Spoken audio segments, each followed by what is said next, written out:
Chapter 121. The Descendant of the Evil God, or the Clone of the Evil God? Afternoon.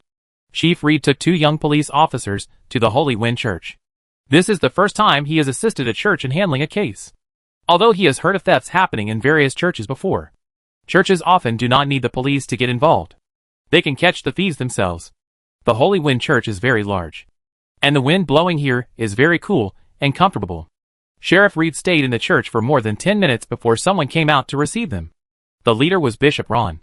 Although he was smiling, Sheriff Reed was keenly aware that Bishop Ron seemed to be in a bad mood, and the smile on his face also had some forced elements.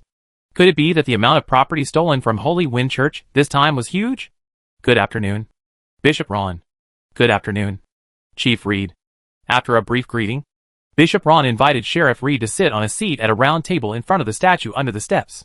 The two sat facing each other, and Sheriff Reed began to do business, asking about the events of the crime, what the stolen property was, and other more important questions. Although Bishop Ron tried his best to answer, Sheriff Reed could still feel that he was perfunctory, and some of his answers were even inconsistent. He stopped asking and emphasized his tone.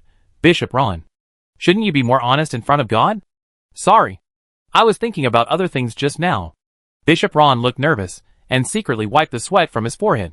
This kind of guilty conscience and lack of self-confidence cannot escape the eyes of Chief Reed, who has been trained for many years as a police officer. Bishop Ron, I hope you can answer the next question honestly. Bishop Ron nodded, indicating that he would answer the question honestly. Where were you on the night of the crime? Who were you with? Who can testify for you? Bishop Ron was stunned for a moment.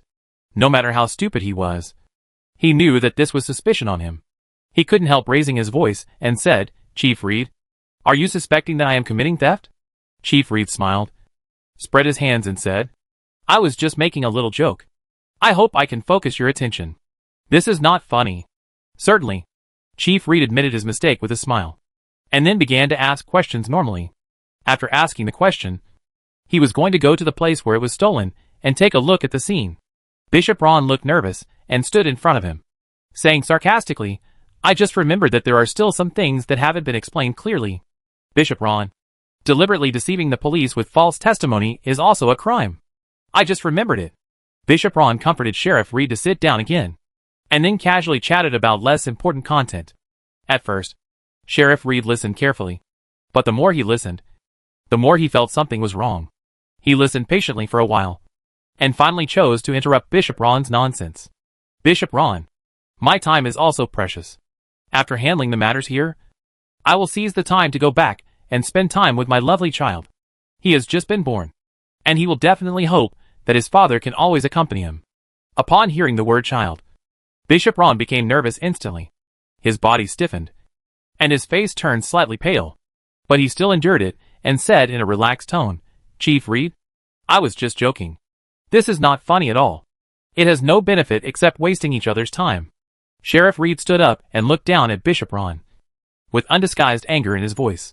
Yes, it was my lack of consideration. I apologize to you. Bishop Ron said many good words in succession, which finally calmed down Chief Reed's angry mood. At this time, a wisp of wind blew from outside the church window, and the stone eyes of the statue standing on the steps seemed to be opening. Suddenly there was a thunderbolt in the sky outside. The sound was deafening, and then the wind picked up and the rain poured down. Chief Reed couldn't help complaining. I didn't expect that the weather would be thundery and rainy today. I even forgot to bring an umbrella when I went out. I didn't want to go back to see my lovely child all wet. Bishop Ron's expression became much more relaxed, and he said with a smile, we can send you back directly in a carriage. Thank you so much. Sheriff Reed did not refuse the offer. Soon, 2 other police officers finished exploring the theft scene and came over to report the situation. The rooms of 2 priests were burglarized. The drawers were opened, and the cash and some valuables inside were stolen. The total amount was about 200 gold pounds. Chief Reed nodded. The theft of 200 gold pounds was indeed considered a major theft case. After learning more about the situation and seeing that it was getting late, Chief Reed was ready to go back and deal with the matter again tomorrow. Faced with the considerate carriage service of the Holy Wind Church, he did not refuse. After sending Sheriff Reed away, Bishop Ron slumped in his seat, his face pale and cold sweat dripping from his forehead. He is just a bishop who handles ordinary things in the Holy Wind Church. not a bishop who has powerful extraordinary power. Facing a father who might be a parasitic descendant of an evil god. He was really under great pressure. Especially when Chief Reed showed anger. He was really afraid that Chief Reed would suddenly go berserk and devour him. Fortunately, everything went smoothly and nothing extra happened. Thank you for your hard work this time. There was a voice coming from behind. Bishop Ron waved his hand and said, Anything gained? There are no traces of parasites on Sheriff Reed's body. Nor is he contaminated. He is just a very ordinary father. Bishop Ron rubbed the corners of his eyebrows. Does that mean only that baby has a problem? The Archbishop has followed personally. The one driving the car? Well, Chief Reed is very proud to have an Archbishop drive for him. The heavy rain is still in the sky. The wind is howling. And the thunder is constantly making noise. Sheriff Reed got off the carriage, held the umbrella he borrowed from the Holy Wind Church, and walked on the muddy ground toward his home. Behind him, Ace Snake, who was in charge of driving this time, raised his eyes and stared at the room by the window on the second floor of the house. According to the information sent back, the newborn baby was in that room. The heavy rain fell on his body, soaking his clothes and making his hair look messy. But he didn't go up or take any drastic action. He just stared quietly. Little guy, do you see who is back? Sheriff Reed put away his umbrella and straightened his messy hair before walking into the room and squatting in front of the crib to play with the baby who had just woken up. The baby just sucked his fingers, with a pair of black and white eyes staring straight at him, as if greeting him, showing great interest. Look! What is this? Sheriff Reed smiled and took out a rattle from his hand. He rubbed it gently with his hands, and the beads on both sides hit the patterned drum head, making a bang bang bang sound. This was a small toy originally designed by Emperor Russell for his children. It was only later spread outside. It is said that children all like the sound of the rattle. The baby opened his mouth and then blew bubbles, which looked very cute. Sheriff Reed took a tissue and gently wiped the saliva from the corner of his mouth, and said with a smile, Your mouth is drooling. Are you hungry? I just fed him not long ago. Our little guy is so cute. I really hope Baron Campbell can give him a suitable name. Sheriff Reed chatted with his lover for a while, and the baby lying in the crib had closed his eyes and fell asleep. When the two quietly left the room, the sleeping baby opened its eyes and woke up. It still had the same black and white eyes, but at this moment, it showed an adult-like gaze. He climbed up from the crib and walked to the windowsill with his little feet. A bit tall. Not tall enough to open the window. He jumped a little first, but still couldn't reach it. After thinking about it, his body floated into the air, and with a tap of his fingers, the window opened. It was windy and rainy outside, and water was pouring in through the open window. The baby came to the window, and the wind and rain that was about to hit his body calmed down and slipped away around the road. After looking around outside through the window, he landed on the carriage that was still standing in the wind and rain, and on the man who was looking on guard. There was a sense of ridicule in the clear black and white eyes. He just glanced briefly and looked at the clouds where wind and thunder gathered in the sky. There was no panic on his face, just calmness and curiosity. After staring for a while, he felt that it was not interesting, so he drifted towards the crib and closed the window again.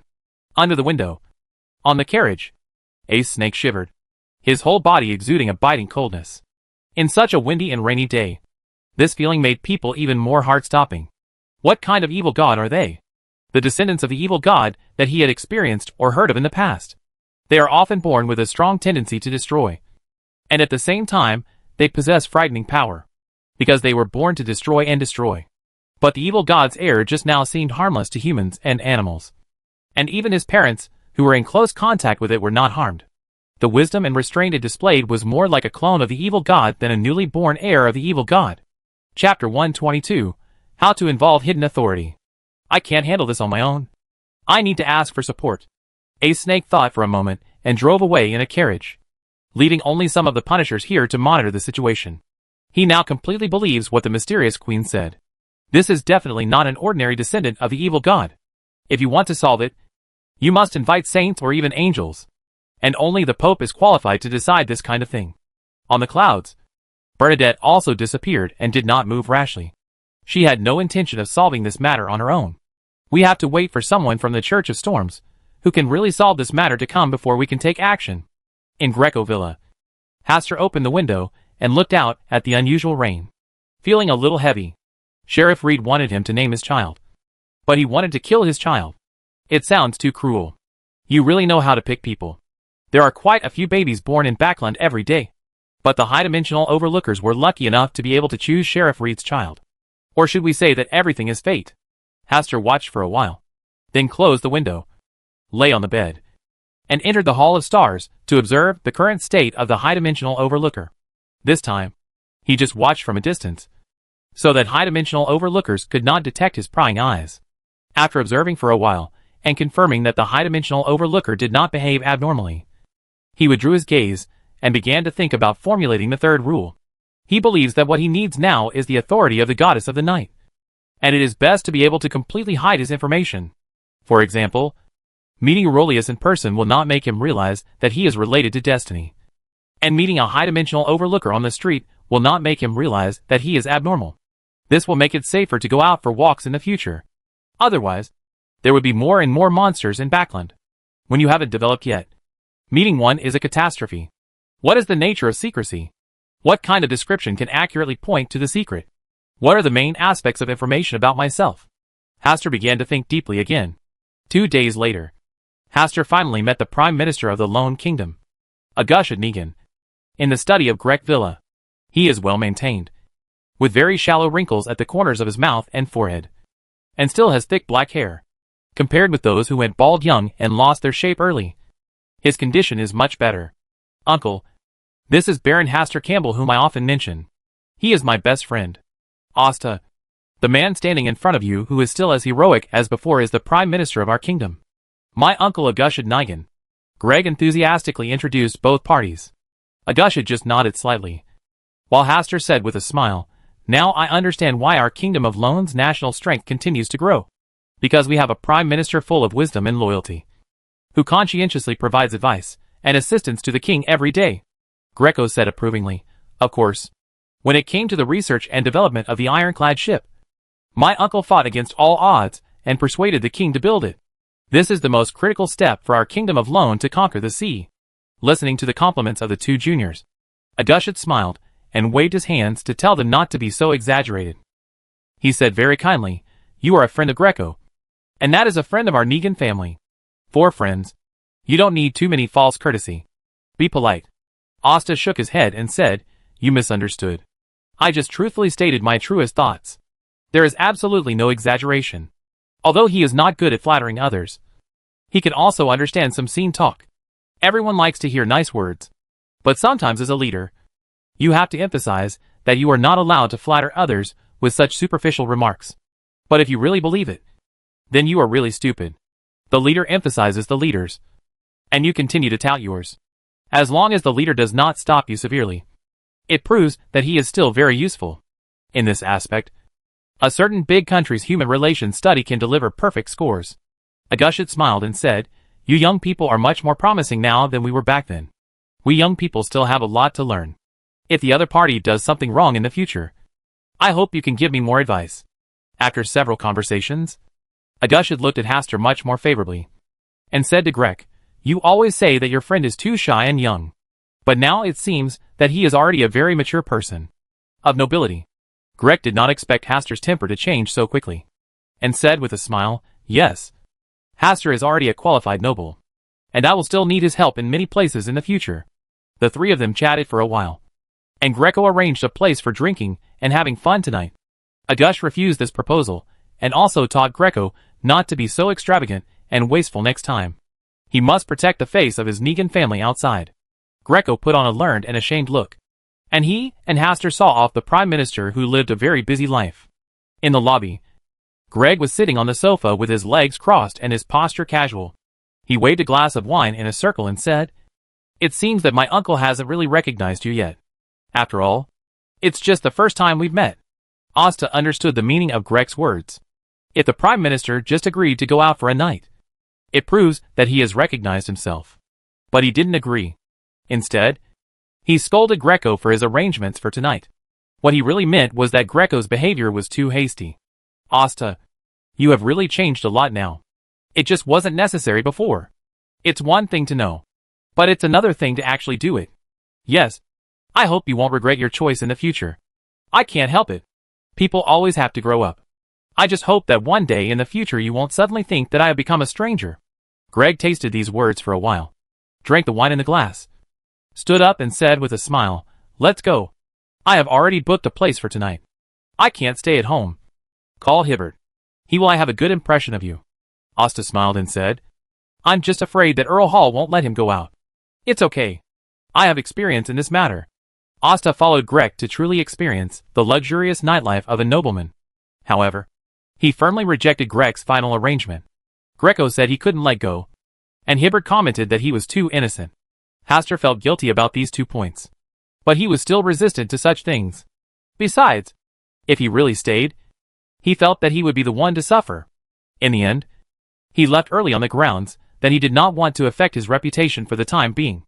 After looking at the time, it was almost 12 o'clock. Hastur got on the carriage, thought for a while, and headed to the Brave Man's Bar. He didn't go to Merrick specifically. He just casually ordered a few glasses of wine to try, looking at the drinkers enjoying themselves and chatting loudly. I thought about my next path. If he really takes the path of the Black Emperor, many things cannot be avoided. If the person who wants him to stay and play until dawn tonight is the Prime Minister or even the King, how can he refuse? They are not Greco and Hibbert. In their opinion, their rejection is a sign of not giving face and unwillingness to get close. This idea sounds vulgar, but in actual interpersonal interactions, especially in aristocratic circles, this is the truth that brings people closer. It's not that he wants to be a lotus flower that emerges from the mud and remains unstained. It's just that he simply doesn't have that idea. It is easy to fall, but hard to control. From his own perspective, Hastur is quite emotional about the current situation of the Rose School. Desire and restraint. In fact, in this world, the indulgence teachings of the Mother Tree of Desire are truly in line with the trend of the times. Moderate people like Sharon are diehards, who go against the times. After all, the nature of this world is chaos and madness. Hastur also thought about whether to jump to the trial path in advance. After all, it is less stressful to play. But even if he wants to jump to another path, he still has to wait until Sequence 5 is promoted to Sequence 4. And when it comes to Sequence 1, if this path doesn't work, it will be even more difficult to jump from the Judgment path to the Black Emperor path. Perhaps acting is to let extraordinary people get to know and become a different version of themselves. Asta thought a lot, and finally gave himself a 2-word comment. Hypocritical. Fortunately, there are other ways to get closer, such as giving gifts. No trouble. It's just a waste of money. Why hasn't that Hurricane Lieutenant General come to Backland yet? Hastur thought of the pirate Lieutenant General in the original novel who dared to assassinate Duke Negan. If you prevent him from assassinating Duke Negan, you will probably be able to get closer to the Negan family easily. Late at night, a ship docked, and a figure passed through the port, secretly heading to Backland. The undulating waves of the Sonia Sea lifted up a blue Avenger. The ship was sometimes thrown high and sometimes rolled up. Miraculously, it showed no sign of being overturned by the sea. Alger Wilson stood in the captain's cabin, looking in the direction of Backland, walking back and forth a few steps. Finally, he made a decision and murmured, "Kylanges, don't blame me for being cruel. If you don't die, I will always be threatened by you, and I won't be able to enjoy the secrets there alone." He decided that on next Monday, he would seek help from Mr. Fool at the Tarot Club. He could also ask Miss Justice for a favor and must strangle Kalingos in Backland. Chapter 123 Guide Forsey to become a believer in the stars. Greyland's house. Asta, Audrey, and Shio came here to party again. This time, it was mainly because Zio strongly requested that the meeting be held, saying that there was an emergency and he needed help. After she discussed it with Greylint came to contact Hastur and Audrey. Hastur saw Zio's anxious look as soon as he arrived, and knew in his heart that something must have happened to Forsey. The reason may be that on the night when the Superstar Master launched his attack, the crimson moon shined brightly, which affected Forsey. Seeing that everyone had arrived and had all taken their seats, Shio took a deep breath, calmed down, and told what had happened in the past few days. On that night of the starry sky, Forsey was far more affected than the full moon's murmurs before. Although he finally relied on his own willpower to get through the difficulties, his body and mind were severely damaged and could not get better in a short time. There are less than 3 days left before the next full moon.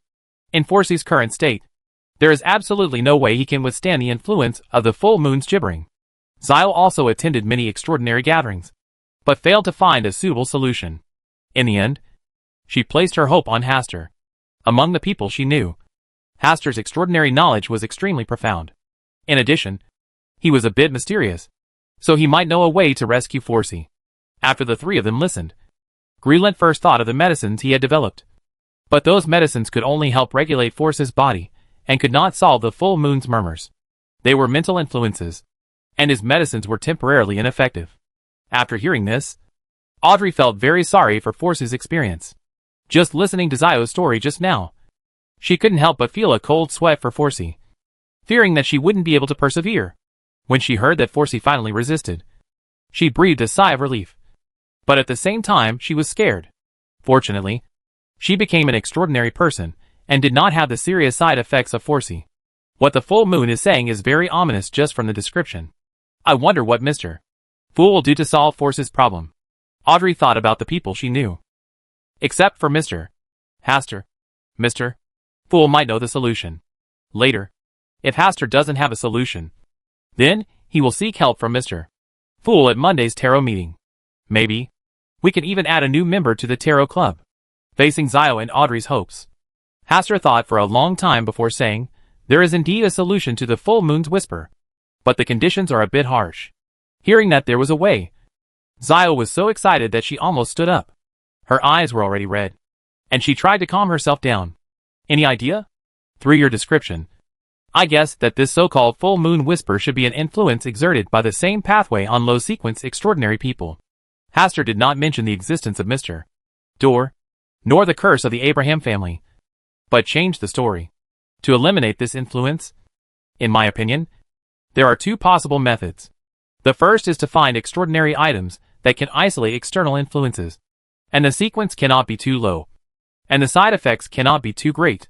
The second method is to seek the help of powerful beings, such as the seven great gods, or the ancient awakened ones. Hugh listened with hope, then turned from hope to depression, feeling that both methods were too difficult. In a short period of time, she was unable to find extraordinary supplies to isolate herself from outside influences. This kind of thing was a good thing to save her life. It was almost equivalent to the second life of an extraordinary person. Basically, no one will sell it, and the sequence must not be too low. With the impact that first has received, extraordinary items must be at least equivalent to sequence 6 or above. She and Forsey had already tried the second method. In order to resist the full moon's ravings, they prayed devoutly to each of the seven gods. But in the end, no god answered their prayers. I can't do it. It's too difficult. Zio talked about his attempts during this period, and the scarcity of extraordinary items. Would you like to try my medicine? Gradlini asked in a low voice.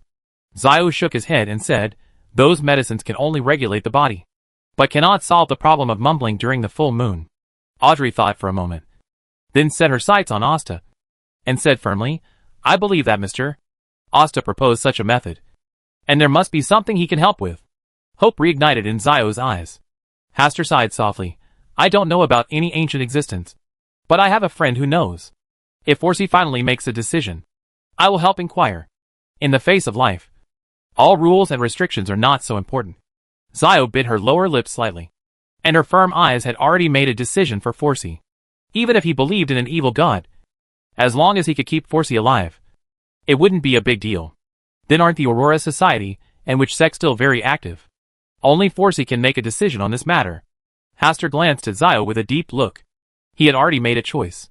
If Forsey agreed, he would guide Forsey to become a believer in the stars.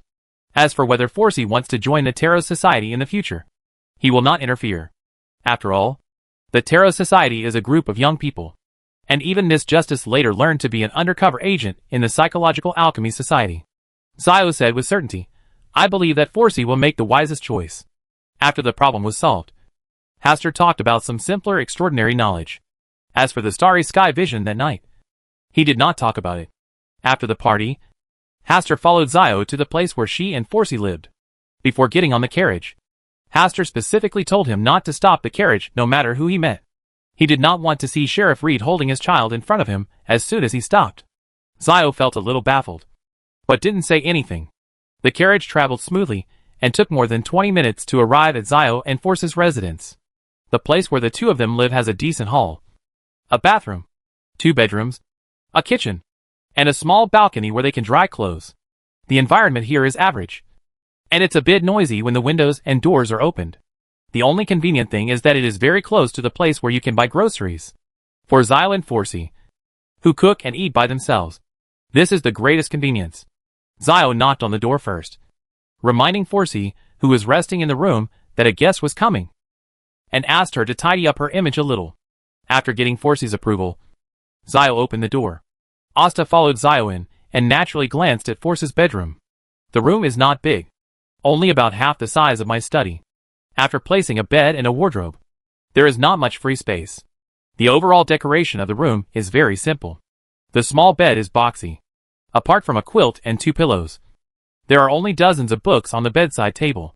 This is in line with Forsey's character and career.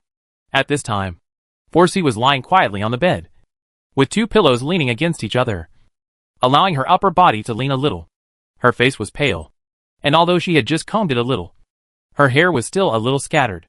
Her eyes were slightly swollen and empty, without much color, as if she had lost her spirituality. Zio sat directly on the edge of the bed, glanced at Asta, who had nowhere to sit, and said apologetically, "Mr. Asta, I need to feel sorry for you." Asta said that he didn't care about this little thing, and first asked about Forsey's current status.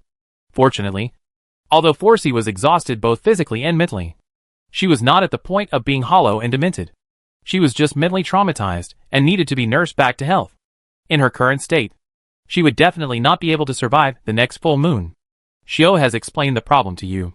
Now you need to make your own decision. Once you make a choice, you may not have any chance of being associated with the 7 Righteous Gods Church today. Haster thought it would be better to make it clearer, so that Forsey would not regret it in the future. Forsey smiled bitterly and said weakly, "I'm not afraid of any worse outcome." "Okay. I'll write down the prescription for you right now." Haster asked Zio to get some paper and pen, and then he wrote a few paragraphs on the small table where Forsey often used to write. After writing it, Haster warned, "The spell needs to be an ancient Hermes for the spell to be effective. It is best to recite it around 11 o'clock in the evening. The effect will be better. Remember to burn it after reading it. It's best not to spread this matter. Otherwise it will cause trouble for my friend. Finally, I would like to send you my best wishes. MS. Forsey will definitely be free from pain." After finishing what he should do, Haster did not stay here for long. Hugh saw Haster out and got on the carriage to leave. In the room, Forsey was looking at what was written on the piece of paper. "The Lord of Chaos and Order.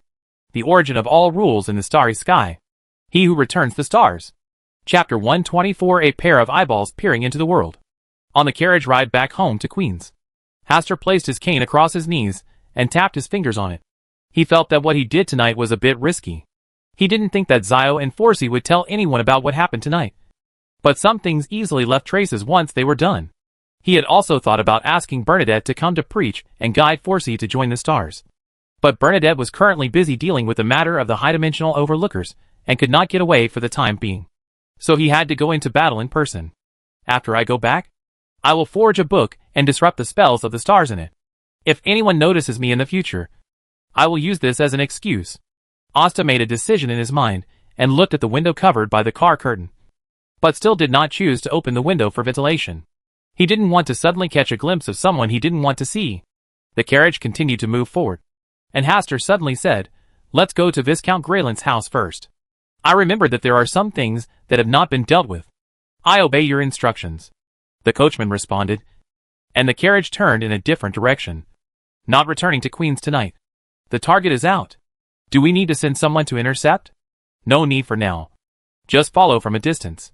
The target has already got on the carriage and is looking at the direction. It should be heading to Queens. Let our men follow them in a carriage. Remember not to act without permission and must wait for orders."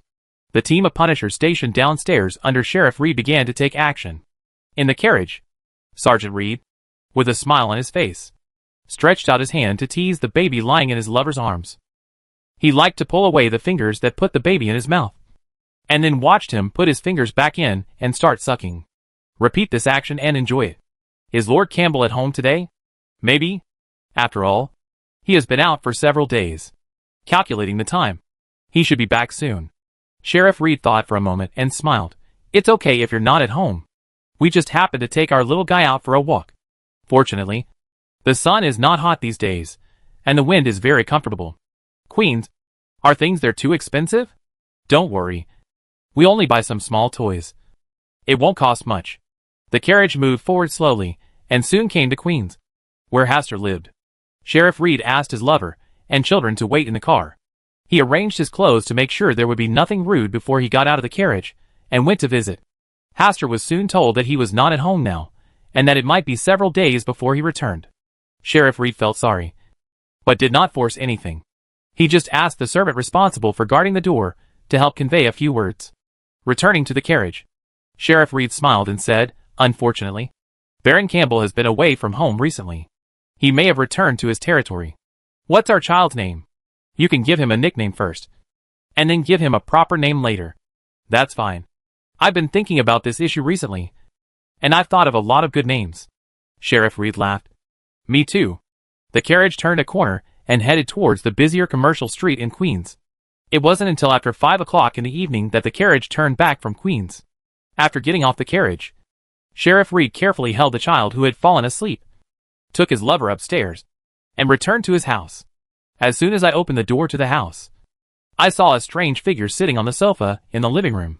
Chief Reed wanted to step forward and take a closer look, but felt that the other person's face was covered with a layer of fog, making it impossible to see clearly. When he wanted to say "Lo," he suddenly realized that the child in his arms had suddenly disappeared. He wanted to shout loudly, but couldn't say a word. A cloud seemed to rise around him, and his consciousness gradually became blurred. And then he fell asleep. Sheriff Reed's lover also fell asleep. In the living room of the real world, the baby opened his black and white eyes, stepped up his little feet, and curiously looked at the figure sitting on the sofa. "Not afraid at all? The storm will punish all evil," the figure shouted loudly, and countless golden thunder and lightning patterns appeared on the walls inside the house, turning into lightning whips. On the ground, the floor cracked, revealing countless gears inside, layer upon layer, forming a powerful binding force. The baby stood still, with a rare look of anger in his beautiful eyes. With a cry, the surrounding space world shattered. Countless golden lightning whips turned into light spots and scattered, and the floor was turned upside down. His small and tender fingers pointed out the space, and the surrounding space changed several times. The members of the Punishers who were originally ambushing outside the house fell to the ground silently one by one. There were no wounds on their bodies, but they had lost all breath of life because their fragile brains were taken away at that moment. In front of that baby, their brains are exposed, losing the protection of their skulls and heads. They can be touched with just a hand, and with a little force, the brains will break. The finger also pointed at the figure sitting on the sofa, but it had no effect. The other person's brain was surrounded by a golden electric circle. It takes some effort to break through. It's a pity that he is just a baby, and his fingers are not that strong yet, so he can only flick the periphery of the golden electric circle. The golden electric circle swayed, and the figure was also knocked away. At this time, hundreds of dark green pea vines fell from the sky, and the pea vines also grew lushly on the ground. In just the blink of an eye, the baby was imprisoned in the cage of the pea vines. High above the house, a storm gathered, and the black clouds were as thick as insoluble ink. The lightning that had been brewing for a long time finally descended with the momentum of destroying everything.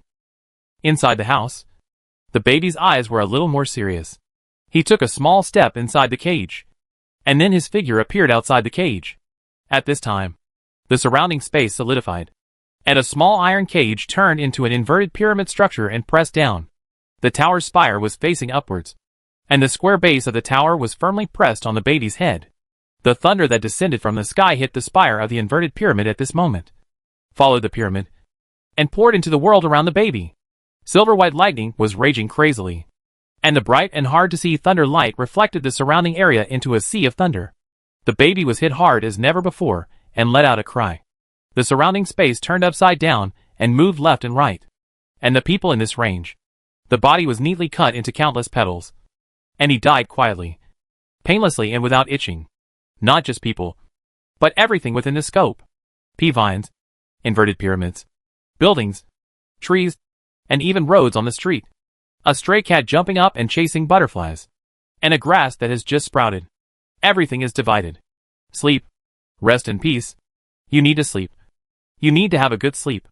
The gentle voice sounded, and the baby's eyelids were heavy, unable to resist the sleepiness coming from the depths of his soul.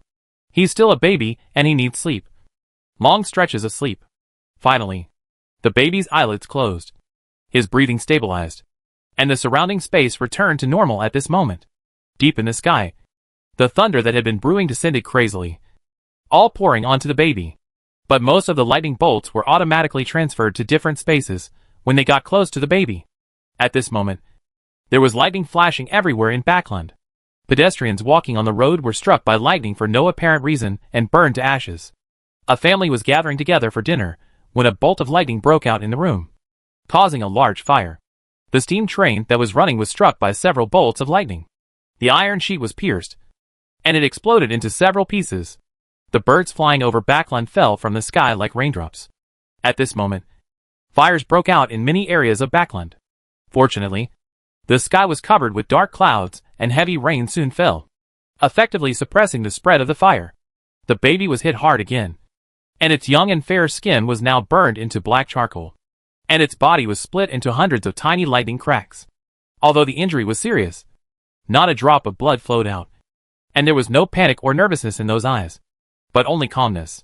He did not take action again, but took the initiative to explode his body, which was on the verge of collapse, leaving only a pair of glowing white eyeballs, like white crystal stones, suspended in the air. Those eyes swept around quietly, as if they looked through the entire world. In this world, every living being has a strange feeling of being spied on at this time. Soon, the eyeballs emitting white light automatically merged into the depths of the space and disappeared. Even if the thunder baptizes all the nearby space, it cannot find and destroy those eyes. In the end, everything settled, and only the black clouds high in the sky still enveloped Backland. Together with a strong wind, it brought a storm that dispelled and purified all the filth. Grayland's house. Hastur looked at the sky outside through the window. He knew that Bernadette had joined forces with the Church of Storms to take action. Even the Church of the Goddess of Night and the Church of Steam and Machinery may have members participating in this battle. Asta, do you think this rain is coming out of nowhere? Beside him, Grey Lindy still had strong fear on his face. Just now, Grey Lindy was almost hit by a bolt of lightning that appeared out of thin air. Fortunately, the lightning just passed over his head and did not hit him. The only thing that was damaged was his hair. It's true that something was wrong, but it's over. Hastur replied with a smile and explained to Grey Lint that he was leaving. He has rested here for the whole night, and the matter with the high-dimensional overlooker has been temporarily over. So it is time for him to go back. I just don't know what's going on with Sheriff Reed. Maybe there is no longer Chief Reed? Chapter 125, he is an indescribable person walking in the world. When Hastur returned home, Butler Negan came to report who had come to see him in the past few days. Asta couldn't help but feel frightened when he heard that Chief Reed came to the door in person this morning, and even brought his children to see him. Fortunately, that night, he suddenly felt something was wrong. So he chose to return to Grayland's house and rest at his house for one night. He did not return until Bernadette and the others had finished their operation. If he had come back last night, wouldn't he have met with Chief Reed? Once they meet, Sheriff Reed will probably ask him to name his child, and he will inevitably encounter a high-dimensional overlooker. Fortunately, I am worthy of being the darling of fate, and I have successfully escaped another disaster. In addition to Chief Reed, Merrick also came to see him, probably wanting to talk to him about what happened during their time outside. Earl Richard also came to visit, probably again about the god in his dream. After understanding these things, Hastur returned to the study, found a book recording occult knowledge, and tried to dismantle and integrate the messages from the stars into it. If someone really comes to find him for helping Forsey, this book can be a more reasonable reason. It can be considered a safer backup. I checked the time, and it was already not too late. Hastur went to the bathroom to take a shower, then had a midnight snack before returning to the bedroom to rest. As soon as he lay on his bed, he entered the Palace of Stars. At first glance, he found the star where the high-dimensional overlooker was located, except for the still unchanged light cocoon. The baby originally connected by the silk thread below had disappeared, replaced by a pair of eyeballs forged like white crystal. Those eyes are hidden deep in the chaotic spacetime latitudes of high altitudes, overlooking the entire land from a high position. It is like an observer observing everything that can be observed. That should be an extraordinary object formed after the death of a baby. Right? He is truly worthy of being a high-dimensional overlooker. The extraordinary object formed after his death turned out to be a pair of eyeballs. which is indeed in line with his positioning. Asta observed for a while longer, then looked away, his expression slightly solemn. Although I don't know how far those eyes can see, I think they must be about the size of Backland.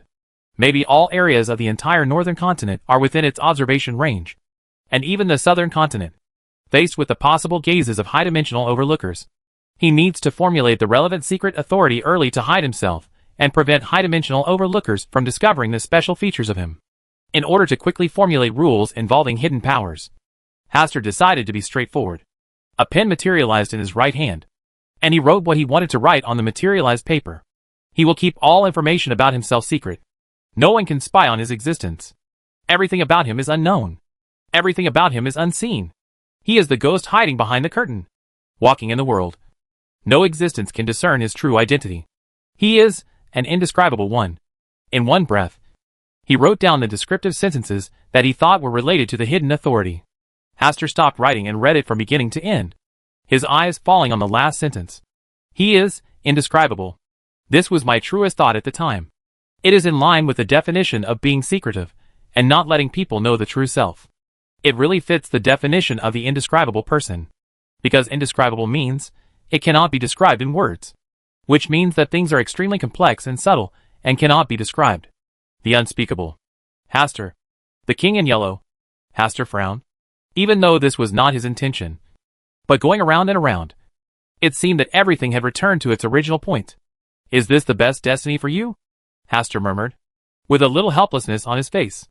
Even if he deletes this sentence about the indescribable, aren't the previous directional descriptions equivalent to referring to the indescribable? Moreover, self-deception has no effect. Instead, it exposes one's guilty conscience and lack of self-confidence. Since it is unavoidable, accept it. Accept your fate. And then face it. There seemed to be a voice deep in my heart that was persuading me. No. We still have to defeat it. Hastur strengthened his heart. Instead of deceiving himself, he should face this fate and defeat it. Even though it might end up being like a mantis trying to beat a chariot. At least, he had raised his arms before. He closed his eyes, pondered for a moment, and then reached out to summon the third chain of order. Under the gaze of the stars, Hastur Campbell, a traveler from another world, the last heir of the Campbell family. He will keep all information about himself secret. Everything about him is unknown. Everything about him is unseen. He is the ghost hiding behind the curtain. He is the indescribable one who walks the world. This rule is fair and reasonable, and will not change due to any external factors. When this rule is imprinted on the chain of order, the palace of stars trembles slightly, and the light of the stars gathers and merges into the chain of order. As the stars shine brighter and brighter, the chain of order itself gradually becomes blurred and dimmed until it is completely unobservable. Except for the stars that are still shining. Wherever you look, you can no longer see the third chain of order. Hastur slowly closed his eyes. The chain of order was obviously still in its original position. But once you open your eyes, you can no longer sense its presence. If you are not the master of the Hall of Stars, you will not be able to sense its existence even if you close your eyes. Because it has been completely hidden, it will no longer be spied on. It is the chain of order, but also the chain of secrecy. The atmosphere of the entire palace of stars also changed. It turns out that Hastur can still clearly sense the changes in the atmosphere here, such as the atmosphere of the stars, the atmosphere of destiny, the atmosphere of rules. But at this moment, I can no longer sense anything here. It seems empty, and it seems to contain everything. If the Jinn, the mother tree of desire, and the superstar master had already formulated this rule before they came to the Hall of Stars, then they would not be able to get any information from the Hall of Stars. They can only guess that all this may be related to the power of the stars, and they cannot be sure at all. Hastur silently felt all the changes. After waiting for a moment, the third chain of order merged into his body silently, without any change, as if nothing had happened. After the first two experiences, Hastur guessed that his body would not change in any way even in the real world. Because what the third chain of order brings is not change, but secrecy, hiding everything.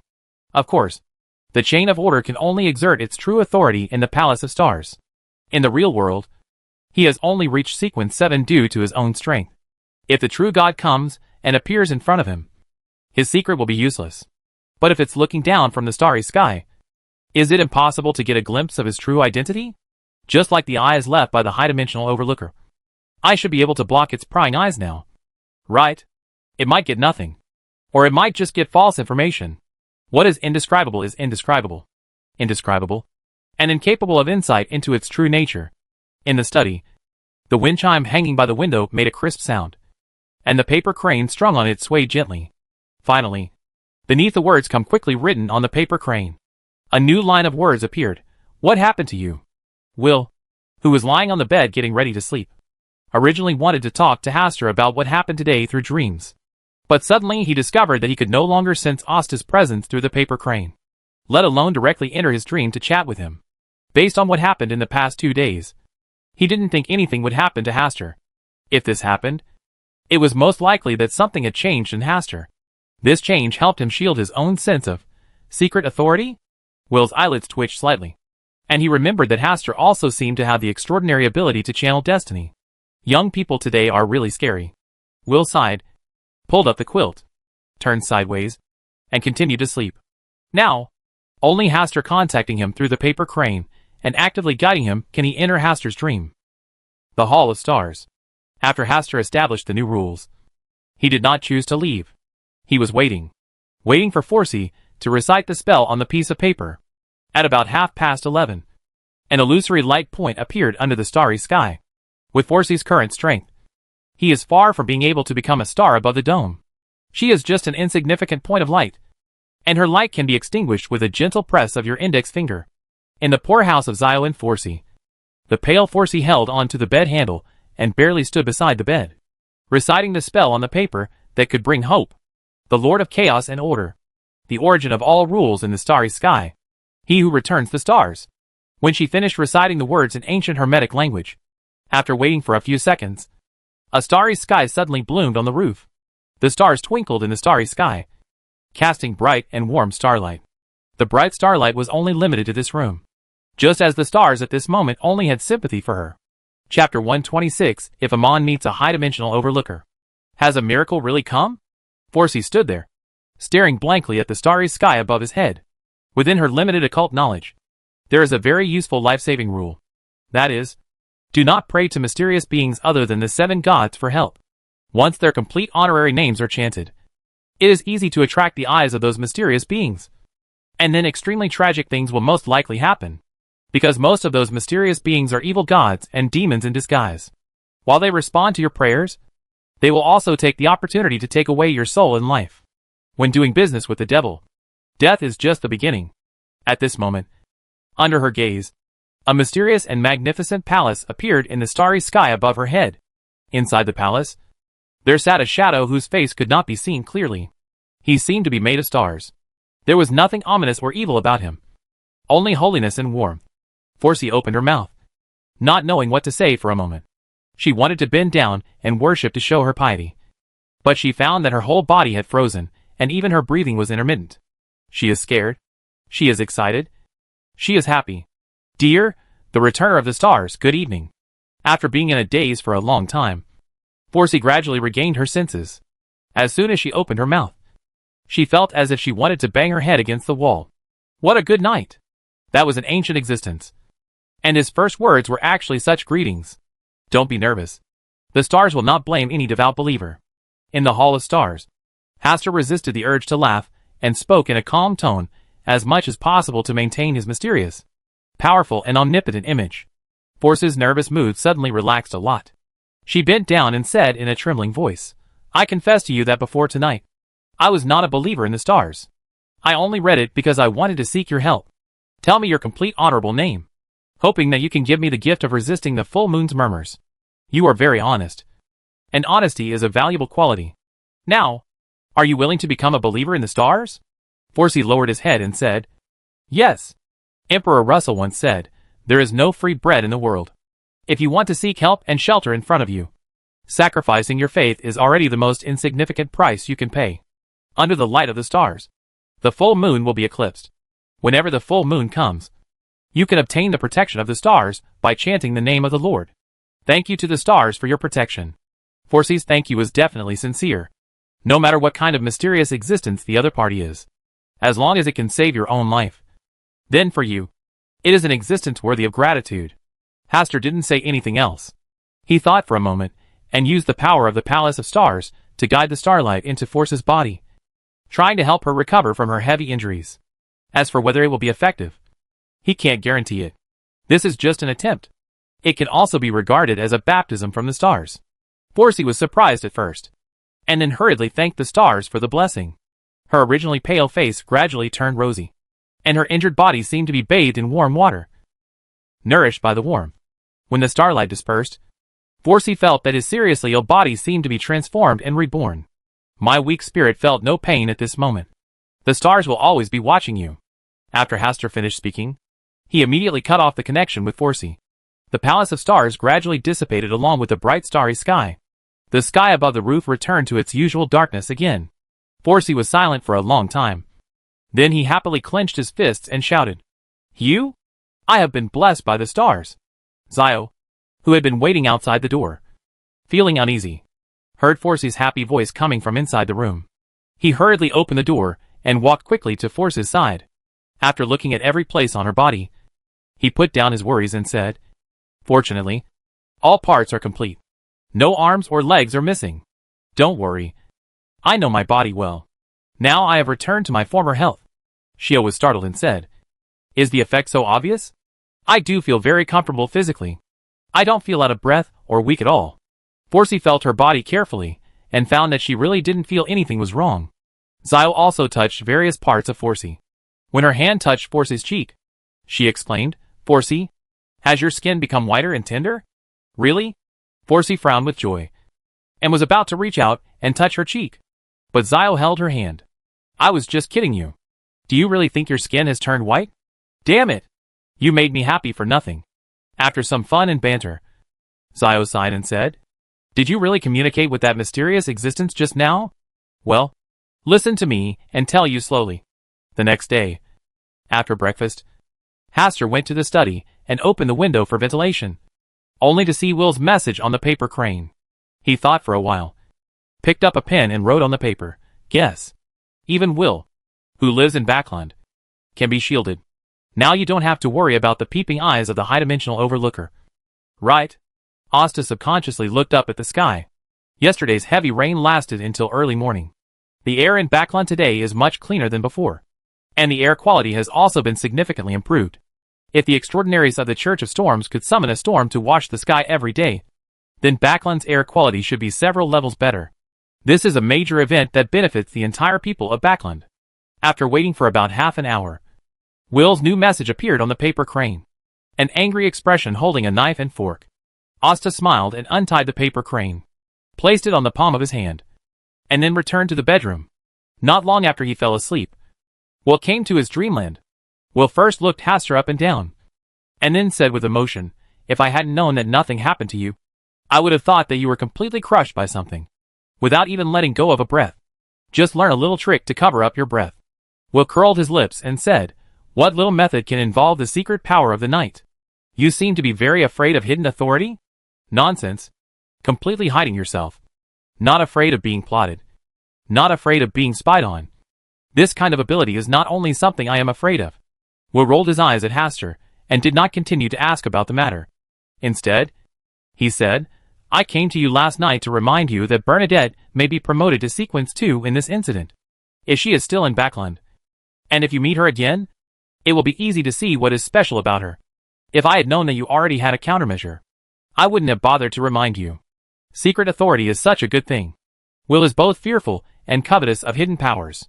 If he holds the Wheel of Fortune in his left hand and the hidden powers in his right hand, he can basically see the secrets of all gods."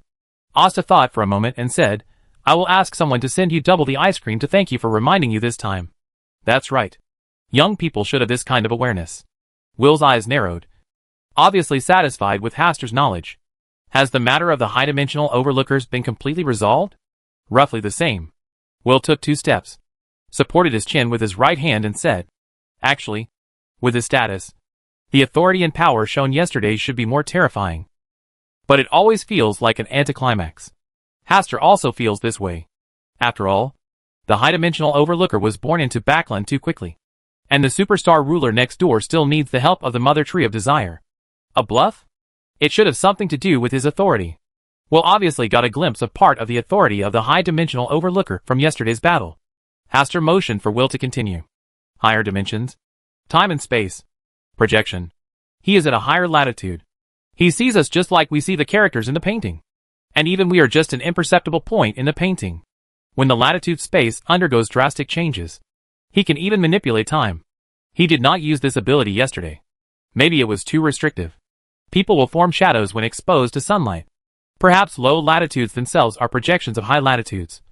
So he can use his authority to drop a ray of his own consciousness from the depths of the starry sky. Or incarnate a shadow.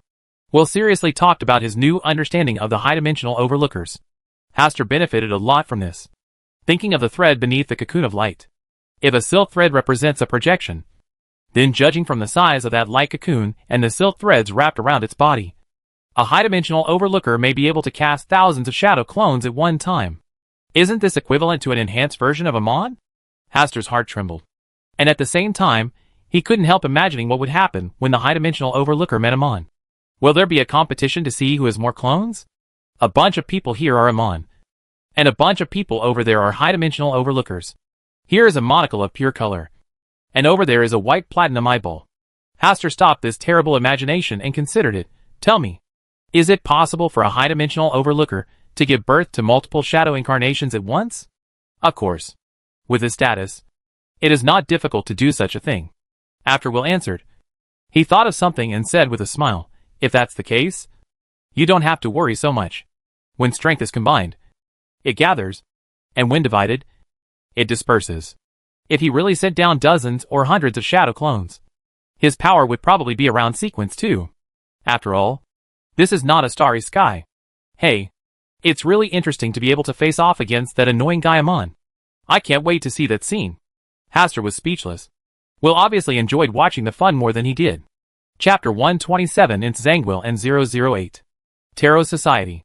As before, Klein arrived at Sapphira Castle in advance before summoning Miss Justice and Mr. Hangman to the meeting. Good afternoon, Mr. Fool. Good afternoon, Mr. Hangman. Miss Justice Audrey still greeted her warmly. And she was in a good mood. Because after the last party that Zio strongly requested, she went to Mr. Hastur and bought 2 original manuscripts of Russell's diary. At the same time, Mr. Hastur gave her 2 handwritten versions of the diary for free. There are 4 Russell diaries in total. And she can make a small request to Mr. Fool.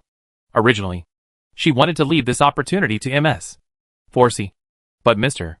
Asta has successfully solved the problem of Forsey's full moon gibbering. This small request of hers can be saved and left to her own use. The hangman's Alger's mood was obviously not as relaxed and joyful as Audrey's, but instead full of contradictions and entanglements. Klein glanced at them first, and then began to read the 2 Russell diaries handed over by Audrey. One of the pictures is obviously just the daily life of Emperor Russell. After reading it, there is nothing gained except sighing and a little contempt for Russell's romantic affairs. The second Roselle diary contains many important contents. On March 6th, I was chatting with Mr. Men who had nothing to do as usual. And this time, he mentioned a diary called the Antigonus Family. This is a high-sequence item that can affect extraordinary people on the diviner path, possessing magical and terrifying magic power. Mr. Men said that this notebook is to guide the extraordinary people who are diviners to death. At the same time, this is also the inevitable fate among the extraordinary people who are diviners.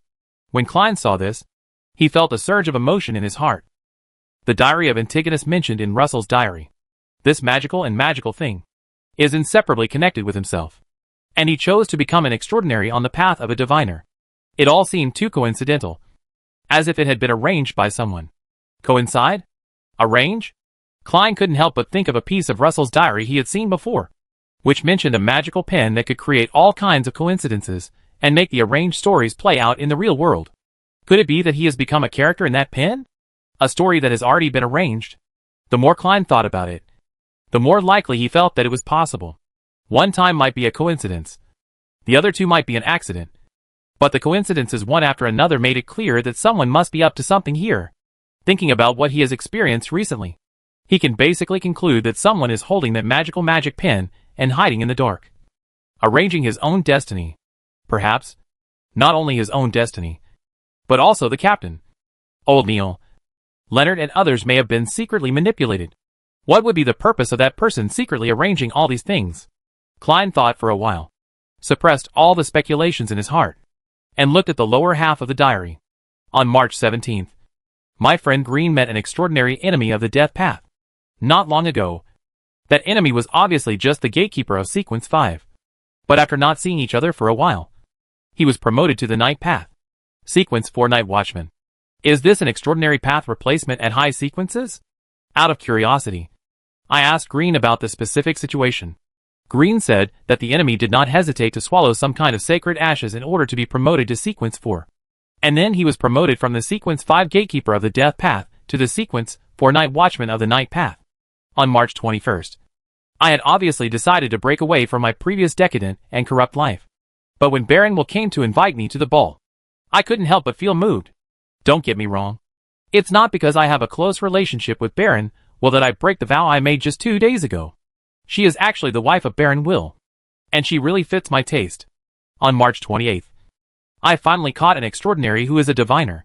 Even though this Beyonder is only a Sequence 8 clown, I have already become a Sequence 4 demigod. Out of my distaste for the extraordinary people on the diviner path, who only spoke half of their words, I asked him to repent in prison for a month, and helped him become a veritable clown. I, Russell, am really a good young man who is willing to help others. Hey, it's interesting. According to Russell's words, the death path and the night path can replace each other with the extraordinary path at high sequences? And the death path sequence 5 gatekeeper mentioned later sounds a bit familiar. The captain once said that an archbishop stole level 0 sealed artifact 008 and defected from the Church of the Goddess of Night. That archbishop seems to be the gatekeeper of death path sequence 5. Right? Join MS. Daily on an extraordinary path. Klein frowned again. Level 0 sealed artifact 008. This thing was not shown in the information given by the captain. And he didn't know what type of sealed object it was. If everything is such a coincidence, is it possible that this level 0 sealed object is the magical magic pen mentioned in Russell's diary? According to the abilities it displays, it can definitely be included in the level 0 sealed objects. If his conjecture comes true, then the mysterious man hiding in Tingen is the archbishop who stole level 0 sealed artifact 008 and defected. A sequence 5 gatekeeper holds a level 0 sealed object and is still planning in secret. What is he planning? What else is worthy of his careful planning? The answer is already out. This defecting archbishop wants to use the ability of level 0 sealed objects to make up stories, to successfully promote himself to the sequence for Night Watch. So he came to Tingen, and he set his sights on his own Nighthawks team. It all seems to connect together. All this is also very logical reasoning.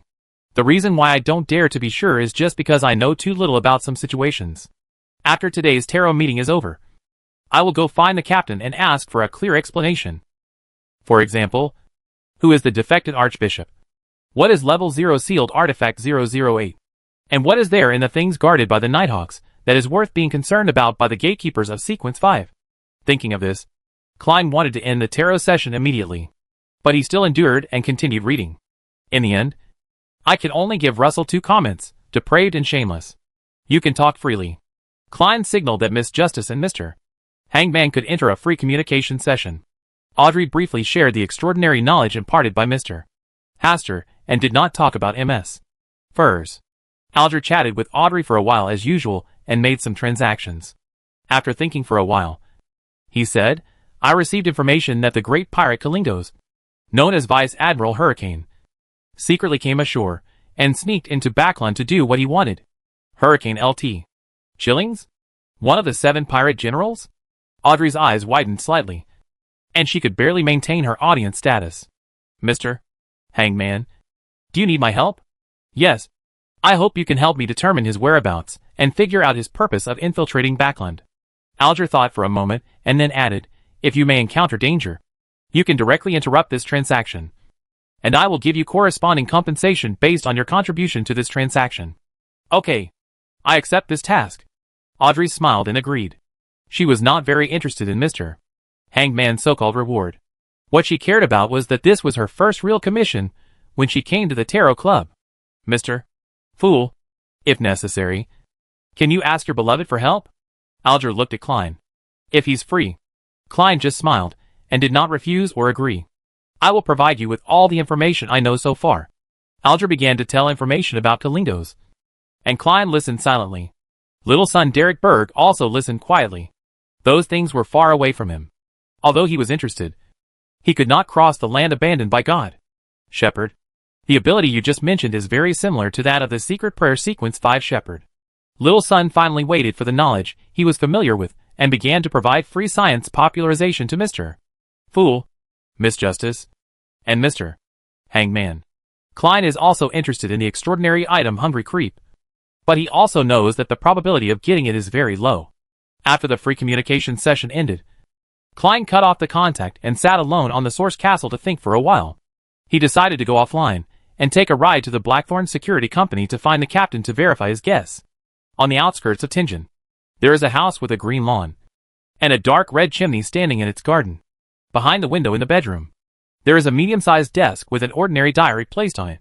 A slightly pale hand, holding a pen, wrote uncontrollably in the diary. That puzzling Klein. That Klein who should have been dead long ago. He didn't know from which channel he learned about Zangwill and Level 0 Sealed Artifact 008. Chapter 128 Klein, I am being cautious, not cowardly. Klein set out from home and was about to take a carriage to the Blackthorn Security Company. He wanted to find out about relevant matters from the trustworthy Captain Dunn Smith. For Zangwill, such an accident is obviously very unfavorable.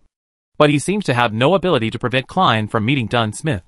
Is his dark plan about to be exposed? Oh! Zangwill is so pitiful. He doesn't have much wisdom in his head, and he can never seem to come up with a solution to this matter. When I wrote this, the hand holding the pen stopped. After a pause for several seconds, I started writing again. Klein met Dunn Smith, who didn't have a very good memory. As he wished, facing Klein's questioning, Dunn Smith could only hide something about St. Selena's ashes.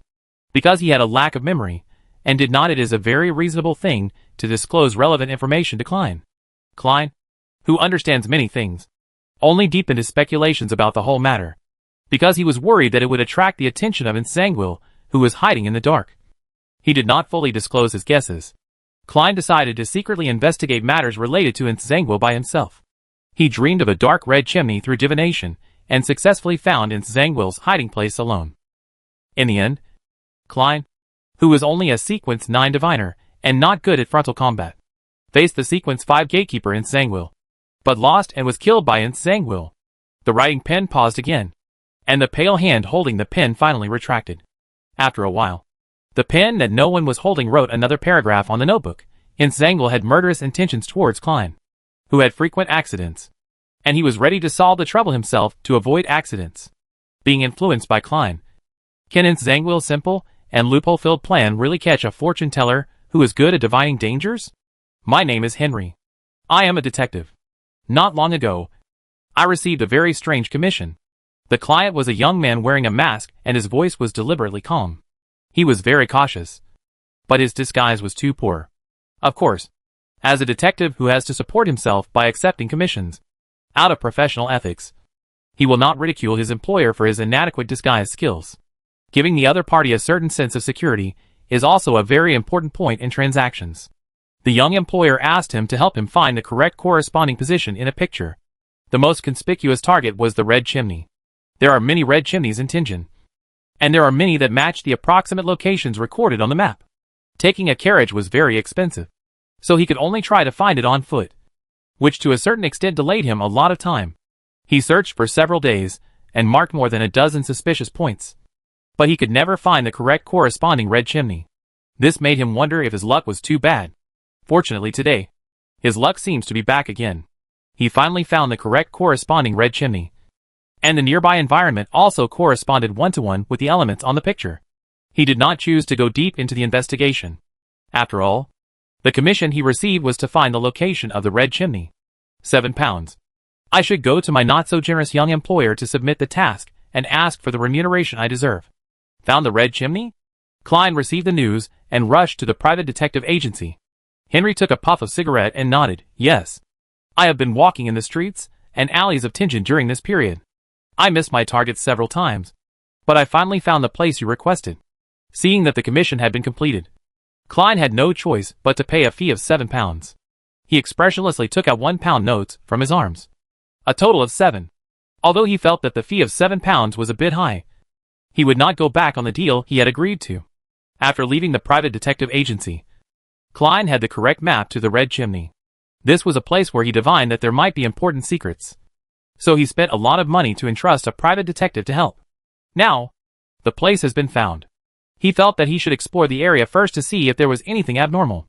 After thinking about it, Klein called a carriage and got in the carriage to prepare to go. Halfway through the carriage, Klein asked the coachman to stop and only paid him half the fare. He originally wanted to go and investigate alone. But after thinking about it carefully, it was too unsafe to go out alone. Furthermore, at the very least, he should conduct a divination on the safety of this matter. Right? Taking such a reckless risk in a suspicious place is not at all in line with my cautious policy. He felt that he needed to go home first and conduct divination before considering this issue. After thinking about it, he chose to walk home. He had just spent a huge sum of £7, so it would be nice to save some money now. When he got home, Klein closed the door, took off his coat, and took off the citron pendant from his cuffs. Take out a pen and paper and write on a blank piece of paper, "It is safe to explore the area near the red chimney." He held the pendulum with his left hand, making the pendant perpendicular to the divination sentence on the paper, almost touching it.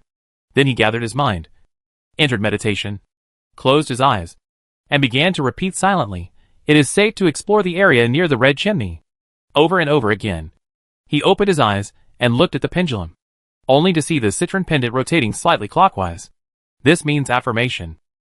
The results of the divination showed that it was safe for him to explore the area near the red chimney. Klein put away the citron pendant, thought for a while, and murmured, "This matter might involve ensanguine, so be more careful."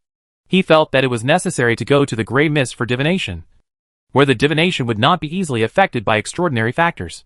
He packed up his things, opened the door, and went to the bathroom, locked the door, walked 4 steps backward, and arrived above the grey mist. In the hazy grey mist, in the majestic temple, Klein sat at the top of the long bronze table, with the parchment that had just materialized in front of him. He picked up the round belly pen and wrote the divination statement just now on the parchment. "It is safe to investigate the area near the red chimney." Hold the pendulum in your hand, pendant vertically, and silently recite the divination sentences several times, so that your own spirituality can interact with the power of the spiritual world that is above all else. Feeling the silver chain shaking gently in his hand, he opened his eyes and looked at the divination result this time. The citron pendant is rotating counterclockwise, very slowly, as if it is being greatly hindered. This result is completely opposite to the result of divination in the real world. This made him certain that if he really went to explore the area near the red chimney alone, he would be in danger and might even die. It's really dangerous. Fortunately, I came above the grey mist to do another divination. Klein was grateful for his caution, and it also made him more determined not to take risks easily when encountering potentially dangerous things in the future. Who could be interfering with my divination? The defected Archbishop in Zangwill? Did he want to interfere with himself through divination, leading him to the red chimney, and then kill him? Klein thought quietly, and thought this was the most likely possibility. If his guess came true, it would prove that Zangwill, who was hiding in the dark, had already targeted him. This time he failed to lead himself to the red chimney, so he would definitely come up with other ways to deal with him. This was terrible. I couldn't always be wary of Zangwill's calculations, so I could tell the captain everything and let him make the decision. It would be best to invite a few powerful beyonders to search Tingen thoroughly and catch Zangwill. That would be even better. But how should I explain these problems? You can't say that you combine the contents of Russell's diary and guess that Zangwill might be hiding in Tingen and planning in secret. What if the captain discovers these problems himself? Klein thought for a long time and made a decision. He is going to guide the captain to discover Zangwill's conspiracy, and at the same time, he must find a way to protect himself from being killed by Zangwill. You can't just leave the red chimney alone, right? You can report it to the captain and say that the red chimney may be related to Antigonus's diary. After all, this thing has an unusual connection with me, and it is enough to attract the attention of the captain and the others. This should be the best solution to this matter. He made another divination, and the divination statement was, "Telling the captain the truth will put himself in great danger." The result of divination is positive. He could understand the results of this divination. If he were Zangwill, he would also have murderous intentions for the additional variables that have been affecting his plans. It's very dangerous. Klein sighed, thought about it, and decided to change the divination. Divination statement, telling Mr. Isaac all your guesses will give you safe shelter. The pendulum swings clockwise, and the swing arc is very large. This shows that after telling Mr. Isaac about this matter, he no longer has to worry about the threat from Nsangwil in a short period of time. In this way, Klein has an idea. He planned to tell Mr. Isaac all his speculations first, and then guide the captain to discover Nsangwil's conspiracy after he was safe. Red chimney. Inside the house. On the desk in front of the window. The pen wrote again on the notebook. Klein was unexpectedly cautious, and did not give Nsangwil a chance to deal with him. It seems that through some kind of divination, he suspected that Nsangwil wanted to set a trap against him. In order to ensure his own safety, he decided to inform Mr. Isaac of all this. This was a very wise choice, because Nsangwil is afraid of Mr. Isaac and can only avoid him. Alas, poor Nsangwil. He successfully attracted the attention of Mr. Isaac, but he is going to run away again to hide his traces. Chapter 129. Sharon likes to listen to stories. Backland. Hastur finally asked someone to find out the current situation of Sheriff Reed and his family. After the incident that day, there was a big explosion in their home. The baby died tragically on the spot. But Sheriff Reed and his lover were lucky to be alive. His lover became mentally ill and became dementia because he could not bear the death of his child. He is now admitted to an orphanage. Chief Reed also resigned from his position as police chief and is now arranged to accompany his lover in an orphanage. Considering Chief Reed's outstanding contributions to the police department, the police department gave him a generous sum of money so that Chief Reed and his wife could stay in the welfare home for their retirement. This is official news, and Hastur doesn't know the exact truth. But what is certain is that Sheriff Reed and his lover are still alive. The so-called staying in a welfare home for old age makes people think it is probably that they are imprisoned and live a free life on the surface. But in fact, they are restricted everywhere. This is a very normal and reasonable arrangement. How come Chief Reed and his lover are still alive? Asta murmured, feeling that something was wrong here. This was not because he hoped that Chief Reed and his family would die, but based on what happened at that time. Chief Reed and his wife had no reason to survive. The baby parasitized by the high-dimensional overlooker. Many punishers of the Church of Storms died that day, and hundreds of nearby residents were killed and injured in the big explosion. And this was even after evacuating in advance, not counting the number of deaths caused by unexplained lightning strikes, fires and other accidents. Where Sheriff Reed and his lover were, there was absolutely no reason to survive, unless the high-dimensional overlooker deliberately kept them alive. Hastur couldn't believe that the high-dimensional overlookers had such a thing as family bonds. He would rather believe that the high-dimensional overlookers had left some backup on them. This should also be the thinking of the higher-ups of the Church of Storms, which is why they imprisoned Chief Reed and his wife in an orphanage and supervised them. Oh, I hope there won't be any more trouble. Hastur calmed down and took a carriage to the newly built factory. During this period of time, he had not paid much attention to the factory because of the high-dimensional overlooker's matter. Now he had time to take a look at it. Accompanied by Harley's manager, Asta walked around the factory and learned that the sales of mosquito-repellent powder were pretty good during this period. Among them, the best-selling one is the most expensive one. After all, nobles lack nothing, but they are afraid of losing face. So comparison is inevitable. If he wasn't afraid that Klein would discover that he might be a time traveler in the future, he would also plan to engage in some activities, such as getting a batch of special deluxe editions and holding a lottery to earn Krypton gold. Just buy an ordinary product, and you will get a chance to win a lottery. If you are dealing with working-class people who don't have very rich wallets, use naked gold pounds as raffle prizes. You can also learn the bargaining model of a certain Dudula person, and I believe you will soon capture a large market share. But Hastur just thought about it, and did not take action. He is special enough in his own right, so he might as well do less attention-grabbing things. In the afternoon, Asta went to visit the law firm. Professor Falun arranged everything, and the place was running smoothly. Professor Falun also planned to recruit a few more lawyers to help next month and expand his business. Regarding these matters, Asta is very relieved to leave it to the decision of Lecturer Falun alone, as long as he can earn lovely gold pounds. At around 8 o'clock in the evening, Hastur came to the Braid Bar. He was already considered a regular customer here, and Caspers came over. Hastur held the wine glass and said with a smile, "Mr. Caspers, I'm glad to see you here again. It's truly a blessing." Caspers picked up the wine glass and clinked it with Hastur, with a look of joy on his face after the disaster. Lightning was everywhere that day, but his house was fine. The house next door was directly shattered by lightning, and the owner's 2 5-year-old children died on the spot. Very poor. Life is also worthless. Hastur chatted with Caspers for a while, then came to the billiard room to wait for Merrick. In about 10 minutes, Merrick led his zombie team to arrive. His face looked very unkind, as if he wanted to do something. Hastur preceded him and said, "This glass of wine congratulates us on being alive." With one sentence, Merrick, who was originally looking for a little trouble, stopped and said with emotion, "It's really something to be thankful for that you're still alive. Miss Sharon, why didn't I come with you? She has some things to deal with, and may not come tonight." Merrick pulled up the seat and sat opposite Hastur.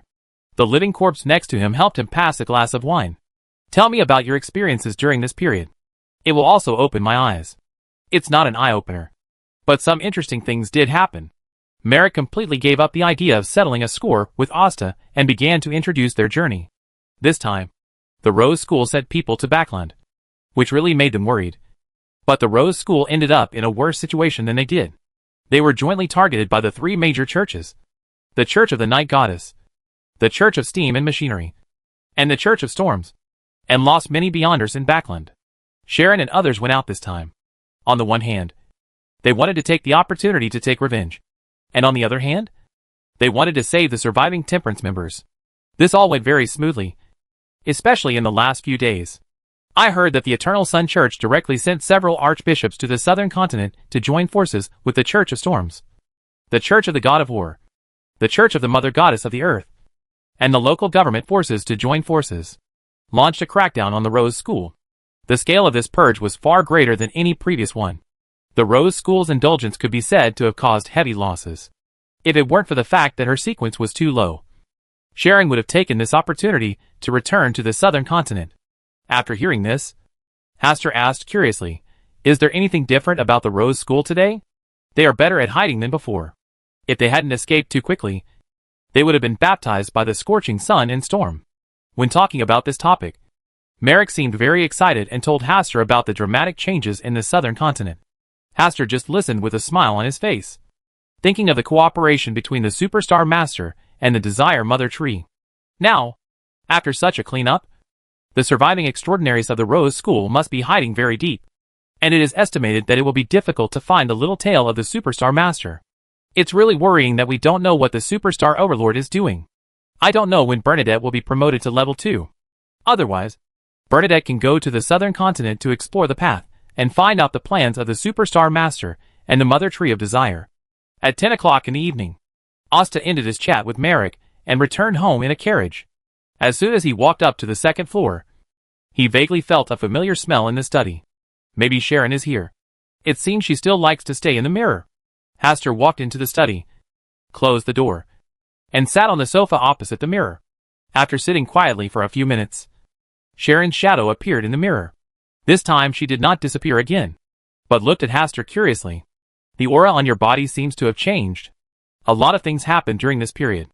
I had some adventures and learned to hide my aura." Sharon did not delve into this issue, but said, "Tell me about what happened in Backland during this period." Inside the mirror, Sharon was also sitting on the sofa, facing Hastur across the mirror. Hastur has the illusion that the space he is in is the world in the mirror. He suppressed this strange feeling and thought about starting from that night when the superstar shone in the night sky. Sharon's occult knowledge was obviously several levels higher than Merrick's. Through Hastur's slightly processed description, she vaguely guessed something, but she didn't dare to think deeply about it. The more she listened to Hastur's description, the more strange she felt. She had looked up at the stars that night, but she didn't have the immersive feeling that Hastur had. Especially the night that was revealed through Hastur's narration seemed a little different, as if the fog had been lifted and something more essential was seen. When Hastur finished speaking, Sharon looked at him deeply and said, "Your eyes seem to be able to see a more magical world. Maybe I'm better at making associations. Your description is wonderful. That's because I added a lot of fictional elements to ordinary days, which makes the story of Backland even more magical and interesting." Sharon thought for a moment and said, "Then you should become a writer. It's a pity that I have become a lawyer. Otherwise, I really want to depict a different world through writing.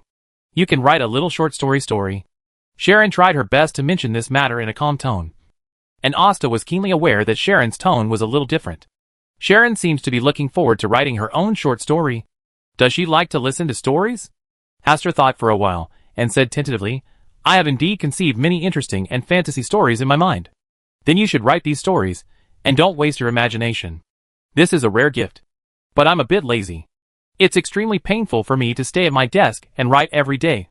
If you have time, you can write more. If I had to constrain myself, I might not be able to write a story within a month.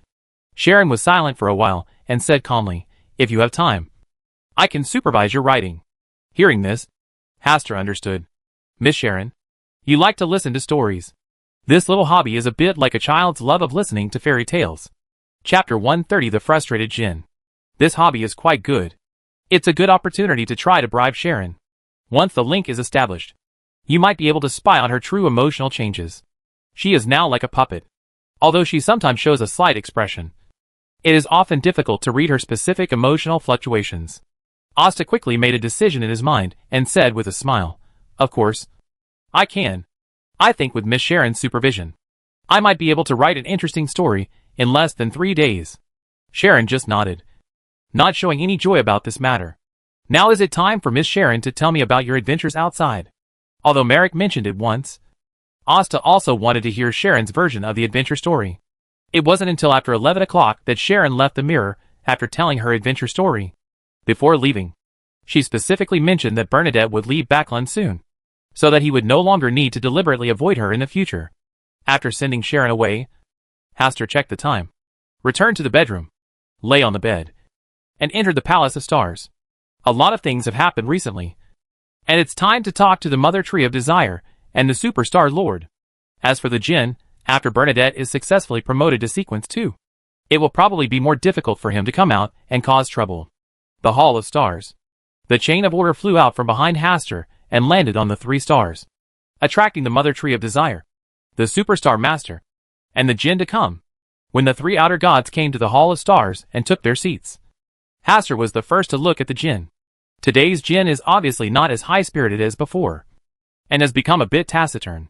He probably feels that his situation is worrying.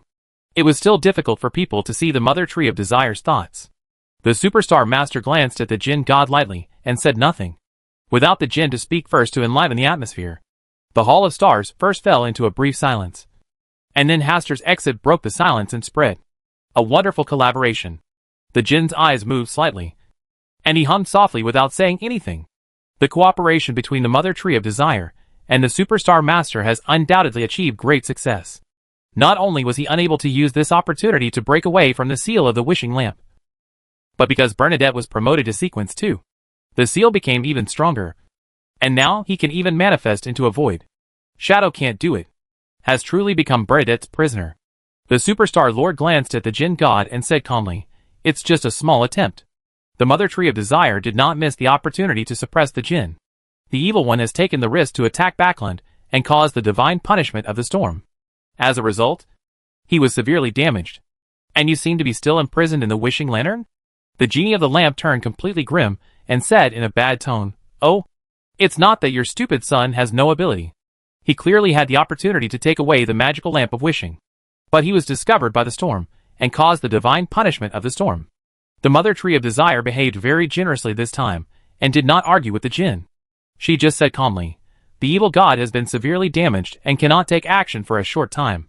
The cooperation between you and me ends here. The Djinn felt aggrieved, but had nothing to say. He teamed up with the Mother Tree of Desire to target Bernadette several times, but was unable to do anything to Bernadette.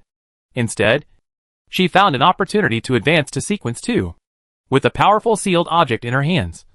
It is no longer as difficult to escape from the evil god Ca. Now that the Rose School is jointly targeted by the 7 righteous churches, it is in a worrying situation. Ending cooperation is a normal decision. Wait a few more years, and I might be able to help you get back the wishing lamp. The Superstar Master spoke, his words full of ridicule towards the Djinn. The Djinn god counterattacked without showing any signs of weakness. Huh. I'm afraid you won't be able to hold on until then. I still have this bit of confidence. Haha. Blind arrogance will only bring you failure. Like you? The Djinn really wanted to curse. But the current situation was stronger than human beings. The Mother Tree of Desire clearly stands firmly on the side of the Superstar Master, and the Returner of the Stars remains neutral. He is the only one fighting alone. Hastur was silently eating the melon. He finally understood that the Djinn, the son of chaos, was definitely not very popular among the stars at the beginning.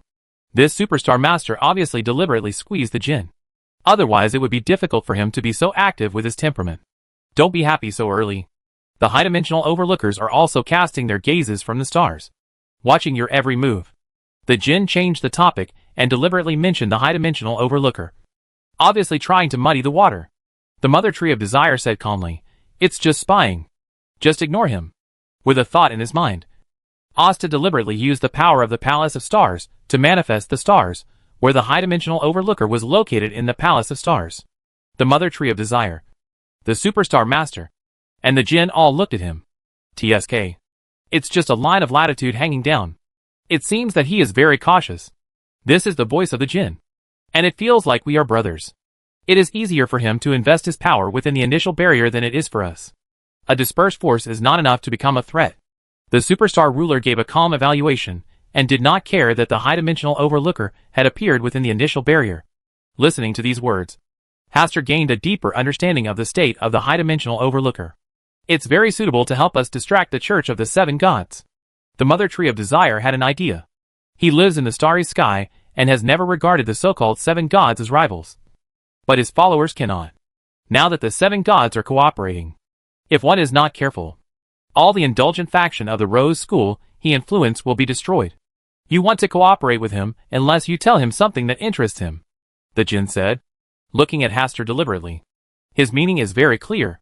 If the mother tree of desire really reaches cooperation with the high-dimensional overlooker, then it must be by selling the existence of the Palace of Stars in exchange for this opportunity for cooperation. Hastur looked at the mother tree of desire, waiting for his words.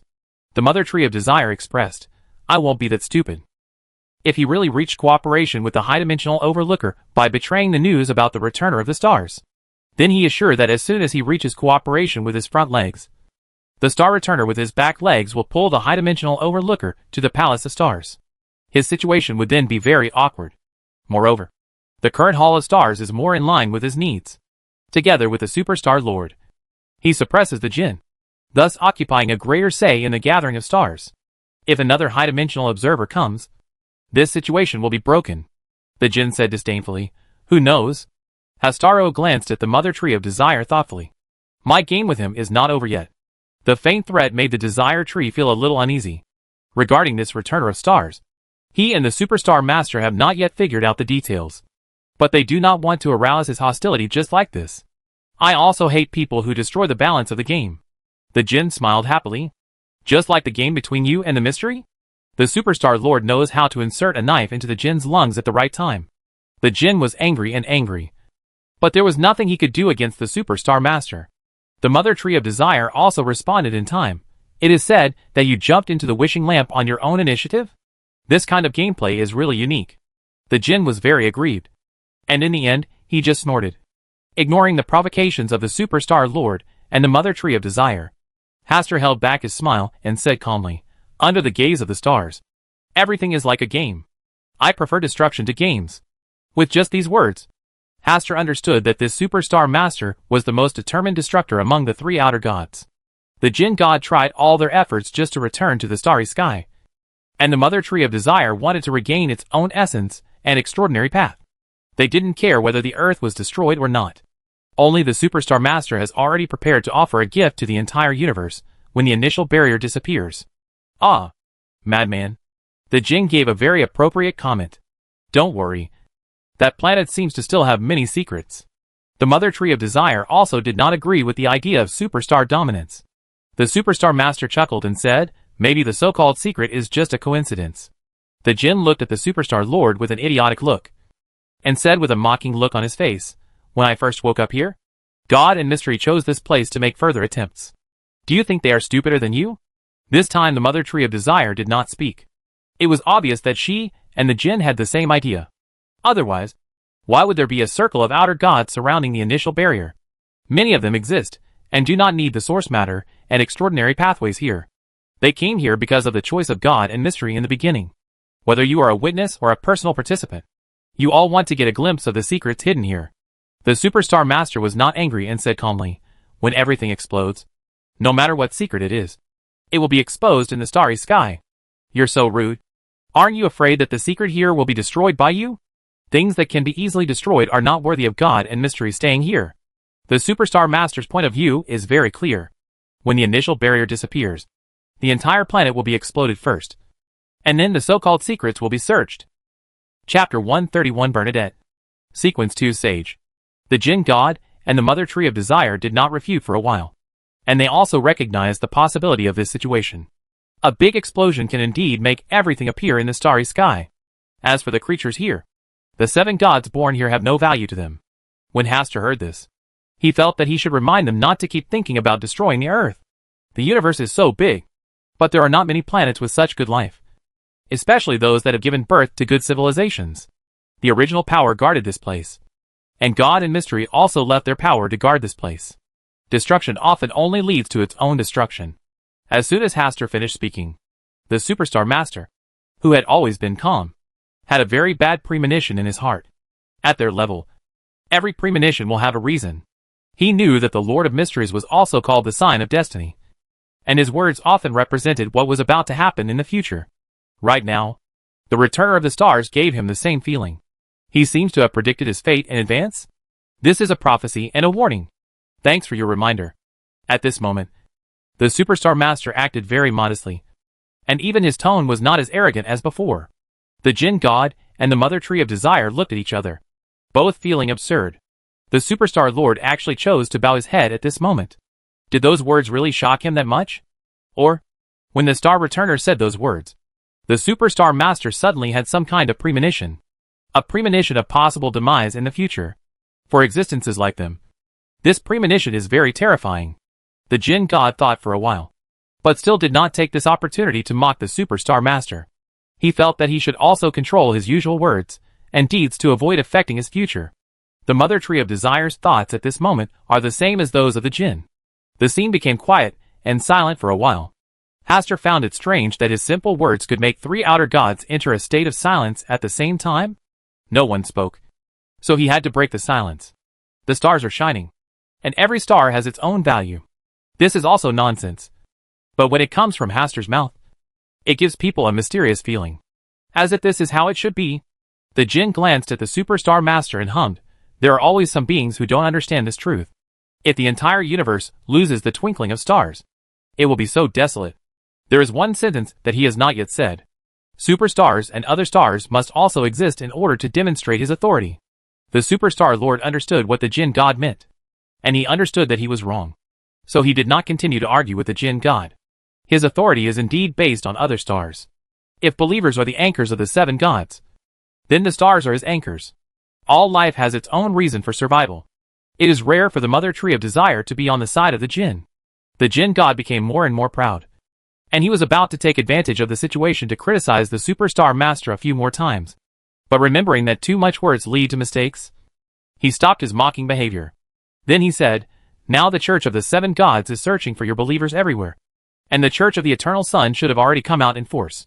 Do you need me to introduce you to some hiding places?" Need not. The Mother Tree of Desire refused directly. She simply did not believe in the luck of the Jinn. This made Hastur feel a bit regretful. He still wanted to confirm their hiding place. And then he revealed the news to Bernadette, and she would contact the people from the Church of the 7 gods. Time is on our side. The Superstar Master is very confident, which makes the Jinn wonder where his confidence comes from. The Superstar Lord obviously had no interest in explaining, and refused to speak despite the Jinn's inquiries. The Mother Tree of Desire also chose to keep this matter secret. Hastur saw that things had almost been said, and was just about to log off to see off the guests. The Jinn suddenly spoke. "You still remember that you owe me a temperance card? You want it back now? There's no better opportunity than now. Now that the Mother Tree of Desire is busy providing shelter to her followers. It's hard to be distracted from planning anything with the temperance card. You want to give this card to Bernadette for nothing? I can use it as a trade to buy myself a little freedom." After the previous setbacks, he and Bernadette had already had a stalemate, and the Mother Tree of Desire had also terminated their cooperation. He needed to make another plan. The Mother Tree of Desire pondered for a moment. "Can you find a way to bypass Bernadette and take the temperance card?" "That's my problem. It seems you have a new ally." The Mother Tree of Desire seemed to see through the Jinn God's true thoughts. So she didn't say anything more, and directly reported a location to the Jinn God. That's the end of today's party. Hastur announced the end of today's gathering of stars. and then use the chain of order to send them back to their stars.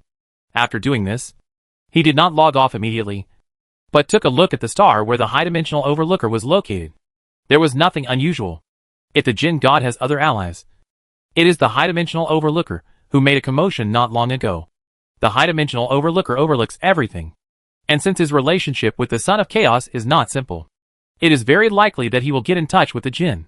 The Jinn asked for the previous Temperance card, probably because he wanted to give it to the high-dimensional overlooker. But what does the high-dimensional overlooker want to do with the Temperance card? Just for fun. What are his authority and extraordinary ways? It's really troublesome.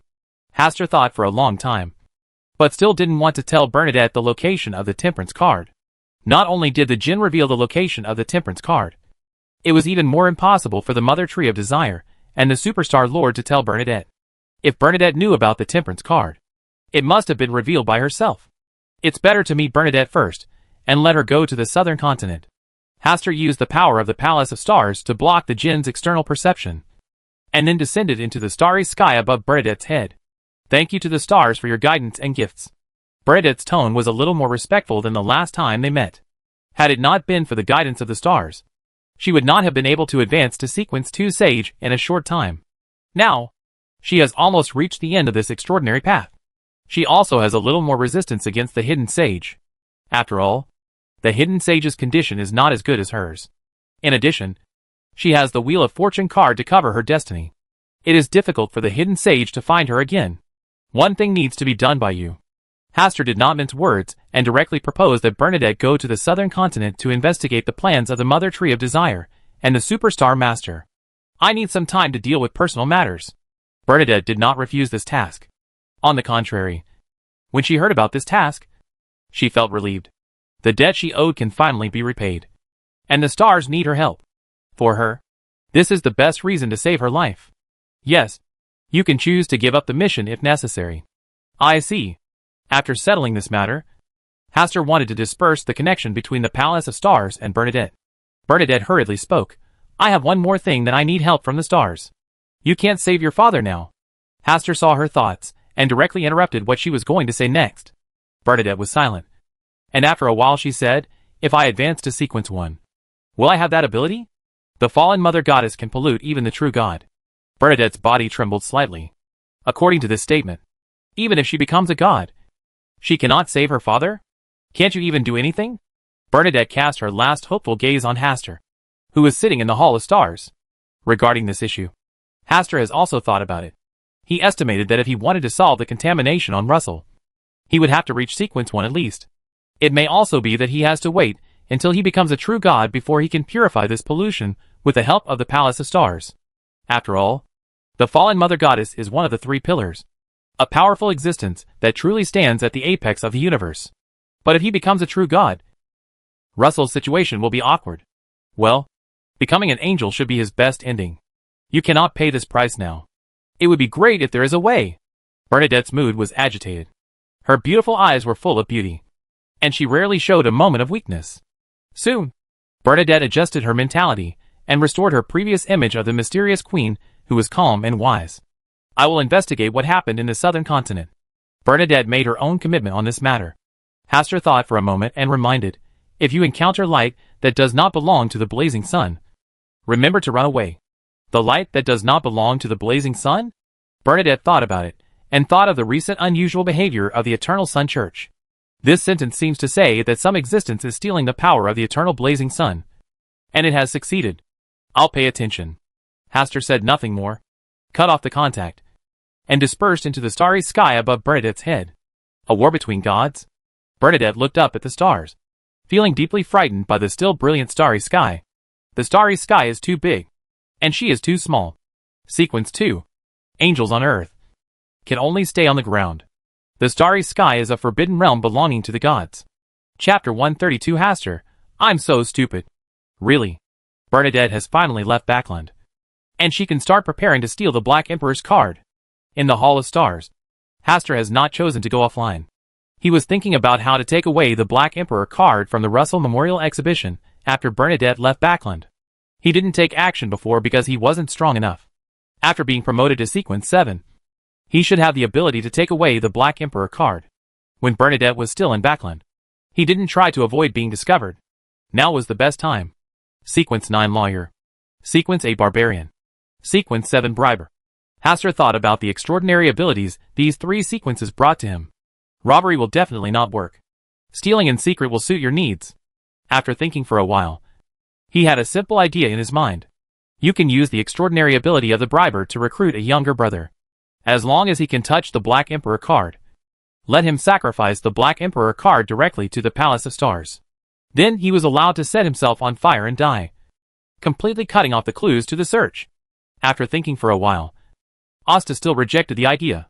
Of course, he had to do such an exciting thing by himself. He is now a Sequence 7 Briber.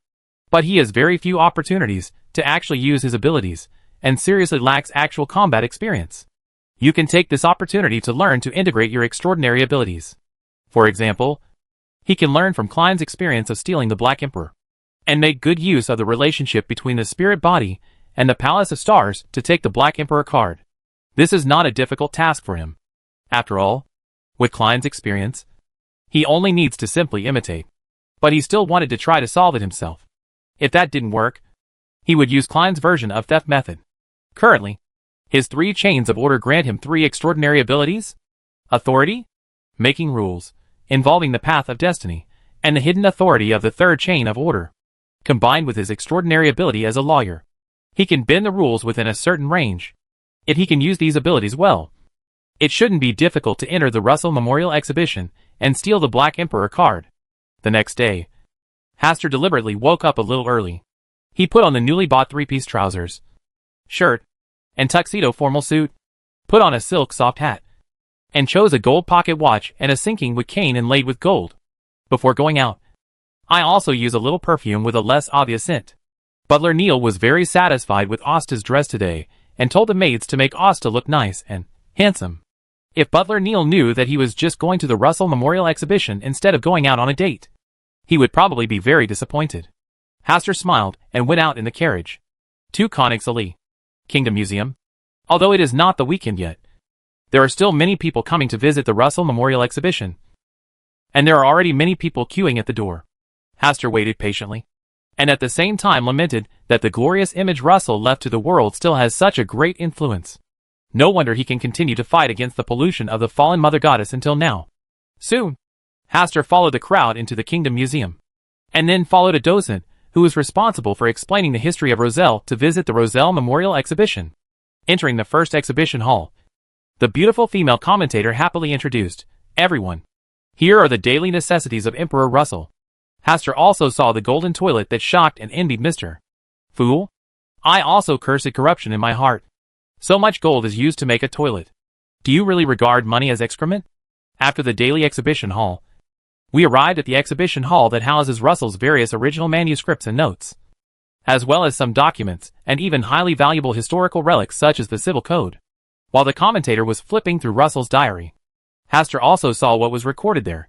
There is no value other than complaining. This is the love poem he wrote. This is the bracelet he made himself. This is the manuscript of the novel he wrote. These are the toys he made for his children. These are the building blocks he invented.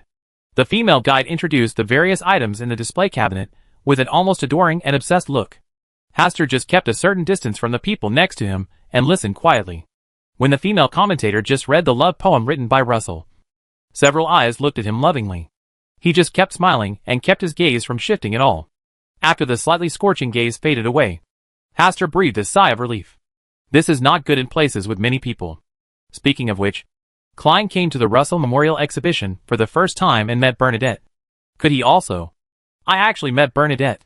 In front of the display cabinet stood a slender lady, at least 1.7 meters tall. She had long chestnut hair that reached her waist. She was wearing a bright light red cake skirt and a delicate and small soft hat. The hat and fine gauze hung down, covering her beautiful face. Hastur was not convinced that Bernadette was mistaken. He just looked at her and then withdrew his gaze, pretending that nothing happened and had no intention of coming forward to say hello. Bernadette appeared here today, probably because she wanted to take a look at the relics left by her father before leaving Backland. Hastur followed the crowd and walked over. Bernadette did not take the initiative to say hello to Hastur. Instead, she silently followed the team and listened to the commentator in front of her, introducing her father's life story in a tone of fanatical admiration. When he came to the exhibition area of Russell's study, Hastur secretly became serious. The bookmark of the Black Emperor's card is hidden here. Bernadette is not far behind him, and he cannot show any strangeness. Hastur pretended to be interested in every book and manuscript, and looked at them one by one with serious eyes. He soon discovered the Black Emperor card that was regarded as an ordinary bookmark.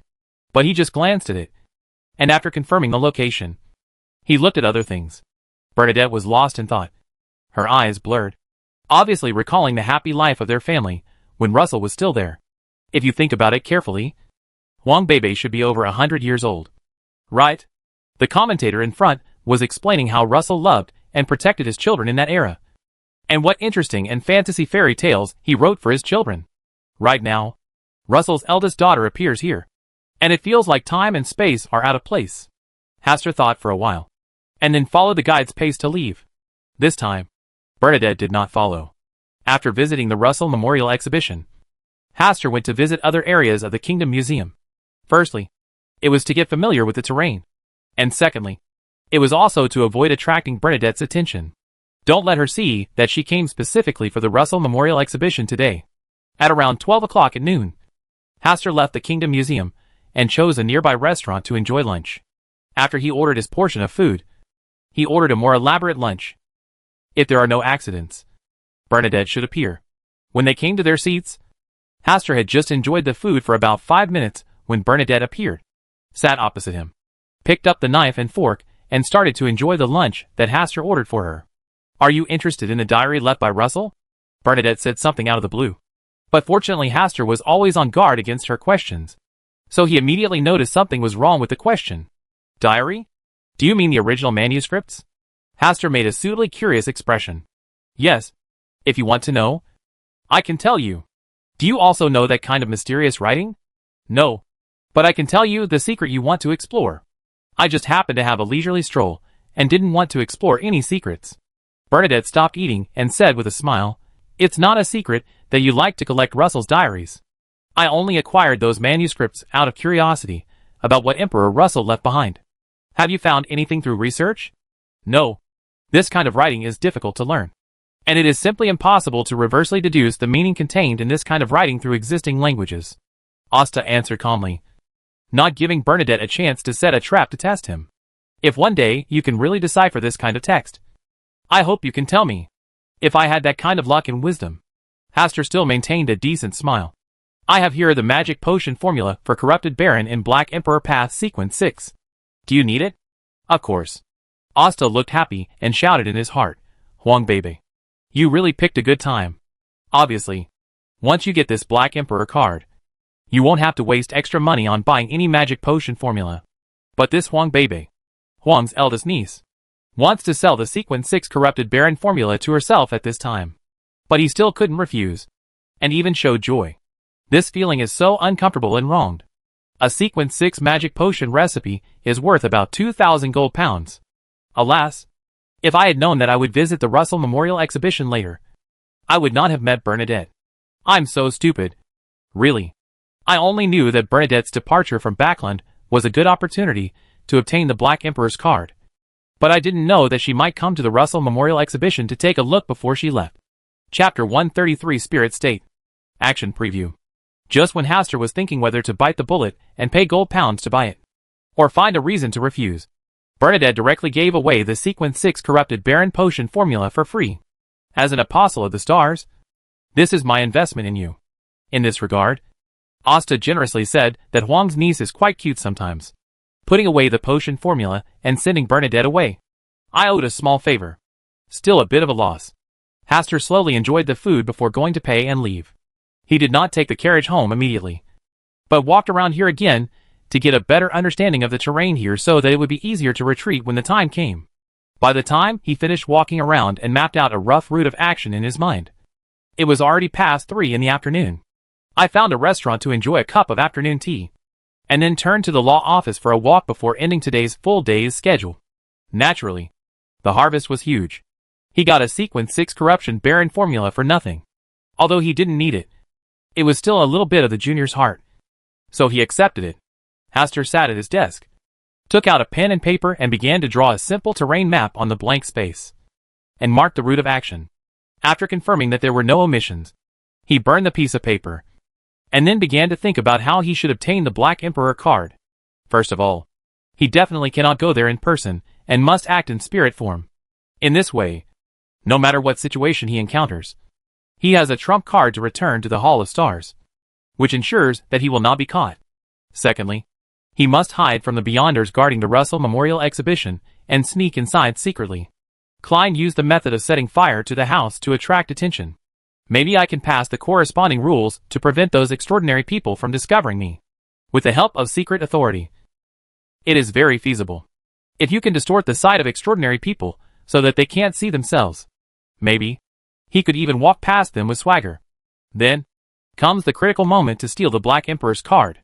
Once he takes that bookmark away, it will definitely trigger the defense measures there and attract the attention of the extraordinary. He is not sure whether the defense measures can be prevented from being initiated by formulating corresponding rules. If he could prevent the defensive measures from taking effect, then he estimated that no one would find out from the time he got the Black Emperor card to the time he left the Russell Memorial Exhibition. Hastur thought for a moment and took out his two extraordinary items. One is a bell that enhances the effect of the rules, and the other is the war emblem. He has asked Sharon to help find someone to identify it, and he already knows its usefulness. There are three main extraordinary functions. First, it can form a set of war armor all over the body, giving it good frontal defense. Second, it can materialize into a two-handed sword, which is extremely powerful. Third, it can form a blood-red vortex around you, similar to a war field. Once touched, it can deprive living beings of their blood and vitality. According to Sharon's estimation, if this sealed artifact falls into the hands of someone who is good at fighting, it can exert the power of a level 1 sealed artifact. Powerful sealed objects are naturally accompanied by frightening negative effects. There are two main points to note. Once worn for more than 10 minutes, it will continue to absorb the wearer's blood. If it is not taken off quickly, it will gradually drain the wearer's blood. Too strong aura of battlefield killing will affect a person's sanity. Once used for a long time, the wearer's sanity will gradually be eroded, and finally become a monster who only knows killing. Overall, this is a very powerful extraordinary item, very suitable for use in combat. It's just that he doesn't get along well with him. As a noble, he rarely takes risks, let alone fights with others. Even Sharon felt that this war emblem was a bit of a secret in his hand. Let's practice the spirit state first. Hastur put away his distracting thoughts, closed the study door and the windows tightly. Then he closed his eyes and concentrated for a while before trying to let the spirit body leave the physical body. That feeling of lightness, as if you were about to fly away, enveloped your whole body. Hastur floated to the desk and wrapped himself around the war emblem. He suddenly felt his whole body getting hot, as if a flame was spreading. The originally light and airy feeling has become heavy, as if wearing a suit of armor. Hastur tried walking around the study a few times, and also tried to blend into the ceiling and penetrate directly into the room on the 3rd floor. No one lives here, and there is no accumulation of debris. It looks very empty. Hastur flew out of the door of the room on the 3rd floor and flew back and forth around the corridor on the 3rd floor to feel the speed of the spirit body. When he was about to pass the house where the golden box was hidden, he hurriedly stopped again, always feeling that it was better not to get close to it in his spiritual state. Hastur changed direction and returned to the original room. He followed the floor back to the study on the 2nd floor and saw his own body. The spirit body flew over, dropped the war emblem, and then merged into the physical body. There is a slight burning sensation and a cold, probably because the effect of the war emblem has not completely faded. The spiritual power is not depleted much, and after a little rest, it will return to normal soon. There is no problem with the manipulation of spiritual bodies. The problem now is how to test whether the rules and secret authority that we have formulated can hide from the detection of those extraordinary people. There are only ordinary people like Butler Neal and others in the house, so there is no use hiding it from them. It seems we still need help from Merrick or Sharon. The next day, as Hastur was about to go out, Earl Richard from next door came to visit. After a few words of greeting, Hastur invited him to sit down and prepared a cup of marquee black tea for him. Earl Richard looked slightly embarrassed and said, "I came to visit today mainly because I want to learn some occult knowledge about dreams." "It's the so-called God in dreams again. Earl Richard, are you not at all alarmed by this situation?" Hastur no longer wanted to complain about how outrageous Earl Richard was. If the so-called divine apparition disturbed him every night when he slept, he will definitely try his best to drive this so-called god out of his dream. He can't always let him dictate to him. Hastur thought for a while, and felt that he needed to exaggerate the danger a little, so that Earl Richard would understand that the value of life lies in staying away from gods. Earl Richard, have you ever heard of the story of the devil in the dream? No. I'll tell you if I have time. Hastur laughed. He was making up this story casually. It would be a ghost if Earl Richard had heard of it. It is said that a long time ago, there was a man who often dreamed at night. In his dream, there was a kind figure who patiently taught him how to deal with various things. With the help of that figure, the man's life became better and better. Not only did he make a lot of money, he also married a wife and gave birth to a precious son. Just when the man was grateful to that figure, fate began to demand payment. First, the man's wife died in childbirth while giving birth to her second child. Neither mother nor child could be saved. Then his first son, and finally himself. The whole family died tragically one after another, and no one was spared. And that figure just left this man's dream, and then went to the next unlucky person chosen. And then a series of tragedies happened. Hastur felt that he had made his words very clear. If Earl Richard was still so hopeless, he could only wish him good luck. Earl Richard showed great interest in the demon in the dream, and seemed not to notice at all that his symptoms were very similar to those of the victim in this story. In response, Hastur sighed and told him to eat well and drink well during the recent period, and then go on a good journey. Earl Richard thought for a while and said, "You just said a long time ago. When did that happen?" Hastur took a deep look at Earl Richard, and after confirming that he was not joking with him, he even stopped sighing. The two chatted for an hour, and before leaving, Earl Richard warmly invited Hastur to go to his house for a party in a few days. Regarding such an invitation, Hastur just smiled and said, "If you have time." Baron Campbell, I have always felt that we are very destined. I'm feeling it too. After seeing off Earl Richard, Butler Neil came over, holding a luxurious-looking invitation in his hand. "Lord Baron, Duke Negan will hold a grand ball at his mansion in Queens in 5 days." Hastur sat on the sofa, took the invitation casually, and asked curiously, "Are there many nobles attending?" "There are many. All the nobles who can be counted are basically on the invitation list." That's it. It was really a grand event. Asta played with the invitation in his hand with a smile, already having a guess in his mind. If there were no accidents, Zillings should have assassinated Duke Negan at this dance. In the end, Miss Audrey's early vigilance exposed the assassination plan, which led to the failure of the assassination plan. It seems that before the ball comes, I need to meet Miss Audrey and discuss the matter of Kylingers together. Hastur still felt that it would be better to complete this matter with Audrey. If he told Greg unilaterally, it would easily arouse suspicion. So he would give this opportunity to Audrey. She takes the bounty on the surface, and takes Duke Negan's invisible political resources for herself. After Audrey exposes Chillings, I will tell Greco immediately. This way, I can achieve the situation I want. Hastur thought for a moment, and felt that this method was feasible. Speaking of which, I would also like to thank this Kalingos for helping him improve his favorability. Zillings is such a good guy. Chapter 134 Invisibility in the Extraordinary World. Night. Merrick was invited to Hastur's home. When he came to the door, Butler Neil came out to greet him. "Where's Hastur? The Baron is dealing with some things. Please go to the study upstairs and wait for a while." "Okay." Butler Neil led Merrick to the study on the second floor. The door of the study was ajar, but Butler Neil pushed it open with a gentle push. Merrick glanced first, and indeed did not see Asta's figure. He walked into the door and sat on the sofa naturally. "Guess. Please take a seat first. The Baron will be here shortly." Butler Neil said goodbye and left.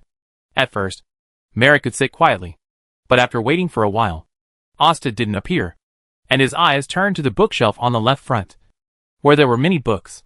Most of the books are about legal knowledge, and some are about linguistics, such as Elvish, Giant, and Ancient Hermetic. Apart from these, there are only a few scattered books recording occult knowledge, with the idea that idleness is also idle. Merrick got up and went to the bookshelf, picked out a book that he was more interested in, sat on the sofa, and started reading. After reading for more than 10 minutes, Merrick placed the book on the sofa and frowned slightly, feeling a little strange. In his impression, Hastur has always been a person who has a very good sense of time. Logically, he would not have to wait for such a long time. Did you encounter some difficulty? Merrick thought for a while, but still didn't go out to search, and still chose to stay in the study. Butler Neil came twice, once bringing drinks and snacks, and once bringing several bottles of fine wine. Something's wrong. The more Malik thought about it, the more strange he felt. He got up and walked around the study. When he returned to the sofa, there was a familiar figure sitting on it. Asta, when did you come in? Merrick glanced at the door that was still closed as he spoke. Hastur said with a smile, I have always been here. Don't be ridiculous. If you stay here all the time, there's no way I wouldn't notice you. Merrick came to the sofa and sat down on the empty seat next to Hastur. Maybe your eyes deceive you. Oh, I prefer to believe that you deceive me. Merrick chuckled, opened a bottle of wine, and poured himself a full glass. Merrick, do you know why human eyes can see? Merrick was stunned for a moment and said, if you can't see anything with your eyes, do you still call them eyes? Hastur smiled and said, then do you know how a blind man becomes blind? Because their eyes are broken. They can't see anything. That's true. But it's neither accurate nor scientific. Merrick's mind was filled with questions. He felt that Asta was a bit weird today, and his words were confused. It would be great if the person here today was Miss Sharon. Asta sighed with emotion. Merrick felt that this sentence seemed to be mocking his own IQ. Before he could react, Hastur, who was still in sight, suddenly disappeared. Merrick's face instantly became solemn, and he tentatively shouted, Asta? No respond. Invisibility? Merrick raised his eyebrows slightly, put down the wine glass with his right hand, and then smacked it at Hastur's position at a very fast speed. It was empty, and no one was photographed. This magic is really interesting. Merrick's interest was greatly increased at this moment, and he was determined to uncover Asta's little trick. Stand up and walk around, punching and kicking at empty spots from time to time. But the true location of Hastur has never been found. Only then did Merrick become truly serious. I began to understand why Hastur invited himself to his home as a guest today and made himself wait in the study for so long. Hastur obviously wanted to use his hand to test his new ability. Can't see with the naked eye. How can it be deceived even by spiritual vision? Merrick turned on his spiritual vision and scanned the entire study again, but still found no trace of Hastur.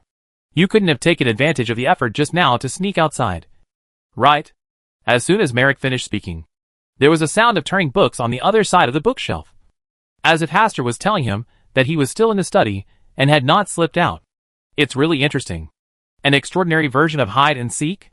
Merrick quickly came to the place where the sound of flipping books was heard just now, but he did not see anyone. However, he was not depressed. Instead, a smile appeared on his face. I saw cold air emanating from his whole body, and the light blue cold air enveloped him in all directions. At the same time, he transformed into a werewolf form, with a pair of wolf ears raised to listen.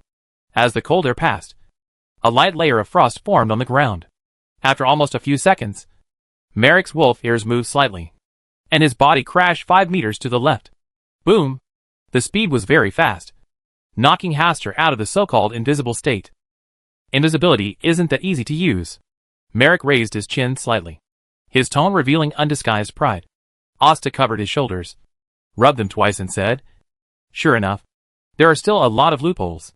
Asta, are you planning to use this ability to spy on a noble lady taking a bath? Hastur looked at Merrick's face and sighed. I am different from you.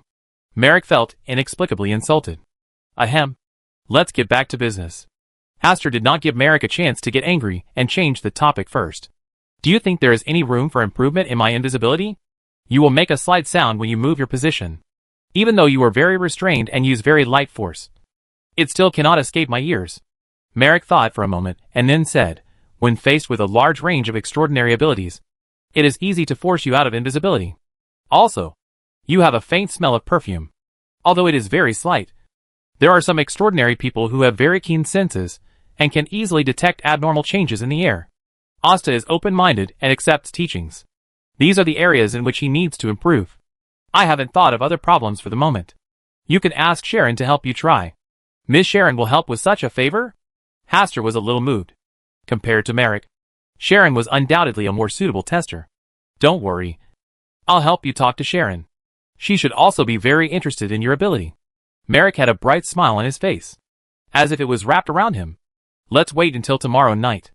I need some time to improve my invisibility. I really look forward to what kind of shock you can give Sharon. Merrick is obviously watching the fun and not taking it too seriously. It would be a shame if he was found all at once. It's okay. It's not a shame to lose to Sharon. I became a sequence 9 beyond or earlier than her. But she still caught up with me. Now, she has even left me behind. Then, Merrick stayed in the study to give Hastur some relevant advice. From beginning to end, he never asked Hastur how to do this. After sending Merrick away, Hastur stayed alone in the study to continue improving his invisibility. Today, the reason why he was able to deceive Merrick's physical and spiritual vision one after another was because he set 2 rules for himself in advance in the study. Rule number 1. He doesn't emit any light within a certain distance around him. In short, it achieves the so-called invisibility effect by deceiving people's eyes. This involves modern science, which is a bit complicated. Hastur would not be able to do this if he did not have extraordinary abilities. In addition to this rule, there is also the help of secret authority. Otherwise, the fluctuations in the rules here cannot be hidden. From Merrick's perspective, he could not sense the regular aura and fluctuations of this place. And he could not see Hastur with his naked eyes, thus forming the so-called invisibility. The second rule is specifically designed to deceive spiritual vision. And with the help of secret authority, this is even simpler. Deceiving the naked eye and spiritual vision so that they cannot function as they should. This is the basic principle of Hastur's current invisibility technique. It sounds powerful, but in fact it has many limitations. The abilities of extraordinary people are far beyond those of ordinary people. Like the 5 senses mentioned by Merrick. As long as any one of the senses is extremely good, you can sense where he is even with your eyes closed. Physical invisibility uses the principle of light imaging. But not all extraordinary people observe the world through this principle. There is also the issue of sequence level. I am only sequence 7. When encountering an extraordinary with a higher sequence, it is easy to see through the illusion. The so-called invisibility is more like a joke about the emperor's new clothes. If there is only a spirit body, it will be easier to achieve invisibility. Hastur soon discovered that no matter how he made the rules, the innate nature of the body meant that it could not be completely hidden. In the spirit state, it cannot be seen directly with the naked eye, and it can also float in the air. It makes no sound when it changes position, and there is no smell that can be smelled. Just like the state of a ghost, the body is inherently more suitable to be the carrier of invisibility than the body. If he wanted to deceive an extraordinary person like Sharon, it would only be possible in the spiritual state. With direction in hand, Hastur continued to study how to improve the second version of invisibility. Chapter 135 Susie's Natural Enemy. Backland, Queens. Audrey was about to go out when she saw Susie lying at the door, and gave her a look. Audrey was stunned for a moment when the voice of her father, Earl Hall, came from outside. My baby girl, are you getting ready to go out now? Audrey showed an elegant and intimate smile on her face, took a step forward, put her arm around Earl Hall's right arm, and said with a smile, yes. I am about to go to Grey Lynth's to appreciate his recent new works. Grey Lynth? A meaningful smile appeared on Earl Hall's face. Are you just going to see Grey Lynth? And there are a few friends I can talk to. Is there a Baron Hastur Campbell among them? Audrey was not affected by this sentence, and said naturally, Mr. Asta is a very knowledgeable person, and can always give me reliable advice on some issues. Earl Hall patted Audrey's hand and sighed slightly. I don't object to you making friends. But you have been going out a bit frequently recently, and some gossip has reached me. Before Audrey could speak, Earl Hall chuckled and said, I have always believed that my daughter will be able to grasp the distance between people. There is no need for me to worry about you anymore. It's getting late. Go ahead and remember to come back early. Audrey showed a sweet smile and nodded. Well, I will be back before 9 o'clock tonight. After saying that, Audrey waved, left the villa with Susie and her personal maid, took a carriage, and headed to Grey Lynth's home. On the carriage, Audrey pouted slightly, a little dissatisfied with the episode that happened tonight. Someone must have been gossiping in front of her father. Otherwise Earl Hall, who had always given her a lot of freedom, would not have said such words before she went out tonight. It's really annoying. Those nobles obviously have so many things to discuss and deal with. But they insist on discussing my private affairs. Audrey got angry and slapped Susie on the head. Susie just opened her eyes and glanced at her, then continued to sleep on her stomach. Soon, the carriage arrived at Grey Lynth's house. The maid got out of the car first, then stretched out her hand to help Audrey get out of the carriage. Susie fluffed her golden hair, followed Audrey's example, and stepped out of the carriage step by step with graceful steps. Susie is learning how I walk. Audrey looked back at Susie, her face feeling a little hot, even though it was fun to have an extraordinary dog. However, when she saw Susie gradually getting closer to her in all aspects, and even surpassing her in some aspects, she always had a strange feeling in her heart. She already felt a lot of pressure, and was afraid that she would be outclassed by Susie in all aspects in the future. Because in the past few days, Susie has begun to study the Loan Dictionary, and she behaves like a scholar when getting along in private. Before she stepped through the door of the Grey Lint Villa, Susie's fur was taut all over her body. She didn't care to imitate Audrey's elegant steps. She quickly came to Audrey's feet, and rubbed her feet with her tail between her legs. Audrey glanced down and understood what Susie wanted to express at this moment. It seemed to have encountered a natural enemy, so it was too scared to go in. Audrey felt strange. She had brought Susie to Grey Lint's house more than once or twice.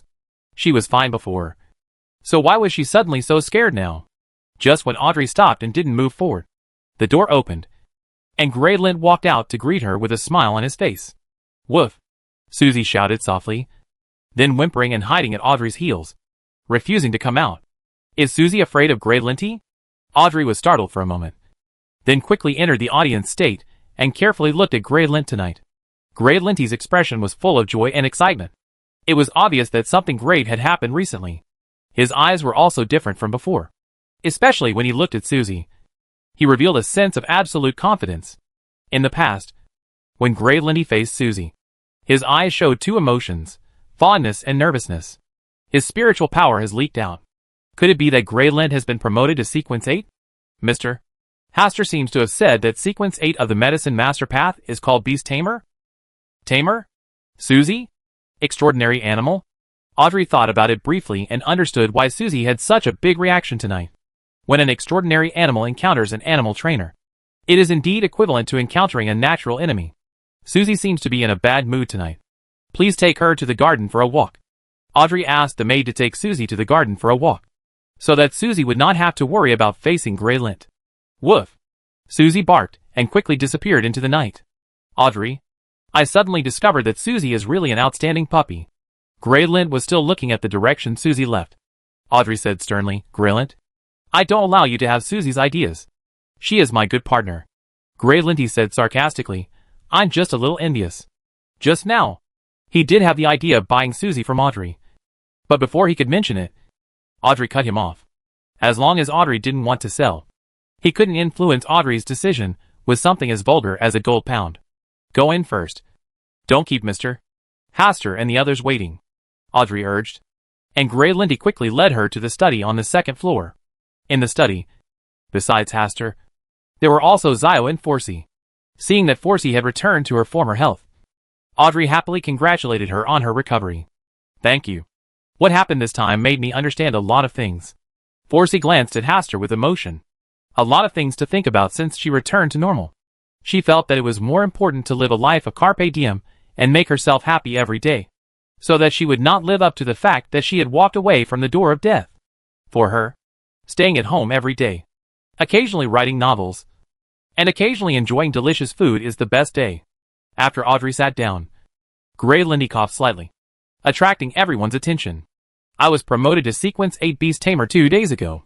Grey Lint announced his good news, which indeed aroused the envy and emotion of Zio and Forsey. They entered the extraordinary world earlier than Grey Lint, but now they are no match for Grey Lint. As expected of a noble, he is rich. Zio secretly envied that if she had that much money, she would have bought all the extraordinary materials and been promoted to Sequence 8. Should I try harder too? The moment Forsey's thoughts arose, he was slapped away by himself. He had promised to enjoy life, but the extraordinary world was so dangerous. The higher the sequence, the more terrifying the danger. Audrey said with a smile, Grey Lint, congratulations on your successful promotion. The smile on Grey Lint's face could not be hidden, but he still pretended to be modest and said, I was just lucky for a while. I have been studying medicine during this period. I don't know how to completely digest the potion, and then spent a lot of money to buy the potion formula and extraordinary material. Audrey glanced at Haster, who was still smiling, and murmured in her heart, No, Grey Lint, you are not lucky, but because Mr. Haster has been guiding you forward. If Mr. Hangman can find all his extraordinary materials, he should be able to be promoted. Sequence 8. Zio and MS. Furs are now Sequence 9. After satisfying his own little vanity, Graydland looked at Hastur and said, Asta, I am now a Sequence 8 beast tamer. How can I be promoted to Sequence 7? Animal tamer. You should be needed to tame animals, such as the lions performing in the circus. Hastur still gave a small suggestion. I've always wanted to buy a puppy as smart and cute as Susie. Graydland still missed Susie, and Audrey thought that when she came to Graydland in the future, she would not let Susie follow her. Gee, Susie, that is the fantasy dog of the future. Asta sighed with emotion and said with a smile, I also want to buy a smarter and cute kitten, but I haven't found the right one. Shio thought for a moment and said, How much does it cost to buy a puppy like Susie? Audrey recalled it and said with a smile, Susie was a gift from my father when he bought the hunting dog. It is probably worth 450 gold pounds. 450 gold pounds? Zio was completely scared off by the price. Even if she sold herself, she couldn't sell it for the high price of 450 gold pounds. Right? And this is just a gift. So how many gold pounds does the hound cost? After just thinking about it briefly, Zio still didn't ask the question that might arouse her extreme envy. Graydland added, 450 gold pounds is far from buying a puppy as smart as Susie. It was given as a gift for the sake of Earl Hall. After all, the hound purchased by Earl Hall is worth tens of thousands. Gold pound. Tens of thousands of gold pounds? Zio and Forsy's breathing became faster at the same time. The total amount of money they had seen in their lives was not tens of thousands of gold pounds. Right? Moreover, this is only the price of a hound. Humans are worse than dogs. Zio and Forsy looked at each other and just wanted to hug each other for warmth. Even Hastur's face stiffened. Tens of thousands of gold pounds was also an enviable amount for him. Audrey still kept a decent smile on her face, but she also felt that Graydland talked too much. She knew how dire Mr. Hastur's financial situation was. You must be excited by the price of tens of thousands of gold pounds. Right? Audrey took a sneak look and only had time to see the expression on Haas's face that had already calmed down. Mr. Hastur is India's. Right? Chapter 136 Susie, the joys and sorrows of humans and dogs are not the same. The scene fell into a brief silence. Graydland realized that he seemed to have talked too much and hurriedly changed the subject. I know some people who specialize in pet training. Asta. In a few days, you can come with me. I will definitely choose a kitten as cute and smart as Susie for you. Can. Hastur did not refuse the offer. An animal trainer has a natural and huge advantage in selecting pets. They can easily determine a pet's health, mood, personality, and many other aspects. Zio glanced at Forsy and originally wanted to ask Forsy if she wanted to buy a pet to accompany her at home. But when she thought of the price of 450 gold pounds, she swallowed her words. When entering the free communication session, Hastur, as before, popularized relevant occult knowledge for them. It was not profound, but rather systematic, so that they could have a deeper understanding of the extraordinary world. As the conversation continued, Audrey thought for a moment.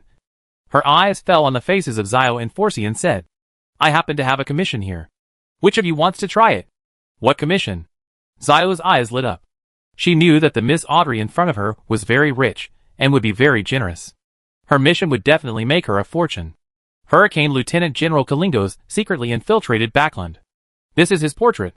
I hope you can find him. Well, there is no need to alert him. Audrey handed a folded piece of paper to Zio. In addition to a portrait of Kylanges, it was also filled with various information about Kylanges. The kingdom's bounty for Kalingos is 10,000 gold pounds. Even if you just provide certain clues, you can get at least a few hundred gold pounds in reward. Audrey's addition made Zio's eyes brighter. With a commission of several hundred gold pounds, she had never encountered such a lucrative task. Even Forsy came over and looked at the paper with Zio. Graydland asked curiously, Vice Admiral Hurricane? Is he one of the 7 pirate generals on the sea? Well, it's him. Audrey answered in the affirmative. And she also thought about asking Zio for help privately. But then she thought about it. Mr. Hastur could also take on this task. Right? With his intelligence and ability, it should be easier than Zio to discover Chilling's movements. But now it seems that Mr. Hastur is very calm and is not tempted at all by the huge bounty. Has Mr. Hastur's dire financial situation improved? After Zio and Forsy read the relevant information above, although they felt that this commission was very risky, the rewards were also huge, so they finally accepted it. After she returned, She spent 20 gold pounds to hire others to help her search. If she could find it, she would be able to get a large amount of money. Even if she couldn't find it, Miss Audrey's generosity would reimburse her for the money she spent during this period. Soon, the exchange gradually came to an end, and before leaving, Forsey expressed his solemn thanks to Hastur. After exiting the gate of Greenland Villa, Susie, who had been hiding in the garden and playing, rushed over. However, when she saw Hastur, she stopped abruptly, with her tail between her legs and her head lowered, and walked silently to Audrey's feet. Hastur glanced at it and said, "Susie seems to be in a bad mood tonight?" "Well, yeah. It probably wasn't having a good time. Greyland likes it very much. Why don't you let it stay here for one night and change the living environment?" Asta spoke with a smile, and the smile on his face fell into Susie's eyes. That was like a devilish smile. "Woof woof," it shouted twice anxiously, fearing that Audrey would really leave it here. Audrey did not answer immediately, frowning slightly, as if she was thinking about the feasibility of this suggestion. Asta smiled and said, "Look, Susie's reaction is so obvious. She may also like my proposal." Audrey lowered her head, looked at Susie, and asked curiously, "Susie, do you really like staying here?" "Woof woof woof." Susie shouted a few words and rubbed Audrey's skirt with her face, looking very well behaved. "It wants to stay here, but it just doesn't want to be separated from you." Susie looked confused. She clearly didn't want to stay here. But why did this person always misunderstand her? Don't humans and dogs share the same joys and sorrows? Mr. Hastur, do you understand what Susie wants to express? I can understand a little bit. For example, right now, it is probably very confused and doesn't know what choice to make. Woof? You see? Susie echoed what I said. Susie didn't dare to make any more noise. She silently pressed against Audrey's skirt and pulled Audrey's ankles with her two front legs, for fear that she would really leave her behind. "Susie, does this mean that you want to stay here in Grayling by default?" Woof woof woof. Susie's golden hair was trembling all over her body. Could she still speak properly? "It's just a dog." Audrey wanted to cover her mouth and laugh, and quickly took a deep breath to maintain her decent smile. Unfortunately, Susie has become accustomed to sleeping at home, and the first thing I want to see when I wake up every day is to see Susie in front of me, which keeps me motivated. Well, motivation to learn. Audrey couldn't remember how many times she woke up in the morning and found Susie wearing a pair of gold-rimmed glasses, lying on the ground and quietly reading books. When she saw her waking up, Susie would say in a deep voice, "Audrey, you're awake." This scene always stimulates her motivation to study and makes her never think about lying in bed again. This effectively improved her habit of staying in bed. Upon hearing these words, Susie immediately perked up, wagging her tail and walking back and forth around Audrey's feet.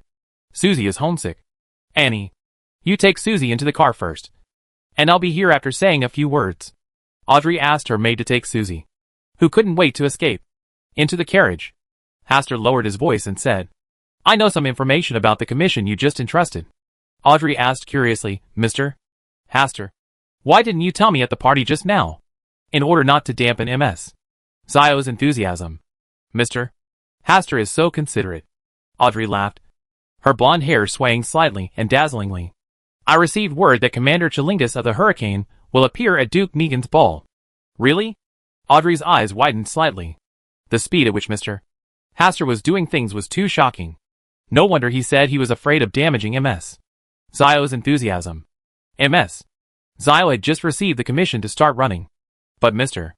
Asta was already standing only one step away from the finish line. This kind of comparison is really too tragic. Greg is a good friend of mine, and I'm not going to take any chances with this news. Audrey thought for a moment and said, "Mr. Hastur, what kind of reward do you want?" "I have always wanted to restore the glory of our Campbell family." "Restore the glory of the Campbell family? The reward Mr. Hastur wants is a knighthood?" Audrey quickly figured out the key to this, and hesitated for a moment before saying, "I can only do my best on this matter." "Don't be too deliberate. Just let everything take its course. Why didn't Mr. Hastur just tell Greco? Sometimes the relationship is so good that we can't speak freely." Audrey also felt that this sentence made sense. Just like her pursuit of the extraordinary world, she did not dare to discuss these things with her parents. On the contrary, it was people like Mr. Hastur and Greyland who made her feel less scrupulous and show her truer self. Audrey's eyes flickered and she pretended to be confused. "Mr. Hastur, You mean that the relationship between us is relatively normal? So we can speak freely? Asta thought for a moment, and felt that he could not discuss this topic with Audrey. So he said instead, Kalingos is a ferocious pirate. He dared to come to Duke Negan's ball. He must have evil intentions, and have something to do. Rely on. Miss Audrey should be careful. Well, I won't put myself in danger. After the matter was finished, Asta was about to leave.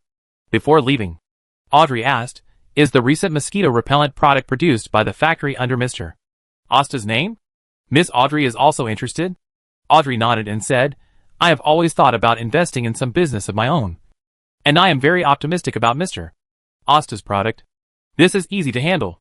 You can send someone to discuss relevant investment matters with manager Harley tomorrow. In fact, Asta doesn't really want to accept outside investment.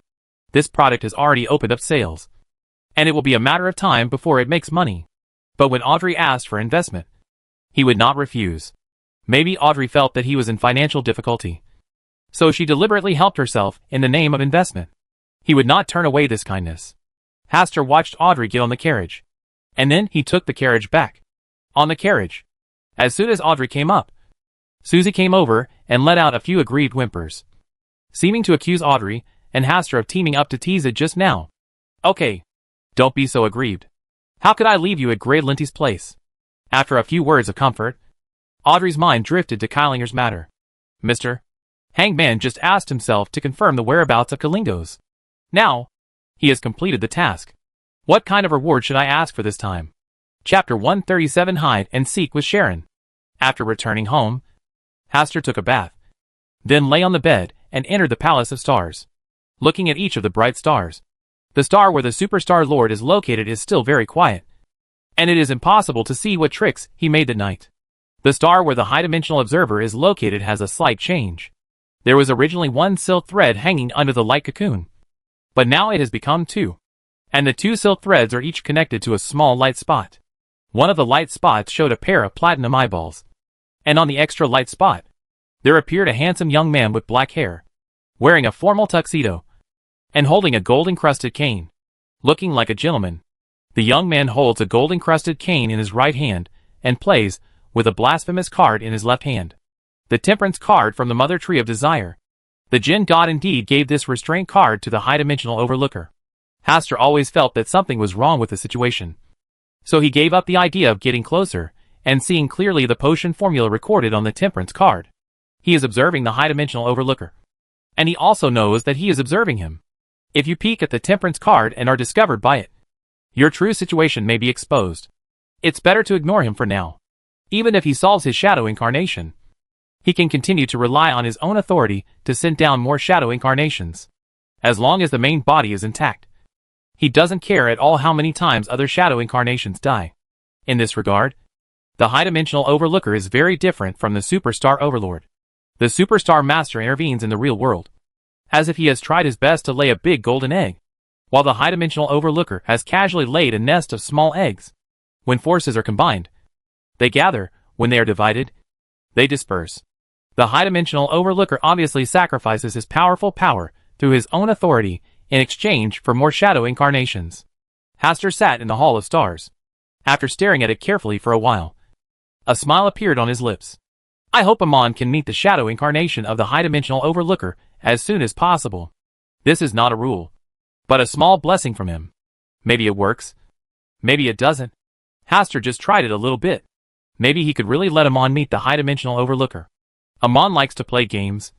The high-dimensional overlooker likes to observe everything, and he also likes to watch the excitement between them. One blessing, threefold satisfaction. During the day, Asta went to the factory and told the Harley manager about Audrey's investment. Harley's manager immediately said that this was a great thing and worthy of praise. For example, you can pay to publish it in a newspaper. Backlund Pearl personally invests in the endorsed products. One of Miss Audrey's favorite products. The most popular and trendy product nowadays. Even Miss Audrey said she liked it after using it. Asta listened silently, and really felt that Harley manager was a talent. He only mentioned a few words casually, and he could come up with hot topics for the Mysterious World version of UC headlines. In this aspect, Hastur is very sure of Audrey's ability to carry goods. Among other things, there are few nobles in the noble circle who have not heard of Audrey Hall's name. This is Backlund's most shining pearl that even the king personally recognized. No, not only should we not boast about this matter, we must also pay attention to protecting Miss Audrey's privacy. Oster rejected the Harley manager's tempting-sounding suggestion. He would not use Audrey's reputation to add luster to his own products and use it as a gimmick. Even if Audrey didn't care that much, he couldn't do this. Influence and reputation are intangible, but ubiquitous things. Manager Harley felt it was a pity. But he did not stick to his idea. He also knew some unspoken rules among nobles. It is okay to make money quietly, but don't tell others in a big way that you are going to make a lot of money. What's more, Miss Audrey is not short of money. Such behavior can easily arouse the dissatisfaction of Earl Hall. Audrey's work efficiency is very fast. And in the afternoon, specialized personnel came to discuss related investment matters with the Harley manager. At around 6 o'clock in the evening, Hastur finished his dinner early, and at the same time told butler Neil that no one would come to the second floor unless anything big happened. At about 7 o'clock, Hastur came to an empty house at the corner of the second floor. This place was originally used to store some clothes, but he didn't have many clothes. There was only a wardrobe here, and there were no clothes in it. Hastur closed the door first and locked it. Then he walked to the tan wardrobe that was nearly 2 meters away, reached out, and opened the 2 cabinet doors of the wardrobe. It was dark inside. Hastur turned off all the lights in the room, then returned to the closet and closed the 2 cabinet doors. After doing all this, Hastur closed his eyes and rested for a while. And then the spirit body emerged from the top of his head. A pure spiritual body is far more free than a real body. He passed through 2 closed cabinet doors and passed through several rooms before arriving at the study room he had agreed upon with Sharon. Hastur floated to the desk and rolled up the war emblem, making his spirit body feel like it was wearing a thick layer of armor. In this state, the extraordinary ability to use war emblems does not count, so there is no 10-minute limit on its use. The invisibility of resentful spirits is prohibited here. This rule was specifically designed to target Sharon, so that Sharon could not hide her presence. Otherwise, with the extraordinary ability of her Ray Soul sequence to penetrate everywhere, Hastur would not know when she came to the study. All spiritual prying eyes are prohibited here. After laying out 2 rules in succession, Hastur imposed a blessing of fate on himself to increase his luck. After doing all this, Hastur floated to a shadow on the bookshelf and waited. Wait until the appointed time comes to see if Sharon can find her. Referred to as an extraordinary version of hide and seek.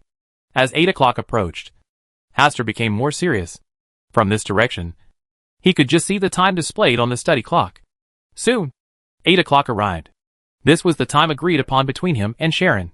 After waiting for almost 10 minutes, there was a whining sound coming from the window. The temperature seems to have dropped a bit too. Is Sharon here?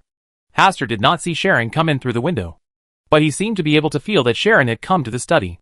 Did Sharon jump directly from a certain location outside the window to the mirror in the study? The mirror in the study room was placed directly opposite the sofa, so he couldn't see it from this position. Wait a minute. Sharon has always been very patient. Maybe she is waiting for her to go out now. Hastur chose to wait patiently to avoid being discovered by Sharon.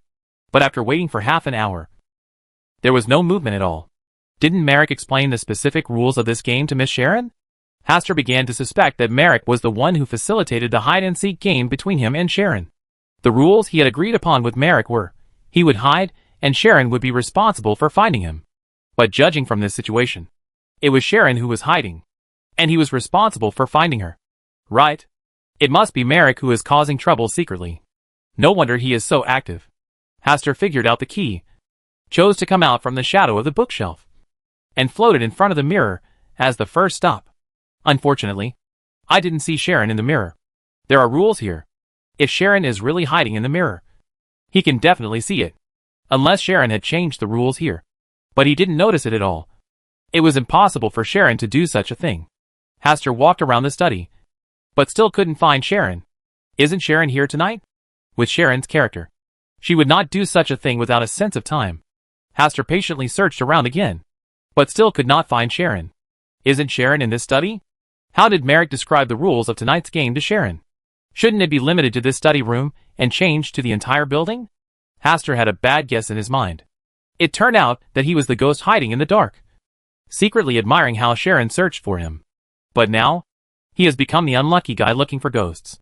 At this moment, a rhythmic knocking sound suddenly came from the next room. Haster quickly passed through the wall and reached the source of the sound. It was a mirror. And the smooth surface of the mirror said, "Keep looking." Haster once received a letter from Sharon and recognized it as Sharon's handwriting. Now, he is definitely determined that Merrick has spread the entire hide-and-seek hiding area to the entire building. Wait a minute. The whole building. My body hidden in the closet. Haster immediately guessed where Sharon might be staying. And he quickly passed through the walls and came to the closet where he was hiding. When his spirit body just entered his body, a familiar voice came from his ears. Got you. Chapter 138, Pink and Black. Sharon is good at stabbing. The voice sounded calm, but you could vaguely hear a hint of joy hidden in it. Sharon, your psychological tactics are very good. Haster sighed, knowing that he would lose to Sharon tonight. She was indeed the seeker tonight. But she turned from passive to active and deliberately hid to prevent herself from discovering her, thereby causing herself to misjudge. When she came to this house, she probably had already observed every room before going to the mirror to remind herself. Finally, squat down where you hide your body. Wait for your spirit body to get in, and win the game in one fell swoop. I'm just more patient than you are. Sharon's figure floated out from the window, then came to the front of the closet, looking at Haster with a calm face. Hey, when did you come to my house? Around 7:30. Is this the time Merrick told you? Sharon nodded silently. Then you saw everything? Sharon nodded again. Asta's cheeks felt a little hot. To put it this way, from the first step of hiding in the closet, he was under Sharon's gaze. No wonder he couldn't find her. This was clearly an unfair hide-and-seek. Sharon's blue eyes lit up slightly, as if a smile was flowing through her. But she soon returned to her usual calm, without any unnecessary mood swings. From the moment you slowly closed the door, carefully got into the closet, and finally appeared as a spirit, I could see it clearly. Sharon tried her best to use a calm tone and stabbed Haster's wound gently again. Asta really wanted to cover his face with his hands. Close the two cabinet doors. Then turn around and hide in the corner of the closet. It's really shameful to be said like this in public. He recalled it again. Fortunately, he didn't talk to himself at that time. Otherwise, he would really be embarrassed to see others. After taking a few deep breaths, Asta put a smile on his face, walked out of the closet, and said with a smile, "When I am in the spirit state, can you easily detect my existence?" Cannot. Sharon thought for a while, and then said, "Your spiritual body is in a very special state. Even if I turn on my spiritual vision, I can't detect your existence." So, you can't see me at all? Well, after you leave this house, I can no longer sense your location. So you left words and sounds on the mirror to lure me out? Sharon didn't answer, but her eyes told Haster that his guess was correct. Not only did he lose to Merrick's false information tonight, he also lost to Sharon in terms of patience and wisdom. Fortunately, his improved second version of the invisibility technique was able to hide it from even Sharon. This level should be enough to go to the Russell Memorial Exhibition and take away the Black Emperor card. I can't see you because I'm far away from you. If I were close, I would have a vague feeling. Haster was stunned for a moment, then looked outside the window. He blinked and said in an incredible tone, "Miss Sharon, so you hid far away from the house at the beginning, and then passed through the door inside the house. A mirror to observe my every move?" Sharon was silent, turned slightly, and said after a while, "The rules of the game only require that you be found in hiding, and they do not require me to enter the house. Miss Sharon, are you cheating?" Only now Haster truly understood that he could not win this game from the beginning, no matter who was looking for him. Because I only limited my thinking to the inside of the house. I couldn't find Sharon hiding in any mirror space outside through the mirror. I am making reasonable use of the rules. Sharon turned around, looked directly at Haster, and said, "Learning to exploit loopholes in the rules. Isn't it something that you extraordinary lawyers should be accustomed to?" Haster only felt like another knife had been inserted into his wound. "You are not a qualified beyonder." Sharon calmly raised the knife again and slowly inserted it into Haster's wound. Only the handle of the knife remained outside the wound. Haster looked at Miss Sharon, who had long, light gold hair in a bun, blue eyes shining like sapphires, and a delicate face. No matter what she said, she could maintain a calm expression. He understood a truth: every exquisite doll has pink and black inside, and he is very good at stabbing people with a knife while smiling. Looking at Haster like this, Sharon said in a somewhat unnatural tone, "Your invisibility is very good, but remember to hide your body well next time." After saying that, the figure disappeared from Haster. probably directly using the ability of mirror jumping to change his position in an instant. Although this kind of mirror jump can only cover a distance of a few hundred meters, it is already a very useful extraordinary ability. Whether it's escaping or investigating, it can produce magical effects. Forget it. As Merrick said, losing to Miss Sharon is not a shameful thing. After all, she is Sequence 5, and he is Sequence 7. And she is also the elusive resentful spirit in Sequence 5. It is normal to not find her. There is absolutely no need for me to feel depressed because of this small failure. After all, even Sharon can only sense my presence at close range. This proves that my invisibility is still very powerful. Asta comforted himself a few words. But when he thought of what had just happened, he felt ashamed and panicked. Just now, was Sharon snickering? Asta recalled carefully, and it seemed that he did not see Sharon's snickering expression. Hey, let's take a bath and relax first, and then think about whether we can come up with the third version of the invisibility technique. Hastur left the room and headed to the bathroom. When he came to the mirror and saw his face clearly in the mirror, the corners of his mouth twitched slightly and said, "Miss Sharon, you are quite playful." On his handsome face, 3 black lines were drawn on both cheeks, and the tip of his nose was blackened with ink. It felt like he was drawing cats on other people's faces when he was a child. Thinking that Sharon had been staring at his face just now and still talking to him calmly, Asta had to admire Sharon's puppet transformation. I'm afraid once she is promoted to Sequence 4, the puppet potion in her body will be completely digested. Right? What a shame. Hastur buried his face in the bubbly bathtub. In the next few days, Hastur basically stayed at home to study his third version of the invisibility technique, and at the same time simulated going to the Roselle Memorial Exhibition to steal the Black Emperor's card. In order not to affect Kalingo's actions, he deliberately postponed this plan for a few days. Only after catching Kalingo's at the ball held by Duke Negan, he would find the opportunity to steal the Black Emperor card. A house with stables and a garden in Hillston on Saturday. Zillings, who has a unique wide chin and dark green eyes, stood in front of the full-length mirror, looking leisurely as he put on a set of clothes that he had taken off the unconscious man on the ground just now. The black glove on his left hand wriggled like digestion. A few seconds later, Kylange's body in the full-length mirror shimmered, and his face, muscles, skin, bones, etc., all underwent strange changes. Before long, his figure and appearance were exactly the same as the man lying on the ground. A strong nose, sparse eyebrows, slightly droopy cheeks, and light blue eyes. This is his new appearance now. To be precise, Baron Graniel. The nobles' dance is really exciting. I wonder if the blood of the lone nobles will be fresher and sweeter than others, or if it will be as dirty and smelly as the pirates on the sea. Kalingos murmured. Break the real Baron Grammer's neck before going out. Otherwise, wouldn't it be very troublesome if this man wakes up suddenly? It's better to kill to save trouble. After all, there are few things in this world simpler than killing someone. People are very fragile, especially ordinary people who cannot master extraordinary power. A pair of knives and forks, inserted in the right place, can also kill someone. He never liked things that were too troublesome, and things that could be solved by killing people were just right for him.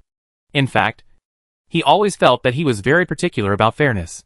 After all, death was fair to everyone, whether rich or poor. Queens, Duke Negan's mansion. The nobles of Lone's upper class brought their wives, female companions, male companions, and their children to attend tonight's dance.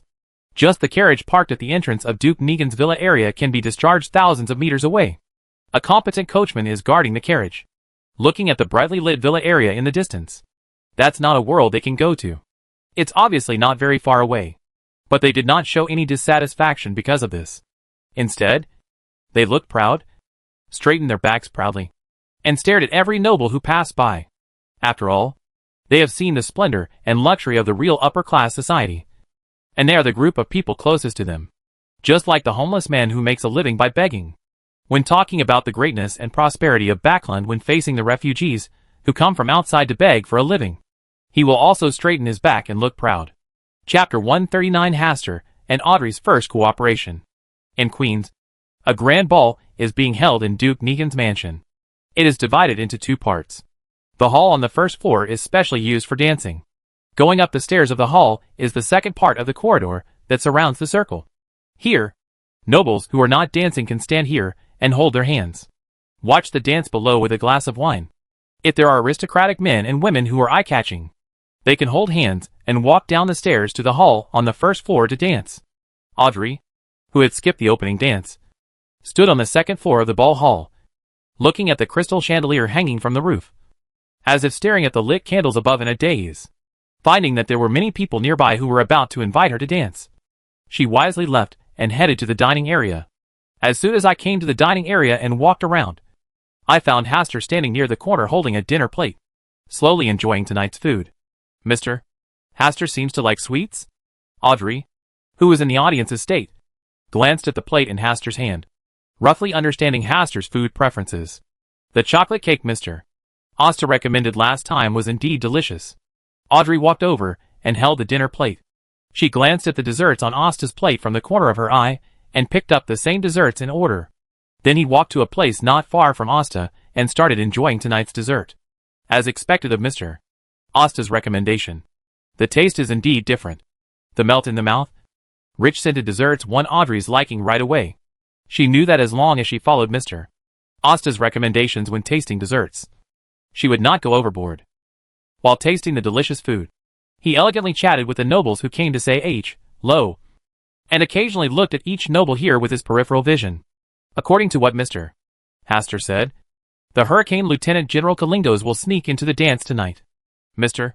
Hangman said that Kalingos has a magical extraordinary item, the creeping hunger, which can change people, appearance and form. If Kalingos really came, he must have replaced someone else's noble status. Audrey hopes to discover Chilling's disguised identity from some tiny details, but there was not much gain, and instead some unseemly content was spied. For example, Mrs. Fader seems to have a too close relationship with Viscount Pole, especially her peach-like eyes, which are warm and passionate, so touching that they are almost dripping with water. She does not have this kind of look when she looks at her husband. Eyes. Audrey's face turned slightly red. She had been exposed to it since childhood, and she understood many things. Just as he was thinking about it, he saw Hastur's figure leaving the corner and walking towards the second floor of the ball hall. Could it be that Hastur has discovered Kalingos' movements? Audrey made an excuse to decline the young noble who wanted to talk to her, put down her plate, and returned to the second floor of the ball hall with elegant steps. Not long after arriving here, she locked onto a suspicious figure, Baron Grammar. He looks very different tonight than usual, whether it is the smell of perfume on his body or the look in his eyes when talking to others. He does not look like the usual Baron Grammar. Could this person be the new identity that Kalingos transformed into by using creeping hunger? Hello, Baron Grammar. Audrey greeted her cordially with a flawless smile. Opposite him, Baron Grammar, with sparse eyebrows and light blue eyes, smiled and saluted. Hello, Miss Hall. You are the most beautiful and dazzling gem at tonight's ball. After a few simple greetings, the two people passed by each other. At this time, Audrey was already sure that the Baron Grammar in front of her was Chilling's in disguise. At this time, she saw the look in Hastur's eyes. That look seemed to tell her, Audrey, your idea is correct. He is Kalingos. Audrey looked back at Hastur with a smile. And then they walked to the other side with a tacit understanding. Audrey walked through the crowd and came to Earl Hall, who was chatting with the nobles. Hastur came to Grek, who was drinking and chatting with others. Audrey borrowed Earl Hall, and Hastur called Grek away. Asta, what do you want from me tonight? Yes, and it's a big deal. Greg was startled and smiled. Could it be that you wanted to invite Miss Audrey to dance, but lacked enough courage? So you came to discuss it with me?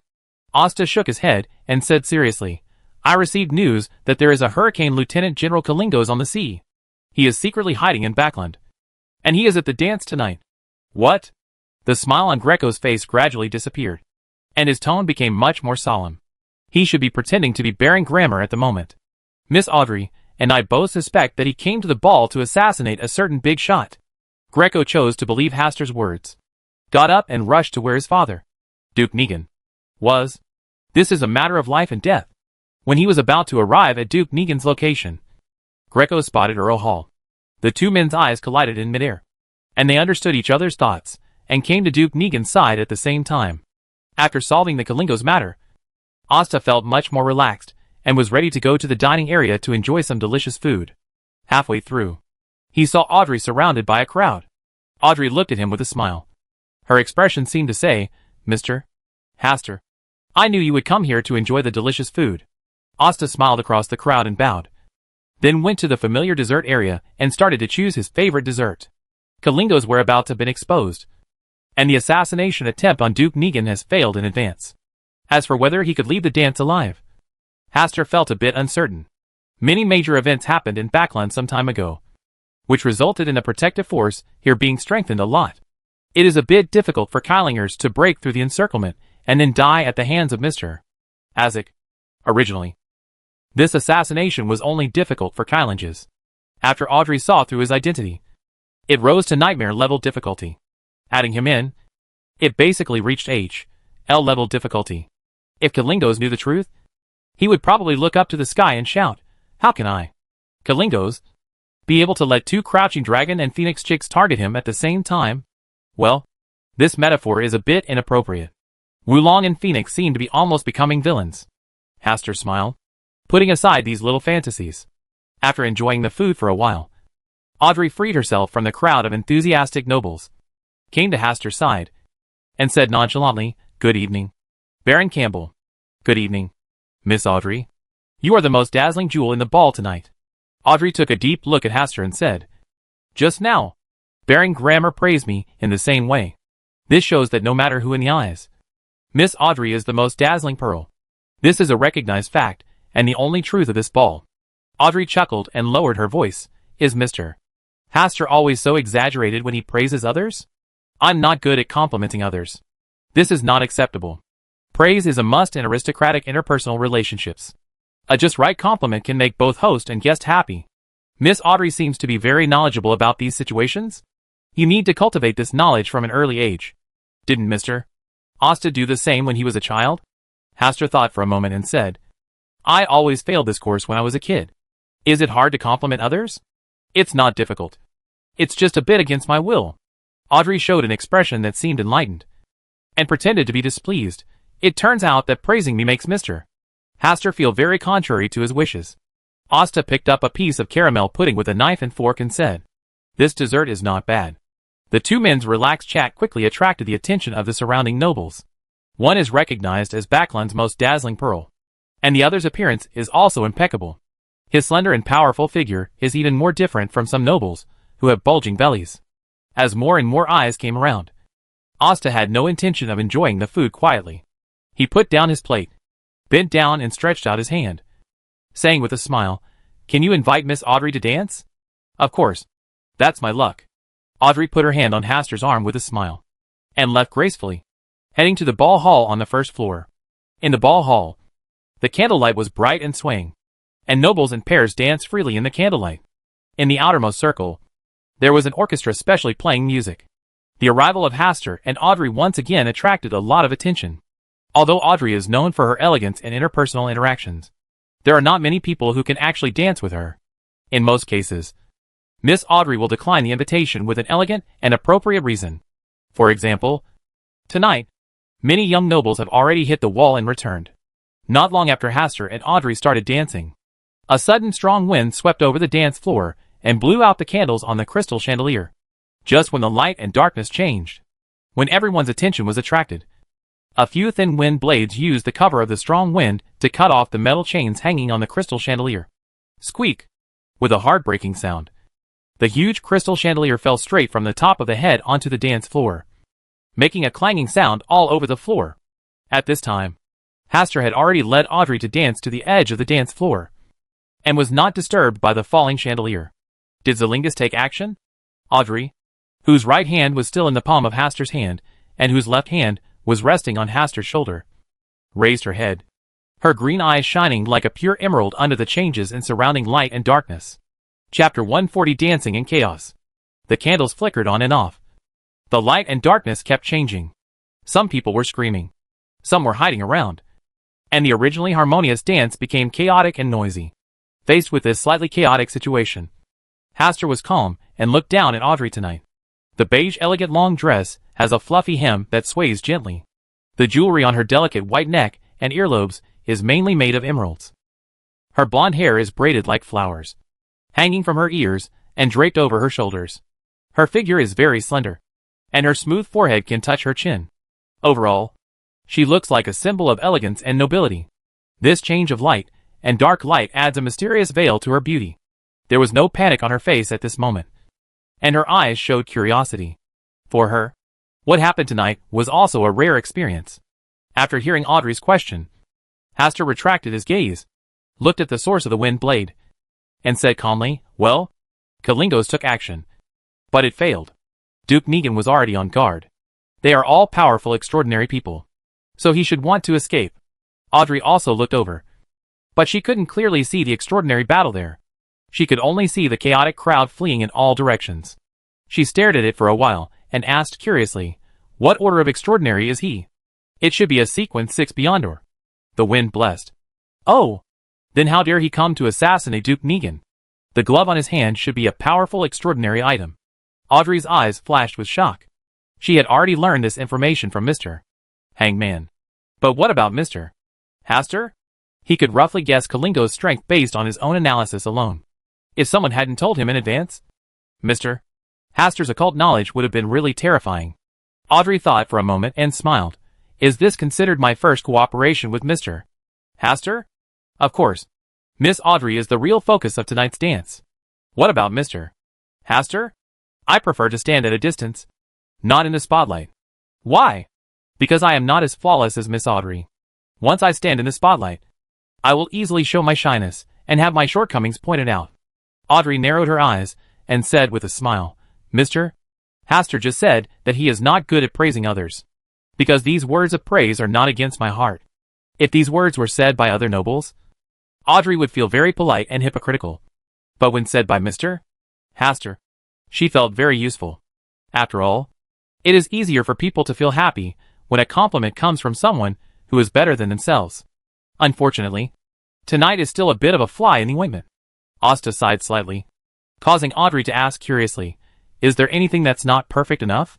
Tonight is the first dance I invited Miss Audrey to dance. But it was ruined by Kalingos before the dance was finished." Audrey looked around, then looked at her hands that were still on Asta's palms and shoulders, and chuckled. "Now, you can still dance. Dancing in the dark chaos is an interesting experiment." Asta thought about where he stopped just now, and Audrey had already guided him on how to dance next. In terms of dancing, Asta is a little better than the average person, and Audrey is much better than him. On the other side, Kalingos looked at the extraordinary people gathering around him with a horrified face. He had just started, and an ambush had been set up against him. Obviously, his assassination operation has been exposed in advance. He really couldn't imagine how he was discovered. But now, it was too late for him to think deeply. Escape from here, is what he should consider most at the moment. The glove on his left hand squirmed slightly, and was covered with a layer of dark golden fine scales, which stood up as his pupils became lighter. An invisible ripple spread out in all directions with him as the center. Wherever it passed, a huge fear suddenly surged in the hearts of the gentlemen and ladies, who could barely calm down. They could no longer maintain their sanity, and began to flee in all directions, screaming and yelling. Many of them stumbled towards the encirclement where Kalingos was. The Beyonders who besieged Kalingos were worried about hurting these nobles, so they became hesitant to take action. Taking advantage of this gap, Kalingos no longer hesitated. With hurricanes swirling around him, he ran towards the window, crashing through the bay window. With the help of the wind, he actually glided a long distance. Take this to leave the confines of Duke Negan's mansion. As soon as his feet landed, Kalingos ran towards the woods not far away. As long as he entered the woods and blocked the pursuers a little, he could put some distance away.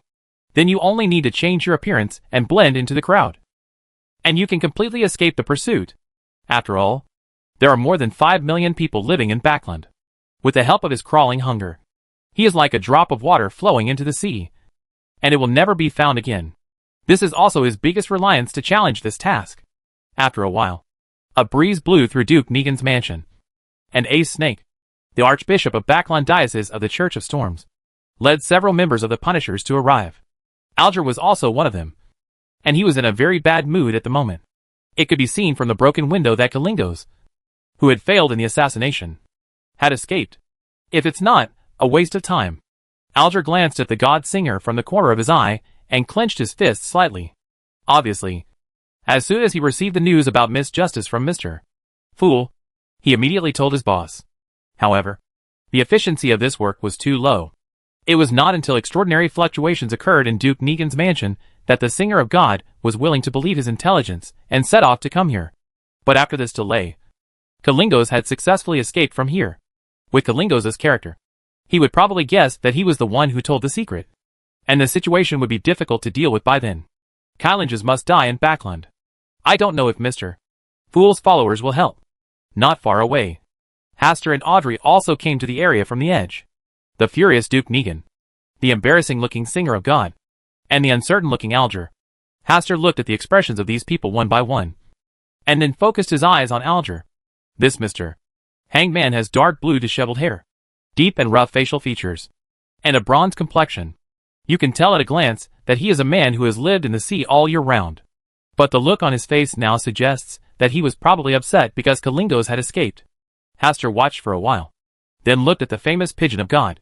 He is indeed a very qualified storm believer. After all, that being is also nicknamed the Old Storm Pigeon.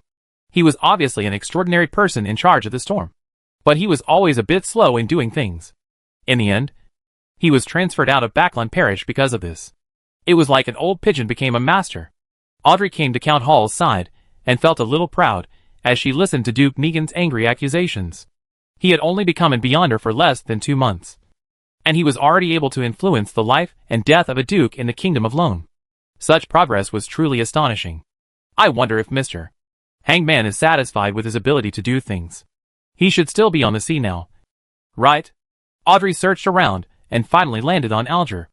After looking carefully for a while, his pupils dilated slightly, and then he deliberately stepped back to avoid being discovered by Alger, even though the distance was a bit far.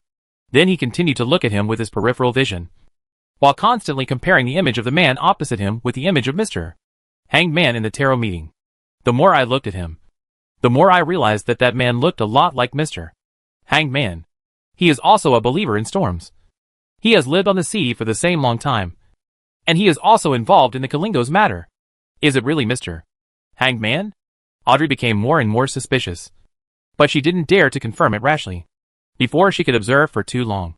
The storm believer left with the others, presumably to hunt down Kalingos. Audrey did not stay here for long. She glanced at Asta, who was already standing far away, and thought to herself, Mr. Asta really doesn't like standing in the spotlight. She went up to the second floor and came to the room where her mother and other noble ladies were. My Audrey, where have you been just now? In such a chaotic situation. Are you not injured? Come on. Come here and let me take a look. I'm fine and not affected by the chaos. After some greetings, Audrey reassured her mother. Originally, she planned to come here to accompany her mother after revealing Kalingos' true identity. But she met Mr. Haster and agreed to his invitation to dance. So much so that my mother was worried. Now that I think about it carefully, my cheeks feel a little hot. After a while, Earl Hall appeared at the door. Audrey found an excuse to walk out and went to the nearby balcony with Earl Hall. Dad? What's the matter? Audrey's green eyes revealed the innocence of a girl. Earl Hall smiled and said, The matter has been solved. You don't have to worry about this matter anymore. Well, have you told others that Baron Grammer is pretending? Yes. Besides me, the only person who knows about this matter is Baron Haster Campbell. Audrey's eyes were bright, and what she said was indeed true, and there was no lie at all. Chapter 141. A changing world line appears. Earl Hall said in a solemn tone, Baron Campbell? Did he tell you this? Or did you tell him? We found it together. Discovered together? Yes. We all heard the news about Hurricane Lieutenant General Kalingos lurking in Backland from Grey Linty's party. And tonight we just happened to find out that Kalingos was disguised as Baron Graymeal, in order not to reveal the existence of the Tarot Club. Audrey could only push the matter to Grey Lint. This was an effective method that Mr. Haster had told her to avoid questioning. That's fine. If someone asks you more questions, just answer them according to what you just said. Dad? What happened? Audrey felt that something was wrong with this. Xilingus escaped and is now missing. Ah? Is Audrey really shocked that so many Beyonders still failed to retain the Hurricane Lieutenant General tonight? Earl Hall looked at his precious daughter and said softly, Kalingos is a ferocious pirate. Now that he has been escaped, he will definitely find a way to retaliate against the person who revealed the news tonight. I will not let this matter. You're involved, so someone else needs to catch his eye. Grillint? Audrey was in a daze. Well, don't worry. The people from the Church of Storms will definitely protect him. You don't have to worry about him. After Earl Hall comforted him for a few words, he said with a smile, no matter what, your news played a big role tonight. And you are a great contributor. Duke Negan has promised to give you his holiday estate in Dyside Bay, which contains a large rubber forest. I don't know the exact value, but it will not be less than 10,000 gold pounds. I haven't thought about rewards at all. Audrey whispered in her heart that she simply wanted to complete the commission with Mr. Hangman and complete an adventure story for Miss Justice. During this period, you can stay at home and try not to go out. As for other matters, Duke Negan and I will make arrangements. Earl Hall said a few more words, then turned and left. He needed to get on the same page with Duke Negan to prevent this matter from affecting his lovely daughter. Kalingos was not dead and had even escaped. According to what he just said, wouldn't Graylent become the scapegoat for himself and Mr. Hastur? Had Mr. Hastur anticipated in advance that Zillings might escape? No. I need to tell Mr. Fool and Mr. Hangman about this. Audrey went to the bathroom and began to pray to Mr. Fool. Above the gray mist, Klein sat at the head of the table, listening to the reports from Miss Justice and Mr. Hangman. The contents of their reports were consistent, both of which stated that Kylanges had escaped.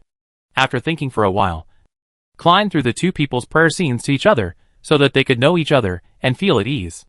After settling the matter, Klein murmured, it's a pity that Mr. Azek didn't go to Backland. Otherwise, with his strength, he should be able to kill Kalingos. Right? He once heard Mr. Azek mention that Mr. Azek was originally planning to go to Backland. But after learning what he told about in Zangwil and 008, he chose to stay in Tingen. During this period, the whereabouts of Zangwil were tracked many times. And they met once during this period. But he was still run away by Zangwil. According to Mr. Azek, this was because 008's sealed object chose to fully help Zangwil at the critical moment, which allowed Zangwil to escape.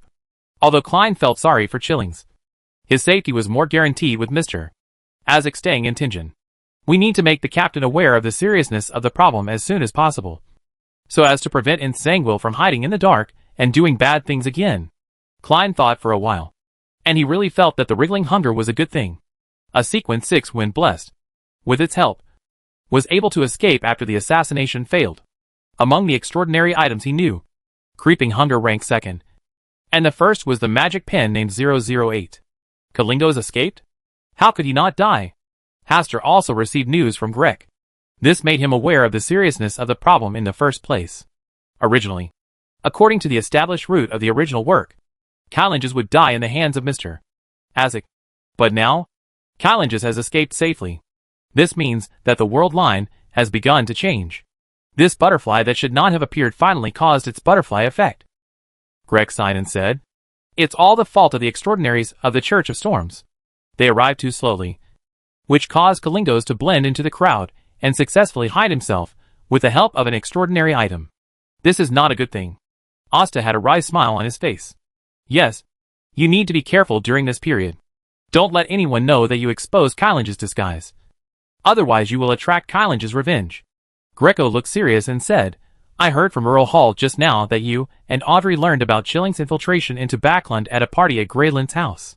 And then they were able to go to Backland today. Reveal his true identity at the party. If anyone asks you, you just need to keep this statement and pass the responsibility to Graylint. As for his safety, the Church of Storms will be responsible for protecting him. This was the rhetoric I taught Miss Audrey just in case. But unexpectedly it actually came in handy. Graylint, this time you will be the one to take the blame. Hastur sighed secretly in his heart. Greco said a lot more. In addition to asking Hastur to be careful in the coming days, he also mentioned Duke Negan and the Prime Minister's gratitude to him. As for what rewards there will be, we won't know until later. But Greco guarantees that the rewards will definitely be generous. After sending Grek away, Hastur fell into deep thought.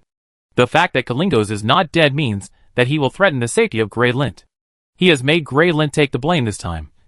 And he cannot just sit back and watch Graylint in danger.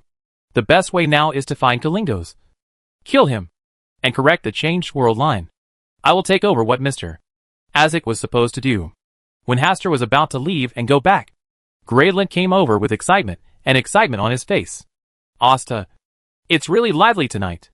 There's an extraordinary assassin assassinating Duke Negan. And it's the Hurricane Lieutenant General Kalingos you mentioned to Miss Audrey. He is truly a powerful beyonder. So many people from the Church of Storms were unable to catch him. And instead, they let him run away. Asta, do you think we will be so powerful in the future? Looking at Grey Lindy's clueless expression, Haster couldn't help but feel guilty. At that time, he didn't really want to let Grey Lindy take the blame. Mainly because of the Kylanges matter. Audrey's news came from the Tarot Club. And my own news came from my own prophet. It's hard to explain the reason to others. We can only let Greylink be the source of the news. When the time comes to share the credit, Greylink can also take a share. Unexpectedly, Kylanges escaped. The changing world line puts Greylint in danger. Asta said earnestly, Greylint? That Hurricane Lieutenant General Kalingos is a big pirate who kills people a lot. He failed in the assassination and escaped this time. He will definitely start to take revenge afterwards. After you go home, remember not to when you go out. You must stay at home. Greylint was stunned for a moment and whispered, Is the matter really that serious? Yes. It may even be more serious than this. Haster nodded seriously. Others may not be in danger, but Greylint will definitely provoke revenge from a madman like Kalingos. Okay. I listen to you. As long as the Hurricane Commander doesn't die, I won't leave my home for a day. Zillings is very good at changing his appearance. You have to keep that in mind. Haster warned Greylint a few more words, and then hurriedly took the carriage home. As soon as he got home, he went to the bedroom, lay on the bed, and entered the Palace of Stars. Zillings was seriously injured tonight. Although he had escaped, he might not be able to find him. He appeared in front of him tonight, and his destiny had already intersected with his own. It was not difficult to find out where he was currently. He closed his eyes and meditated on Kalingos. In the dark world, a corresponding revelation of fate soon appeared. This time it's not a freeze frame, but a short video. The picture shows Kylanges now turning into an old man on crutches, hunched over, wandering in a park. There are also some elderly people beside him. And there are also young men and women dating. Haster remembered Kalingos' face at this moment, and then carefully looked at and compared the surrounding environment. I quickly determined that the place was in Green Park in the West End. After remembering everything, Haster quit the state of spying on his fate, and blessed himself in the Hall of Stars before exiting the Hall of Stars. Revealing his spirit body, he rolled up his war emblem, passed through the wall, and rushed towards the location of Green Park in the West District. That place is not too far from here. It can be reached in 10 minutes in the flying state of the spirit body. Chapter 142 Correcting the World Line Overnight. West End. Green Park. The winding paths pass through dense woods. The lush vegetation makes the air quality here very good. At night, with the evening breeze blowing, it is quiet and cool. It is a good place for many elderly people to come for a walk. Some young couples also like to take a walk here occasionally, and then go into the woods to experience a different kind of excitement. Zeilingers leaned on a crutch he took from an old man who was already lying in the pond, imitating the walking habits of the elderly, and slowly walked along the path. His sharp and arrogant eyes narrowed and replaced him with the confused state of an old man. Just by occasionally glancing around, you can still see the sharp eyes. He was seriously injured tonight, but fortunately, there was no obvious wound or bloody smell, which prevented him from being discovered by the extraordinaries of the Church of Storms so quickly after changing his appearance. As for who exposed his plan to assassinate Duke Negan tonight, he already has a suspicious candidate in mind. There is only one person who has a conflict of interest with him and is familiar with his movements. Alger. But he couldn't figure it out. Even if Alger knew that he had secretly infiltrated Backland, he still didn't know what he really wanted to do, apart from the organization that promised to give him the blasphemy card. Only he knew about his intention to assassinate Duke Negan. It was impossible for Alger to know his true plan. So who has the ability to see through his disguise at tonight's dance? Zillings thought back one by one about the people he had dealt with at the ball tonight. There were 6 people with whom I had conversations, 4 of whom were male nobles. One was a noble lady, and the other was the most impressive daughter of Earl Hall's family. Miss Audrey? Could it be her? Otherwise, why did she come to talk to me at that time? Was it because she was suspicious? So she chatted with him to find out whether he was Baron Grammar in disguise? Well, her eyes, well hidden, seemed to be very good at observing. She is a spectator. Kylinger suddenly figured out the key to all this. Miss Audrey was an audience extraordinaire. She knew some of Baron Grammar's conversation reactions and living habits very well. so she was able to see through her disguise at the first time. And then went to inform her father. Earl Hall. I didn't expect that this Pearl of Backland would see through my disguise. I heard that Miss Audrey is likely to marry into the royal family. There was a cold light in Kylange's eyes, and he had already thought about how to take revenge on Miss Audrey after escaping from here. He raised his eyes, and was about to walk out of the park and onto Green Street. The flow of people here was several times greater than that in the park. All he had to do was change his appearance, and live in seclusion to teach those brainless people the storm. It is impossible to find yourself. Zalingos? A sudden shout made Kylange's tense up suddenly. But he still tried hard to restrain the subconscious impulse to turn around. He pretended that he had not heard the words, remained vigilant, and continued to walk towards the crowd in front. Does the creeping hunger you wear on your left hand work? Whose life will it swallow next? That voice came again, directly revealing Kylange's biggest reliance at the moment. He instantly understood that his new identity had been completely recognized, and there was no chance of anything left. Hateful. How could those brainless guys from the Church of Storms come so fast? Kylange's was furious, but he reacted quickly. A strong wind surged around him, covering his sight, and then he rushed towards the crowd in front. At this time, just on the road ahead of him, a spirit body wearing dark red armor suddenly appeared in midair, and a two-handed sword suddenly slashed down with the light of the morning sun. The dazzling light swallowed up Kalingo's figure in an instant. The members of the Punishers who came after hearing the noise behind them witnessed the scene where Kalingo's body was cut in half with a sword. When the light dissipated, the mysterious spirit disappeared into the void. Even if an extraordinary person turned on his spiritual vision, he could not see the trace of the mysterious spirit. At this moment, he completely disappeared. Alger also witnessed this scene. While he was relieved, he was also shocked by the death scene of Kalingos. There was no bells and whistles, just a simple sword strike from top to bottom, cutting Kalingos, a sequence 6 when blessed, in half, and he could disappear without any reason in front of so many Punishers. How mysterious and unpredictable this is. Could this be Mr. Fool's favored one? A suspicion suddenly came to Alger's mind. When I asked Mr. Fool for help before, Mr. Fool did not refuse, but just said, if he has time. Now it seems that Mr. Fool's beloved didn't take action before because he didn't have time. But now, he finally made time, and took care of Kalingos easily. At this time, strong winds were blowing, sweeping across a large area nearby, as if they were exploring something. But still nothing was gained. The spirit body wearing dark red armor did not appear because of this. Not even a demigod could detect his presence, which was indeed mysterious. Alger felt a little more in awe. I'm finally back. Hastur returned to the bedroom, and let the spirit body merge into his body.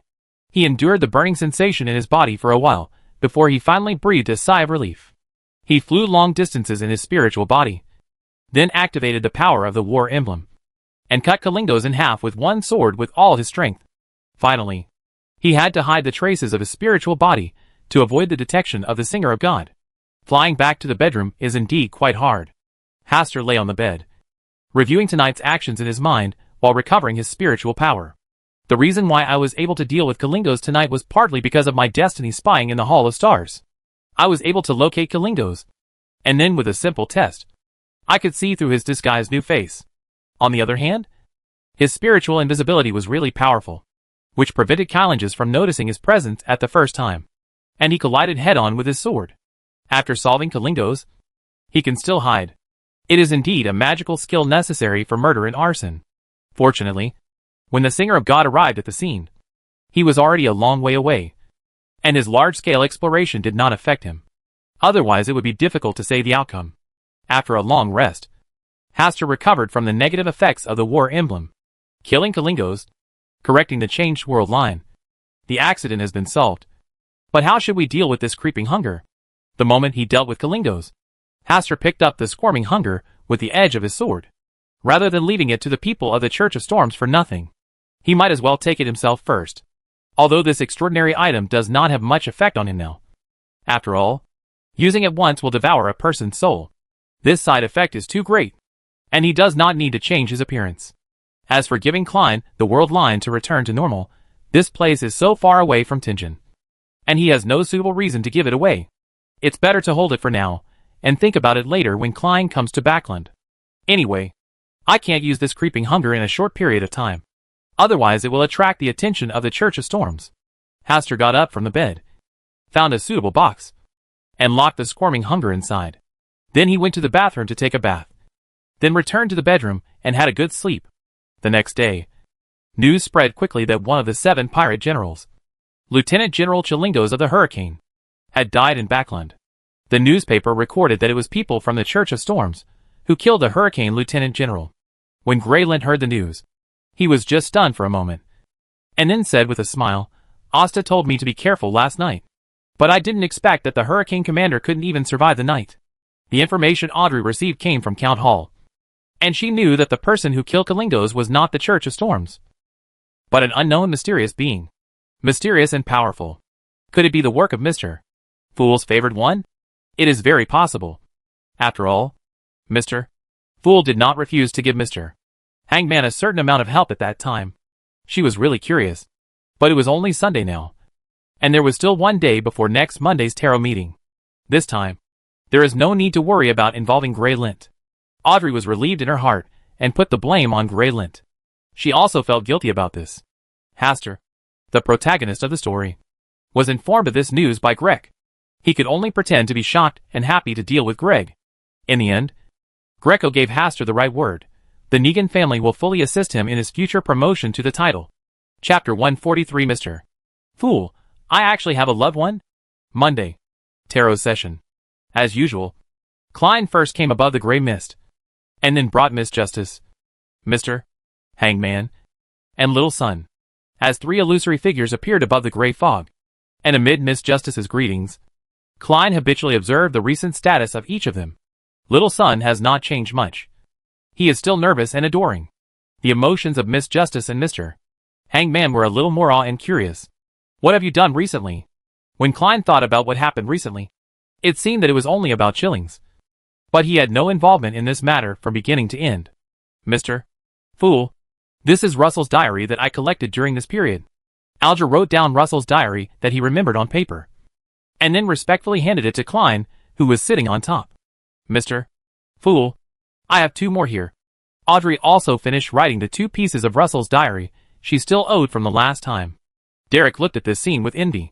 There was no Roselle diary in their Silver City, and no such number 1 person had ever appeared. On May 11th, I met members of that mysterious organization again. It's really unimaginable. Those people are all members of this organization. It's really scary. Many of them have obviously disappeared from the records of history. On May 29th, there was an incident of the descendant of the evil god descending on the country I command. Because of this spawn of the evil god, a small city was reduced to nothing and infected a large area around it. Damn it. Anyone who offends my people will be punished no matter how far away they are. So we eliminated the descendant of the evil god. As for the evil god, we can't defeat him. From this incident, I clearly understood how the so-called descendants of the evil god came to be. Crazy believers, abnormal pregnancy, and enough nutrients are one of the signs of the arrival of the evil god's offspring. On June 5th, after handling government affairs for the day, I could finally have a dance to take a break. But Countess Phil didn't give me such an opportunity at all. She was always too fiery and greedy. On June 9th, my daughter is so cute. She is my caring little cotton-padded jacket. I am going to give her a nickname. Huang Bebe. Klein silently read today's Roselle's diary. Apart from some occult knowledge, the most valuable content in it was only the mysterious organization and the descendants of the evil god that interested him. A mysterious organization that even Emperor Russell dared not mention by name is indeed extremely curious. Judging from the past behavior of this time traveler, the reason why he did not dare to call this mysterious organization directly was probably out of all. The arrival of the children of the evil god involves crazy believers, which reminds him of a fraudster he has been chasing recently. Lanner was. According to his behavior, he is indeed consistent with the identity of a crazy believer. Abnormal pregnancy. That Lanner was seen to have deceived a girl and got her pregnant. It seems to be called Megas? Wait a minute. Crazy believers. Unusual pregnancy. This seems to match what was recorded in Russell's diary. Klein felt an inexplicable fear in his heart and had a bad guess. If all of this corresponds, then the baby carried in Megas' body is the heir of the evil god? Is this possible? It was difficult for Klein to judge. He had not yet come into contact with the so-called offspring of the evil god, and he had no idea how they would behave. Well, you can write a letter and ask Mr. Isaac. He should know what a descendant of the evil god is. Klein pressed down Russell's diary and glanced at Miss Justice. If he remembered correctly, during this period, all the Russell diaries he obtained containing important and credible contents were in the hands of Miss Justice. Of course, this may be a coincidence. After all, Miss Justice cannot read simplified Chinese at all, without knowing the contents of Russell's diary at all. It is impossible for her to deliberately choose Russell's diary that is useful to her. It should be just a coincidence. Miss Justice is a very kind and wealthy noble. You can communicate now. As Klein opened his mouth to break the silence, Alger glanced at Klein, then looked at Audrey, and said, "The Callenges matter has been completely resolved. Since you have provided important clues on this matter, comparative generous compensation will be paid. I want the potion formula for the audience path sequence 7. Audrey proposed the reward that she had been thinking about for a long time. She has already obtained the potion formula for a sequence 8 mind reader, and has collected all the extraordinary materials. She will try to advance after a while. So for her now, the sequence 7 potion formula is the most important. If you know the potion formula earlier, you can find some and collect extraordinary materials. This time, she wanted to get ahead of Grey Lint and advance to sequence 7 before him. Alger said, "I don't know the formula for the magic potion of sequence 7 of the audience path. I can only say that I will try my best to help you find it. But the possibility is very low. Is the sequence 7 potion formula difficult to obtain?" Audrey was a little confused. Of course it's difficult. Alger originally said that it was very difficult. But for the sake of his own image, he changed his words. The audience channel, especially the potion formulas above sequence 7, are difficult to obtain from the outside world. You can try to join the Psychological Alchemy Society. This organization should have complete potion formulas, not limited to sequence 7. Audrey thought for a while, and said with a smile, "I'm not in a hurry now. I'll talk about it later. As for the reward, we can wait." Good. Alger breathed a sigh of relief. Fortunately, Miss Justice didn't force her. Otherwise, he would have had to go to an extraordinary party, like a pirate general, to try his luck. After settling the deal with Miss Justice, Alger looked at Klein, who was sitting on top, stood up and said respectfully, "Thank you to Mr. Fool's favored ones for dealing with Kalingos this time, which saved me a lot of trouble. Please, I am willing to collect 10 Russell diaries for free in return." Audrey also looked over, stood up and said respectfully, "Thank you for your help, Mr. Fool's beloved. And I am also willing to give you 10 copies of Russell's diary in return." After all, she received a lot of rewards in this matter. Since the mysterious man who killed Callenges did not show up, Count Hall decided to reward her with a bounty for killing Callenges. The combined bounties from several countries should exceed 10,000 gold pounds. Seeing Miss Justice and Mr. Hangman both stand up, little son Derek also stood up in a panic. Although he didn't know what happened, Klein had a smile on his face, but he was confused in his heart. What's the situation? Mr. Fool's beloved killed Kalingos? Besides me, does Mr. Fool have any other favored ones? Mr. Isaac, the only one who could deal with Callenges, did not go to Backland, but stayed in Tingen. So who could have killed Zillings? Klein thought about it. Among the people he knew, apart from Mr. Isaac, only Nsangwil, who was hiding in the dark, had this strength. Right? But it was obviously impossible for Nsangwil to go all the way to Backland to kill someone. But if the answer is no, will it affect Mr. Fool's character? And these are 20 Russell diaries, which is a great fortune for him. After thinking about it, Klein said with a smile, "I don't pay too much attention to this matter. The implication is that I neither admitted nor denied it. Even if Miss Justice and Mr. Hangman find out that the mysterious man is not their beloved, they will have corresponding reasons to explain. Thank you, Mr. Fool, for your help. Alger has determined that the mysterious spirit is Mr. Fool's favored one." Seeing that Mr. Hangman was so sure, Audrey also chose to trust his judgment because she had also doubted this matter. Klein was in a good mood, but he acted indifferently, as if it was just a trivial matter. Alger, who was sitting back in his seat, was also in a good mood. He glanced around the crowd and said in a leisurely tone, "Recently, the 7 major churches are looking for followers of Chuanqing. Anyone who can find followers of Chuanqing will receive a gift from the church. A huge reward. Believer of the stars?" Klein's heart moved slightly. The captain also mentioned this matter during this period, asking everyone to pay attention to it. If you can find the best one, it doesn't matter if you can't find it. It can be regarded as a long-term effective and not very urgent task. Audrey asked curiously, "What is a believer in the stars?" Alger shook his head and said, "I don't know. The church only mentions the followers of the stars. And there is no information about the followers of the stars. If you don't know anything, how can you find it?" Audrey became more and more curious. "Then you can only rely on the pull of fate. If you encounter it, you will meet it. If you don't meet it, you won't meet it." Alger leaned back slightly and spoke in a relaxed tone. He was just sharing some interesting information, and he didn't care at all as to whether he could find followers of the stars. Anyway, he will return to the sea after a while. Believers of the stars. I don't know if I can meet them. Audrey was very interested in the news, which sounded very mysterious. Especially what Mr. Hangman said, that everything depends on the pull of fate, made her think even more. That's it for today's party. Klein ended the party and looked at the gray fog around him alone, wondering whether he should try to divine his favored one who appeared out of nowhere. In the end, I gave up this idea. Maybe the other party didn't know who Mr. Fool was, and it was just Mr. Hangman's wishful thinking. Lanreus, Megaos, I always feel in danger. Klein came down from the gray fog and went to his room. He locked the doors and windows and took out a pen, paper and copper whistle. Chapter 144 when 008 begins to revise the script. Dear Mr.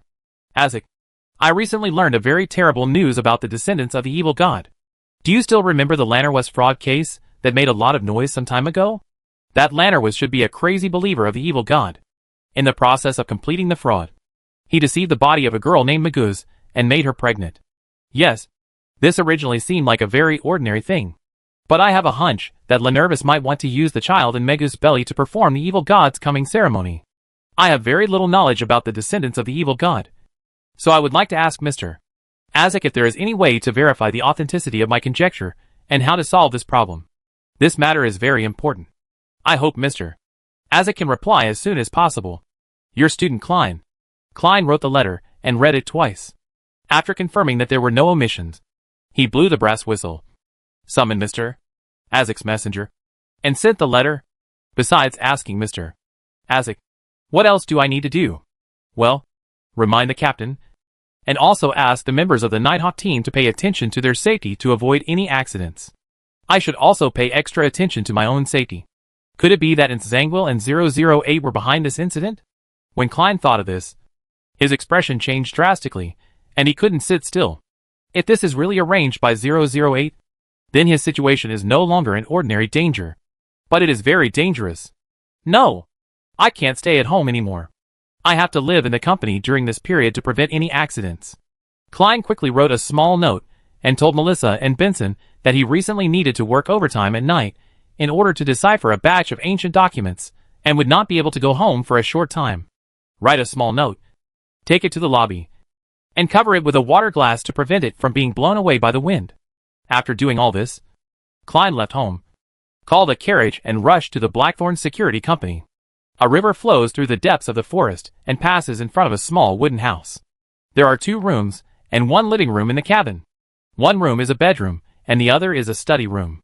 In the study at this moment, the dim light of the setting sun came from the window through the leaves, spread over the window, and sprinkled on an ordinary diary. The windlass and automatic pen began to write down another story. The miraculous Klein. The Klein who can't die no matter what. He didn't know how he learned about the matter between Lannerwas and Maguz. Yes, he has noticed that there may be something in Maguz's belly, carrying the air of the evil god. This is not common sense. This is not logical. This is not something that Klein can know. But he knows it. And he also revealed it to Mr. Azek. What a tragedy. It failed. And Zangwill, who was deliberately trying to gain promotion for himself, once again exposed one of his trump cards. When the existence of the descendant of the evil god is discovered, the destruction it can bring is very limited. It can't even be called a destruction. After all, it has just been born not long ago. Poor Zangwill. His current situation is like an old dog running around in panic. Even his current habitat seems so shabby. He even has to go to the forest to hunt and occasionally hunt. I want some wild vegetables. Oh, he is a Sequence 5 gatekeeper, a powerful beyonder. Last night, he had a stomachache because the roasted meat was not cooked properly. Poor Zangwill. What caused you to fall into this state? In this situation? It turns out it's because of your stupidity. When the story came to this point, a pale hand stretched out, held the magic pen, and looked down at the new story in the diary. Zhangguo looked unbelievable for the first time. The existence of him and 008 has been discovered, and there are still traces of it. But the child between Len Rivas and Megaos not only has the power of the true creator as a cover, but also has 008 to provide a certain degree of interference. Not to mention a small fortune teller. Even a demigod, who was good at fortune telling, could not detect in such a short period of time that Megaos was pregnant with the son of the evil god. Even 008 called this matter unreasonable and illogical. There's that little fortune teller named Klein again. What kind of identity does he have? He can actually spy on secrets that he shouldn't have discovered step by step. Could it be that he is the one favored by the night? Zhangguo felt inexplicably panicked. This is the most likely guess to explain all this. Klein was able to see through his arrangements time and time again, and he was able to control Azek. He must have been guided by the mysterious existence. And the only thing that can provide him with this kind of guidance and secret existence is the night. At this time, the pen being held wrote another paragraph. Zhangguo combined his pitiful experience and guessed that Klein is the favored one of the night. Well, this is a very interesting and normal guess. Judging from recent events, it is very reasonable and very logical. Zhangguo also saw this passage, which made him feel a little more desperate. If the night really gives Klein guidance, then it proves that his eyes are focused here, and all his dirty deeds have already fallen into his eyes. He is targeting himself through his favored one, Klein, to deal with his defecting archbishop. Zhangguo fell into deep silence. He originally thought that the gods had never looked at him, but he did not expect that the gods' eyes were never far away. But he betrayed the gift of the night and dedicated himself to the devil. Zhangguo turned pale, bent down, and subconsciously wanted to tap 4 times on his chest to draw the shape of the crimson moon. But he woke up in time, gripped his fingers tightly, and pulled hard. Break. The severe pain made Zhangguo lie on the ground in pain, but it also made him regain his consciousness, and he did not dare to think about things about gods anymore. A passage appeared again in the notebook. Zhangguo, who was not strong-willed, was frightened by the news. He almost lost his mind and fell into eternal madness. Fortunately, he broke his finger in time to free himself. When I regain my consciousness, I really wonder how painful it is to break my own finger. Zhangguo, who was lying on the ground panting rapidly, took a long time to gradually recover. He glanced at his 2 twisted fingers, remained silent for a moment, endured the severe pain again, and moved them straightened one finger back. He sat down on the ground. His face turned pale. Cold sweat flowed down his temples, and the dim sunlight spreading from the window was far away at this moment. The surrounding areas began to fall into silence, and the home field belonging to the dark night was about to approach. Zhangguo closed his eyes and rested for more than half an hour before readjusting himself. He stood up from the ground, came to the notebook on the desk, turned over a page, reached out to hold 008, and started writing on the blank paper. Lenervis, who has not yet been arrested, is not willing to let his carefully prepared gifts be destroyed like this. He decided to go overnight to take Magoo's away and temporarily hide it in a corner of Tianjin where no one can pry. Tonight, all the believers of the true creator lost their minds and went to various towns and villages in Tianjin, and even in densely populated places in Tianjin, to hold large-scale sacrifices and terrorist attacks. The large-scale turmoil drew away all the attention of the Tianjin Nighthawks team, so that they could no longer focus on Lon Ruth and Magoo's, which bought them more time to hide. Klein, because the food he ate tonight was not clean. He accidentally got a stomachache. His whole body was exhausted, and he needed to rest in bed for a few days. Therefore, he can no longer concentrate on Zhangguo and 008. This story is true and reasonable, and equally logical. As Zhangguo puts his final touches, the ordinary diary begins to exert its power to influence reality. At this time, 008's light dimmed a little. Obviously, it took a lot of energy to arrange so many stories at once. Why are you so cooperative with me this time? Zhangguo looked at the quill in his hand in surprise. In the past, 008 would never take the initiative to help with the stories and scripts he wrote. Instead, he would deliberately add some trouble to him. Except for the last time he encountered the pursuit of Mr. Azek. 008 took the initiative to use the ability of level 0 sealed objects to help himself out of danger. Because I can no longer stand your stupidity. According to this script, The best outcome for you is death. And I will return to the sealed state. A line of writing appeared on the notebook, telling Zhangguo the answer to the question he wanted to know. Huh? Aren't you also unable to influence that Klein? Several times I arranged scripts for him, but ultimately failed to achieve the desired results. There's an aura of mystery surrounding him, and you can't get a glimpse of this level yet. Is it really impossible to kill him? Okay. You can go and kill him face to face now. What's the price? Die. Zhangguo fell silent. He would not trade his own life for Klein's. He was just a small fortune teller. If it weren't for the gift of the night. If it weren't for... Can't think anymore. Zhangguo forced himself to regain his composure. Looked at 008 and said, "Why are you talking so much tonight?"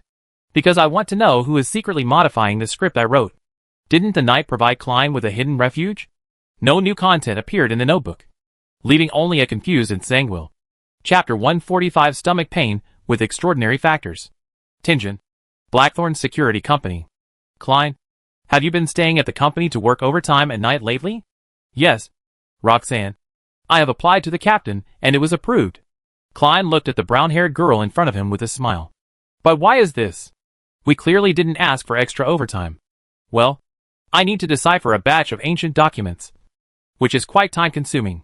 Klein said a few more words to Roxanne and prepared to go to the library under the stairs. When he was about to walk down the next step, his stomach suddenly started to feel uneasy, and the pain was unbearable. It hurts. Klein quickly grabbed the handrail with one hand to prevent himself from rolling down the stairs, and covered his painful stomach with the other hand. Klein, what's wrong with you? Roxanne, who was not far away, saw that something was wrong with Klein's situation, and hurriedly ran over while calling others to come and help. Soon, Leonard and Brett heard the sound and rushed over, and together they helped Klein, who was almost collapsing on the ground in pain. Why is the pain so severe? Did you eat something bad? Do you need to be sent to the hospital? No. Just help me to the bed and rest for a while. Klein refused Brett's kindness. He felt that his stomach ache was not simply due to eating something bad. Even if he ate something bad, he would only have to go to the bathroom a few more times. At this point in time, if he suddenly had a stomachache, there must be other reasons. Come on. Be careful.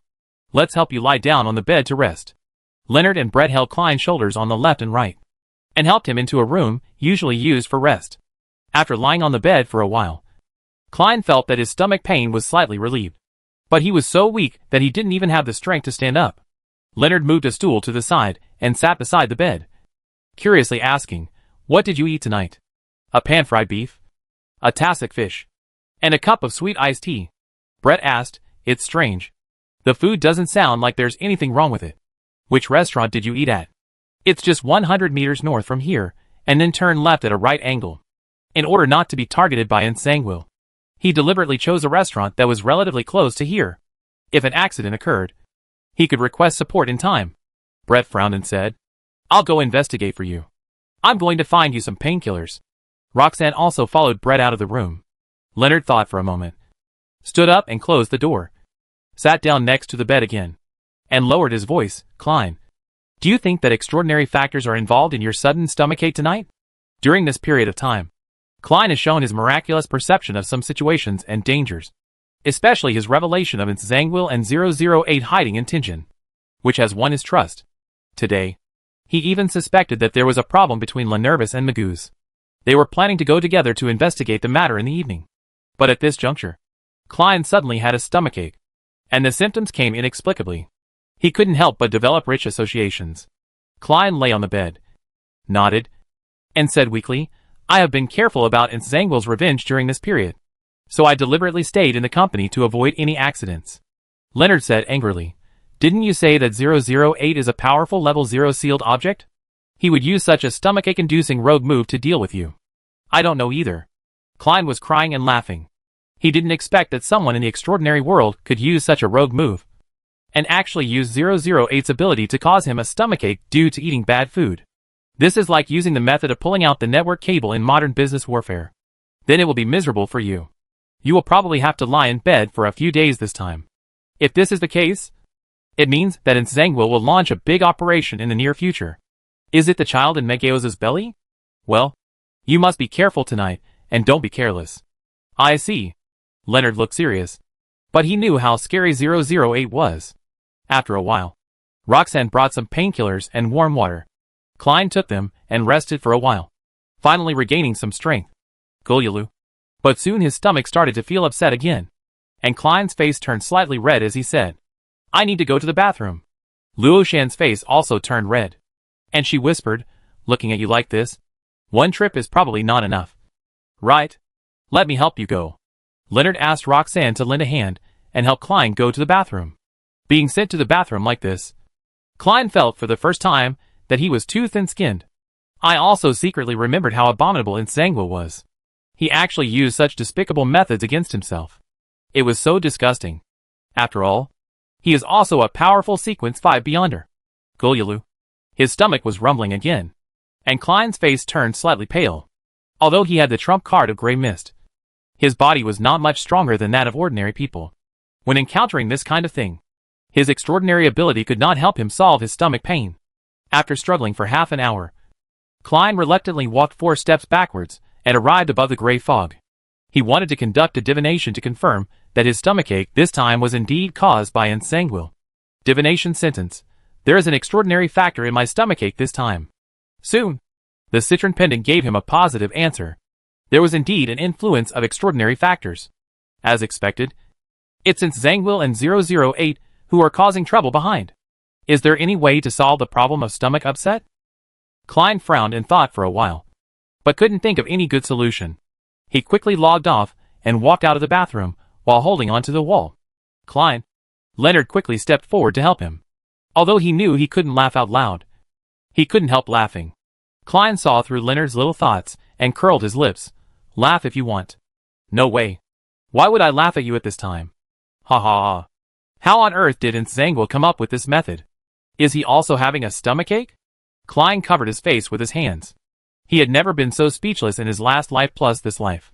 At night, around 9 o'clock, Dunn Smith, Leonard, and Fry, 3 members of the Nighthawks team, cooperated with 4 police officers and went to the place where Megaos lived. "I will pull her into the dream first, and you two will wait for the opportunity to act. Don't be too impulsive.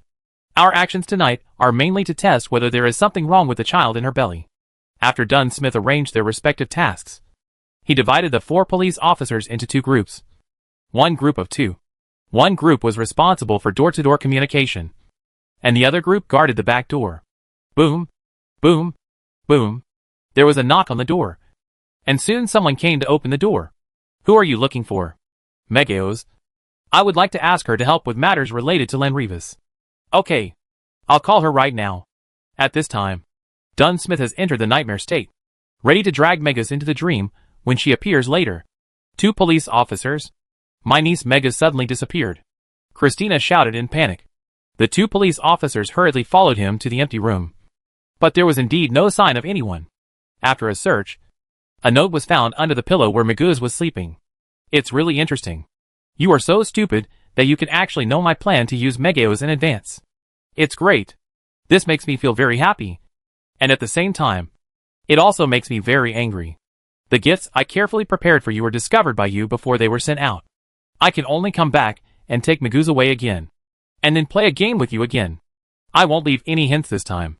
If you want to find me, find Meguz and the child in her belly. Just drain your brains that don't have much wisdom." Dunn Smith and others recognized the handwriting on this note, which was Lanarwith's usual provocation. He was the one who took Meguz away in advance tonight.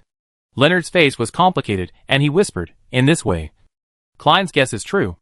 Otherwise, there would be no need for Lenervis to spend so much energy taking Meguz away. Just thinking about a growing and powerful descendant of the evil god makes people scalp numb. Such a terrifying existence would be difficult for their Nighthawk team to deal with even if the entire team was dispatched." Dunn Smith's face also darkened. This was Tingen that he wanted to protect with all his heart. But someone actually wanted to use this place as the soil where the evil god was born. It is absolutely unforgivable. Just as a few people were preparing to leave, they conducted a comprehensive search of Lon Erwus's possible destination. In the silent night sky of Tingen, there were bursts of explosions. The number of fires increased from 1 to 2, to 3, to more than a dozen places. Explosions, screams, and people running in all directions plunged the quiet Tingen into unprecedented chaos. This is definitely not normal. It must be a premeditated action. Someone wants to create chaos and cover up Lenervis to take away Magoo's. Chapter 146, telling Sharon a story. Little Blue Riding Hood and Grandma Wolf. Blackthorn Security Company. Klein also heard the chaotic noise coming from outside. He turned his face sideways, put his ear to the wall, and listened carefully for a while. Presumably a nearby house was set on fire, causing a chaotic situation. It always feels abnormal, Klein murmured, thinking about getting out of bed and going outside to see what was going on. But before he could fully leave the bed, his whole body felt sore and weak, especially his legs, which couldn't keep up the strength at all.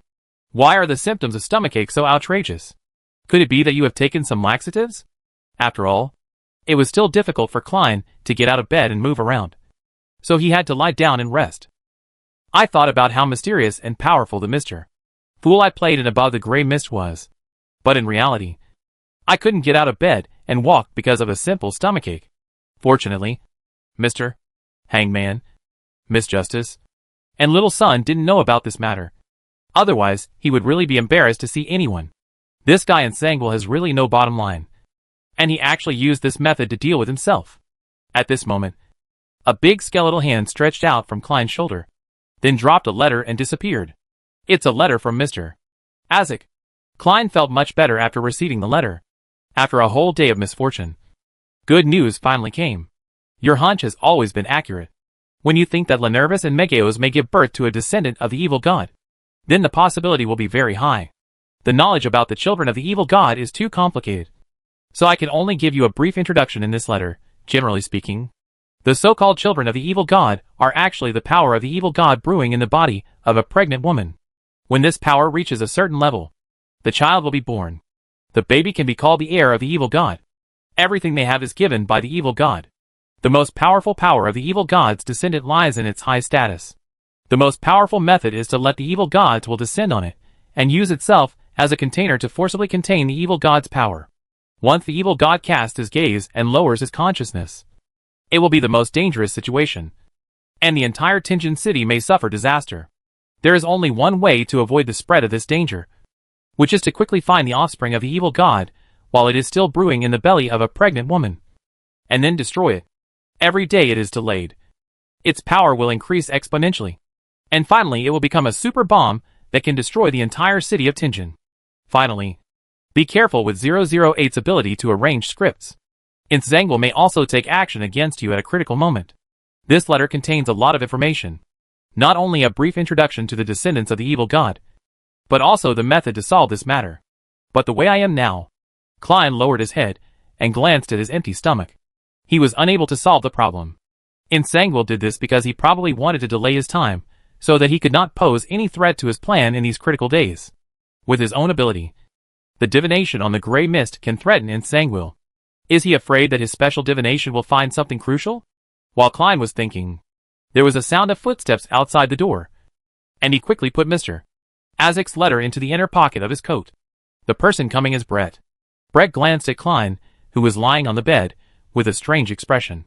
After a while, he said, I have already asked clearly about the cause of your stomach upset this time. What reason? Klein was panicking and had a bad feeling. To put it simply, it's because the kitchen staff put some unhealthy things into the food you eat because of their carelessness. Stop. It's okay. That's it. Klein stopped Bright from continuing. He didn't want to know what he had eaten by mistake. Otherwise he might spit it out later. That's fine. After all, it's not a good thing. Klein was depressed for a while before asking what was going on outside. Some fanatical followers of the cult suddenly went crazy tonight for some unknown reason. Some set fire to themselves on the street. Some broke into other people's homes with sharp knives and killed others. And some took advantage of the chaos to perform evil rituals. Brett said, and described the chaotic situation tonight to Klein. The local police station is seriously short of manpower, and they also need to send people to help. Except for Bright and Klein. Everyone else in the night watch team is currently busy outside. Didn't you ask for support from above? Yes. It will take 2 or 3 days for them to arrive.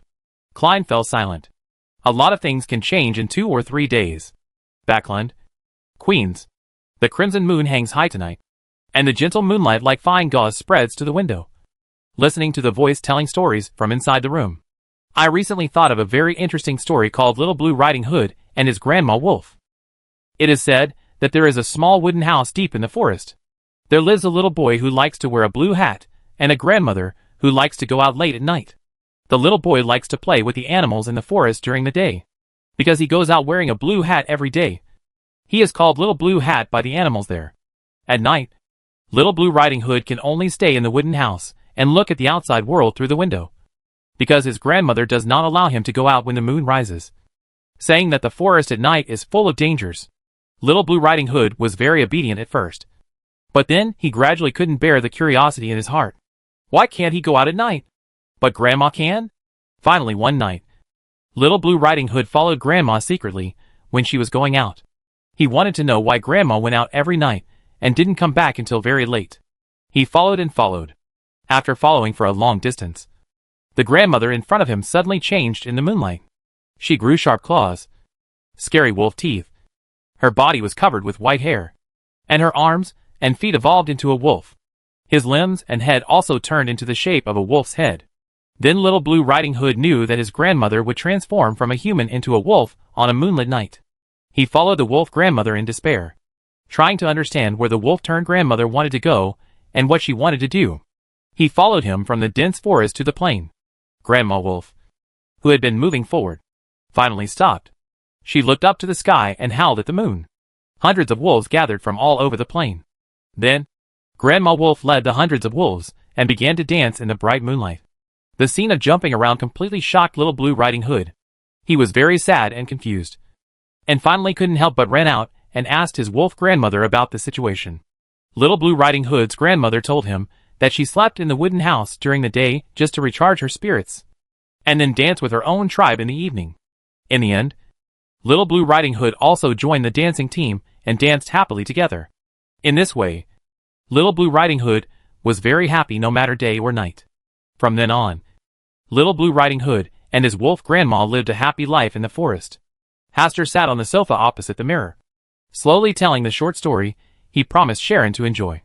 In the mirror, Sharon had already revealed her figure, looking at Hastur with a blank expression. Asta smiled and winked and said, "How about it? Isn't the story I told you interesting?" Sharon still didn't speak, but looked into Hastur's eyes, and a flame gradually rose up. At this moment, she really wanted to have a pair of ears that had never heard the story. What Little Blue Hat and Grandma Wolf? Shouldn't it be Little Red Riding Hood and the Big Bad Wolf? And Little Red Riding Hood is a girl, right? When did her grandmother turn into a wolf? What about a group of wolves dancing in the moonlight? What a picture that should be. Little Blue Riding Hood and Grandma Wolf live a happy life? How can there be happiness in such a messy life? Sharon just felt that there was something wrong with this story. This was not the fairy tale she wanted at all. What a hodgepodge of dark stories. Sharon opened her mouth, but still no words came out. She didn't know where to evaluate this story for a moment. "Miss Sharon, what's wrong with you? Why don't you give me a reaction?" Hastur's face was full of smiles, and he seemed to want to take credit for this story.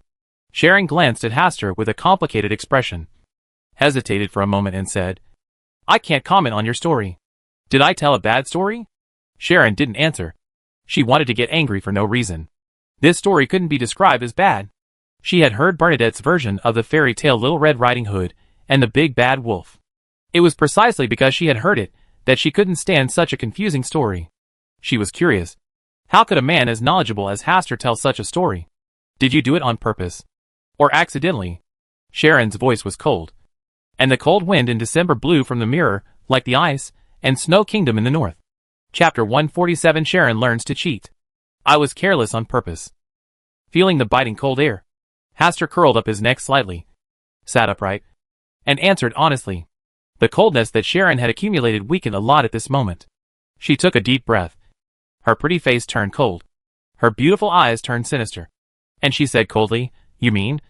You are deliberately using this kind of story to perfunctory me?" "This is not perfunctory. I also made it up very carefully." "Fake?" "Yes. Except for what happened in reality. Basically all stories are compiled by humans. Recording them completely based on facts is called history." "You're very quibbling."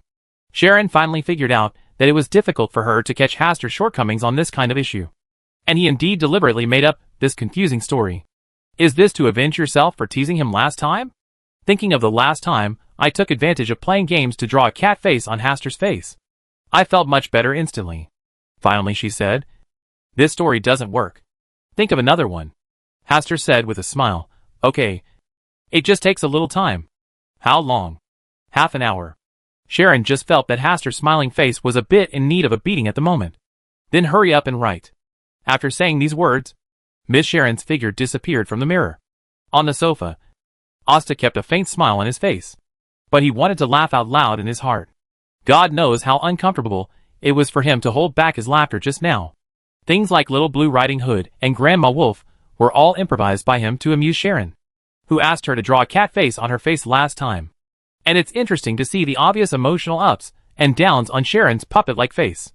After a while, Haster, who barely calmed down, came to his desk and began to compose a short story. If there was no Russell in front of him, he could make up many fairy tales. But in order not to conflict with the stories told by Russell, he could only tell some fairy tales localized in the mysterious world. And this does take some time. Half an hour is still slightly enough for him. After about 20 minutes, he had already conceived a brand new story, which should also suit Sharon's preferences. When the time came to about half an hour, Asta walked from the desk to the sofa, looked at the empty mirror, and shouted, "Miss Sharon, are you still there?" The smooth mirror surface flashed slightly, and Sharon's figure did not show up, but only used a ray of light to indicate that she had not left yet. "Is this because you are angry about the story you just told?" Haster also felt that the messy story was really annoying. He sat on the sofa, spread the piece of paper on his lap, collected his thoughts and said, "The story I'm telling this time is called Pinocchio." Just the title of the story made Sharon reveal herself from the mirror. But she did not speak to disturb Asta at this moment. For fear of disturbing the story he was going to tell next. In a distant country, there is a family like this in a slum on the outskirts. There are 5 members in the family, parents and 3 children, 2 boys and 1 girl.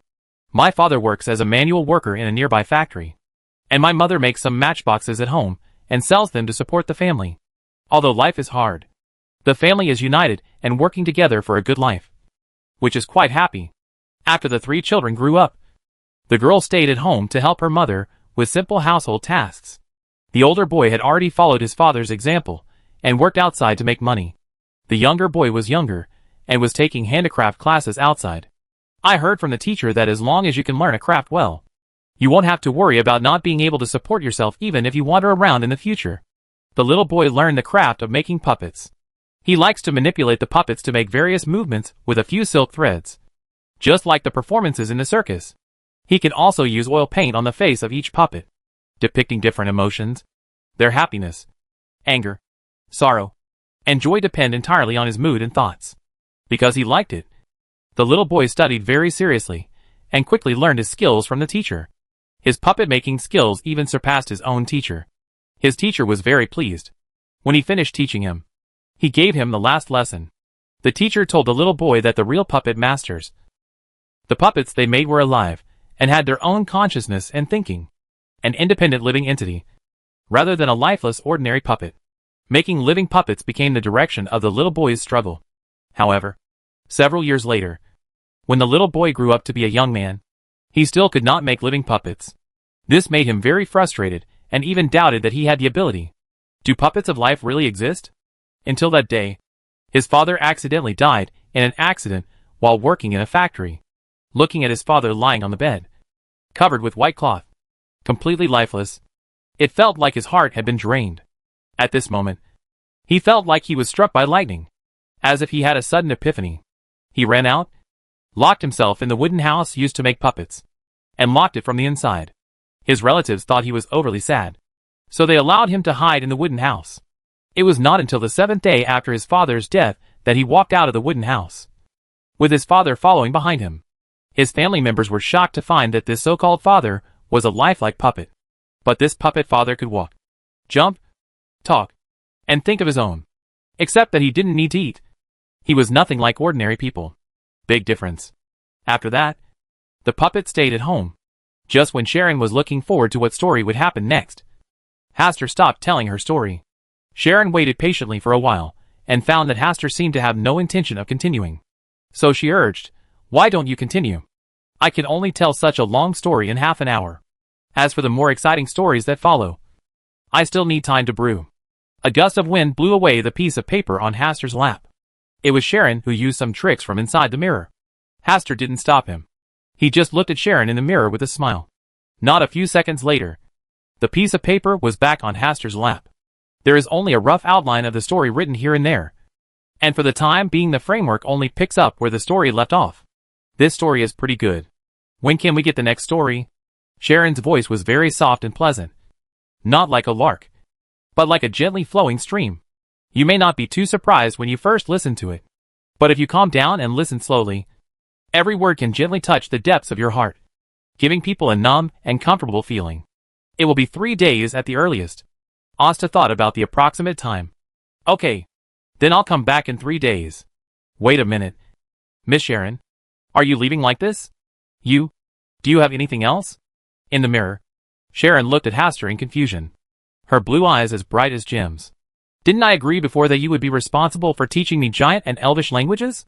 Sharon blinked, with a rare puzzled expression on her face. Is there such a thing? Why don't I remember? Miss Sharon, are you planning to cheat? Sharon thought for a while and said, Isn't it possible? In Hastur's slightly depressed mood, Sharon walked away from the mirror. This is obviously revenge for the story I just told. Do you yourself know that there is something wrong with that story just now? A voice came from the mirror. And Sharon, who had already gone away, used some method to say this through the mirror. Hastur kept silent, and silently formulated a rule prohibiting the invisible ghosts here. After confirming that Sharon was gone, he left the study with a smile. When nothing happens, it's fun to tease Sharon. After checking the time, it was not even 11 o'clock. So Asta decided to take a bath first, and then go back to his room to rest. Going to bed on time is the best habit he has kept since he came to the mysterious world. In previous modern societies, staying up all night playing games was commonplace. Generally, after staying up late, the feet will feel weak and the spirit will be exhausted. In the mysterious world, this situation is very dangerous, especially at the spiritual level. After taking a bath, I went to the bedroom, lay on the bed, and entered the palace of stars. Checking a circle of stars, we found that only the stars of the high-dimensional observer showed some slight movement. Under the cocoon of light, there are still 2 silk threads hanging, one hanging a white crystal eyeball, and the other hanging a young man dressed as a gentleman, who is roaming the streets of a city. Late at night, the city is hard to calm down at night. Many places were filled with fire. Houses were on fire. People set themselves on fire. People were panicked, and police officers tried their best to maintain stability. The whole street was in chaos. The incarnation of the high-dimensional overlooker walks among them, with a calm and elegant posture that is incompatible with the chaos and noise around it. Is this the chaos caused by the high-dimensional overlooker's path? This was the first thought that came to Hastur's mind. But after a closer look, the chaos in the city in the picture was not caused by the high-dimensional overlooker. It's more like the chaos and bustle of this city that attracted the high-dimensional overlookers. But soon, the high-dimensional overlooker left the city, seemingly traveling through time and space out of thin air, and came to a small city. This is a small city built on a mountain. All the houses here have protruding domes, which look like white straw hats from a distance. Chapter 148: The High-Dimensional Overlooker and Adam. The high-dimensional overlooker climbed up the steps here step by step, and finally came to the front of a very weird church. From the outside, this church looks no different from an ordinary house. It's not until you walk in that you realize how different it is. There is a priest here. He is a gentle and reserved middle-aged man, wearing a simple white robe, with a pale golden beard that almost covers the lower half of his face, and a pair of light-colored eyes as clear as a child. Adam. The first time Hastur saw the middle-aged man in the picture, he guessed his true identity. Adam. He could also be called the divine aspect of the ancient sun god. It was a bit strange that the high-dimensional overlooker met Adam first instead of Amon. Hastur withdrew his gaze and looked at another star belonging to the true creator in Adam. He could indeed see the scene of Adam meeting the high-dimensional overlooker. It is certain that the priest is Adam. After watching it for a while, Hastur set his sights on the stars of the higher-dimensional overlooker. Compared to the real creator in Adam, it is safer to peep from the higher-dimensional overlookers. Judging from the picture, the high-dimensional overlooker and Adam are obviously talking, and they seem to be having a good time. If you don't know their respective identities, it would really be like a lost young man who came to the church and was guided by the priest. Speaking of which, with the power of the high-dimensional overlooker's clone, can we find out Adam's true identity? Hastur thought for a while, and found it difficult. First of all, that church is the home of Adam. Adam is the divine side of the ancient sun god. According to his personality, he is a person who is higher than the higher dimension. This avatar of the high-dimensional overlooker may not be able to exert as much strength as the previous avatar. From any aspect, he cannot spy on Adam's true identity. This would be interesting. Hastur looked at it from a distance, with a mentality of eating melons. Although he couldn't hear the exchange between the high-dimensional overlooker and Adam, he just pretended to be watching a mime. Of course, he can join the conversation if he wants. You only need to draw your gaze closer, and then use the power of the Palace of Stars to communicate with the high-dimensional overlooker. Adam. But he doesn't have this idea now. He is only sequence 7. Even with the power of the Palace of Stars, he may overturn. Just watch it from a distance. Hastur originally thought that the communication between the high-dimensional overlooker and Adam would not be too long. But unfortunately, he was wrong. The high-dimensional overlooker and Adam seemed to be close friends. They not only stood and chatted, but also sat together on the bench in front of the statue of the Creator and began to communicate. At this moment, Hastur was confused. Didn't Adam see through the true identity of the high-dimensional overlooker? Neither of them understand each other's true origins? Hastur stared at it for another half hour. Dimensional overlooker and Adam were still chatting. Adam even stood in front of the statue of the Creator, as if he was spreading the Creator's faith to those who look down from higher dimensions. Adam wants to preach to the high-dimensional overlookers? The key thing is that the high-dimensional overlooker seemed to listen very seriously, as if he was probing Adam's belief. Hastur continued to spy from a distance for a while, but finally got a little tired. So he logged off and left the Hall of Stars. I looked at the time and saw that it was already 3 o'clock in the evening. It's really fun to chat. I guess this chat will last 3 to 5 days. Hastur, who watched the mime for half the night, felt quite emotional. At dawn, before Hastur got up from bed, he came to the Hall of Stars and looked at the star that belonged to the high-dimensional overlooker. It was still the same small town, still the same simple church, and still in front of the statue of the Creator. The high-dimensional overlooker and Adam were still continuing their cordial and friendly conversation. This time, Hastur only looked at it for about 10 minutes, then withdrew his gaze, logged off, and left the Hall of Stars. Now that his sequence is too low, he should seize the time to digest the Briber's potion. As for the 2 or 3 things between the high-dimensional overlooker and Adam, just take a look at it when you have time. He went to the bathroom to wash up, and then went downstairs to enjoy breakfast. Butler Neil was still by his side as usual, reminding him of what happened at home recently, and what noble invitations he had today. Help me reject the invitations from other nobles. I'm going to visit Duke Negan's mansion today. I obey your instructions. After breakfast, I got on the carriage, opened the curtains, and admired Backlund in the early morning. Also in Queens. It's only 10 minutes away from Duke Negan's mansion. When Hastur arrived, Greco was already waiting for him in the hall, and did not see Duke Negan. Asta, come here and talk first. My beloved father still has some things to deal with. Greg smiled and called Hastur over. Hastur walked over, sat down and said with a smile, Greg, do you have anything happy to tell me today? My guess is correct. Why don't you guess again what it is? That investment of mine? Greg glanced at Hastur and sighed, Asta, you really should act a little stupid sometimes. I can't help it. You also know my financial situation. That is my largest investment so far, so it is naturally very impressive. Then you can go ahead and guess how much total income you will get from that investment.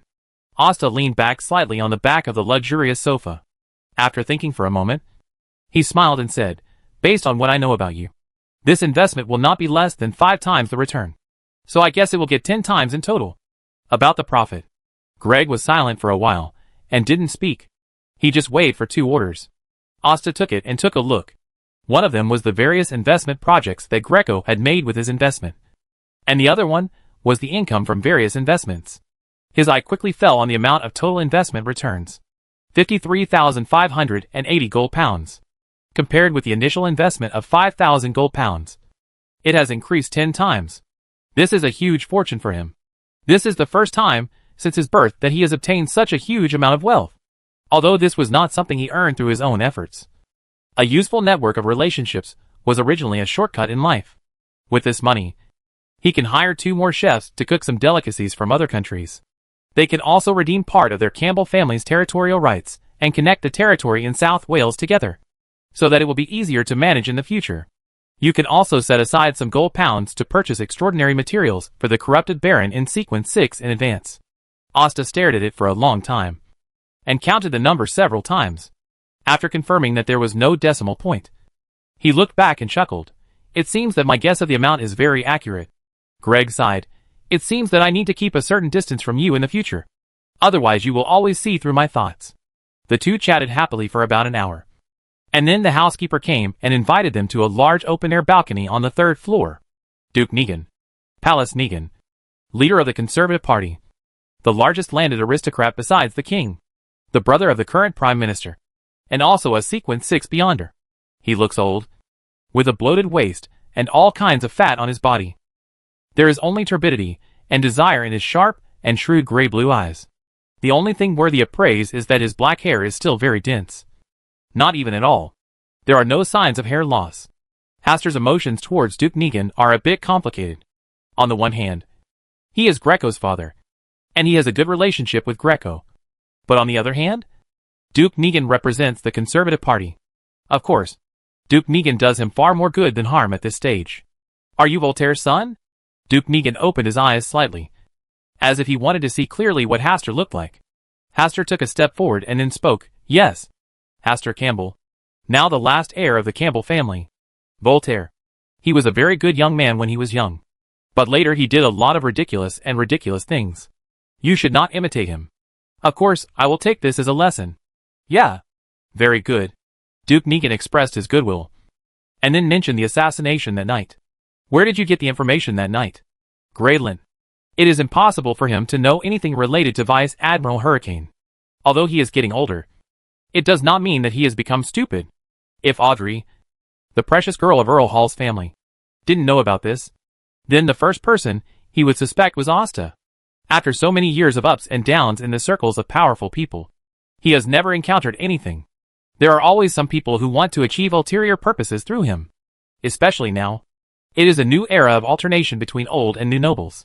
It is undoubtedly impossible to stop those who are ambitious and capable. My news comes from the sea. On the sea? I like to study things in the extraordinary world. And naturally I have met some extraordinary people, including some from the sea.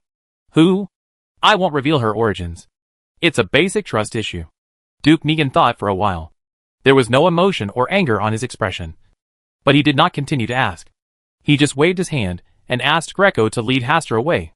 Chapter 149 The Silent Thief's Performance.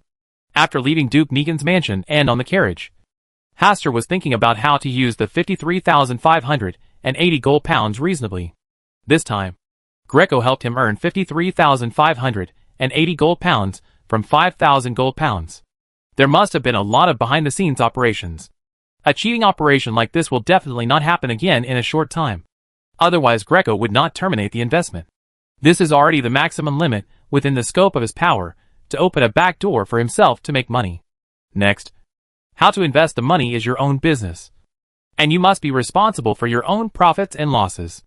The most stable investment is to invest in some steel plants and banks. The profit is not too big, but the advantage is stability. If you invest in some emerging industries, your personal vision will be tested, and you may make big profits or big losses. Hastur thought for a long time and felt that he could do the opposite. Nowadays, with the introduction of the corn laws, the land of nobles has become increasingly worthless. This is the best time to acquire large amounts of land. If you buy a large amount of land and use it to grow food crops, you will have an advantage in future turmoil. When the war begins, the prices of food crops will inevitably rise. The only disadvantage is that the cycle is too long and it takes a long time. The war should start in 2 years. If you invest in land now, the return rate will be very low. Asta thought for a while and decided to divide the money into 2 parts. One for steady investment and the other for investment in emerging industries. When the carriage returned to his home, Hastur had already planned the use of the money.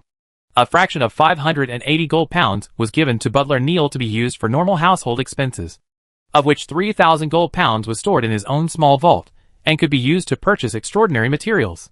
As for the bulk of the 50,000 gold pounds, 20,000 gold pounds are invested in banks and the steel industry respectively. The annual return rate should fluctuate between 15% and 25%, and the remaining 30,000 gold pounds are used for investment in emerging industries. This is considered a relatively high-risk proportion of wealth investment. At first, he wanted to swap the investment proportions of the two, but in the end, he chose this more radical investment method. After all, he is familiar with the upcoming changes in the situation, and high risks also mean high returns. After returning home, Haster asked butler Neil to help him prepare an investment project for various industries and loan, and also asked him to recruit 2 chefs. As for other needed manpower, butler Neil made the arrangements himself. It's past 10 o'clock at night. Haster took a carriage to a bar some distance away from the Russell Memorial Exhibition to drink. He planned to take action tonight, sneaking into the Russell Memorial Exhibition to steal the Black Emperor card. He had already surveyed the routes nearby and was very familiar with them. After drinking at the bar until nearly 2 o'clock, Asta staggered out of the bar door. He had already asked his carriage driver to go back, and no one got in the carriage, so he was walking drunkenly on the street. After walking a certain distance, he pretended to be drunk and vomited, turned into a dark alley, and then walked in the dark in the alley. Unfortunately, I wasn't very lucky, and 3 little tails followed me. She probably had her eye on him as early as when he was drinking in the bar. Seeing that he was drunk, she wanted to take a risk and make a fortune. Haster glanced behind him out of the corner of his eye. They were not carrying weapons. They probably only wanted to make money and not kill anyone. After walking for a while, Haster had already gone deep into the alley, and the 3 people following him were eager to take action. Okay, let them be my witnesses tonight. Haster paid attention. If he was found here, these 3 thieves could take advantage of it. Of course, basically no one would suspect him.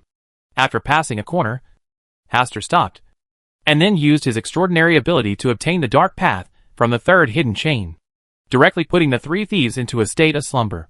Taking advantage of this time, he hurriedly came to the position he had set up earlier, preparing to sneak into the Russell Memorial Exhibition. He first hid his body in a hidden place, and then established a large-scale alert rule nearby to prevent any accidents from happening. Then, in the spirit state, he quickly passed through the many walls here and came to the corner outside the Russell Memorial Exhibition. His body blended into the wall like a ghost, and he followed the wall along the route he had planned. As he walked forward, he saw the members of the Heart of Machinery who were responsible for guarding this place. But the other party could not see him.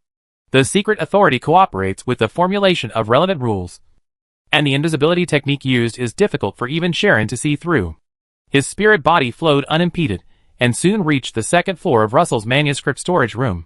The spirit body fell off the wall like a piece of light tissue paper, and then covered the ground on the 2nd floor, slowly melting in. On the 1st floor, a huge crystal chandelier hung from the ceiling, highlighting an invisible human face. This strange scene did not attract the attention of the extraordinary person below. He was still holding the weapon, sometimes looking at the door, and sometimes walking back and forth on patrol. He seemed to be a little less vigilant. Also, this is already the innermost location of the Russell Memorial Exhibition. If no accidents are discovered outside, he will be safe here. Haster looked at it for a while, and other parts of his body also appeared from the ceiling, and then floated to Russell's desk covered with glass. The bookmark, which looked like a child's doodles, was within reach of the glass cover and could be touched. The glass cover cannot block the state of the spirit body, but the things inside must have set up warning measures. Once touched, the alarm bell will sound. At this time, the extraordinary person looked over, but could not find that there was a spirit body here, even though the spirit body was less than 3 meters away from his position. He glanced away and looked elsewhere. At this point, the Black Emperor card is already in Haster's possession, because even if it is discovered, he can return directly to the Hall of Stars. Then he returned to his body from the Hall of Stars, but he wanted to try out his extraordinary ability first, to see if he could use the ability of the lawyer's way to see through the flaws, find the place where the security measures here were insufficient, and then circumvent this security, and take away the Black Emperor card without alerting anyone. Staring at the inside of the glass cover, he slowly activated his spiritual power. Things like light gray threads surrounded all the objects inside, although these threads will break when touched. The moment they break, they can serve as a reminder to the extraordinary people guarding the Russell Memorial Exhibition. This is a bit similar to the infrared detection in the movie. Once touched, an alarm bell will sound. After watching for a while, Haster discovered the flaw in this vigilance method. The first flaw is that there is a certain gap between the silk threads. If you are careful, you can pinch out the Black Emperor card with 2 fingers. The second flaw is that this warning method has a connection hub. As long as the operation of this hub is blocked, there will be no reaction even if the thread is touched. Similar to turning off the power. As a qualified thief, Hastur directly stretched out the index and middle fingers of his right hand to bypass the obstruction of the silk thread and successfully clamped the Black Emperor card. Then he pulled back his 2 fingers and successfully took away the Black Emperor card. Once taken out, wrap the Black Emperor card with the spirit body to provide it with concealment, so as to avoid the scene of a bookmark floating inexplicably in midair. After completing the theft, Hastur looked back at the Guardian, who was patrolling back and forth, and saw that he still had no reaction. The body floated back to the ceiling, blended in, and appeared on the floor of the second floor. Then just follow the way you came, and leave the museum easily. From sneaking into the museum, to arriving at the location of the Russell Memorial Exhibition, to stealing the Black Emperor's card, the entire process did not attract any attention. Returning to his hiding place, Hastur directly threw the Black Emperor card into the Hall of Stars to avoid any accidents. And then the spirit body merged into his body. He took out his pocket watch from his coat pocket and took a look at it. The whole process from when he started sneaking from the spirit state to when the spirit returned had not been more than 3 minutes. It's really simple. Hastur walked out of the alley and came to the 3 unlucky guys who were still in deep slumber. He first put a certain distance away, then lifted the slumber state on them and allowed them to wake up. In their previous experience, there was no memory of falling into a deep sleep. As soon as they saw Hastur's figure walking in front, they quickly chased after him. Hastur in front started to trot, always keeping a certain distance from them so that they could not catch up with him. But they could still see his back. When Hastur ran from the alley to the street, the 3 thieves stopped chasing and watched as Hastur stopped a carriage and rode away. Half an hour later, the extraordinary person, who was responsible for guarding Russell's study in the Russell Memorial Exhibition Hall of the Kingdom Museum, discovered that there seemed to be a bookmark missing from Russell's manuscript. He couldn't be sure for a moment whether he had remembered it wrong. After all, he had been staying here, and it could be said that not a single mosquito had flown in. In this case, how could a bookmark be lost for no reason? But out of caution, he still called over other Beyonders and asked them to help confirm. Finally, we came to a result. There was indeed a bookmark in the pile of Russell's manuscripts. A bookmark that looked like a child's doodles. But now, that bookmark has disappeared. Chapter 150, The First Card of Blasphemy. The Black Emperor card. Late at night, in front of the exhibition hall, where Russell's manuscripts were stored, several members of the Heart of Machinery looked at each other, not knowing what to do for a moment. None of them expected that a small bookmark would disappear without any warning amid their tight defense. There was obviously no suspicious movement at all, let alone any strangers approaching here. Instead of believing that outsiders came to steal, it is better to believe that this member of the Heart of Machinery is the thief. Don't look at me like that. It really has nothing to do with me. If I wanted to steal that bookmark, I would have done it long ago. You misunderstood. We just thought what happened tonight was too incredible. Another extraordinary person said, if you were the one who kept it secret, we would feel more relaxed. We all believe you are innocent. Don't think too much. Max Livermore, the captain of the Mechanical Heart team, sighed, comforted the team members, and then said, report this matter. This is not a problem we can handle alone. Judging from tonight's situation, the other party was able to sneak in here silently and successfully take the bookmark without being discovered. This is enough to prove that the other party is far stronger than them. Maybe it was the work of a high-sequence expert. Such a character is simply not something that their team can handle. Since the other party has no intention of harming them, they must learn to be more sensible. Captain, what do you think that person did to steal a bookmark tonight? I don't know either. Let's seal off the scene first and wait for the people above to investigate. At around 3:40 in the night, Hastur returned home smelling of alcohol. He first went to the bathroom and took a bath before returning to the bedroom, lying on the bed and entering the Palace of Stars. In the Hall of Stars, where the stars are still shining brightly, on the ancient bronze long table, a bookmark like a child's doodles is placed in front of the top seat. Hastur sat upright, reached out and picked up the bookmark, looked at it for a while, and then said a name in ancient Fuzak language, Bernadette. As Bernadette sounded, the bookmark in Hastur's hand sank, and it immediately formed an invisible vortex and began to swallow Hastur's spirit. This level of devouring is not too severe, so it would be a big burden on ordinary people. For him, a sequence 7 briber, it would not have much impact. On the bookmark, a little light rose, And the Emperor's image of Russell outside also took on a new look. He sat on an ancient stone throne, wearing a black crown inlaid with various gems, black armor, and a black cloak. He held a scepter in his hand and looked forward with cold eyes. In the upper left corner of the bookmark, the bright stars condensed into a line of text, Sequence 0 Black Emperor. Hastur said with emotion, I finally got the card of blasphemy that suits me best. With this Black Emperor card, this extraordinary path no longer has any secrets for him. Then the bookmark began to become three-dimensional. Like a compressed book, the book moved automatically without wind, and a Russell Hood wearing a white hood appeared on the side, with a description in ancient Fusac language. Sequence 9 Lawyer. Below this line of text, there are various introductions about the lawyer's potion formula and the lawyer's extraordinary sequence. The book turned a page, Sequence 8 Barbarian. The content recorded above also includes the barbarian potion recipe and related introduction to the sequence. The books continue to flip through, in order. Sequence 7 Bribery. Sequence 6 Corrupted Baron. Sequence 5 Chaos Tutor. Sequence 4 Fallen Earl. Sequence 3 Crazy Mage. Sequence 2 The Duke of Entropy. Sequence 1 Prince Killing. Sequence 0 Black Emperor. This is a complete path to God, and it is also the path Hastur will take next. Asta carefully read through the knowledge in it. With Russell, the real Black Emperor, as his teacher, he gained a deep understanding of the entire Black Emperor path, especially in the way of acting. Russell described it in great detail. Which sequence requires what kind of acting? What are the core of the acting? And what matters need to be paid attention to? All described in detail. This can save him a lot of detours, and also allow him to quickly master the abilities and characteristics of his sequence. In addition to the various useful knowledge recorded here, this Black Emperor card also has a very useful feature. As long as you hold this Black Emperor card, you can have some subtle connection with the extraordinary materials you need.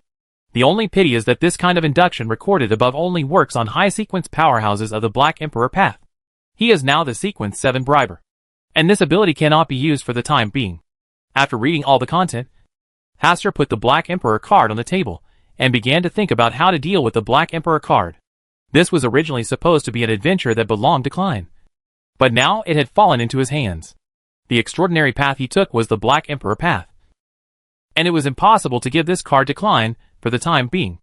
In this way, you will be in debt. Fate is sometimes very fair. If you take something that doesn't belong to you, you have to pay a corresponding price. It would be nice to have another blasphemy card. Hastur sighed slightly. Except for the Black Emperor card, the other blasphemous cards were far away from him. The closest one is a Red Priest card. But this blasphemy card is very dangerous. After all, the three-color hot pot is about to escape. But it is still the Hunter path, which is best at setting traps. Unless you are willing to make a deal with him, it will be difficult to get the Red Priest card. In addition to this card of blasphemy, there is currently the Wheel of Fortune card in Bernadette's hand, and the Temperance card in the hand of the high-dimensional overlooker. Bernadette was his favorite, so he would not steal her Wheel of Fortune card. The high-dimensional overlooker, is he still chatting with Adam? Hastur thought for a while, and found that it would be difficult for him to get other blasphemous cards for the time being. It's not that there is no solution. I can use Russell's diary to help Klein tide over the difficulties, and guide him to move forward more smoothly. Changing his fate once was equivalent to paying off the price of taking away this Black Emperor card. The situation in Tenjin today should have undergone major changes. Right? Hastur thought for a while, and then looked at the star where the high-dimensional overlooker was.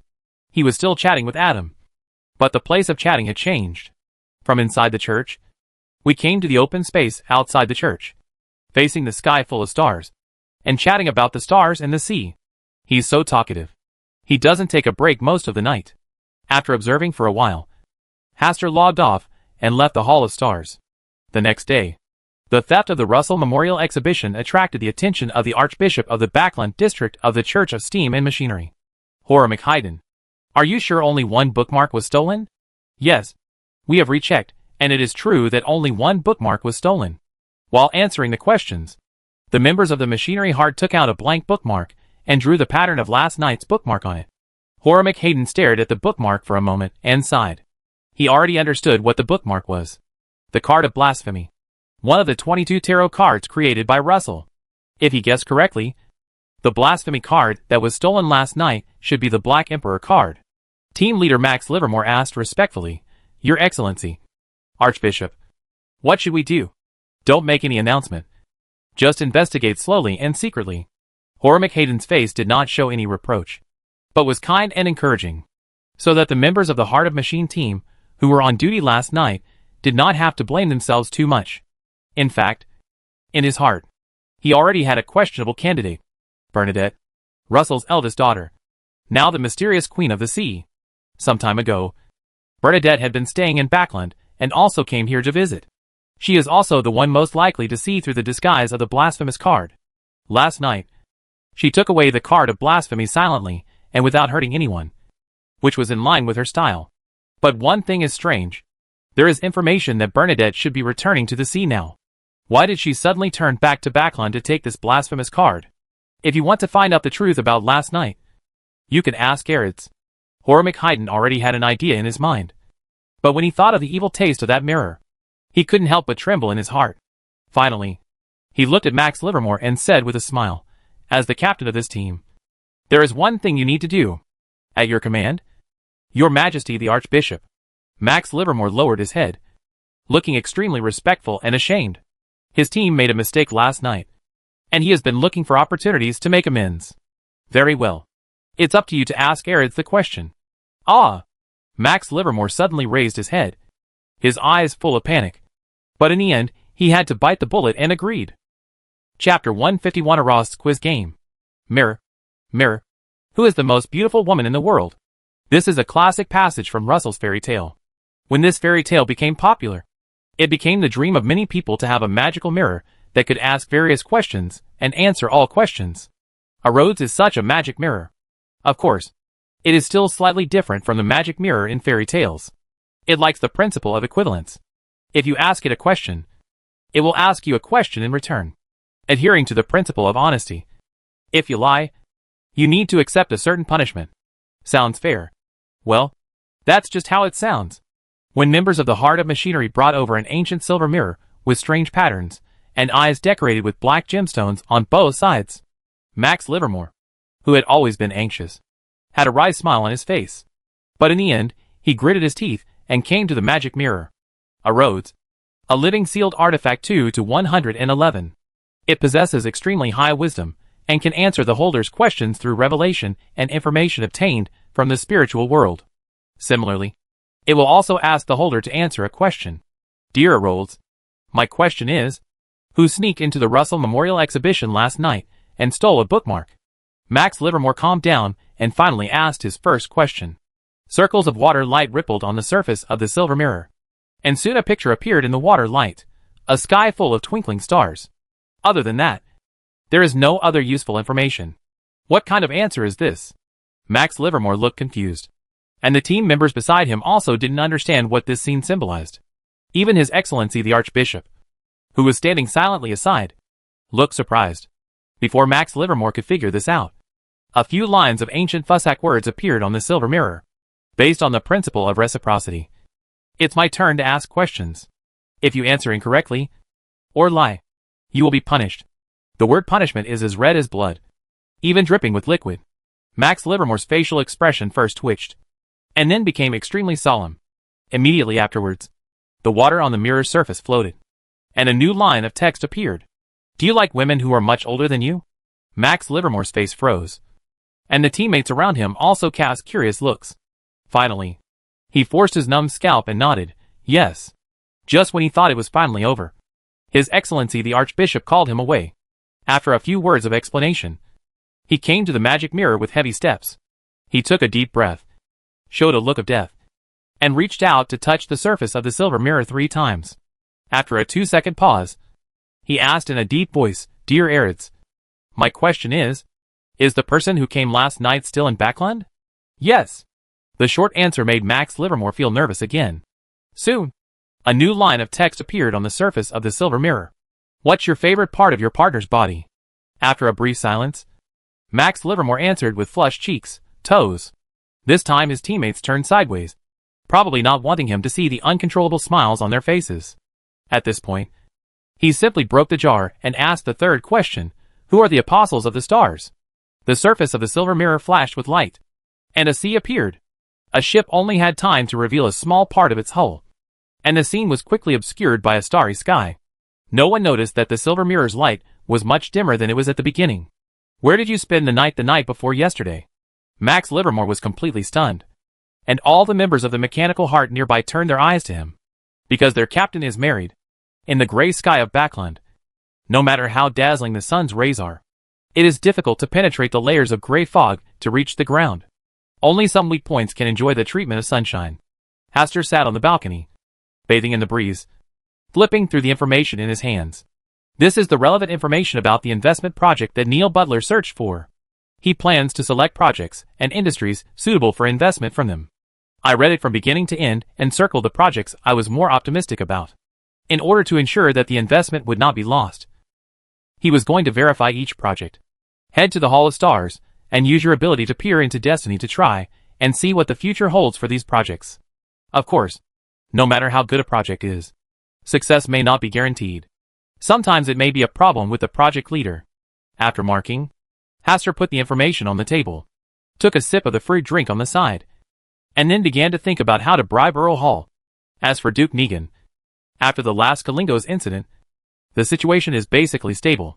Next is Earl Hall, a great nobleman who also holds real power. According to the information given by Greco, Earl Hall is indeed considered to have a good lifestyle and a decent conduct. It is said that he has never accepted financial bribes. It can be regarded as a hexagonal barrel, with no shortcomings. But no one is perfect, and excellent people like Earl Hall are no exception. He likes to go out hunting, especially in autumn. He often goes to the large manor in the suburbs and leads a group of people into the dense forest to hunt wild animals, even spending a lot of money to buy a good hunting dog. Susie was given as a gift. This is a hobby that can be broken into, and it is also a breakthrough that can be bribed. There are always some officials who don't like mundane things like money.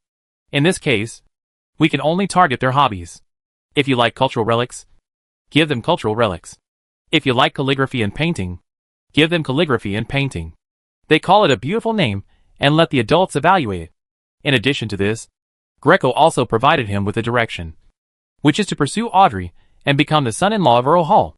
In this way, Earl Hall, as his father-in-law, would give a little help in the matter of promotion to the title.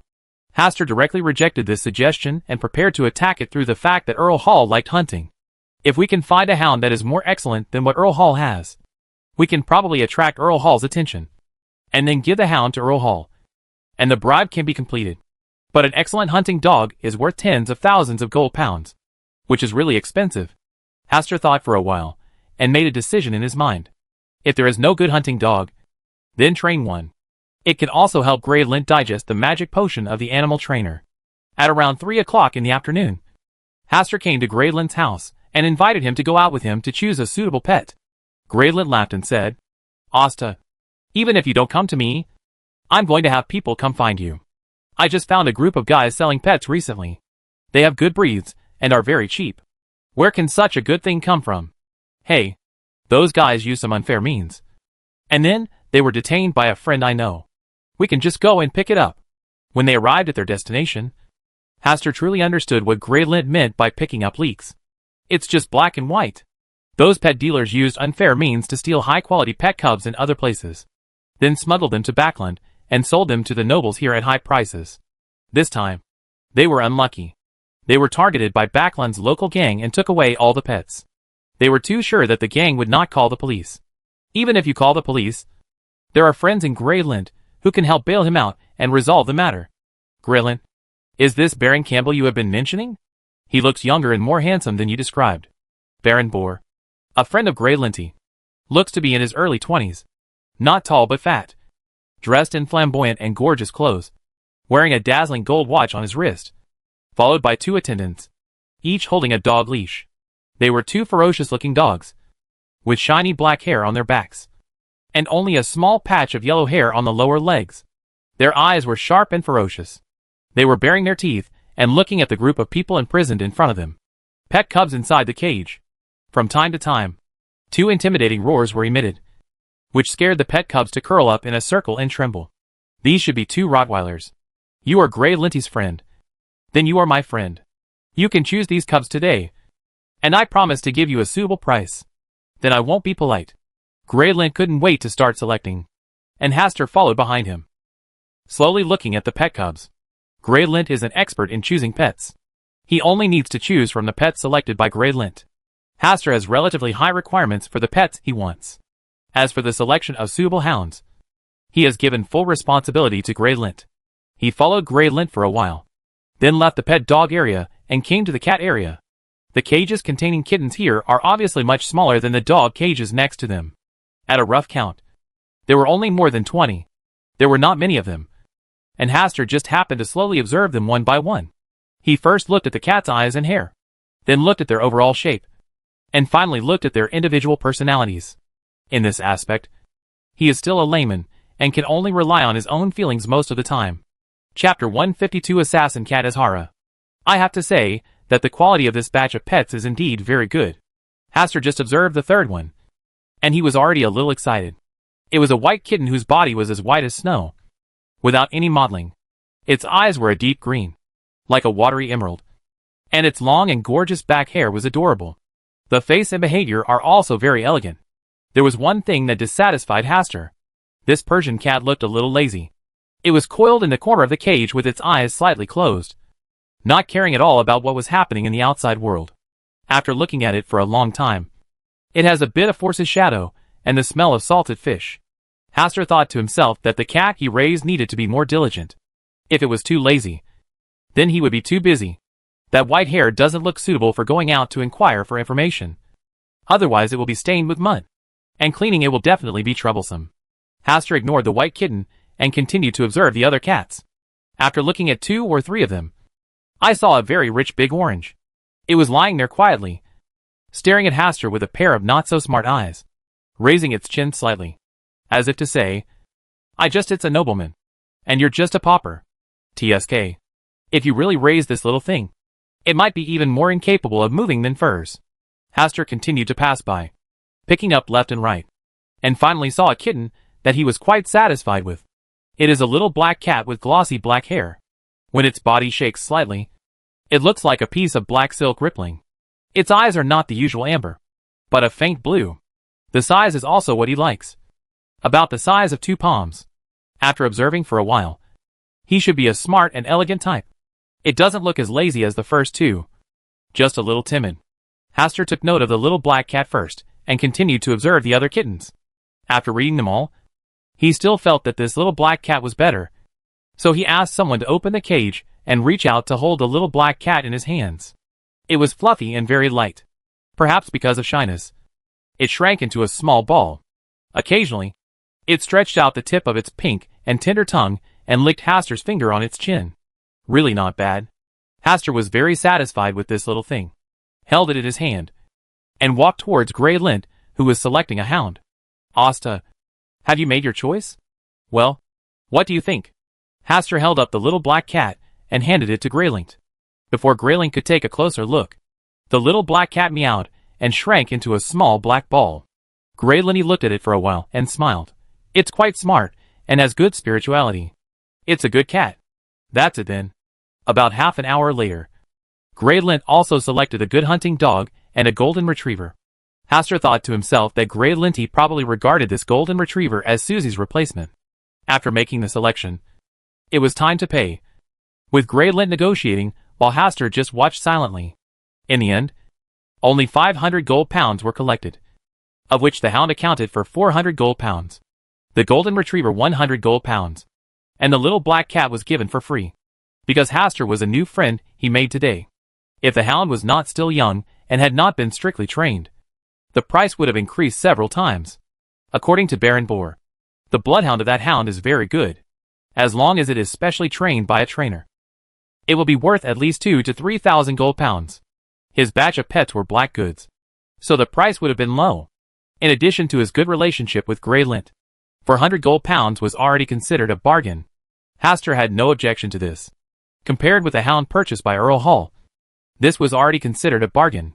Back at his home, Hastur asked butler Neil to hire a maid to take care of the little black cat.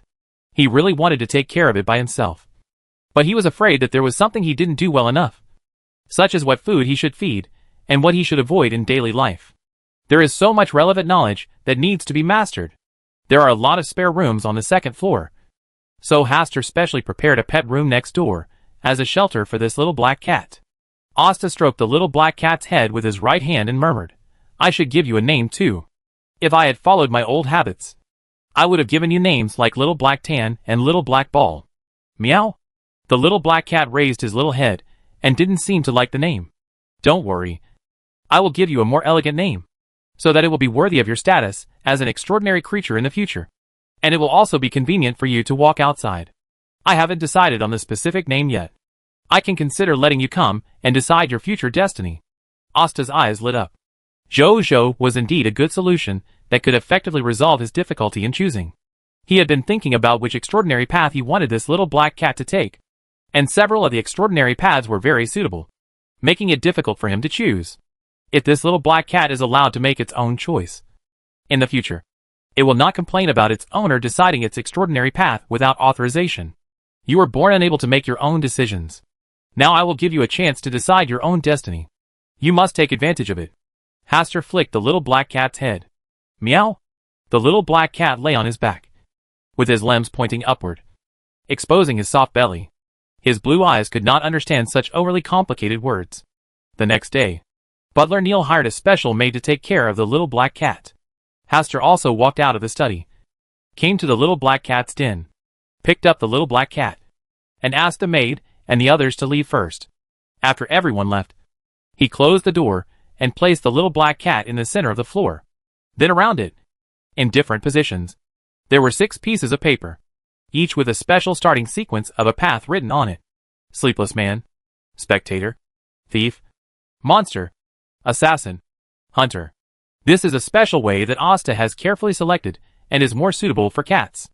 The sleepless one belongs to the night path, which is very compatible with the little black cat. Both performance and future prospects are very good. Audience, this method does not require frontal combat, and is very suitable for cats' nature of observing their surroundings.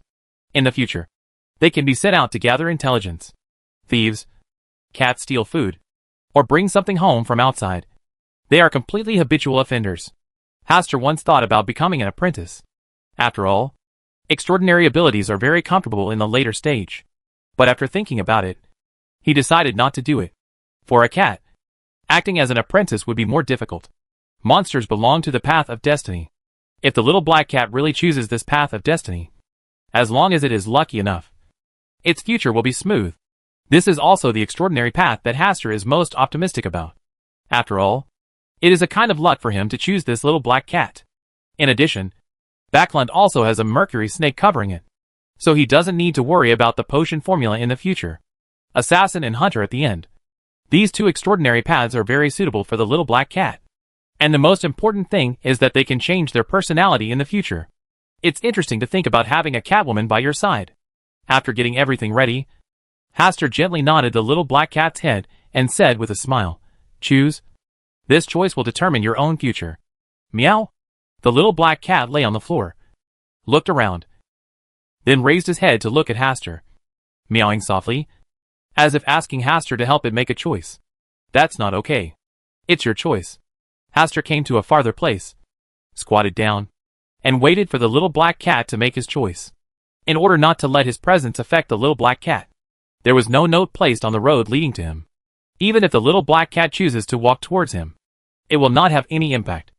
Haster will bring it back to the center and let it choose again. If it runs towards him 3 times in a row, Haster will choose its destiny. This is his most optimistic extraordinary path. If it happens 3 times in a row, it will also be fate that makes the choice for it.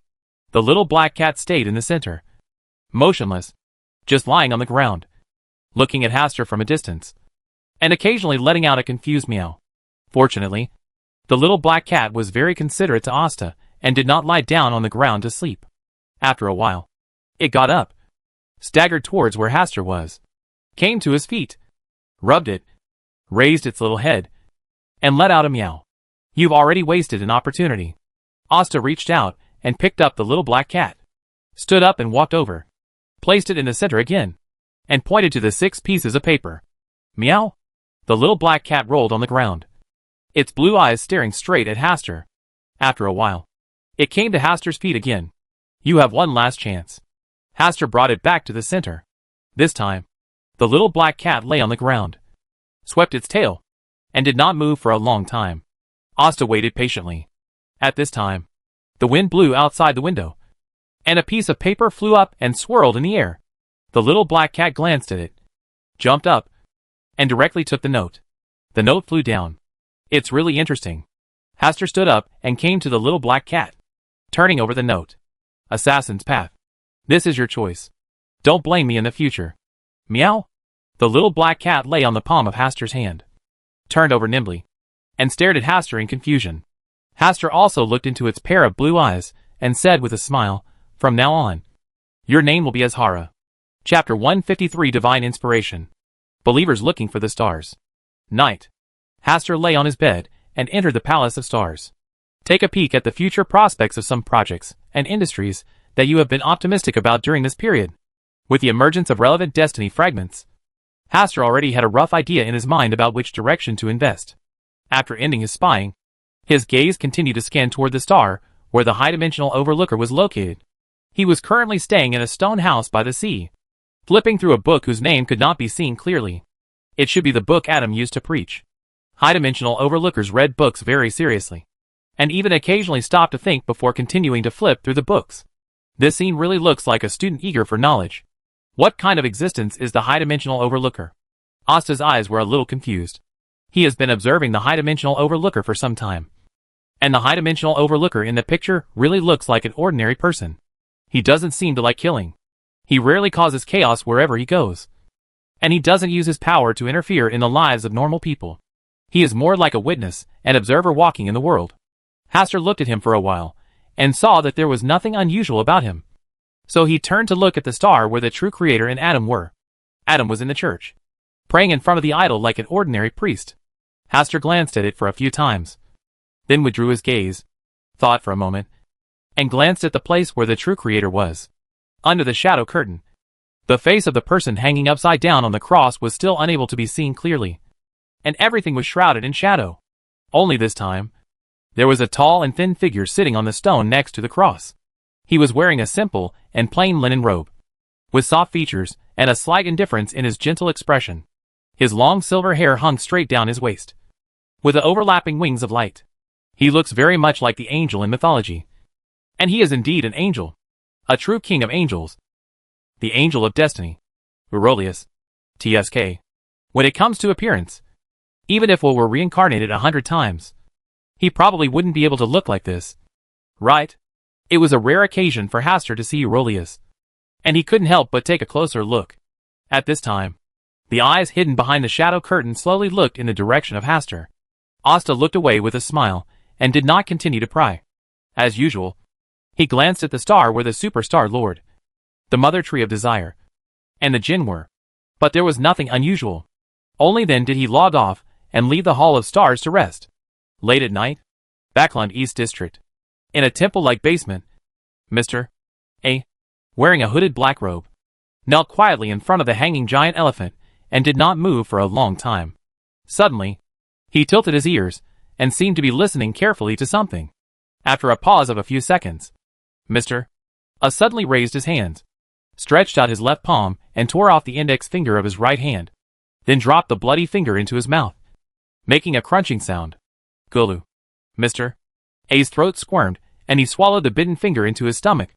Immediately afterwards, his body was manipulated by invisible forces and began to shake, like a patient having an epileptic seizure.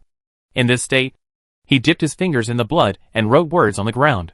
Soon, the scattered words were spliced into a sentence. Believers who seek the stars. As the divine revelation ended, Mr. A stopped shaking, and the wound on his right hand squirmed a few times to grow a brand new index finger. He lowered his head and looked carefully at the words he had just written.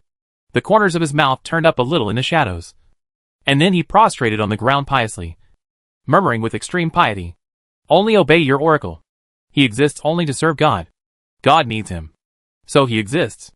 The next day, at around 7 o'clock in the evening, Backland's secret party was held again. The mysterious Mr. A sat at the head of the table, his undisguised eyes sweeping over all the extraordinary people attending the extraordinary gathering tonight. He did not let anyone announce the task on the blackboard. but directly said, I have an extremely generous task. As long as you know it or provide relevant information, you can exchange it for any extraordinary material below sequence 7. As soon as this mission came out, it immediately attracted the attention of all extraordinary people. Most of them are in sequence 9 and sequence 8. Such a task is equivalent to giving them hope of promotion. Even if you don't need it for the time being, you can still exchange it for a sequence 7 extraordinary material and sell it for money. Zio is also one of them. She has been stuck in sequence 9 because there is a certain extraordinary material that she has not been able to find. Otherwise, she would have been promoted to sequence 8 long ago. As soon as she heard about the mission, she was immediately interested. After all, Mr. A attaches great importance to credibility in their extraordinary circle and will never cheat. The apostle in search of the stars. Mr. A slowly stated his mission, while his eyes kept scanning everyone's eyes. Unfortunately, apart from seeing confusion and greed, he didn't find anything else. There are no devotees of the stars among those attending this extraordinary gathering tonight.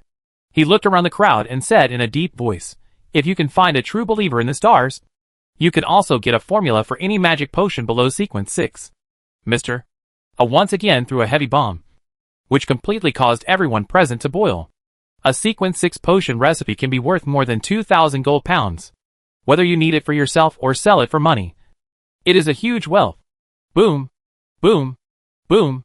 It's the sound of a heart beating violently. Zio felt her heart beating faster and faster. The reward was at least 2,000 gold pounds, which was the largest mission reward she had ever seen.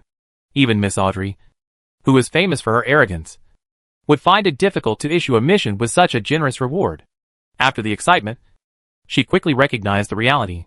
Although she didn't know what a disciple of the stars was, it was definitely not an easy task to be worthy of Mr. A's high reward. Perhaps the believers in the stars are all extremely vicious and terrifying in strength. And a sequence 9 like me might not even be considered a mere fish in front of others.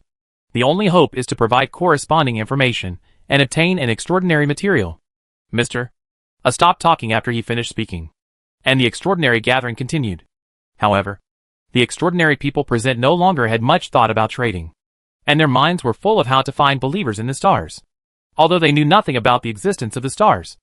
After the extraordinary party ended, Zio went home full of excitement and couldn't wait to share tonight's big task with Furs, who had stopped writing to rest. At first, Forsey listened with great interest, but when she heard the words believers of the stars, she instantly became nervous, and her entire heartbeat skipped half a beat. His face turned slightly pale, and he quietly looked at Shio, and saw that she was still full of hope and looking forward to finding the followers of the stars. And then he felt a little relieved. But she was already restless, especially when she heard that the bounty offered by Mr. A was so generous. She felt even more difficult to calm down. The magic potion formula costs at least 2,000 gold pounds. Even if she is sold, it is not worth the price. Right? Fortunately, in order to keep it a secret, Zio didn't see the note with the name Returner of the Stars on it.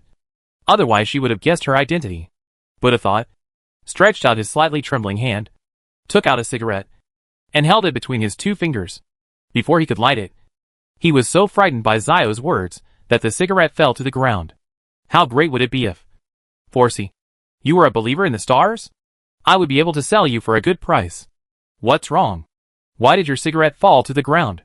Zio looked at Forsey carefully for a while and said, is it possible that there are any sequelae from the last illness? Forsey moved the corners of his mouth slightly to restrain the tension in his heart. He bent down to pick up the cigarettes on the ground and said with a smile on his face, I also hope that I am a believer in the stars. But unfortunately, I am not that valuable. Oh, don't be so discouraged. In my eyes, you are more than this. Zio smiled and hugged Forsey's shoulders, and sighed, I guess I won't be able to complete this task. Now I don't even know the characteristics of the followers of the stars. Is this a new cult? Forsey glanced at Shio with his peripheral vision and thought, the stars hang high in the night sky. The stars in the sky are all decorated with him. How can any evil cult compare with it? Forsey, what are you thinking about? Nothing.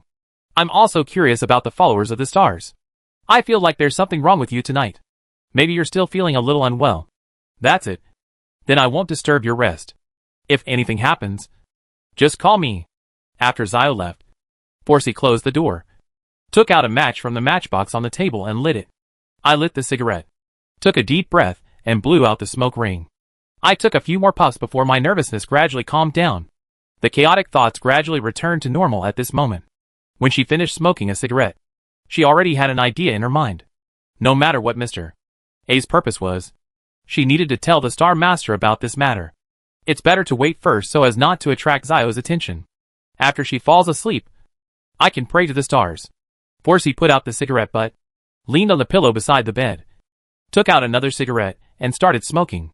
I can't help it. It's annoying. Chapter 154 Secret Asylum. It's quiet at night. Forsey put out the last cigarette butt, got up and tiptoed to the door, pretending to go to the bathroom, but actually walked around to the room where Zio slept, listened carefully to what was going on inside, and made sure that Zio was asleep before she returned to her room. Then closed the doors and windows and began to pray devoutly. The Lord of Chaos and Order, the origin of all rules in the starry sky, he who returns the stars. In Queens, Hastur, who was sleeping soundly, was disturbed by spiritual reminders. He woke up from his sleep, sensed carefully, and murmured, "Who is it that disturbs people's dreams in the middle of the night?" It's Bernadette, who met what happened. After being stunned for a while, he entered the Hall of Stars. The small spot of light belonging to Forsey was making a ripple-like sound. His voice was not loud, as if he was afraid of disturbing the sleeping people next to him, and he was sneaking around. Asta narrowed his gaze, and with the help of the power of the Palace of Stars, he opened a bright starry sky above Forsey's head, with the Palace of Stars looming. "Believer Forsey, there is something important to report." Forsey was surprised at first, but quickly reacted. "What's the matter? Mr. A is offering a reward to find followers of the stars."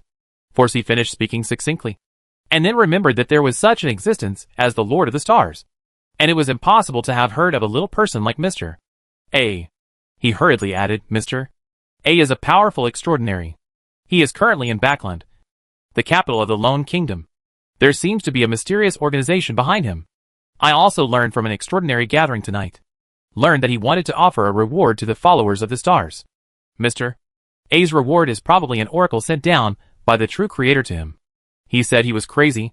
He just looked at Aurelius for a while, attracted his attention, and even specially sent down the oracle. There are only 2 apostles of the stars at present. Bernadette is already a sequence 2 angel, and is still far away in the sea or the southern continent. So there is nothing to worry about. Only Forsey, the salted fish, needed to be careful the most. No wonder she was so eager to tell her the news. Asta thought silently in his heart, and at the same time, he was also thinking about whether he could use the Palace of Stars to give Forsey secret protection? Ignore it. But Forsey hesitated for a moment, and his face gradually became weird. Mr. A was naturally nothing to the stars, but he only had sequence 9. Once discovered, he would basically be dead. The stars will bless you. Asta saw Forsey's thoughts. Maybe Zio, who was short of money, had already taken over Mr.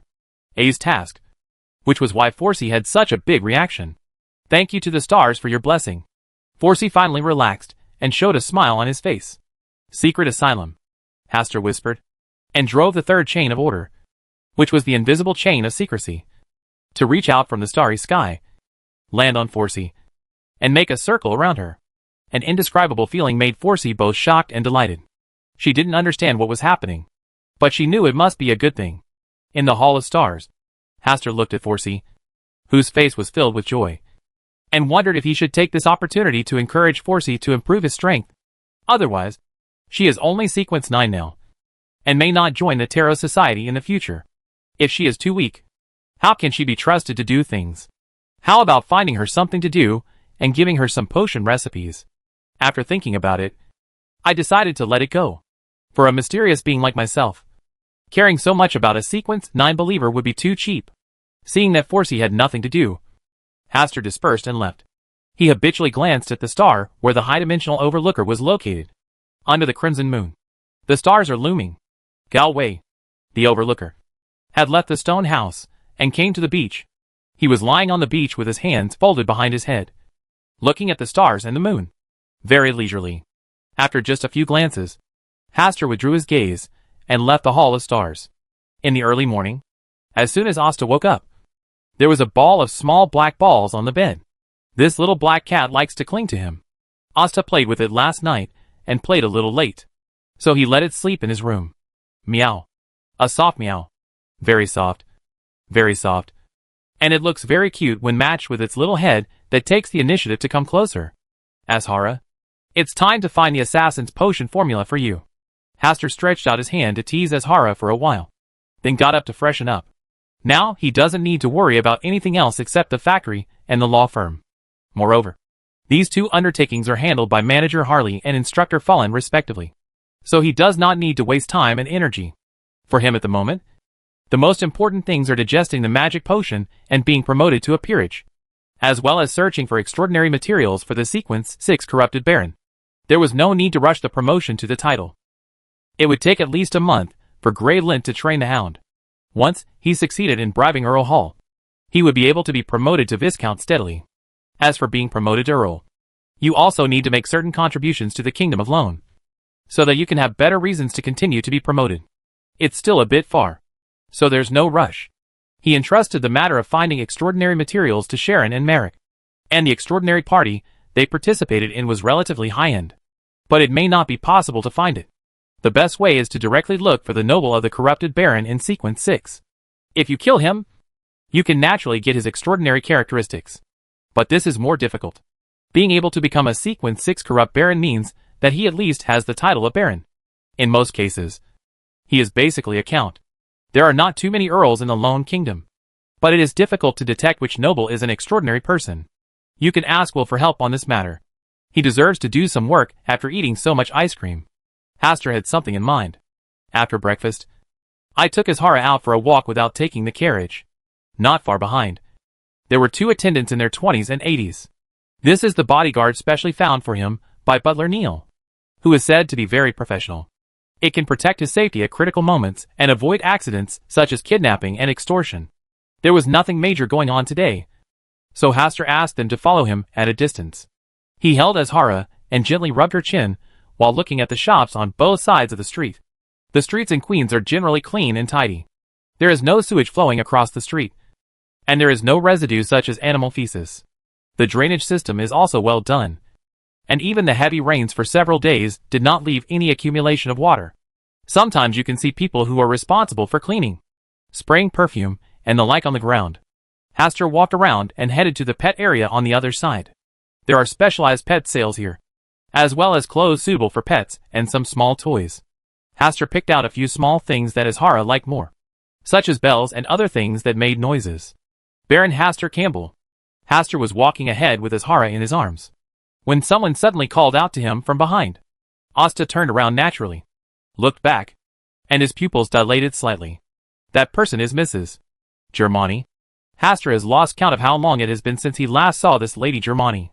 It seems like they haven't seen each other again since they had a quick conversation at Greco's banquet. Right. Good morning, Mrs. Germani. Hastur still showed a decent smile. But soon, the smile on his face froze. Mrs. Germani opposite didn't say a word, just stared at her.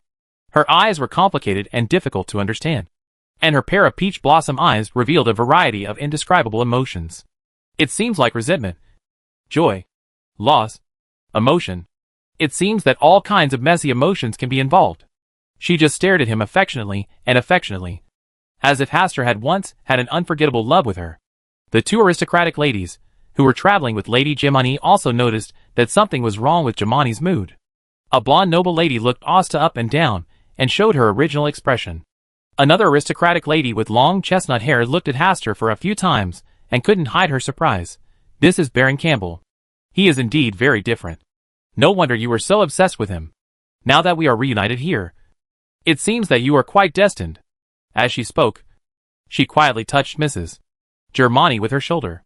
Mrs. Germani stared at Hastur and said quietly, Baron Campbell has always been clean and has a good reputation. Nothing has ever happened between me and him. Without waiting for Hastur to say anything, she pulled the two noble ladies away. After walking a few steps, she turned back and gave Hastur a resentful and helpless look. The corners of Asta's mouth twitched slightly. What is this? Why do you look like a big scumbag who has let down other people's feelings? Especially what Mrs. Germani said seemed to be speaking for her own reputation. But in fact it seemed that she was speaking against her will as a last resort to protect herself. To others, They would think that something had happened between them before. But now, Baron Campbell had lifted up his trousers and refused to recognize anyone, which made Mrs. Germany behave like this. Go home. Asta has no interest in shopping at all, and even regrets going out today. Chapter 155. Will, do you want to taste the taste of a witch? Night. Hastur took down the paper crane hanging at the study window, placed it on the palm of his hand, and then fell asleep. After a while, Will appeared wrapped in a blue floral pajamas, rubbing his eyes. Can't we meet earlier in the future? It's already 11 o'clock, and I still need sleep to develop. Hastur silently listened to Will's complaint before saying, I'm always used to dealing with things at this point in time. I'll pay more attention next time. Tell me, what do you want from me tonight? I need the extraordinary main material of Sequence 6 Corrupted Baron. Where should I look for it, and get it easily? Will curled his lips and said, Don't you have a good relationship with Bernadette? Just buy it from her directly. She killed many nobles on the sea, but I don't know if she sold them all. Other than that, the lone royal family, the Negan family, and a nobleman who is as destitute as you. Tell us about the down-and-out noble. Hastur became interested. He had already consulted Bernadette through Sharon. She currently did not have the main materials to corrupt the Baron. She had sold those items in exchange for money. The lone royal family must not be considered at this stage, before he is fully grown up. Entering the side of the lone royal family as an extraordinary person prematurely will have absolutely no benefit. The Negan family, maybe as soon as they approach them for a deal, they could tell the news to the lone royal family. Greg is trustworthy, but if he sells things to himself, Duke Negan and others will definitely know about it. Count Gil. He is about to die of illness, and it will only be within 3 months. If you can afford to wait, you can take away his extraordinary characteristics directly after his death. So simple? He believes in the Church of Steam and Machinery. When he dies, the church will send people to recover his extraordinary characteristics. Why isn't the lone royal family responsible for recovering this extraordinary characteristic? Will chuckled lightly and said in a slightly disdainful tone, If you join the church, then naturally everything belongs to the church. If the lone royal family wants it, it can obtain it by making a deal with the church. Hastur nodded, and he had already decided to grab Count Gil's extraordinary characteristics. This would not only be faster, but also free. As for the Church of Steam and Machinery, they had already stolen the Black Emperor's card last time, so they didn't mind losing one more thing. Do you know where to find the Beyonders of the Witch Sect? Will didn't answer, just looked Hastur up and down, and sighed. Do you want to experience what it's like to be a witch now? The corner of Hastur's mouth twitched. He didn't want to experience the feeling of a witch. Who knew whether the other person was a boy or a girl? I feel sick in my heart, which is worse than anything else. I recently adopted a little black cat, Azhara, and am determined to cultivate it into an extraordinary creature. Will was stunned and said, So you like this taste? Hastur was speechless, but he was curious and couldn't help but ask, after reaching the high sequence, Can it really become a human? It should be possible. Gender has never been an issue for the witch path, and race shouldn't be an issue either. Are you not even sure? Will rolled his eyes at Hastur. Which prodigal son would use these resources to train an ordinary cat to a high sequence? Moreover, the probability of extraordinary creatures losing control is much greater than that of normal extraordinary beings, let alone a high sequence one. He might not even be able to safely pass the level of taking the initial potion. After saying that, he said with envy, Not everyone can be like you. I am human. Why bother sticking to the word human? Anyway, the further you get to the back, the less human you are. Although Hastur knew that what was said was right, it just didn't sound right. After thinking for a moment, he said, Why is Aurelius so handsome? But you are so cute? A black line flashed across Will's forehead, and his voice immediately rose a few degrees. Can that stupid snake compare to me? He has always been like that, and has never changed. I have always experienced thousands of lives in different forms. Is there any appearance in this life that can surpass him? Will remain silent. TSK. It turns out that I have never beaten Aurelius in terms of looks. No wonder he keeps teasing Aurelius' intelligence. Hastur, who knew the answer, did not continue to ridicule, and immediately changed the subject, back to business. Do you know the whereabouts of the extraordinary of the witch sect? Will hummed softly, Oh, of course I know. She is in Backland. Oh, tell me carefully. The White Saint happened to come to Backland recently. And with your appearance, it's easy to get the witch path potion formula from her. As long as you can make her happy. Let alone sequence 9. Sequence 8, and Sequence 7 potion formulas. She can probably give them to you directly. Hastur knows that the White Saint is a powerful existence in Sequence 3 of the Witch Path. He would not choose to betray himself in exchange for the magic potion formula. This was clearly Will's deliberate words to annoy him. Asta sneered and said, "Are there any other Beyonders from the Witch sect? What? Do you dislike her age?" A playful smile appeared on Will's face. Katrina is indeed very old. But she is well maintained. Almost like a young girl in her early 20s. Especially she has a delicate and perfect face. Her eyes are charming and a bit innocent. And she also likes to walk around in a holy white robe. Gee, a little boy like you will probably be hard-pressed when he sees her. Have you tried it? Will's face turned dark and he hummed. It's getting late. I'm going back to rest. Don't bother me if you have nothing to do. Hastur apologized hurriedly, and said many kind words to avoid further hurting each other. Will raised his head and listened for a while before he was satisfied and said, "Actually, it is very simple for you to obtain the assassin potion formula. Mrs. Germani seems to have something to do with the witch sect."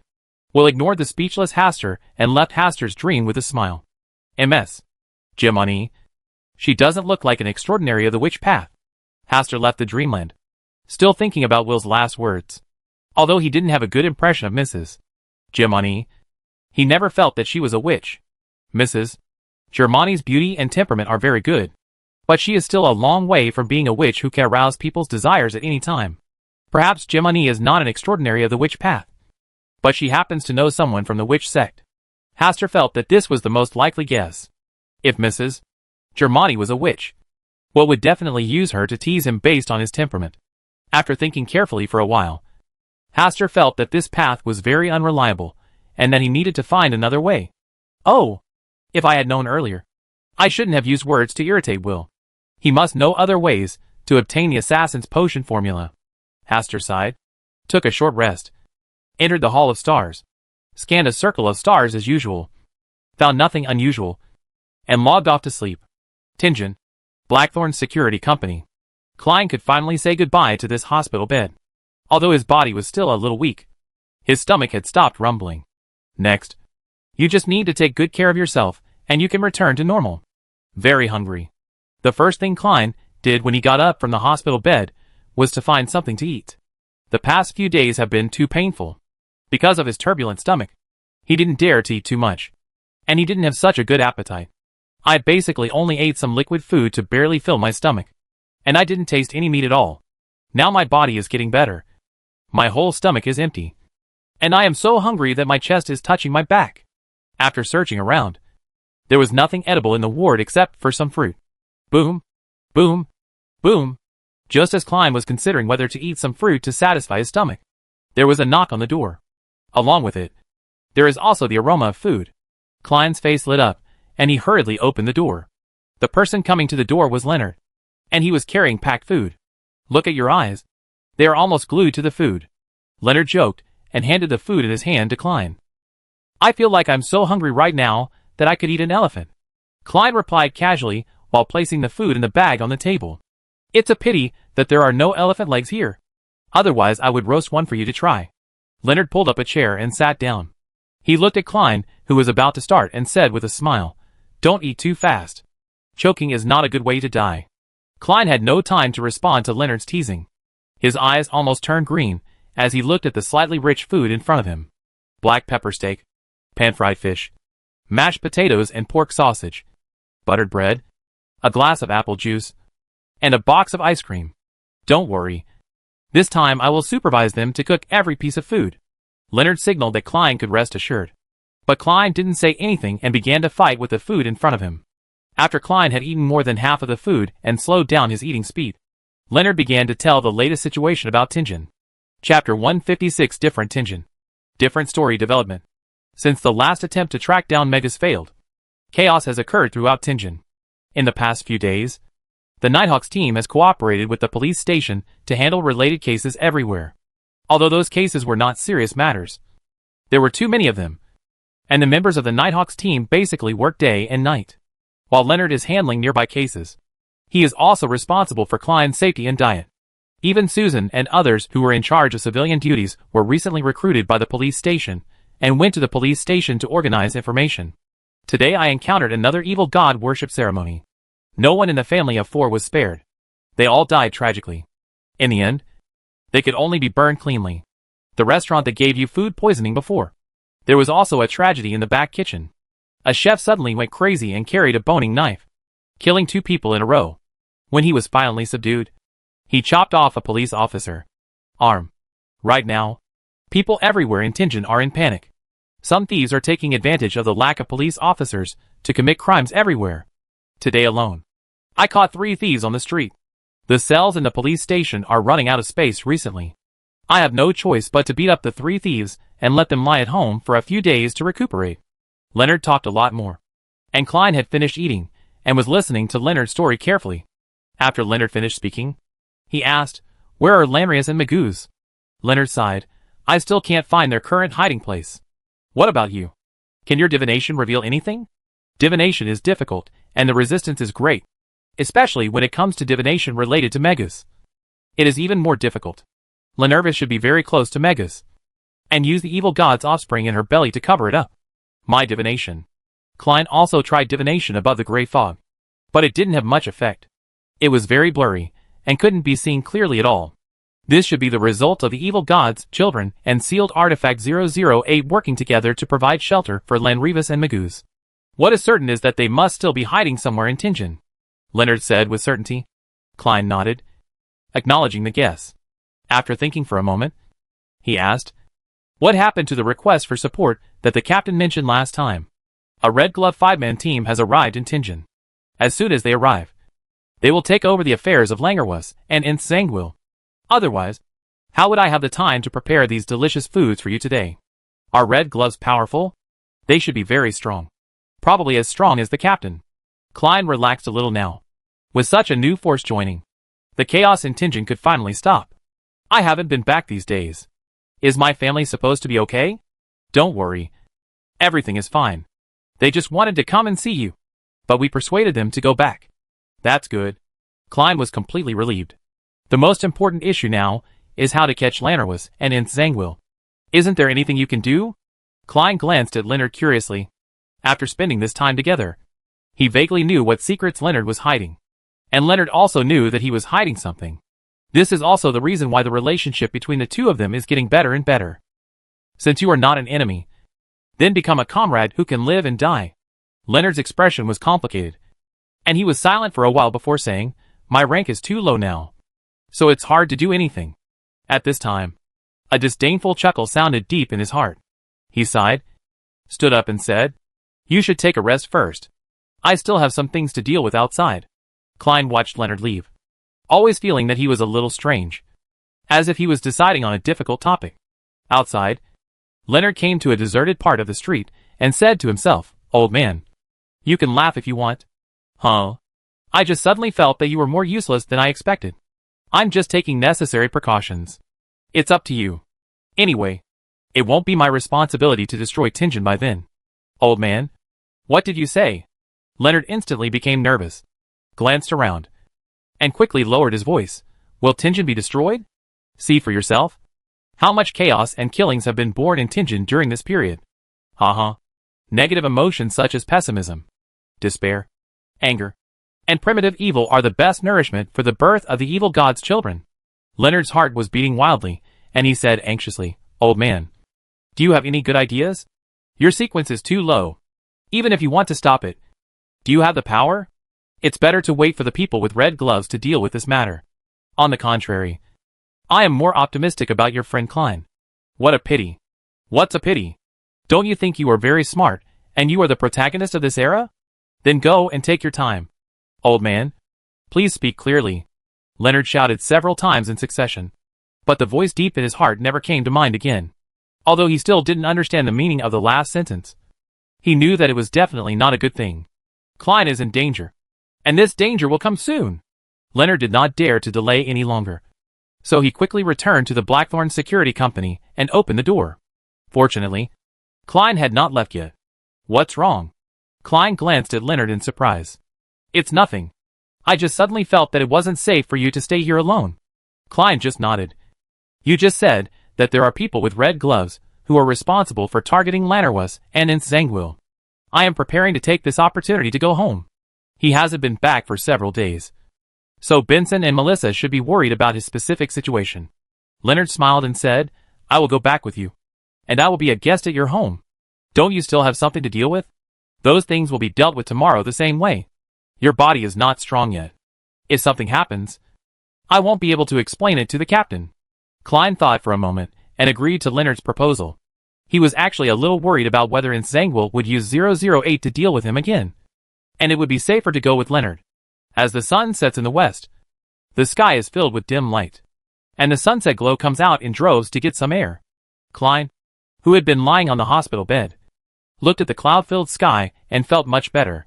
Leonard's expression was solemn, and he was always alert to all movements, big and small, around him. The two walked for a while first, then stopped a carriage and took a ride to where Klein lived. The two sat in the carriage, and Klein and Leonard talked about some recent events. About 10 minutes later, Klein suddenly frowned slightly, lifted the car curtain, and looked out the window. After carefully comparing the houses and scenery beside him, his expression suddenly changed. He looked at Leonard and lowered his voice. There is something wrong with this coachman. His new home with Benson and Melissa was on Daffodil Street, and the Blackthorn Security Company was on Zodland Street.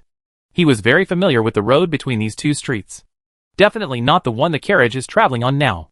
Leonard was relieved when he heard this. He had been on tenterhooks all the way, just afraid that something would happen. And now something really happened. What do you want to do? Leonard also lowered his voice. Stop this coachman immediately. Okay, I'll do it. Leonard's expression instantly became tranquil and sad, and his magnetic and deep voice slowly rippled. Ah, the threat of fear, the crimson hope. At least one thing is true, this life flies by. One thing is true, the rest is a lie. After the flower blooms once, it will die. As the poems were recited, the surroundings seemed to fall into a peaceful world. Klein stood up and quickly raised the curtain of the carriage, while at the same time he stretched out his hand and pressed it against the carriage driver's chest. Before Klein could exert any force, the coachman's body fell straight from the edge onto the road. The horse seemed frightened and began to run wildly. Jump out of the car. Klein guessed that the coincidence of all this might be that Zangwill was secretly manipulating the situation. He immediately jumped off the speeding carriage and rolled his body several times on the ground to reduce the impact of landing. Leonard came out of the carriage, followed Klein's example, and jumped out of the carriage, and also rolled twice on the ground. Fortunately, this was a lawn, and the two of them were not seriously injured except for a few scratches. Get out of here. It's not safe here. Klein climbed up from the ground and had no time to pat the dirt off his body or check the scratches on his arms. He knew very well that with Zangwill's methods, once he took action, he would never just arrange this coincidence. The further away from here, the greater the security. Leonard also quickly climbed up from the ground and was about to leave here with Klein as soon as possible. Ahead, a familiar figure walked. He has a plump forehead, black hair and brown eyes, and wears glasses with almost round lenses. The corners of his mouth are slightly upward, seeming to be mocking everyone. Lon Ruth. This man turned out to be the Lannerwas they had been looking for. I didn't expect to meet him here. Lan Rivas appears here, which means that Megaos, who is pregnant with the son of the evil god, is also nearby. This is the most terrifying thing. Lannerwas seemed surprised by their appearance, but not surprised at all. He chuckled and said, I really didn't expect that it would be the two of you coming in front of me. Is it you or you? Which one destroyed the gift I carefully prepared before? Chapter 157, A Tragedy of Family Ethics? Lan Rivas was laughing, smiling happily and sarcastically. The slightly raised corners of his mouth were sarcastic, which was extremely obvious at this moment. Klein and Leonard didn't know what Lannervis was laughing at. They only felt chills running down their spines, and were confused for a moment. If Lan Rivas is alone, and the two of them cooperate, they can basically keep Lan Rivas here. But if Megaos was nearby, the situation would be completely different. They are not confident enough to deal with a descendant of the evil god. Klein silently took out a sun flame talisman from his pocket and held it in the palm of his right hand. This is his biggest attack method at present, and it is also the power that can best restrain all evil spirits. At the same time, he held an Aztec bronze whistle in the palm of his left hand, and the cold breath made him gradually calm down. Leonard's body tensed, his eyes full of wariness. But he mocked, You are just a clown arranged by others. Yes, you are right. I have indeed been arranged to move forward. The mocking look on Lannerwussie's lips became more intense. But he still said with a smile, but you are more pitiful than me. Because you are about to die. You are the one who deserves to die, Leonard shouted, and was about to take advantage of Magoo's to get rid of Lannerwuss before she arrived here.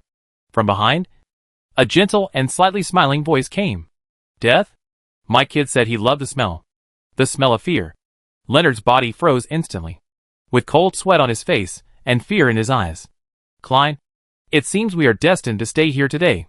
Leonard and Klein were leaning against each other, one staring at Lannerwuss and the other looking at Magus.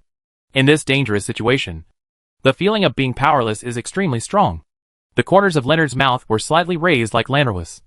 But his mockery was only for himself. If he hadn't been too naive, too wary of the old man, and refused to be promoted to a higher order, he wouldn't be so helpless today. Today, if the old man hadn't specially reminded him, he might not have followed Klein in the carriage.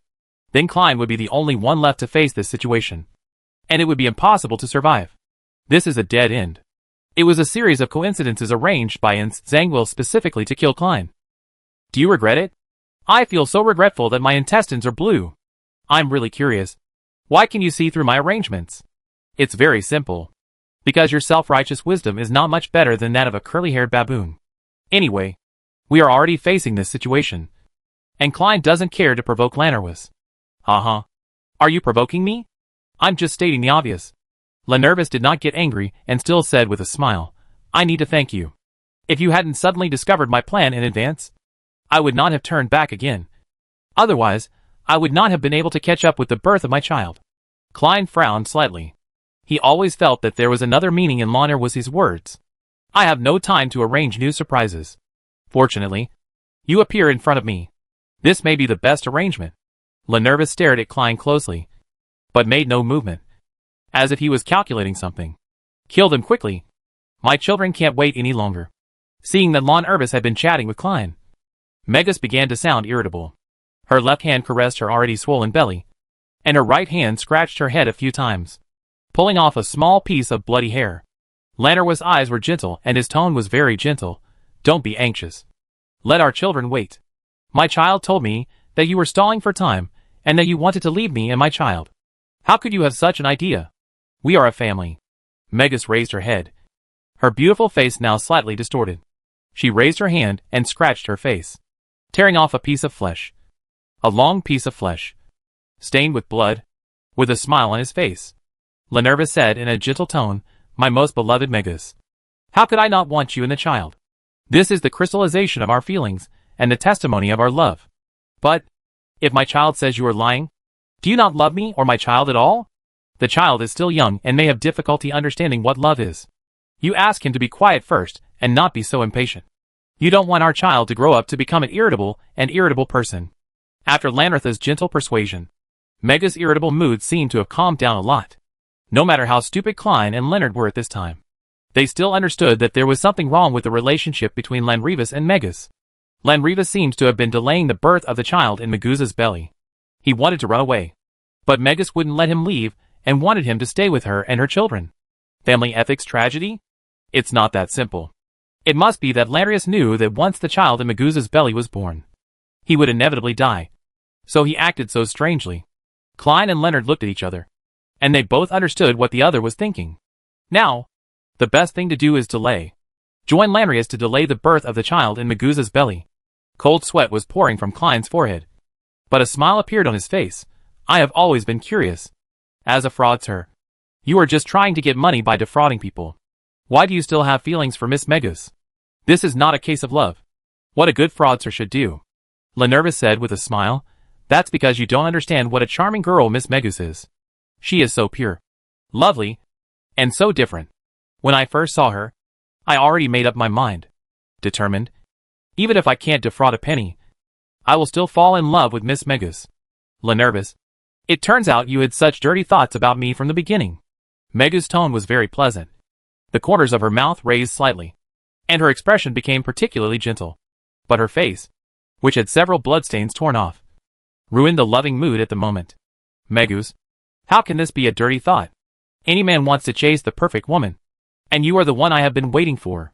Lannerwuss is indeed a swindler, And his mouth can always say things full of emotion that even he himself does not believe. Langlius. How did you? A swindler. Win the heart of an outstanding woman like Miss Megas? Leonard also joined the conversation, creating a topic that allowed Lanarwis to use his ability as a love scammer. Of course, I have been ashamed of myself because of my identity as a fraudster. And I have also thought about giving up. However, every time I think of Miss Mega's sweet smile, I will be full of motivation again. Even if it is just I shouldn't give up just to see this smile again. As he spoke, Lanarwis looked at Magoo's with affection. Your words always make me swoon so easily. Magoo's responded to Lanarius's affection tenderly, and pulled off another large piece of bloody golden hair with her right hand, and threw it casually, just at Leonard's feet, causing his expression to change. Langlius, the love between you and Miss Megas is really enviable. Do you mind letting us hear how you interact with each other and taste the sweetness of love? Klein responded quickly, and quickly turned the topic to Lanarwis. Would you mind letting them hear about our love too? Lanru still looked at Megas with affection. You always like to ask embarrassing questions. Magoo's replied shyly, then held her belly and comforted softly, my child. Don't worry. Listen again. You should also want to know what kind of feelings we had when giving birth to you. Right? Of course our children should know how much their parents love each other. When Lanarwis was about to continue compiling a set of love stories, several figures rushed towards him in the distance. It's the Red Glove team that's been tracking him. The smile on Lanrivis's face faded, and the mockery at the corner of his mouth became more intense. He said in an extremely ruthless and cold tone, Megios, you bitch. I have never liked you. I only went to bed with you to get you pregnant with the son of the evil god. No. You're lying. You love me. Mega's expression suddenly changed drastically. Her face began to distort, and the flesh on her face turned into strips of meat wrapped in red blood and slid down. I didn't come back to take you away out of any bullshit love. I just didn't want the gift I carefully prepared to be discovered before it was opened. No. You're lying. You and the child in your belly are a scourge to me. They are a burden. I wish he would die soon. Every word Lanrus said was like taking a big knife and slashing at Megu's head. Stop him from continuing. Klein and Leonard realized something was wrong at the same time. At this moment, Lanarwis obviously wants to stimulate Megu's and let her child be born here. But before Klein and Leonard could catch up, Lanarwis had already run away. Behind her, there was an eerie and terrifying aura that had been suppressed for a long time in Megu's belly. The surrounding world suddenly darkened. The darkness enveloped everything around it, and countless black, cold, and smooth filaments swayed in the air, like greasy and scary tentacles. Without looking back, Klein made a prompt decision, spoke in a low voice, and spit out an ancient hermetic word, light. Chapter 158, If Klein had not died in Tingen. The thin gold sheet covered with mysterious patterns in Klein's palm became hot and emitted a dazzling light, as if it had turned into a small golden sun. Then Klein poured most of his spiritual power into it, and threw the sun flame talisman in the direction of Maguz behind him. The surrounding world seemed to be illuminated in an instant, and the depth and darkness disappeared at the same time. The black silk threads that were about to approach the body, out of fear, retreated and entangled with Megos. Leonard also took action at the same time. He chanted poems loudly, trying to calm the already crazy Maguz into calmness and sleep. With the power of dual effects, the terrifying pressure coming from behind was suddenly reduced. Walk! Leonard and Klein did not dare to stay long and took advantage of this gap to quickly run on the lawn. But after only running about 10 meters, the originally bright light had dimmed, and darkness and depth once again shrouded the nearby world. And at the same time, there was a crazy roar from Maguz. Countless black filaments, like poisonous snakes and tentacles, rushed from all directions and from every corner.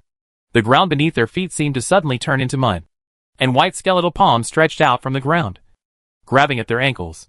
The cold and trembling breath spread to all parts of their body along the place where they were caught. Weakness and coldness enveloped their whole bodies. Klein, who was already weak, immediately lost the strength to run. His knees gave out, and he was about to collapse. Leonard had quick eyesight and quick hands, and he supported Klein's right arm, preventing Klein from collapsing to the ground on the spot. But he himself was also grasped at his calf by a white bone palm protruding from the ground.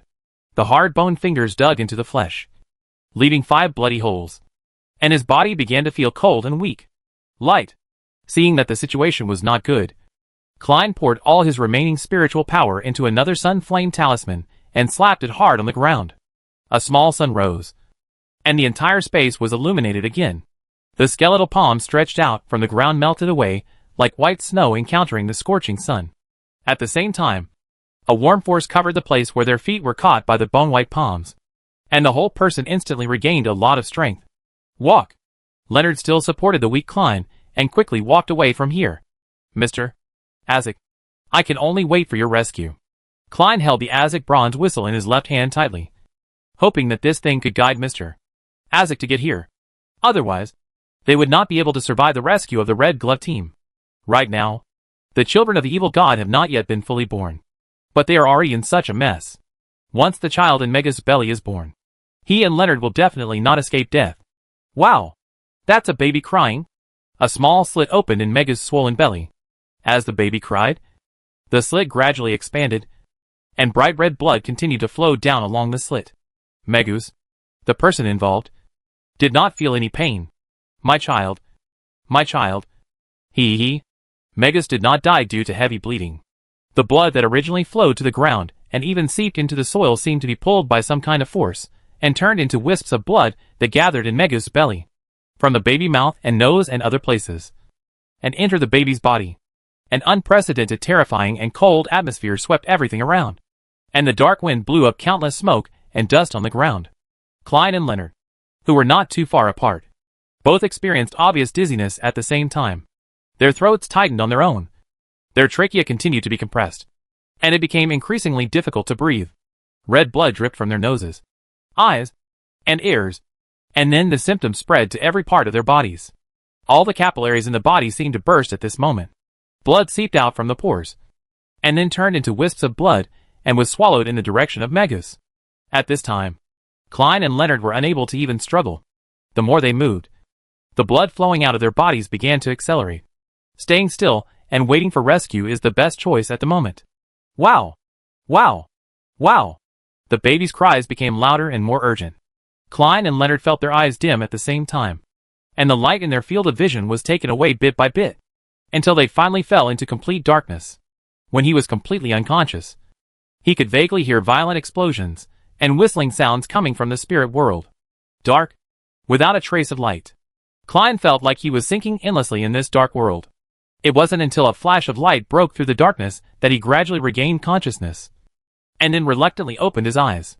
The first thing I felt was the immense pain all over my body. It was very difficult to even stand up, and my breathing was much weaker than usual. He was covered with a white quilt, and there must be a ward around him. He was lying on the hospital bed, and there was someone lying on the bedside table sleeping next to him. It was Melissa.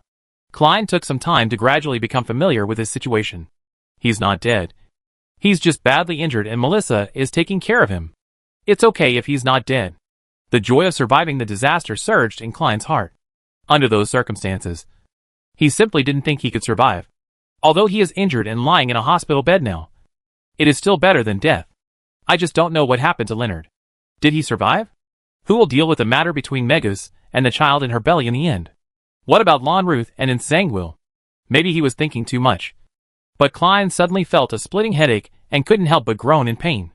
This painful groan woke up Melissa, who was sleeping very lightly. She first rubbed the corners of her eyes, and then her eyes gradually moved to Klein. She saw that Klein was opening his eyes and trying to smile towards her, with an expression on her face. She suddenly covered her mouth, and then tears kept dripping from the corners of her eyes. Melissa? Klein wanted to speak, but his throat was sore and dry, and it was difficult to say a complete sentence. Klein, you finally woke up. Melissa threw herself on the quilt covered by Klein and cried bitterly. After a while, she raised her head, revealing her red and moist eyes, and said in a hoarse voice, Benson and I have been afraid that you would not wake up. Unable to speak, Klein could only use his eyes to signal Melissa not to be sad. After crying bitterly, Melissa's face turned red. She hurriedly turned to the side, wiped away the tears from the corner of her eyes with her arm, and calmed down a little before turning to face Klein. You want to know what happened recently? Melissa understood Klein's thoughts at the moment and asked. Klein blinked, indicating that her guess was correct. Benson and I received news from your company staff at 8 o'clock 2 nights ago, saying that when you were out working, a gas pipe suddenly burst and exploded, causing you to be seriously injured and lying in the hospital bed. Superior Benson and I rushed here in a hurry. At that time, you had already received treatment and were lying quietly on the bed, breathing very weakly. The doctor said that you need to rest well, and you will not wake up in a few days. Melissa spoke a lot intermittently, but most of the information was not what Klein really wanted to know. Fortunately, about half an hour later, Leonard, using a cane and limping, came to Klein's ward with the help of medical staff. Seeing Klein lying on the bed, still unable to move, he brushed away the depression of the past few days and laughed with tears in his eyes. Haha. My body is better. Who told you not to exercise well? Now that you know how to, what does a strong body mean to a man? After saying that, he realized that Melissa was still in the room. He coughed slightly, took a step forward, and sat on the corner of the bed. He held the crutches with both hands and turned sideways to look at Klein. I know you must have a lot of questions now, but what you need most now is to rest. You just need to know that all this is over, and the captain and the others are fine. In order not to disturb Klein, who had just woken up, Leonard didn't say much. He just sat for a while, and then returned to his own hospital bed. 2 days later, the pain in various parts of Klein's body had dissipated, and except for his physical weakness, he had returned to normal in other aspects. According to Leonard, he just lost too much blood and was weak. After his body gradually recovered, Leonard also talked about what happened after that day, when the two of them fell into a coma and were about to die. A spiritual boss happened to pass by and lend a helping hand at the critical moment.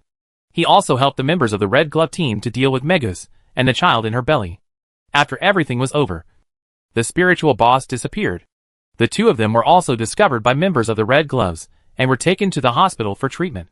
That day, in addition to the danger they encountered, other Nighthawks teammates were also attacked, and Captain Dunn Smith was seriously injured and fell into a coma. And Sangwil, whom they had always been worried about, even broke into the underground Channy's gate at a critical moment and took something away from it after paying a price. Ashes of St. Selena. It is said that Langerwooth left Tingen by train on the same day, and his specific whereabouts are unknown. The turmoil of that day resulted in a total loss of 2 members of the Red Gloves, the murder of 2 guardians of the underground Channy's gate, and several wounded. All this turmoil seems to be over. Chapter 159. The entire Backland is looking for followers of the stars. Backland. Late at night, in the alley of a street in the East District, there was cross-flowing sewage, randomly discarded garbage, and a foul smell. Ah! Ah! 2 screams in succession disturbed the sleeping residents nearby, as well as the drunkard who happened to be walking by the alley. The miserable screams sounded like they were being tortured. The already deep and dark alley became more mysterious and terrifying. Nearby residents chose to call the police, and waited for about 2 hours before the police station less than 1,000 meters away sent 2 police officers to check. They had a security stick hanging on their waists, a gun in their right hand, and a flashlight in their left hand. They cursed in disgust. You're up so late at night. Why should you call the police? Is there something you can't wait until tomorrow? Call them scolds. They are already here, and they naturally need to give an explanation to their superiors. Soon, they went deep into the alley and came to a trash can. There was a strong smell of blood. The light swept across and blood was trickling from the 2 mutilated corpses. The most disgusting thing is that the chests of the 2 corpses were torn open and the large intestines, small intestines, liver, heart, lungs and other organs were taken out. The dead man's face was wide-eyed and horrified. The 2 police officers endured the feeling of nausea and vomiting, looked at it for a while, ran out of the alley, and then returned to the police station to reply to their superiors. As for protecting the crime scene, no one wants to stay in that damn place forever. The next day, Zio mysteriously came to Forsey's bedroom with a newspaper. Something happened. 2 bodies were found in the East District last night. The death conditions were simply horrific. As Zio spoke, he handed the newspaper to Forsey. Forsey asked curiously, "Don't people die often in Backland? Why are you paying so much attention to this case today? Do you remember that I told you last time that Mr. I was offering a reward to find the Apostle of the Stars? These 2 people lied about information and wanted to defraud the reward. And then, they were brutally killed by Mr. A's people." Zio had a frightened expression on her face. She had briefly considered this idea, but she quickly rejected it. It was really unwise to offend someone like Mr. A. If she hadn't resisted the temptation, she would have been the one who died last night. Forsey read the newspaper and became even more curious. It didn't mention who the murderer was. How did you know that those two people were killed by Mr. A's men? Because it was Mr. A who spread the news himself, saying that he wanted to give everyone a warning. Oh! Forsey nodded slightly, feeling a little guilty. The crazier Mr. A became, the more scared she became. Alas! I don't know where those believers of the stars are hiding. Otherwise, I would have received a huge reward. For thought for a moment and said, I think this bounty is terrible. You should just give up. Well, I have indeed given up, and let everything take its course. Forsey looked at Zio in confusion. And Zio smiled and said, now the wild beyonders in Backland basically know about Mr. A's reward for finding the followers of the stars. It is estimated that the official agency has also begun to investigate the so-called believers of the stars. The competition is too high. I guess there is no hope. Ah? Forsey's face changed slightly. Has this made everyone aware? Doesn't that mean that all the beyonders in Backland are looking for themselves? Forsey. What's wrong with you? Your face seems a little bad? No. It's okay. I'm just curious why Mr. A made this matter such a big deal? Zio said matter-of-factly. Of course, it's because he couldn't find the so-called disciples of the crowd. So he took the wrong approach. Well, Mr. A is really crazy. I have to be careful in the future, and try not to have contact with him. That's it. Forsey then quietly breathed a sigh of relief. Brave bar. In the billiards room, Merrick and Asta were playing. Asta is not good at this sport. But with his barbarian physique and luck, he is able to fight Merrick back and forth. Mainly because Merrick's level is relatively average. As Merrick put the last shot into the hole and won the final victory, his face was filled with a proud smile. And he raised his chin slightly and said, Asta, you still need to practice more in this area. Asta just smiled and said nothing. He just missed a few balls deliberately to give Merrick a chance to catch up and win the game. This is a form of bribery. Deliberately showing off one's own shortcomings to highlight the other person's strengths so that they can be praised without feeling embarrassed, thereby achieving the purpose of bribery. For example, when a minister plays chess with the emperor, the minister can be evenly matched with the emperor at the beginning. But when the crucial move comes, he deliberately makes the wrong move and is defeated by the emperor in one fell swoop. After winning, the emperor was delighted and pointed out where the minister had made the mistake. If he had made the mistake in another position, he might have lost. Naturally, the minister showed a regretful and enlightened expression. And then he praised and flattered him crazily. This is 5,000 years of wisdom. How could Merrick know this routine? He was very happy because he won the game. Asta thought this situation was good. Merrick was happy to win. And he took the opportunity to digest the potion. Merrick, who was in a happy mood, looked at Hastur with a very satisfied look, thinking that he would play more games with Hastur in the future. Are we going to play a few more games? This time I have to increase my bets and win back the 20 gold pounds I lost before. Asta took the initiative to invite him. And the bribe had been successfully paid. He didn't mind letting Merrick feel what cruelty was. Don't be unconvinced. Be careful, and you may lose more later. With a proud look on his face, Merrick smiled and agreed to Hastur's invitation to fight. Then, Merrick lost 3 games in a row. With a blank expression on his face, he looked at his club blankly. He felt that there must be something wrong with his club that caused Asta to lose 3 games in a row. Reality is so cruel sometimes. Merrick, you need to learn to accept reality. Merrick put down his cue and sat aside, drinking quietly. Asta also poured himself a glass of wine and drank it happily. After drinking a few glasses of wine, Merrick was ready to let go of the frustration of his failure when Sharon's voice came softly. The reason why you won just now was because he deliberately let you go. This sentence made both Merrick and Hastur's expression stunned. He seems to have a bad taste. He likes to watch you get carried away and then be beaten severely. Sharon came to an empty seat on the right side of Hastur and gave him another stab. Asta. Merrick stood up and stared at Hastur with an evil look, tending to take action if he disagreed. Ahem. Don't listen to Sharon's nonsense.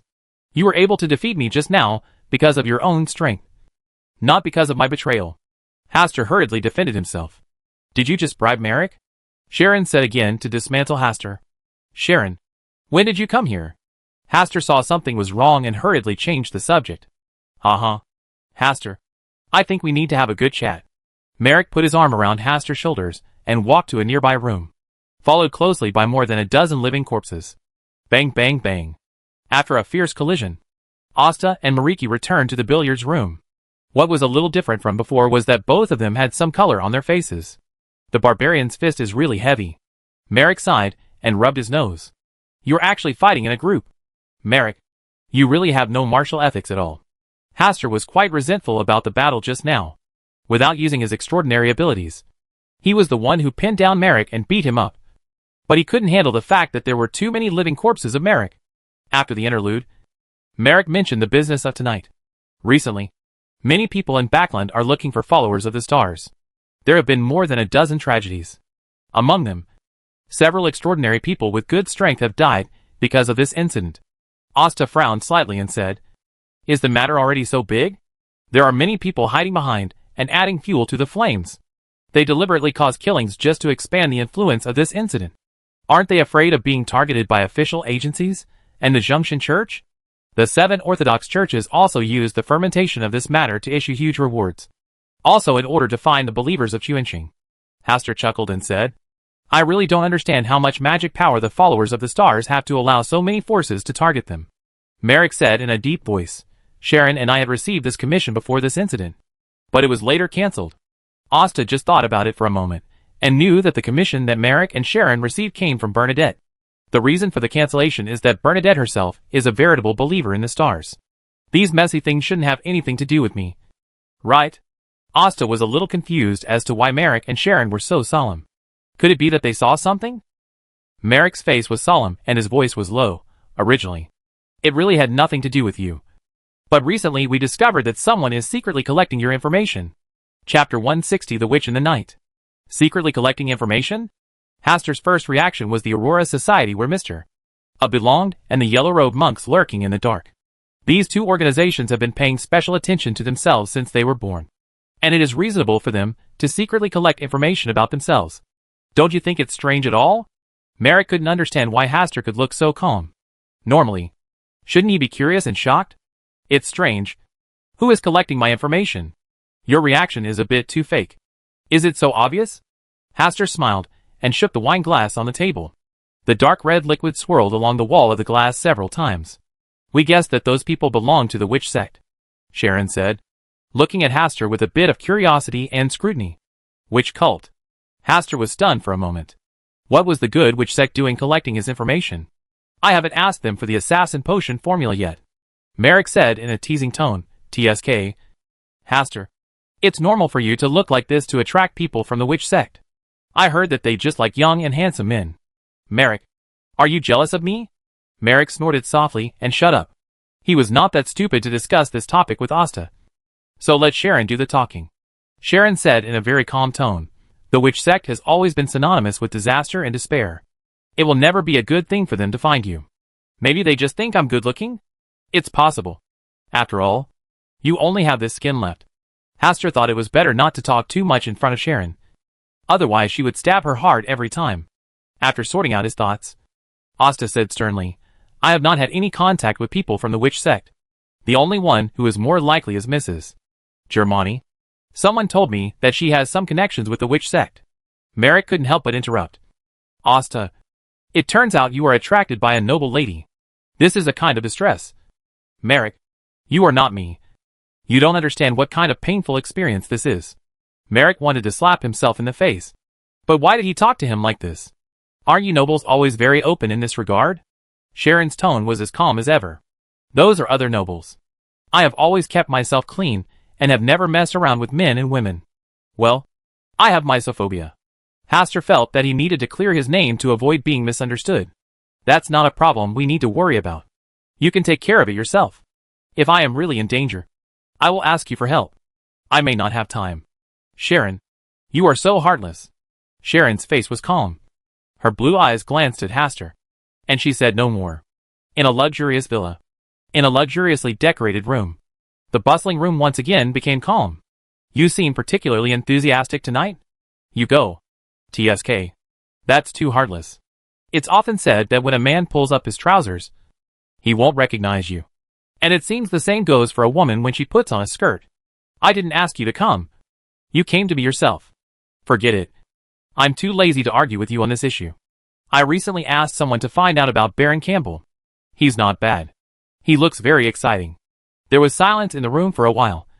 And then an angry voice sounded, "I don't need you to interfere in my private life. I'm just out of curiosity, and don't have many other ideas. But you can't even get a little man. Can your charm only attract those old men with big bellies? Oh, I forgot. You were determined not to embark on the path of a witch at the beginning. Now, do you regret your innocence in the past? Roll. Ha ha ha. You're actually angry.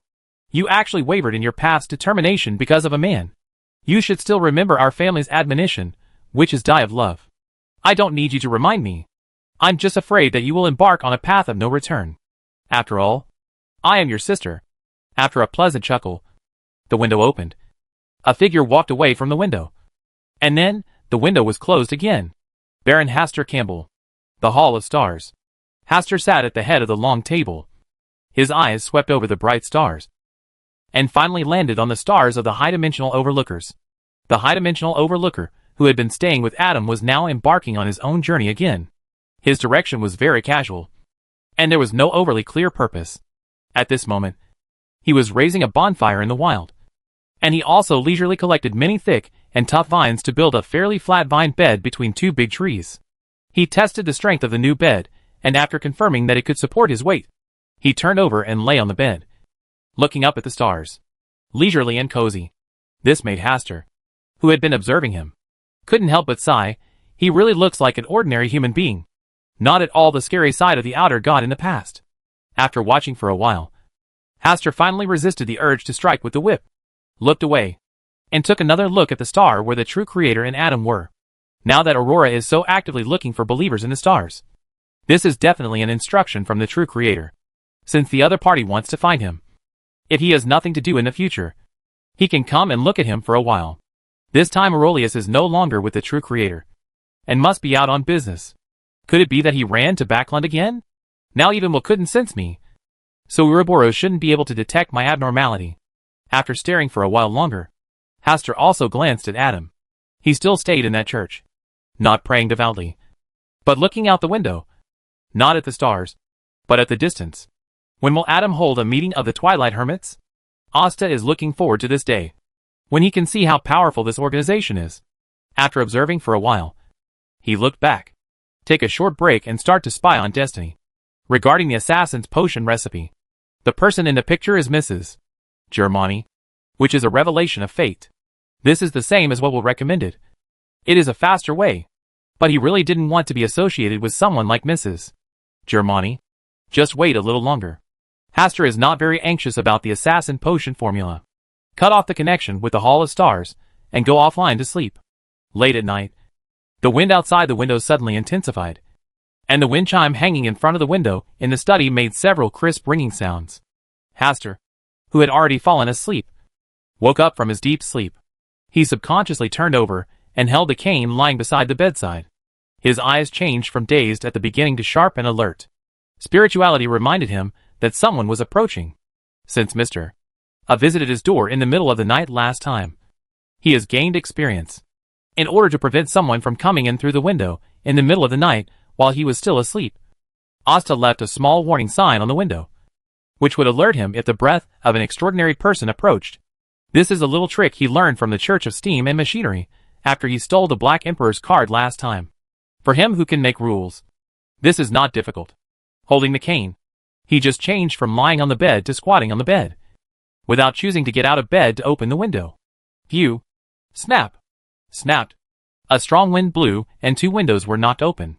The wind entered the bedroom, making the things inside make a rustling sound. Fortunately, there was nothing valuable, so even if it was blown to the ground and broken into pieces, Asta wouldn't feel bad. You're on high alert. A charming and somewhat cold voice flowed into the room, along with the strong wind. Hastur did not answer the other party. He stood up from a squatting position, got out of bed, and pulled out the sword and the cane, but did not move rashly. After all, no one knew who was coming. From the sound of this voice, it seems that it is not the transgendered Mr. A, but maybe an extraordinary from the witch sect. They were so bold that they came to Queens at night and knocked on the window of a nobleman. Little man, do you want to see me? This time the sound had entered the room from the window, just in the shadow above the window. Hastur's eyes glanced around. It was pitch black, and nothing could be seen. Assassin stealth? Hastur raised the corner of his mouth slightly. He was also a master of invisibility, and using this ability in front of him was no less than a master's degree. Slowly opening his spiritual vision, he saw a graceful shadow above the window, lying upside down on the ceiling, looking down at him like a spider. She was wearing a long black dress with a red lace hem. She looked somewhat similar to Mrs. Germani, but their eyebrows were completely different. Mrs. Germani's eyebrows are full of amorous feelings, but this one is charming and passionate, with eyes that are touching people's hearts. I don't want to meet someone who only knows how to sneak around. As Hastur spoke, he came to the edge and lit a beautifully shaped lamp. The light wasn't too dazzling, but it was enough to dispel the darkness in the room. The figure on the ceiling took advantage of his invisibility and quietly came to the top of his head, like a big spider about to pounce. Chapter 161 Stupid Witch. Asta held the sword in his hand and turned the tip of the sword secretly. If the opponent pounced directly, he would let her know what it meant to be cool. You are so handsome. I don't know how many innocent girls will be harmed in the future. It seems that I should kill you to prevent any more ignorant girls from being depressed because of you. Her voice was still full of charm, and the words that originally screamed about fighting and killing came out of her mouth with a bit more seductive charm. Threads and threads, touching the bones and scratching the heart. In this regard, Asta's evaluation is not bad. It is a bit like the essence of the vixen in the Legend of Gods and Ghosts, but it is still a bit too young and needs more practice. If it were the White Saint Katerina, her charm would never be so obvious. Instead, she would capture your body and soul unknowingly during normal communication. You want to kill me? What should you use to kill me? Your beauty or your body? There was a bit of disdain in Hastur's indifferent words, which made Maraka, who was lying on the ceiling, sneer at the corner of his mouth. He turned slightly and stared at the unprotected back of Hastur's neck. With just one close move, her nails could penetrate his skin, tear his muscles, and then break his neck with a little force. Of course, she didn't mind giving him a bloody kiss before he breathed his last. Originally she just wanted to come and take a look, but when she really saw this Baron Hastur Campbell, she could not control the flames of jealousy in her heart. The feeling was like a fire burning every corner of the body. So, she changed her mind. She wanted to kill this handsome young nobleman and dig out his heart. What would it look like if this heart was given to her as a gift? But when she was about to take action, an ominous premonition and a dangerous premonition suddenly arose in her heart. It was as if the unsuspecting prey below was spreading a giant net waiting for him to fall into the trap. She decided to be careful. I'm a little shy. Could you turn off the light first? Okay. With a reply, the lights went out and the room fell into darkness again. This level of darkness has no covering effect at all for a witch who was once an assassin. You lie on the bed first, and I will come to you and take you into a world of pleasure. Maraka flipped her right wrist, and there was a dagger 2 fingers wide. Using the weapon, she could ensure that she would slit the throat of the prey below in an instant, and cut off all the bones. There's so much nonsense. Are you here to seduce me into bed, or are you here to talk to me late at night? The rude words made Maraka stunned for a moment, and then he became angry. She no longer waited, no longer hesitated. Her body fell lightly like a fallen leaf. Her waist gently turned half a circle, and the dagger in her hand drew a gleam of cold light and slashed towards Hastur's throat. Puff! It was the sound of flesh being poked open with a sharp weapon.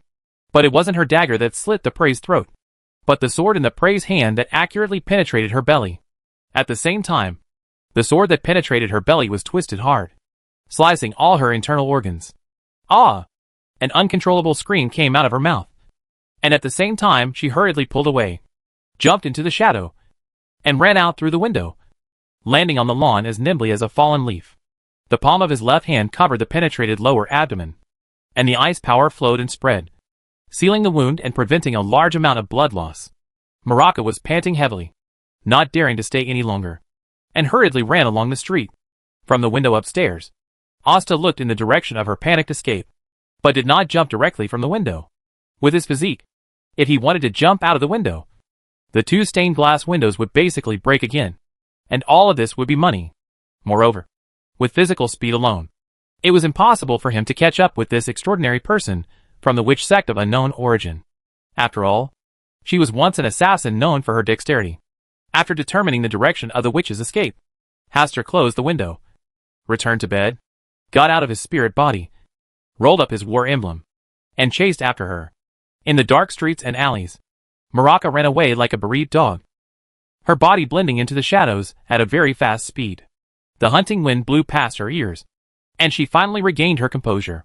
She couldn't understand why her carefully prepared blow failed to kill the other party. But instead the other party stabbed her first? That person should not be able to see where he is.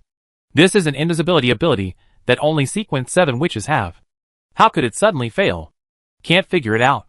After running a long distance away, Maraca looked back and saw no one was chasing him. Then he breathed a sigh of relief and stopped. She glanced down at her abdomen. The ice there had gradually melted, and blood mixed with ice water flowed out, dyeing the hem of her black lace skirt red. This was her favorite long dress on weekdays. Because tonight was a special day, she chose to wear this dress. But now it was stained red with blood. She looked at it twice, reached out and dipped her hand into the flowing blood, then smeared it around and put it in her mouth to taste. It's a little sweet, but more of a fishy smell. This made her dislike it very much. She only liked the sweet blood. After she calmed down a little, she froze the wound with ice again, preparing to bandage it again when she got home. Well, instead of going back to your own home, go to your good sister's home. Let her see what a heavy price he paid for her. Should she feel sorry for her misery? Or just ridicule? What an interesting question. Maraca changed direction and moved forward unsteadily. After walking a few steps, huge panic and despair surged in her heart.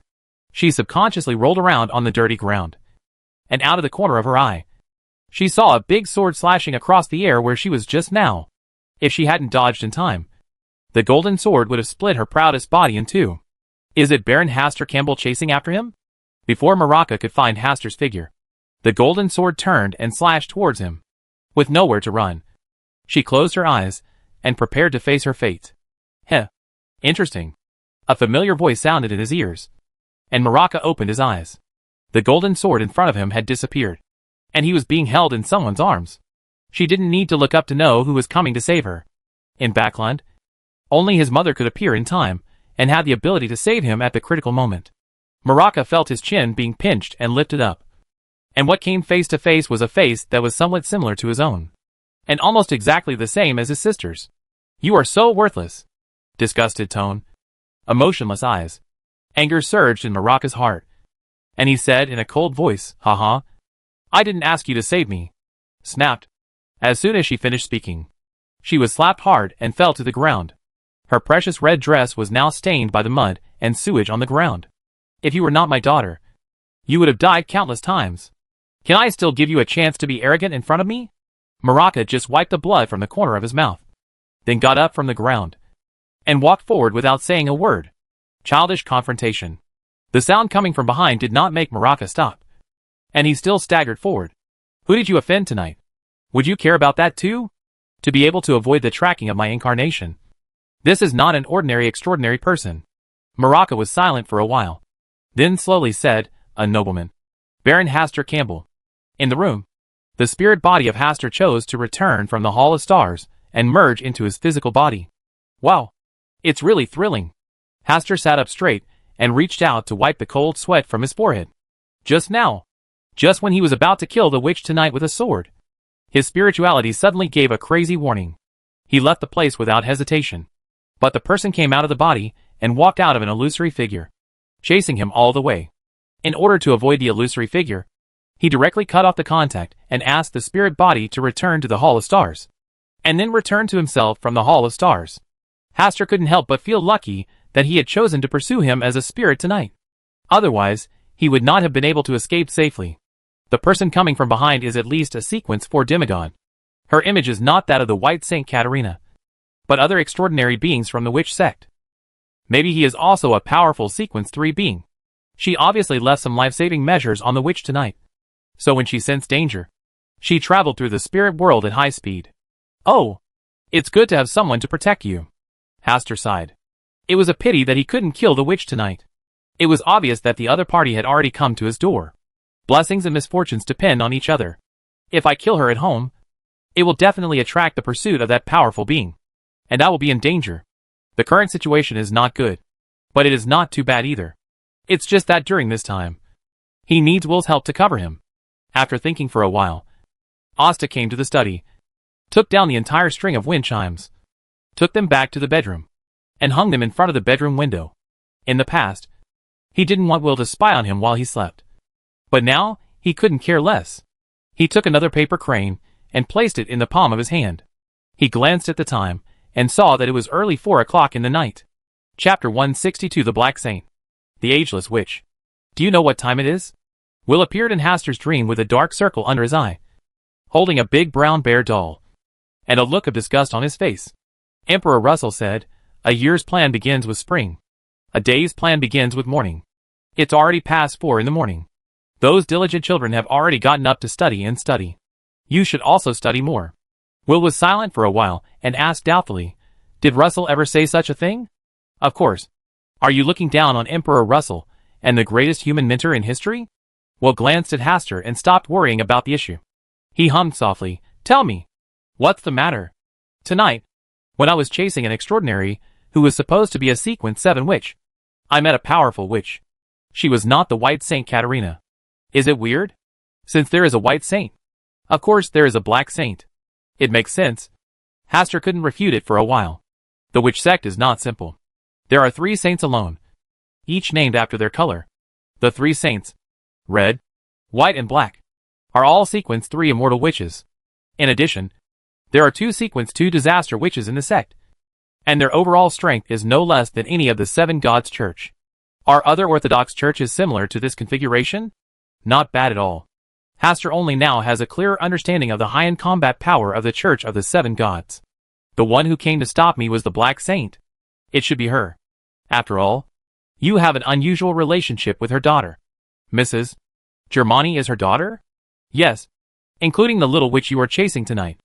Hastur thought for a long time, and then asked curiously, "Why do witches always like to give birth to offspring?" "Hey, I can't stand the loneliness. Especially these 3 immortal witches. They always like to fall in love with some young people, and even start to enjoy physical pleasure as soon as they look at each other. Once pregnant, they will never choose to kill the new life, but will silently give birth and raise it alone. In this regard, they are much better than most people," Will said, staring at Hastur with a smile. And said with a smile, "Have you ever considered having a child with a witch?" "No. And I won't." "TSK. Don't refuse so simply. If you don't experience the joy firsthand, you will be so beautiful in vain." A black line flashed across Hastur's forehead, not wanting to broach this topic with Will. "If the Black Saint comes to trouble me these days, you have to protect me. 100 ice cream sticks. It must be the most expensive one in the dessert shop on the corner of 4th Street in Queens. Aren't you afraid of getting upset after eating so much? I'm going to the hospital for surgery in a few days, and I won't be able to eat ice cream for a while. Good luck." "I've always had good luck." After saying that, Will left Hastur's dreamland holding the big bear doll. After getting Will's promise, Hastur felt much more relieved. The Black Saint is only a Sequence 3 immortal witch, while Will is a Sequence 1 Mercury snake, and is in charge of destiny. If you really want to kill the Black Saint, there are many ways. What surprised him tonight was that Mrs. Germani turned out to be the daughter of an ageless witch. But she was clearly not an extraordinary person. This is really interesting. Speaking of which, the witch who came to assassinate him tonight was very strange. She probably didn't want to assassinate him at first, so she talked to him. But in the end, she changed her mind for some unknown reason. Moreover, he was not prudent at all. He knew that he was not simple, but he dared to assassinate him directly at close range. He was stabbed directly through him. It was really stupid. And as the daughter of an ageless witch, she has only reached Sequence 7. It's simply too bad. After secretly complaining a few words, Hastur stopped thinking about these things and looked at the time. It was approaching 5 o'clock. After thinking about it, I decided to take a bath first and then take a nap. At around 10 o'clock in the morning, Asta got up from the bed, glanced at the wind chime hanging by the window, and felt a little calmer. Obviously he already lives in Queens, but there are still people who like to knock on the window late at night to visit. This is no different from living in the West End. No, we must buy some real estate near the Holy Wind Church in St. Samuel's Church. There will be many places to stay in the future. Hastur thought for a while, then got up from the bed, went to the bathroom to freshen up, and then picked up Azhara, who was already squatting beside him and meowing non-stop. It's clingy, especially when you wake up every morning. For example, this morning, when he got up a little late, Azhara called several times outside the door, and finally lay down at the door, waiting for him to wake up. Because of what happened last night, Hastert chose to stay at home all day long to avoid meeting the Black Saint as soon as he went out. Although she couldn't see through the true identity of her spirit body last night, she could definitely guess that it had something to do with her. It's better to be careful. At about 3 o'clock in the afternoon, a carriage drove towards the door. The owner of the carriage did not get down, but sent someone to deliver a letter. As soon as Hastert saw the familiar envelope, he knew it was a letter from Lady Germani. Come to the study and open the letter. Baron Hastert Campbell, please forgive me for interrupting me by writing again. I have heard about what happened last night. I am glad that nothing unexpected happened to you. Otherwise, I will be condemned by the flames for the rest of my life. I can't explain to you why all this happened, but I can promise that the same thing will never happen again. I swear on my life. After we said goodbye at Mr. Greco's banquet, I made up my mind not to disturb your peaceful life again. But since the last time we met on the street, the hot emotions I had suppressed burst out again, and I can never do it again. Squeeze it back to the bottom of your heart. I know I shouldn't expect anything to happen, but there is always a little hope in my heart. Maybe there is a little possibility? Miss Audrey is an outstanding woman. Standing with you always makes people want to bless you from the bottom of their hearts. The content that follows is mostly Germani's soliloquy and self-pity, with no valuable information. This is not the first time Asta has received a letter from Mrs. Germani, and he has a certain understanding of her writing style. In the letters, Mrs. Germani always presents herself as shy yet bold, inferior and self-pitying. It's a bit complicated, and it should be related to her life experiences. After all, she has a mother who is an ageless witch, so it is normal for her views to be distorted. Asta shook his head hastily. He seemed to have gradually become sympathetic to Mrs. Germani just now. This is not a good phenomenon and requires vigilance and reflection. After suppressing some messy thoughts, Asta took out a piece of paper and prepared to write a reply to Mrs. Germani. No matter what happened in the past, Germani's letter was filled with concern for herself, and she swore on her own life that no matter what, she should write a reply, whether it's out of gratitude or noble etiquette. The letter he wrote was very short, with only 3 sentences in summary. I like a quiet life and don't want to be disturbed. Revealed what happened last night and thanked her for her kindness. Reject any affection and tell her not to make the mistake of herself. After writing the letter, put it in an envelope and ask Butler Neal to send someone to deliver it to Mrs. Germani. After doing this, Hastert took another blank piece of paper and began to write on it the story behind Pinocchio that he told last time. Pinocchio, too. He learned to make living puppets after his father passed away. This should have been a happy thing. But he was not happy at all. He looked at his relatives and felt deep sadness in his heart. One day, other relatives will die like his father, his mother, his brother, his sister, and finally, he will be the only one left. He felt that he should look for a more advanced puppet-making technology so that living people could live in the appearance of puppets forever, instead of making a puppet with only an appearance. About a month later, he made all preparations and began to embark on this long journey, which opened a new prelude to Pinocchio. After finishing writing, Hastert checked to see if there was anything that needed to be corrected, and then carefully counted the number of words. It was almost the same as the story he told last time, and he left a sentence full of suspense as the end of this chapter. As for other content, of course, I am preparing to write Pinocchio 3. It depends on the situation. If I can continue to compile it, I will write Pinocchio 100. As for Sharon's mood while waiting for the update, Asta didn't want to guess. Blow the brass whistle to summon Sharon's messenger and deliver the letter to him. Although he could have Merrick hand it over for him when he goes to the Braves bar at night. But after the last incident, he had put a big question mark on Merrick's credibility. Chapter 163. Mr. Fool, above your heads are the stars. Above the gray fog. A new tarot session was held, and today Klein sat alone at the head of the long bronze table for a long time. He was thinking about an important question: whether to go to Backlund. With the incident between Lon Ruth and Ince Zangwill coming to an end, the captain of the Red Gloves team extended an invitation to them, asking them if they were willing to go to Backlund and join the Red Gloves, or work directly in Backlund. Leonard didn't hesitate. He immediately chose to join the Red Gloves. He seemed to hate himself for not being enterprising in the past, and now he can't wait to seize the time to advance to a higher level. He did indeed do it, and it is said that he will be promoted to Sequence 7 Nightmare in a short time. The captain was not willing to leave Tingen. He just wanted to protect Tingen. So he wanted to give this opportunity to other team members. And he is already a Sequence 8 clown. Not far from a Sequence 7 magician. According to the results of his divination, Backland is not only the city of hope in the eyes of the world, but also the city of hope for his future. For personal reasons, he was also willing to go to Backland and see the capital of all capitals. But Benson and Melissa couldn't follow him to Backland in a short time. Melissa had to put her studies first.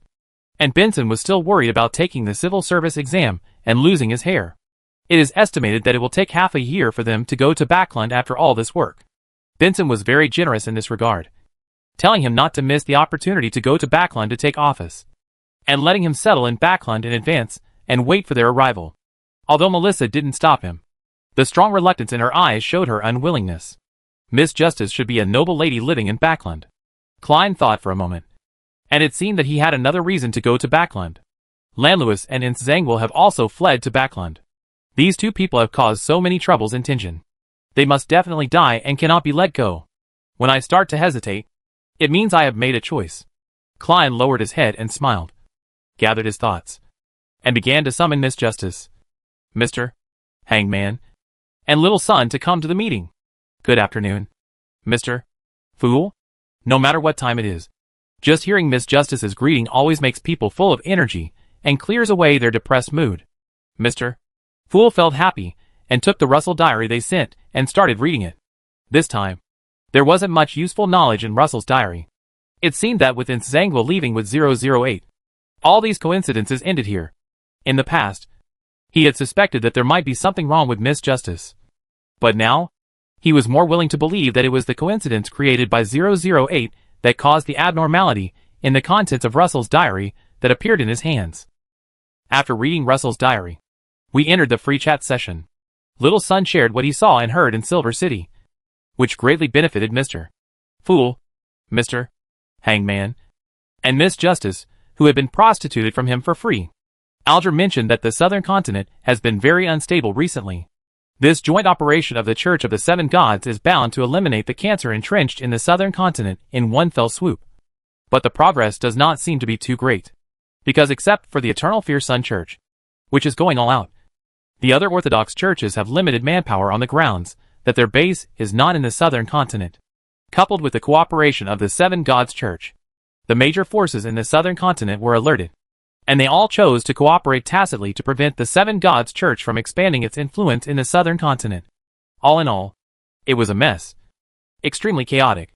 Audrey thought for a moment, and began to share what she had seen and heard during this period. She mainly mentioned Backland's search for the followers of the stars. This is currently the biggest hot topic in Backland's extraordinary world. Alger said with emotion, looking for believers in the stars. A special team within the Church of the Seven Gods has already started taking action. But unfortunately there has been no progress. Audrey was dissatisfied, because of the Star Apostle incident. Backland has been involved in dozens of murder cases recently, most of which are related to extraordinary people. The people hiding in the dark seem to want to kill all suspicious extraordinary people. Use this to find the believers of the stars. This crazy and bloody way of doing things is a bit similar to the madmen of the Aurora Society. Only they dare to act like this. Aurora Society? By the way, there is an extraordinary who calls himself Mr. A and offers a huge reward. Is he from the Aurora Society?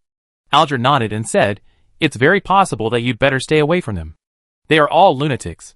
They never care about the identity of the other person when they kill people. Even if it is a powerful noble, they would dare to directly assassinate him. Audrey pouted her mouth slightly, which was clearly a warning to herself. Is your aristocratic background so obvious? But she still thanked Mr. Hangman for the reminder. After talking for a while, Audrey and Alger looked at Mr. Fool, who was sitting at the head, and asked him if he knew what the stars represented. This question is difficult to answer, but it is also easy to answer. Klein, who had been listening in, had long expected that such a situation would arise, so he had already thought of a countermeasure in his mind. According to the information he obtained from Russell's diary, the starry sky is extremely dangerous, with a risk factor of at least 5 stars. Stars? Just the title is amazing. He once heard a terrifying prophecy. When the stars return to their alignment, chaos will rise from the ground, and the great original will awaken. The so-called believers of the stars now are probably the believers who believe in this kind of terrifying prophecy. In a previous life, many people also believed that 2012 would be the end of the earth. But in the end, nothing happened. Of course, in this world with extraordinary power, the stars may have stronger symbols. After some consideration, he said with a smile, "There are stars above your heads."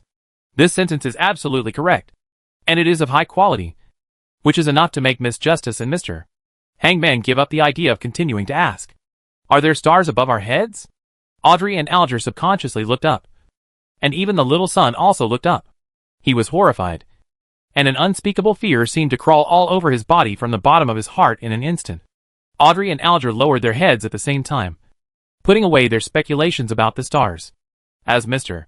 Fool said, "There are stars above the head." This symbolic meaning is even more terrifying than the 7 righteous gods. After all, the eternal blazing sun is just a star. Only then did Alger understand why the Church of the 7 gods would unanimously look for the so-called followers of the stars. Out of fear and the unknown, little son glanced at the gray mist above his head twice more, wondering why he needed to be afraid. Gray mist is better than darkness, right? As for the stars, their silver city couldn't even see the sun, let alone the stars. He really hoped that the light of the stars could shine all over their silver city. But now there is Mr. Fool, and he believes that Mr. Fool will definitely bring light to Silver City in the near future. Klein calmed the 3 of them with just one sentence, and said with a smile, "Let's end the party today." After sending the 3 people away, Klein also looked up. Fortunately, he didn't feel anything special. People are always afraid of the stars because of the unknown and their own insignificance. But the gorgeous starry sky always attracts attention, making people want to be immersed in it for the rest of their lives.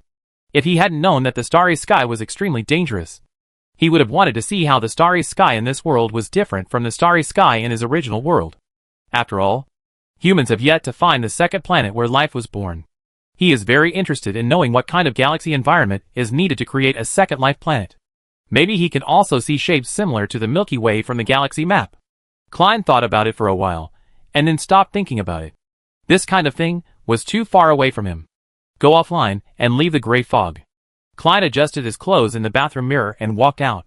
He took out his pocket watch and checked the time, then snapped it shut again.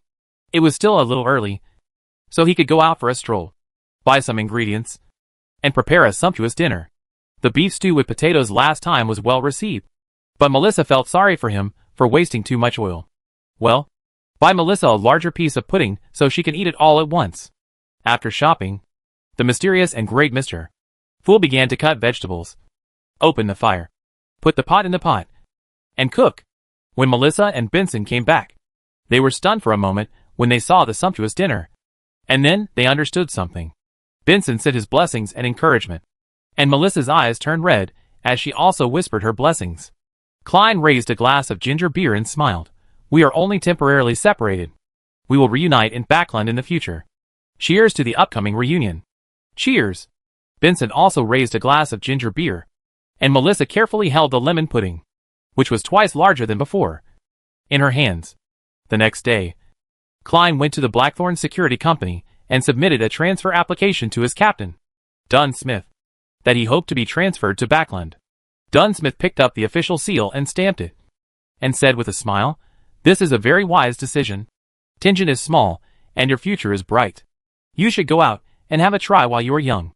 "No, Tingen is not small at all. It will look great because of the captain's protection." Klein smiled, just like the smile he showed when he received his first salary as a Nighthawk. Chapter 164. When Klein arrives at Backland. "Klein, look. This is the steam train leading to Backland. The discovery of steam is definitely the greatest invention of this era." Leonard enthusiastically began to act as a tour guide, giving an introduction to Klein. From the invention of steam to the discovery of steam trains, to the laying of tracks and putting them into civilian use. Klein kept a polite smile, but he was thinking in his heart, if Leonard knew that there would be an electric age in the future, how would he react?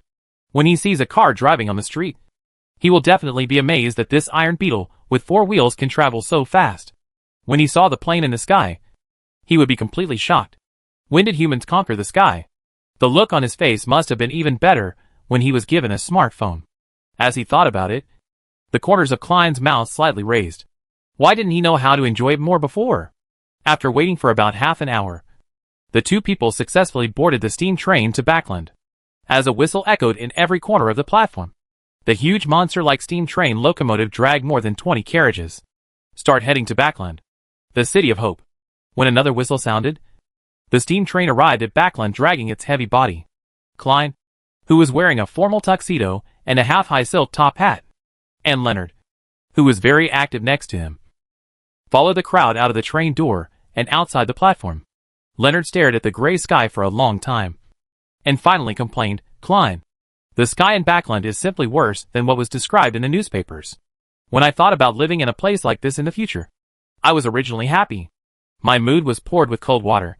In addition to the gray sky, the air quality here has always been very bad. Apart from advanced technology and population, everything here cannot be compared with Tianjin. Alas, in such a gloomy world, pastoral poetry has gone further and further away from me. If one day I can no longer write moving poems, it must be Backland's fault. Hey, this sentence just now is quite poetic. I must write it down.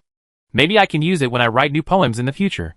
With Leonard as his nagging substitute, Klein, who originally wanted to complain, chose to shut up silently and took out his pocket watch to check the time. It's 4:30 in the afternoon. But it's already very late now.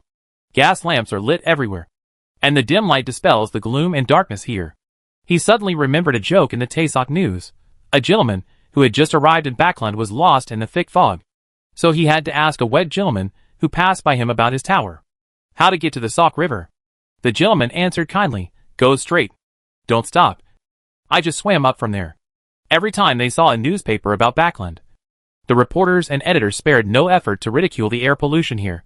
Now it seems that they have taken good care of the face of the powerful. "Come on. We need to report to St. Samuel's Church. Klein, why don't you choose to join the Red Gloves with me? I prefer to be a Nighthawk. Well, I hope we see each other more often in the future." "Yes. After all, you have just joined the Red Gloves, and it will take some time to get used to it." Leonard thought the same thing. So he and Klein looked at the map and started to find the way, and soon boarded the steam train heading to the North District. After reporting to St. Samuel's Church, Klein was assigned to the Nighthawks team responsible for managing the West District. In Backland, there are 3 Nighthawk teams in total.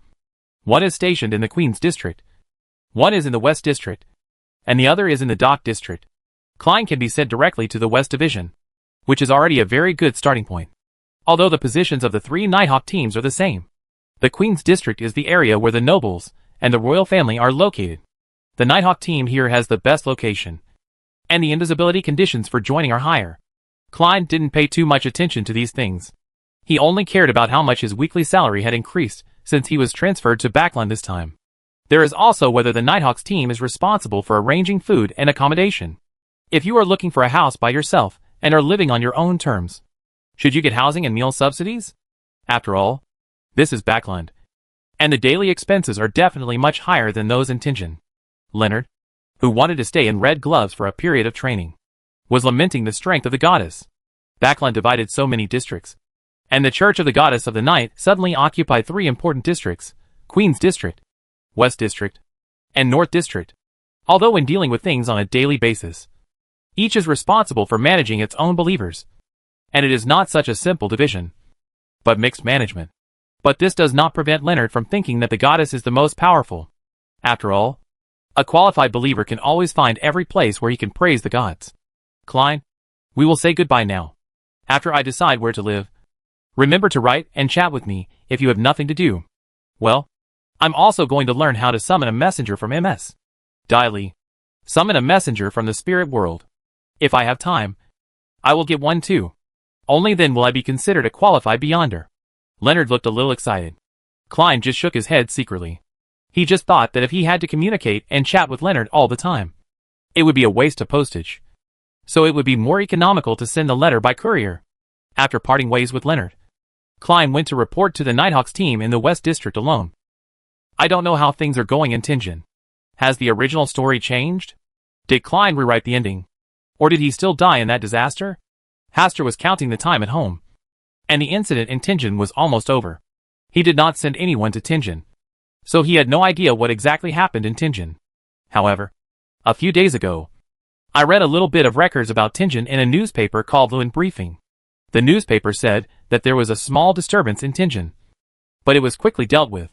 With such brief information, it is impossible to guess what exactly happened in Tianjin. In this regard, Asta can only analyze Tianjin's affairs through speculation. This prevented him from continuing to forge Russell's diary during this period of time. He could only explain to Audrey that there was no new Russell's diary for the time being, and he missed the opportunity to make a fortune. Lord Baron, the Harley manager, sent someone to deliver the factory's earnings this month. While Hastur was meditating in the study, Butler Neil's arrival interrupted his temporary thoughts. How many are there in total? 3,400 gold pounds. It's not bad. Prepare one for me and send it to Greyland's house. The Harley manager has already determined the share ratio in advance. 3,400 is the Baron's net profit this month. The Harley manager said that it can increase by at least 50% next month. This time, Hastur was really moved. He originally thought that his own interests were only about 2,000 gold pounds, but he didn't expect there to be so much. If this continues, I can earn at least 50,000 gold pounds this year. This is quite a huge amount of money. Keep 3,000 gold pounds of it, and keep the other 400 gold pounds for your family. Hastur quickly put the wealth to good use, and Butler Neil left to deal with the matter. Now, it can be considered that I really have my own industry, although it is still far behind a bank tycoon like Earl Hall. Asta thought for a while, and decided to continue investing the 3,000 gold pounds. He planned to acquire some industries with more promising prospects in the future. With his current financial resources, he can only acquire some small and micro enterprises, which is far from the threshold of industries such as steel and banking. At night, it was the 15th full moon. Forsey was lying on the bed, preparing to greet the full moon whispers from the 15th day. With the previous experiences, she is not panic at all now. The only thing he was more afraid of was that Hugh would learn his secret. Although she believed that Zio would never tell others that she was a believer in the stars. If one more person knew about this kind of thing, it would be even more dangerous. Especially now that the Backland Extraordinaries are in danger. Therefore, for the sake of Zio's safety, Forsey would take Zio out every time when the full moon came, and at the same time lock the doors and windows, leaving him alone in the room. After waiting for about 20 minutes, the full moon murmured and the familiar pain came. Forsey felt that she would never forget it in this life. She knelt down on the sheets in the standard posture of a devout believer, clasped her hands together, and began to pray to the stars. The main reason is that she doesn't know what the particularities of the faith of the stars are, such as what postures need to be used to pray, what Bibles need to be recited, what gestures should be used to represent the stars, etc. When the ceiling above the head was marked with a bright starry sky, the starlight shrouded down, and the murmur from the full moon disappeared in an instant. All that was left for Forsey was peace and tranquility, without any pain. Whenever this happens, she will be very firm in her beliefs. No matter how turbulent the current situation in Backland is, she does not regret her belief in the stars. Well, she felt like she was already a firm believer in the stars. After the duration of the full moon's ravings passed, Forsey devoutly expressed his piety and gratitude to the stars. At this time in the past, the stars would disperse and everything would return to calm. But this time, Forsey saw the bright stars in the starry sky converging into pieces of text, which were ancient Hermes text. A fool who does not belong to this age. The mysterious master above the gray fog. The king of yellow and black who controls good luck. Every few days, look for opportunities to pray. Chapter 165. Forsey. Am I going to become an undercover agent? Forsey stared at it several times, a little confused. In this case, the stars should have given her an order to carry out. This is normal. To accept the protection of the stars, you always need to do something for the stars. But just now she claimed to be a firm believer in the stars. And in the blink of an eye, the stars were about to ask her to pray to another unknown mysterious existence. Although she was not asked to offer her loyalty, it felt a bit strange, as if it was a plot in a novel where a new member who had just joined the organization accepted an organizational mission and went to another organization to work as an undercover agent. This kind of plot is common between police stations and evil organizations. She has sometimes imagined similar plots. Unexpectedly, today, her dream has become a reality. She seems to be starting an undercover career. I don't know what kind of big shot this fool is, so worthy of the stars sending down oracles and sending his loyal followers to go undercover to collect intelligence. Follow the guidance of the stars. Forsey memorized all the text content. indicating that he had accepted the mission. Only then did the words condensed by starlight disperse, and the starry sky also disappeared. Anyway, this is the first mission that Xuanxing has given him. Letting him be an undercover agent is also out of his pious trust in himself. Forsey muttered a few words to himself, firmly believing that he must investigate all the information about the Fool for the Stars. What kind of mysterious master above the gray mist? It sounds like he is shady. Controlling good luck is a consistent disguise of evil gods.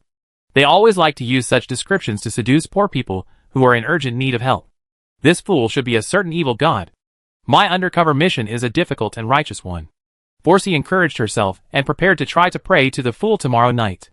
If there was anything unusual, she would report it to the stars in time. Well, I need to read some related books to familiarize myself with how to be a qualified undercover agent.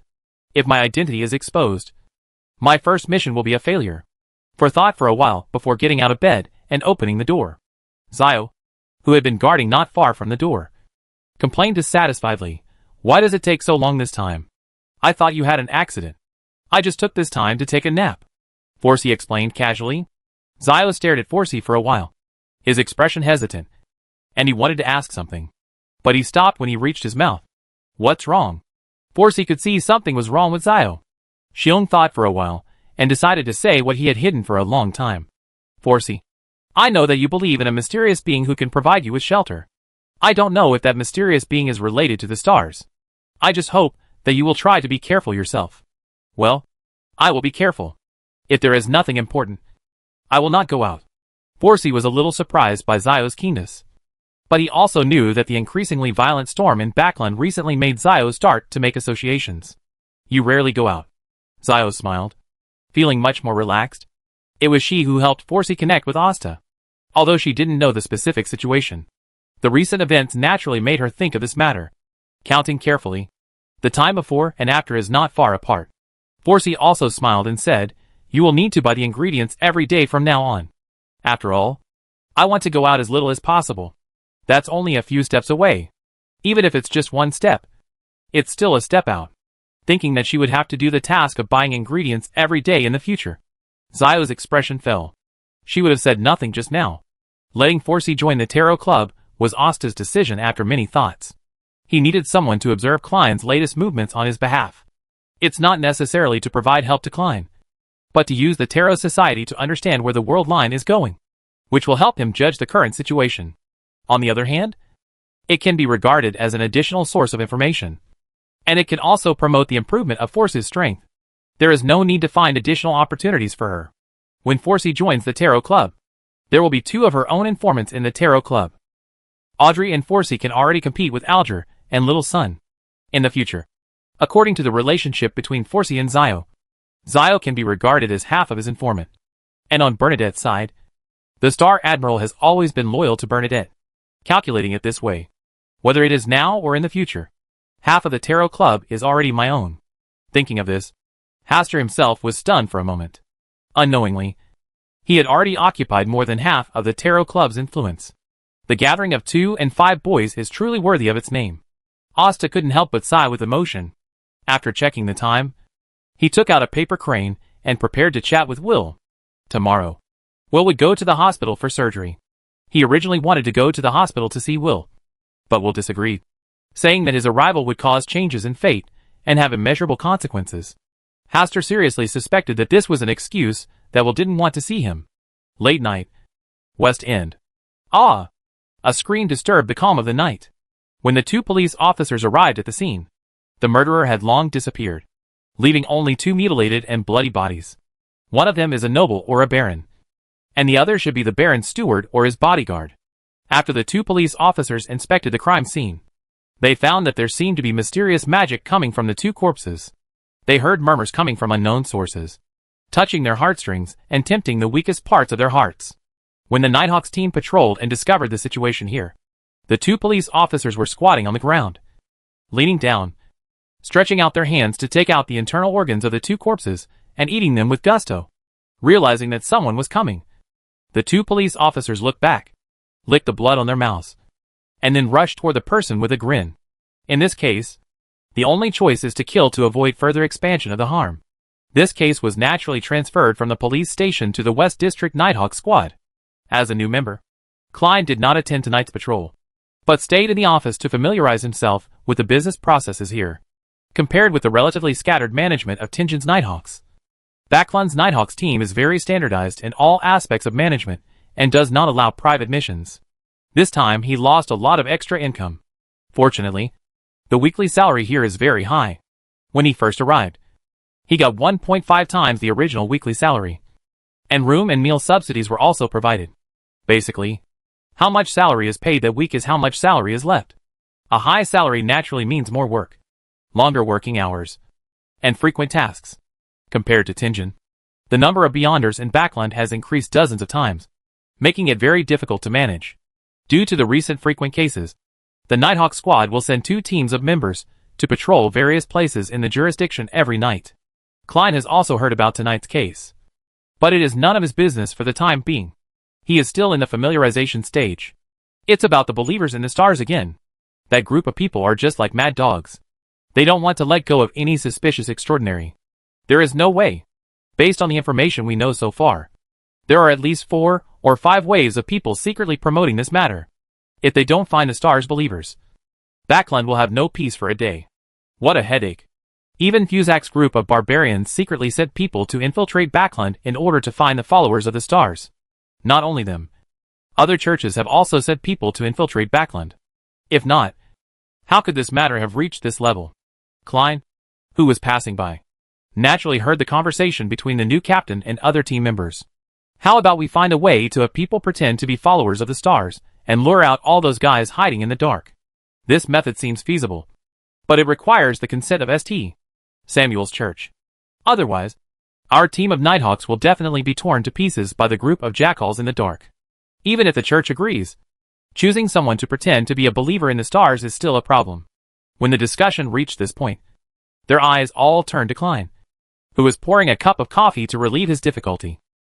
Klein was stunned for a moment and took a sip of coffee. The strong bitter taste instantly cheered him up. What did he hear just now? Need someone to go pretend to be a disciple of the stars?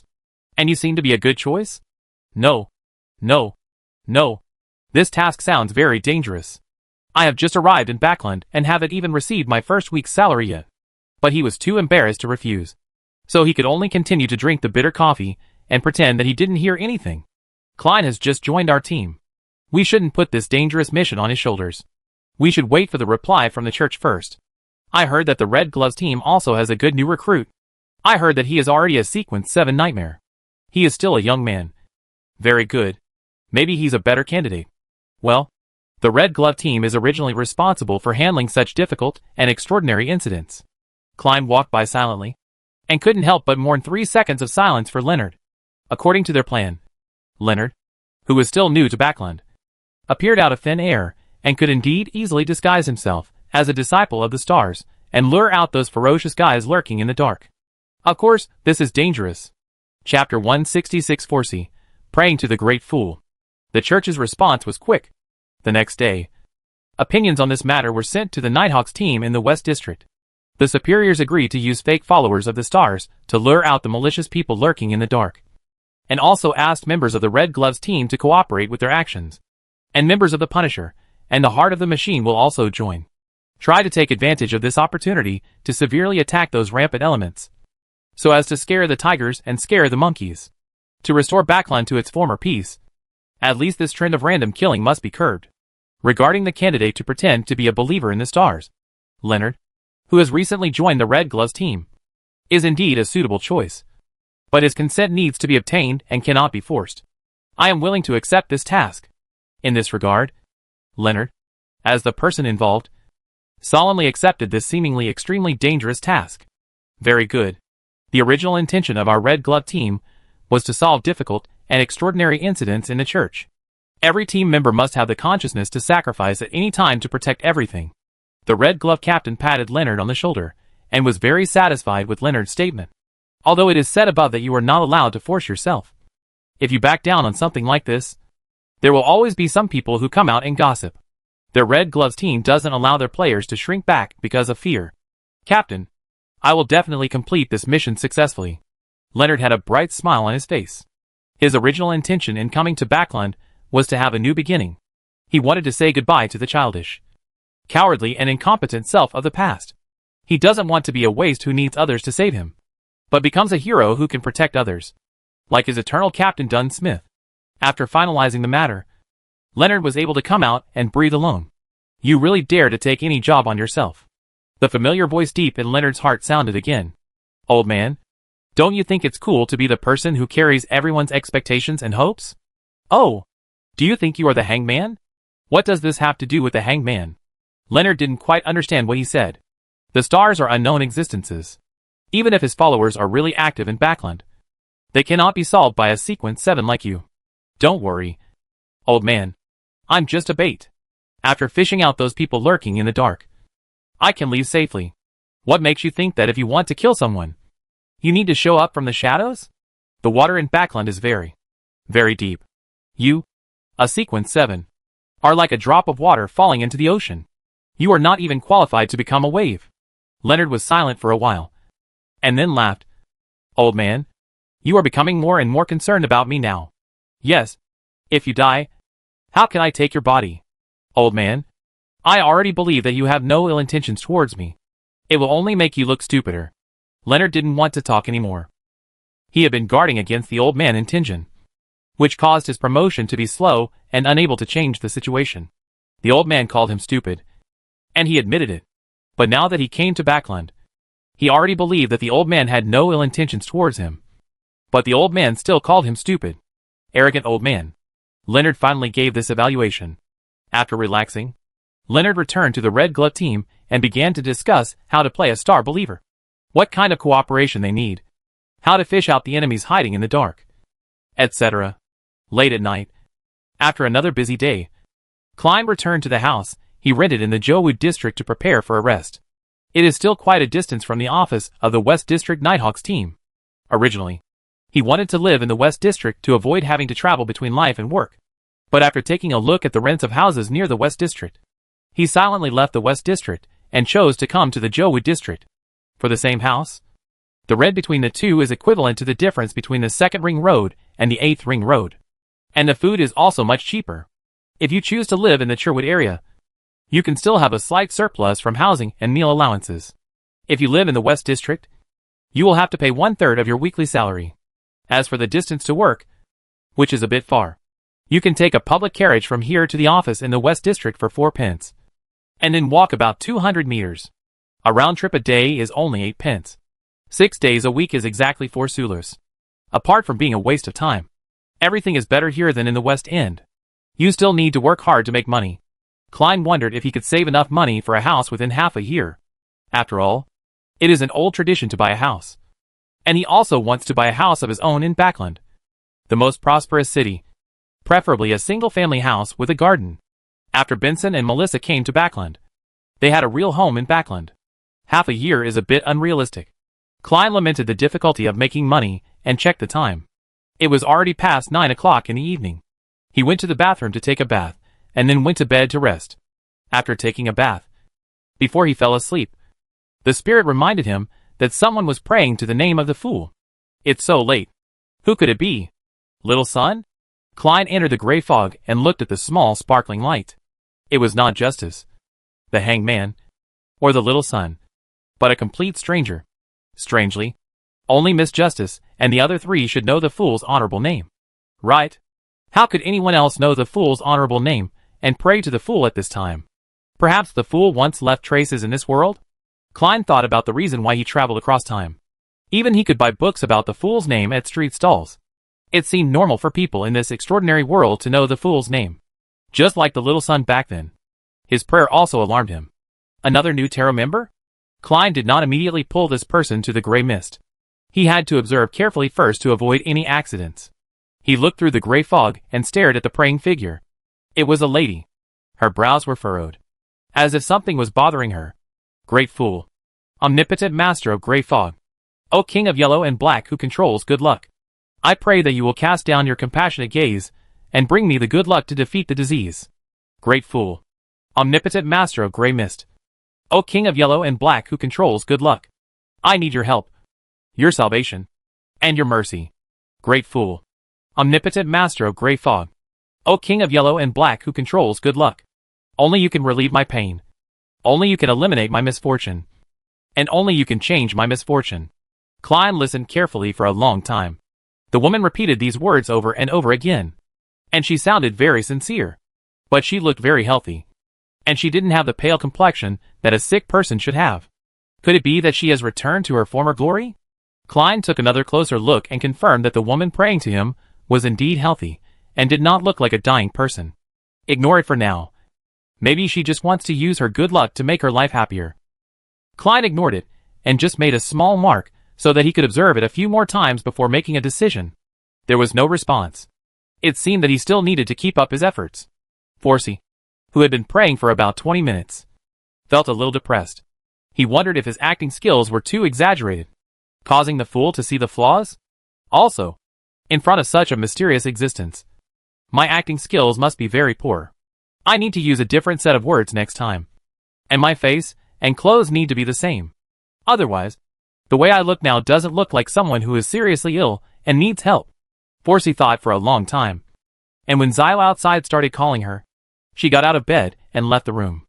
Zio said dissatisfied, "Why did you stay in the room for so long again?" "It's okay. I was just memorizing knowledge from the book." "Memorize knowledge?" Zio's voice suddenly rose several degrees. And he looked at Forsey with a look of shock. "A lazy person like you can actually endorse it diligently. The sun doesn't rise in the west either. Can't I be a little more diligent?" No. You are definitely not the Forsey I know." Forsey didn't bother to dwell on this topic with her anymore, but asked, "Did something happen when you came back suddenly?" "Something really happened."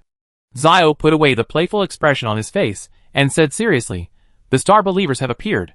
Forsey's mind was filled with questions. "Are there other followers of the stars in Backland?" "It's true. I'm not kidding you. I just feel strange." "Where did you get this news?" "Right now. Word has spread in the Beyonder Circle. It is said that the Nighthawks team discovered a disciple of the stars and chased and intercepted him. However, he escaped in the end and his current whereabouts are unknown." "Is this news reliable?" "I always feel like something is wrong." "Don't worry. We don't need to worry about whether it's true or false. Just stay at home and be an audience. As long as you didn't get involved." Forsey felt much more at ease, and was thinking whether she should report the situation to Qianxing tonight. Whether it's the Fool or the Stars Believers. Things are very important. Chapter 167 is the high-dimensional overlooker, a big salted fish. Late at night, everything is silent. Forsey, who pretended to be resting and sleeping, carefully got up. After confirming that Zio had rested, he returned to the room, closed the door and window, and began to pray. The Lord of Chaos and Order, the origin of all rules in the starry sky, he who returns the stars. After about 10 minutes, a starry opening was once again drawn on the ceiling, with stars dotted inside, dazzlingly bright. Every time he saw the starry sky, Forsey couldn't help but marvel at it. That was where the stars were. It was so beautiful. This is the kingdom of gods described in mythology. What's the matter? After speaking lightly, Forsey put away his distracting thoughts and began to report about the Fool and the followers of the stars. In the Hall of Stars, Hastur was originally in a drowsy state, but was disturbed by the appearance of the Star Apostle, and suddenly became energetic. He only has 2 followers in total. Bernadette is still far away in the southern continent and not in Backland at all. Only Forsey is the only star believer in the entire Backland. The disciple of the stars that the Nighthawks team was chasing was 100% fake. He was probably an extraordinary who wanted to fish in troubled waters. That's a trap. Don't ignore it. Hastur thought about it and decided to give Furs a reminder to prevent her from getting involved in this matter by mistake. Concerning the Fool, do the stars have any new instructions? Hastur thought about his own experience and said calmly, "You can try praying late at night. Follow the guidance of the stars." Hastur cut off the connection with Forsey and took back the starry sky. He felt that it was necessary to remind Forsey in the future not to come to pray until late at night every time. It could be done earlier, such as around 11 o'clock. But when he thought that late at night was when the stars shone brightest, he gave up the idea of correcting Forsey. I just hope that after Forsey goes to Sapphira Castle and becomes a member of the Tarot Society, he will be able to disturb him less late at night. It was so annoying to be woken up suddenly by someone who was sleeping soundly. Let Mr. Fool experience this feeling more. With Forsey's interruption, Asta couldn't sleep for a while. So he looked at the star where the high-dimensional overlooker was. In the past few days, the high-dimensional overlookers have been walking along the seaside, except for occasionally using their extraordinary ability to travel through time and space. They are no different from ordinary people in other aspects. At the moment, he seemed to have arrived at a port and was squatting on the shore, admiring the boats that went out to sea for fishing in the moonlight and the stars that gathered together in the night. Could it be that the high-dimensional overlooker wants to go to sea? Hastur really hopes that the high-dimensional overlooker will go to the sea. There is enough space there, and it is far enough away from Backland. And he can also enjoy the style of the sea. After looking at the incarnation of the high-dimensional overlooker, Hastur turned his gaze to another small point of light. The pair of white crystal eyeballs still hung high in the depths of the chaotic clouds, like a gem embedded in the deep sky. Hastur thought to himself, if the Lord of Storms could notice it, and then strike down a few thunderbolts to crush the white crystal eyeball, it would be better than leaving it hanging in the sky. Just as he was thinking that, a black cloud like ink dyed suddenly gathered near the white crystal eyeballs. Inside the black cloud, lightning and thunder were commotion, and the purple thunder that shot out from time to time was like a giant python quietly peeking its head to watch. This is definitely not a normal natural phenomenon. Did the Storm Lord really notice these white crystal eyeballs? Hastur was in high spirits and no longer sleepy. He zoomed in on his vision so that he could more intuitively feel the violence of the storm. If there were popcorn, the movie-watching experience would definitely be upgraded to another level. The white crystal eyeballs realized the danger and wanted to turn into a stream of light and go away. But a black curtain shrouded it, seeming to cut off the surrounding space. The thunder and lightning that had been brewing for a long time finally gathered enough power to send out a pure white lightning that illuminated the entire night sky. That is lightning concentrated to the extreme. Boom! A heavy muffled thunder flashed across the sky, and some sleeping people were awakened by the sudden explosion of thunder. The white crystal eyeball was severely damaged, and its flawless surface was covered with dense cracks. But it was not completely cracked after all, and it also used the power of this thunder and lightning to turn into a meteor from high altitude and fall to the earth. Only a pure white crack was left in the sky drawn by the lightning. TSK. The Storm Lord has already planned this. Hastur was very happy to see it. After all, he also hated the pair of eyeballs that were always hanging high in the sky. Now that it has been struck down by thunder, even if it is not completely shattered, its power must have been greatly reduced, and it will no longer be able to peek at everything from high in the sky. The direction in which those white crystal eyeballs fell seems to be the direction of the Republic of Intis. Hastur was surprised that the incarnation of the high-dimensional overlooker was not in that direction, but in the Intima port area in the Kingdom of Loan. Is it simply unable to control the direction of the fall? Or is there some other plan? After the meteor completely fell, Hastur turned his gaze to the small point of light where the high-dimensional overlooker's incarnation was. He didn't have any special reaction. He just looked up and then continued to stare at the fishing boats fishing in the distant sea. He didn't even care at all. Could it be that those white crystal eyeballs didn't have much effect on him? Hastur looked at it for a while and found that the high-dimensional overlooker was quite calm and didn't care at all about what was happening high in the sky. Perhaps for him, all this is just a novel experience. And apart from that, there is no other special meaning. Hastur would rather the high-dimensional overlookers had some reaction to this, rather than this indifferent attitude. Generally, people who can maintain an indifferent attitude towards everything either have a strong inner world, or they are just lying around. No matter how high-dimensional people look down, they shouldn't be the latter. Right? Hastur was stunned for a moment, looking strange. From the time when the high-dimensional overlooker came down to the incarnation, to now when the white crystal eyeball was knocked down from the sky by the Lord of Storms, he never seemed to really care. He won't be as angry as the Jinn, nor will he be domineering and harsh like the Superstar Lord, nor will he be unpredictable like the Mother Tree of Desire. Could it be that the high-dimensional overlooker is really an extra-large salted fish? Hastur tried to think about it. What would Forsey do when she became a powerful being comparable to an outer god? It seems that it can really overlap with the shadow of the high-dimensional overlooker. It would be great if that were the case. Hastur thought for a while, then gave up trying to figure out the thoughts of the high-dimensional overlooker, and instead thought about the Storm Lord's move tonight. From the time the Storm Lord took action to the end, it only took a few breaths. This shows that tonight's action has been planned long ago. But why did he let himself see it? Just a simple coincidence? Or are there other reasons? It wasn't that he was expecting the Lord of Storms to rain down thunder and destroy those white crystal eyeballs until tonight. He just happened to witness this scene. Maybe I thought too complicatedly. With the Storm Lord's temper, I didn't take action before. Just because I was not prepared. Hastur thought for a while before leaving the Hall of Stars. In the hospital. On the bed. Will was leaning on the pillow. His hands deftly folding pieces of white paper into paper cranes. His left leg was covered with white bandages. And the nurse very thoughtfully tied a bow for him. His operation went smoothly, and he did not die due to the failure of the operation. His left leg was healed and preserved. He only needed to rest in the hospital for about half a month before he could be discharged. My destiny has really changed. The feeling is getting stronger and stronger. My destiny has finally arrived in Backland. Should I find a way to have a connection with him beyond destiny? Or should I just let everything take its course? Destiny is unpredictable. If I keep forcing it, will it lead to a completely different path? Will folded the paper cranes while thinking about various possible scenarios in his mind. After a while, a young doctor wearing gold-rimmed glasses came outside the door. Will looked up with a sweet smile on his face. Dr. Allen was also the attending physician for this surgery. According to his original plan, he became the son of Dr. Allen after his own operation failed. But now that his operation was successful, it was naturally impossible for him to be reincarnated as the son of Dr. Allen. His possible fate had been changed by him. After checking Will's various physical conditions, Dr. Allen said happily, "Will, you look good and your body is recovering well. I believe it won't be long before you can be discharged from the hospital in good health." "Thank you, Dr. Allen, for your concern." Will thought for a moment and said, "Dr. Allen is very lucky and will definitely give birth to a smart and filial son." "Will, how did you know I was going to be a father?" Dr. Allen looked at Will in surprise. He didn't remember mentioning this. Will had a bright smile on his face. "I heard the nurse sister mentioned it." Dr.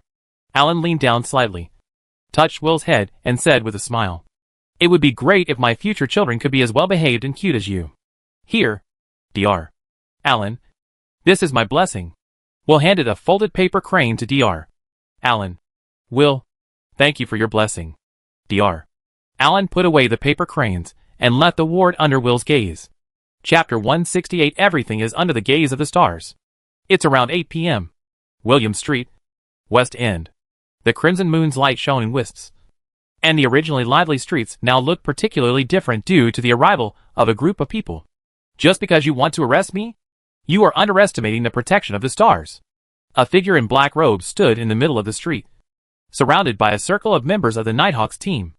On the outside, there were police officers who set up a cordon to prevent other people from breaking in.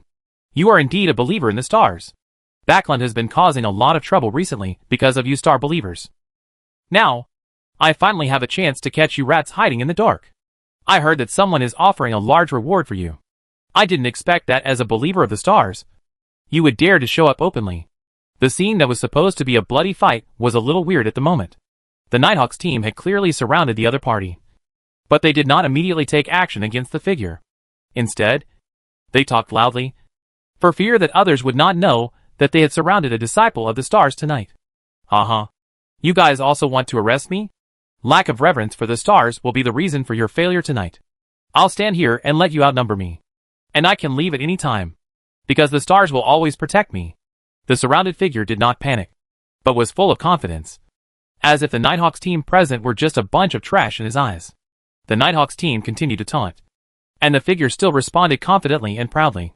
Klein, who was also a member of the Nighthawks team tonight, really wanted to find a crack in the ground to hide. This is so embarrassing. Whether it's Leonard's slightly exaggerated acting skills and tone, or the stiff cooperation of the Nighthawks team, everything is wrong. This is like the show-off and slap-in-the-face scenes in some novels.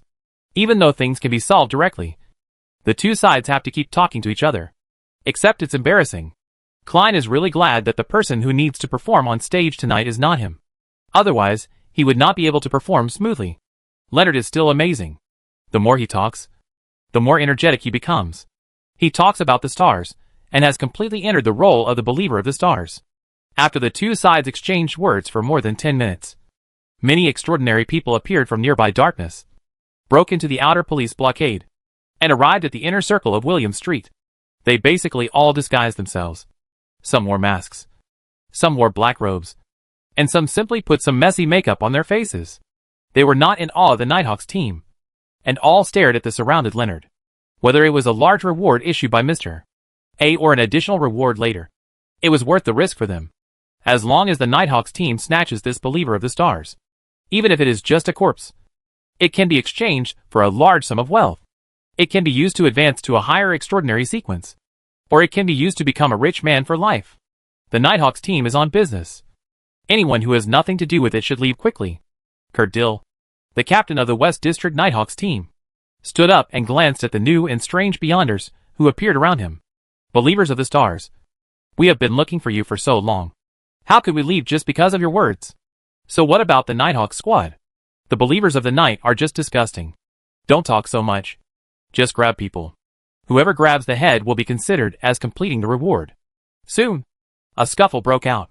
Leonard, who was specifically targeted, didn't panic at all when he heard that those extraordinary people wanted his head, since he came to act as a bait and perform a dangerous mission. The church would naturally give him something to save his life. The stars twinkle. He deliberately shouted in the direction where there were many people, and then the stars shone brightly around him, and the whole person disappeared from everyone's sight. Some beyonders, who were still hiding in the dark, observed this scene, and finally believed that the people who appeared tonight were the believers of the stars. They could no longer suppress the greed in their hearts, and took action one after another. Edge location in Queens. Silvera's Plaza. Leonard, who was far away from the encirclement by the twinkling stars, appeared here out of thin air. He raised the corners of his mouth slightly and laughed loudly. It's too beautiful for you to want to capture the believers protected by the stars. I am a believer in the stars. At night, the stars will give me invincible power. You are only worthy of watching my retreating figure from a distance. After taunting him for a while, he strode towards the deserted area. After a while, 7 or 8 strange figures appeared around. They seemed to have a tacit understanding and spontaneously formed a circle, surrounding Leonard in the middle. Why? You want to catch me too? Leonard glanced at them with disdain. Not only did he not panic at the dangerous situation of being surrounded again, but he breathed a sigh of relief. This situation has long been part of their plan. The first time he appeared, even if he could attract some of the beyonders lurking in the dark, they would probably only be small fish and shrimps. After all, when the situation is not yet clear, not many people will actually take action. Instead, they will choose to wait and see, waiting for the critical moment before taking action. So in order to draw out these real disasters, they decided to lure the snake out of its hole again. Here tonight is the real encirclement. Leonard originally wanted to continue to taunt him, but suddenly he felt that a powerful, extraordinary person was coming through the spiritual world. A big fish has been hooked tonight, and there's more than one. He couldn't be sure if there was a sequence 4 demigod, but there must be a sequence 5 powerhouse. I won't play with you anymore. Leonard lowered his head and smiled. His mission had been completed. Now it was the turn of the Red Glove team and the church personnel to deal with these exposed extraordinaries. He tightened his black robe to perfectly hide his aura. And then he shouted, "The stars are twinkling!" Along with a burst of dazzling starlight, his figure disappeared again. What disappeared at the same time was the aura he left behind. This is a powerful sealed object entrusted to him by the Church of the Night Goddess. There are 3 pieces in total. One is a life-saving thing used to perform space transfer, and the other is to simulate the light belonging to the stars. When these 2 sealed objects are used together, it is the so-called twinkling stars. The last sealed item was the black robe on his body. This is a cloak that can change its form and hide its breath. It is simply called the Cloak of Night. With 3 sealed objects in his possession, Leonard could calmly face tonight's dangerous situation. Deep in the alley near Brave Bar, Leonard changed his night cloak into a black windbreaker and walked out of the alley with a look of disgust. This last time the stars twinkled, he deliberately teleported farther away in order to stay away from the extraordinaries hiding in the dark, who knew that this teleportation would cause him to almost collide with a trash can. But luckily he dodged in time. Otherwise his whole body would be stained with a stink. When he was about to walk out of the alley, Leonard lowered his head and murmured, "Old man, there are no powerful beyonders peeking at me in the dark now. Right? Didn't you act brave just now? Are you actually afraid now?" "Ahem. I didn't do that just to make the acting more realistic. I enjoyed your performance very much. I'm quite happy. After all, I was playing tricks on a group of extraordinary people who are much stronger than me." Leonard couldn't help but raise the corners of his mouth when he thought about tonight's performance. He felt that the time was still too short and the performance was not enjoyable enough. If there is a chance next time, he will be more prepared, preferably with a copy. For example, How should you speak to make yourself appear particularly arrogant and confident? What actions should you use to show that you are different? How can I provoke everyone when using twinkle stars? Pretend to be a believer in the stars. If you really get involved with the stars, don't regret your behavior tonight. Leonard's mouth twitched slightly, and he hesitated for a while before saying, Old man, is it really that serious? If you pretend to be a believer of the Lord of Storms, cause trouble everywhere, and are discovered by him, will he casually drop a thunderbolt and kill you? Leonard whispered softly, It should not be discovered. Look up. Leonard obeyed and looked up. The stars in the starry sky shone brightly, like blinking eyes. Leonard's face completely froze. Everything is under the gaze of the stars. He couldn't help but shudder, and he no longer had the joy and excitement he had just now. If there really is such a mysterious being who represents the stars, then all his performances tonight will be under his gaze. Leonard was silent for a while, feeling heavy and depressed. He raised his head and glanced at the people coming and going on the street, as well as the bustling shops and bars. He suddenly felt very cold. Let's go have a drink first. Leonard glanced at a nearby bar and walked in. Brave bar. At this moment, he needs to use bravery to dispel the fear in his heart. Chapter 169: The Encounter Between Stars and Stars. The bar is very large and spacious, and the overall style leans toward steel and tough guys. Most of the people who come here to drink are working class people, and it is rare to see anyone dressed as an aristocrat.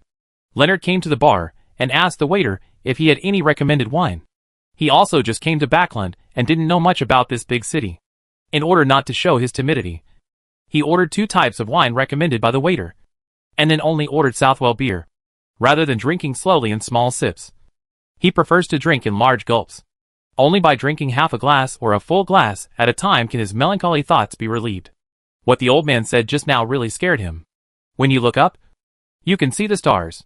If the mysterious existence really sees that he is pretending to be a believer in the stars, will he directly drop a meteor and kill him? Should I go to a relatively deserted place and wait to die quietly? Otherwise, it would be bad if the meteor fell into the world and affected innocent lives. He is not so selfish that he must drag others to die with him. Should I take advantage of this time to write more poems? Even if I am no longer alive in the future, I can still leave behind a few poems that can be sung by bards. In the poem, you should deliberately describe your appearance and talents, and then write about your legendary experience of being killed by a meteor. Sure enough, for people like me, even if they die, they must die vigorously. Half an hour passed before Leonard came out of that sentimental mood. This was one of the negative effects of using sealed objects. Amplifying your own negative emotions is not suitable for use when you have death intentions. Otherwise you will not be able to resist the desire to commit suicide. The chill in his body was gradually dissipated due to drinking, and his almost frozen body finally began to warm up. This was also one of the negative effects. There is also a negative effect. Walking around is easy to encounter incredible events, which last for 24 hours.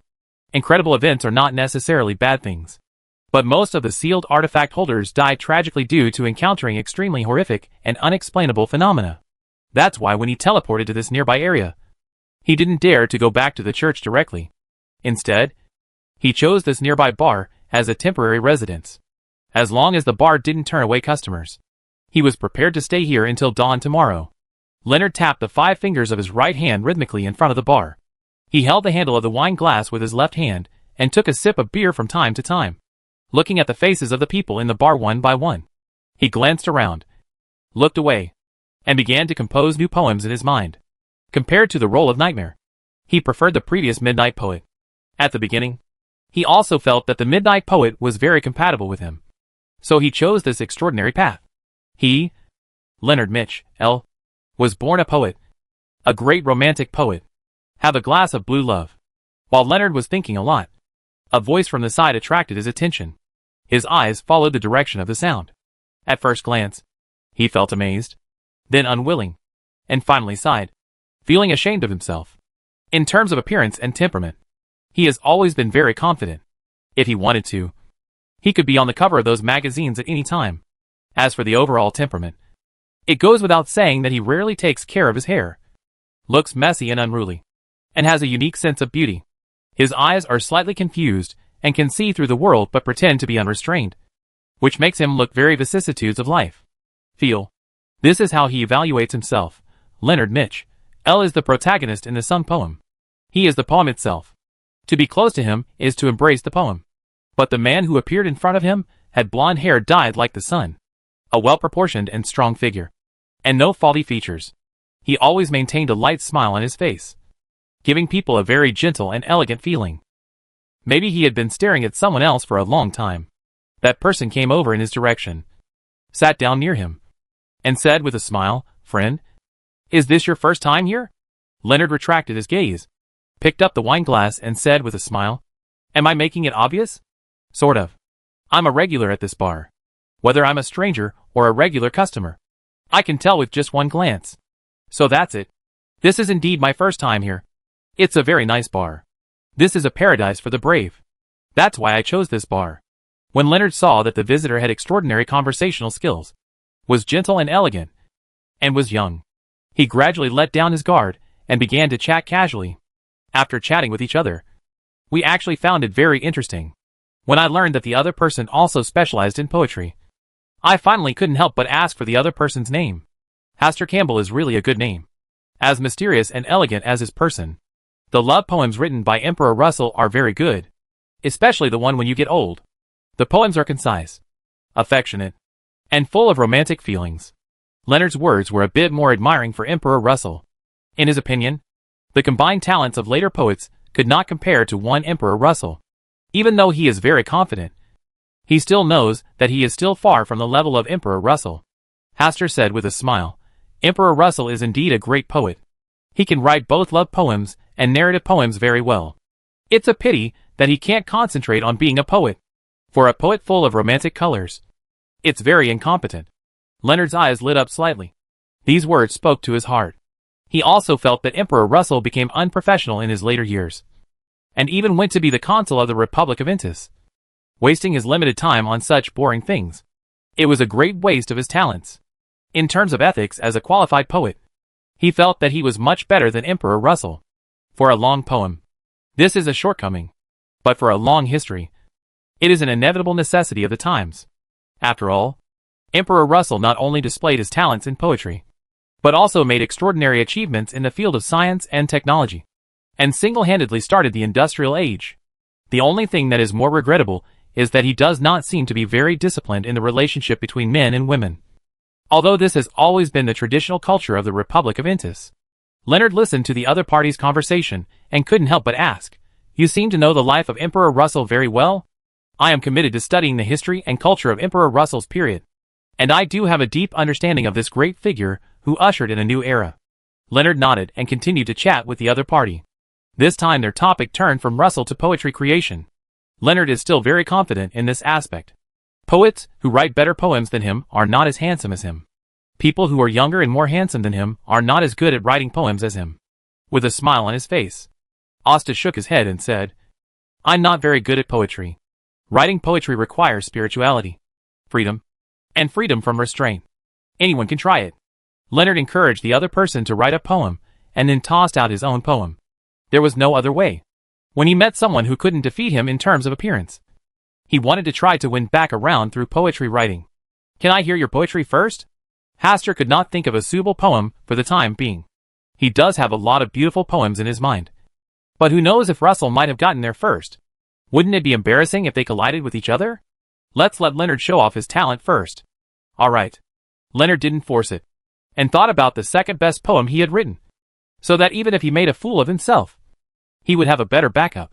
Flying swallows fly across the vast land. Tourists are walking along the Rhine River. The cafes on the left bank are still steaming with heat. But you can no longer find the direction to return to your hometown. The riding crop that swipes at the horses loses its hunting ground. And the horse guarding outside the house, a hunting dog, cannot wait to return to its master. Leonard slightly opened the collar of his coat, held a glass of Southwell beer, raised his head slightly, and began to sing softly. His romantic voice was filled with deep sadness, as if he was letting go or reminiscing about something. The originally playful sounds in the bar have decreased a lot, and everyone is paying attention, being noticed by the crowd. Leonard drank a glass of Southwell beer in one gulp and slammed the empty wooden cup on the table with a bang, and his voice became high and aggressive. When Leonard finished singing, there was applause and cheers from all around. Several other guests ordered more than a dozen glasses of beer for Leonard. Leonard refused to refuse anyone who came. drank another full glass, and began to sing another of his poetry works. After singing 3 poems in succession, Leonard held the wine glass in one hand, bent slightly, and greeted the drinkers in front of him. Hastur also clapped. Leonard's poetry level and good voice, in every aspect, surpassed Alger's broken voice and talentless poetry talent. What a pleasure! Leonard took another sip of Southwell beer. His face was slightly red, and he was in a high mood. He obviously had a great time drinking tonight. Asta, where are your poems? Leonard, who gradually regained his mood, looked at Hastur, although he did not think that the other party could write a better poem than himself. He was still interested in listening to it. Hastur brewed for a while and chanted softly. The meandering Taysok River. The black horse that flies away in the dust. White lightning that flashes and disappears. In a hurry. Running wildly. Where are you going if you can't turn back? You actually ran headlong into a desolate tomb. Waiting for a miracle in sleep. The plump flesh spans the decaying bones. The girl holding flowers in her hands. Who are you waiting for to arrive? His voice was very soft, as if he was sighing with emotion or feeling regretful. Chapter 170. Leonard. The Stars are an evil and dangerous terrorist organization. Silence. There was no sound. Leonard opened his mouth slightly, and looked at the blond young man in front of him, who seemed to be drowning in sadness. For the first time, he felt that fate was so cruel to allow such a person to appear in front of him. Tonight, half of the poem that was supposed to belong to me was squeezed away by others. And I seemed to be eclipsed, contrasting with the brilliance of others. Well? A heavy sigh came out of Leonard's throat. He had a complicated look on his face. He stared at Hastur for a long time and whispered, Backland is worthy of being the city of hope and the place of miracles in the world. How about my poem? Very good. Leonard nodded. But seeing that the other person didn't seem proud of it, he asked curiously, when and under what circumstances did you create this poem? Just now. When you were singing a psalm. Click. It seems that something cracked due to external impact. Leonard looked down and saw. Oh! It turned out to be his fragile and sensitive heart. That's great. Leonard had an incomprehensible smile on his face and said seriously, Asta, your poetry talent is really good. You are very suitable to become a poet. I'm just an amateur. Writing poetry is not my specialty. Whoosh. There was a gust of wind blowing, and something seemed to be swept away. Leonard looked into the distance. Oh! It turned out that his heart had turned into powder and followed the breeze. What's wrong with you? The words of concern made Leonard retract his dull gaze from a distance, put a smile on his face, and said with a smile, It's okay. I just suddenly thought about something clearly. What's the matter? There is no need to be too attached to invisible things in life. That's a very reasonable statement. You are indeed an excellent poet. The smile on Leonard's face became even stronger, so thick that it couldn't be removed, like the thick gouache a clown applied when performing. It's a pity that I'm not a clown. Otherwise, I should have completely digested the potion. After a long time, Leonard finally calmed down after drinking several glasses of Southwell beer. After thinking about it, he asked tentatively, Asta, how do you think you should write a good poem? Learn to hit the enter key. Break a complete sentence into 2 or 3 paragraphs. And then say some fragments that sound erratic but seem to make sense. Then mix them together in 2s and 3s. And finally learn to leave some blank space. Hastur complained silently in his heart. I think a good poem should be true to one's feelings. The richness of human emotions is our greatest weapon. Rather than being pretentious and singing old tunes at a young age, Hastur gave a pretty good suggestion. Poems that can touch people are truly works worthy of being sung. Emotions, infecting others with true feelings, arousing resonance among readers and listeners, making them immersed in it and unable to extricate themselves for a long time. As for the piling up and decoration of words, it is just the surface of a poem. The overall structure of the poem is the skeleton, and only emotion is the real soul. Many poets only have a gorgeous appearance, but do not have an outstanding soul. Of course, sometimes they even look ugly and lose their skeleton, like a puddle of mud on the ground. As for the soul, the shiny black and foul-smelling sewage next to it is. Asta, you should really write poetry and let more people appreciate your works. Leonard's eyes almost sparkled.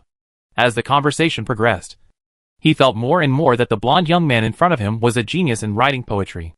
I'm better at satire and criticism than writing. Hastur is very self-aware of this. Seeing that Leonard wanted to persuade him again, Asta said with a smile, Emotion is the source of poetry. If you insist on forcing it, you will only lose the beauty of poetry, and become a tool for poetry. Alright. Leonard thought this sentence made sense. But he also felt really sorry for Hastur. If he had this kind of poetry talent, he would wake up laughing in his dreams. As the two continued to talk, someone not far away talked about the star believers. Now, with the fermentation of the matter, the topic of star believers is no longer limited to the extraordinary world. And even ordinary people know a little bit about it. In their view, this is an emerging cult or a terrorist organization. All the big things that have happened in Backland recently were caused by these followers of the stars. Leonard and Hastur, who listened quietly for a while, looked very unhappy. The two looked at each other and smiled. And Leonard said deliberately, "Believers of the stars. Backland seems to be in a popular activity of searching for their traces recently. After all, the rewards are very generous. Even the police station has posted a reward. As long as you find traces or relevant information of the followers of the stars, you can get a considerable reward." Hastur also joined the topic. "Do you know anything about the star cultists?" "Not sure. What about you?" "I don't know much about it either. I only came to Backland recently, so I don't know much about what happens here." Leonard smiled and acted as if he didn't know anything. Asta thought for a moment and said, "I heard that a disciple of the stars has appeared recently, and I don't know what he looks like. She should look pretty good. Have you met him?"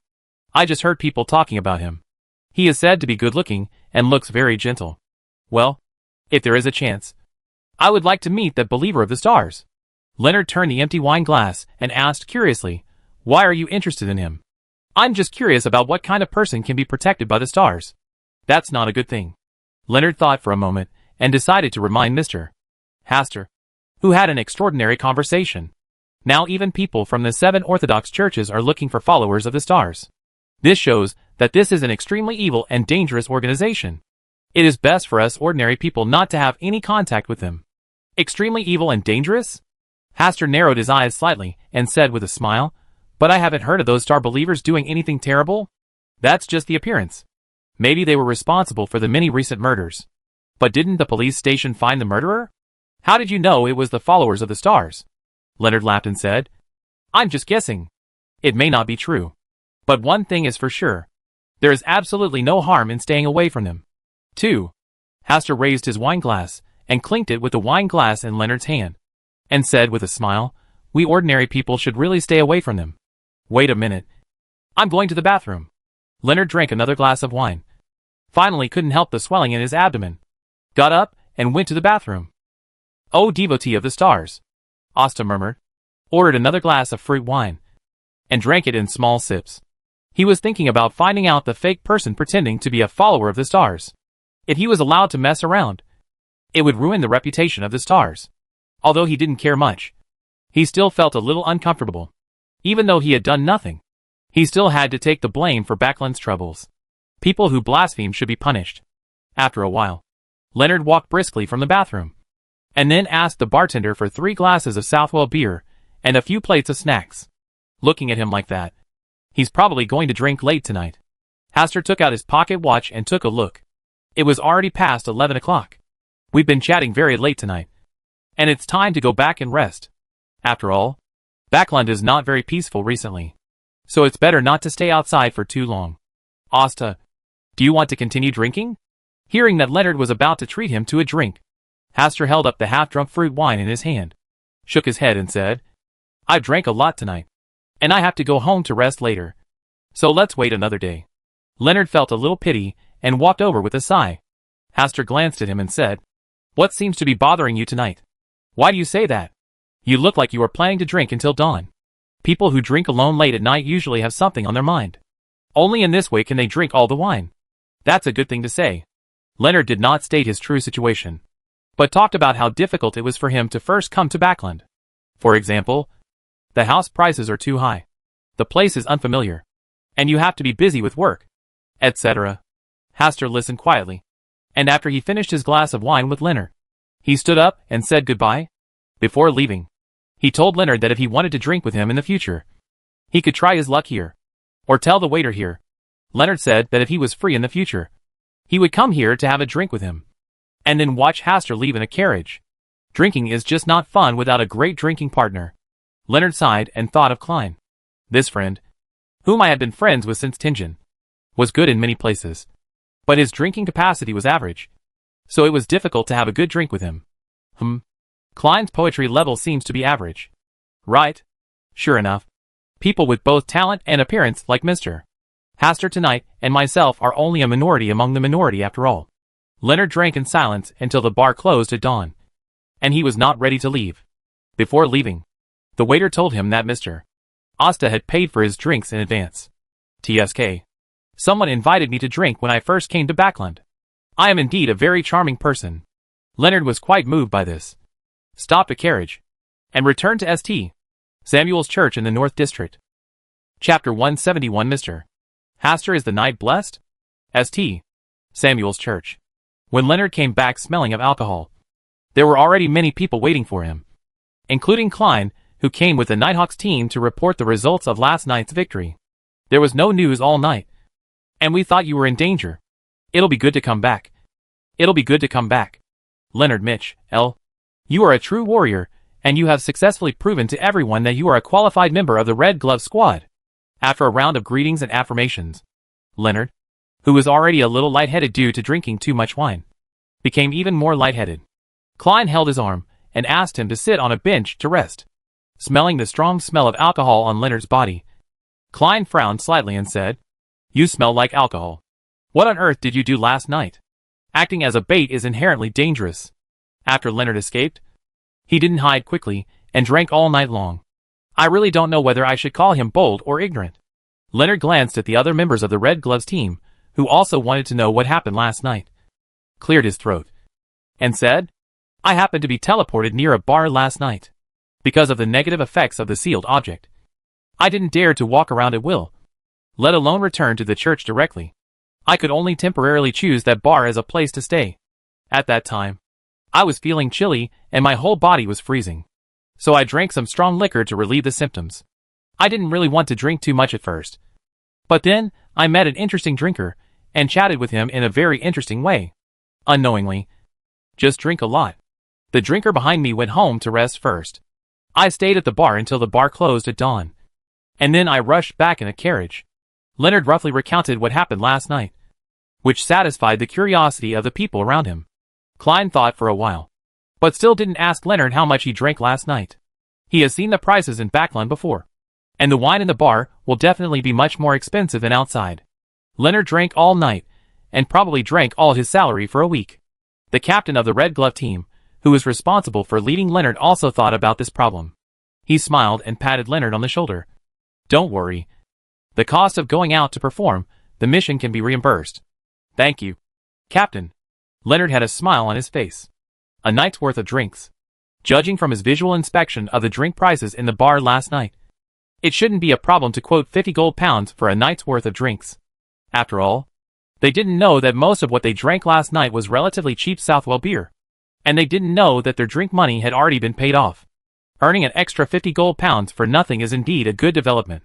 He had already decided to go to the Brave Bar in a few days when the news was less tense. And he would pay for the drink back anyway. Leonard, who had completed his task, went to the room to rest, accompanied by Klein. On the way, Klein gave Leonard a brief introduction to last night's results. Their East Area Nighthawks team alone, together with a team of Punishers, rounded up and killed 5 extraordinaries, including a Sequence 6 among them. The results of the ambush in the Plaza Silveras on the other side were even more astonishing. After surrounding and killing 2 Sequence 5s, 1 Sequence 4 demigod was almost left behind, completely shocking the extraordinaries lurking in the secret. As for the identities of the 2 Sequence 5 extraordinary powerhouses, the church has not chosen to disclose them. According to a member of the Red Gloves team, one of them may be from the Fozak Empire, and the other is a member of the Church of Knowledge and Wisdom. Leonard listened silently and said with emotion, A Sequence 4 demigod actually came out to target me. Fortunately, I ran fast enough. Otherwise it would have been terrible. You still have to be careful next time. There must be more than just those people spying last night. For example, the Aurora Society, which is always known for its boldness, has not set anyone to take action yet. Klein reminded. It's strange that they are so tolerant this time. It's really rare. Leonard also found it strange that in his impression, the Aurora Society belonged to the kind of terrorist organization that feared neither heaven nor earth. They should also be looking for the followers of the stars. But why is there no movement at all? Do they already have the wisdom to see through the trap? That's really scary.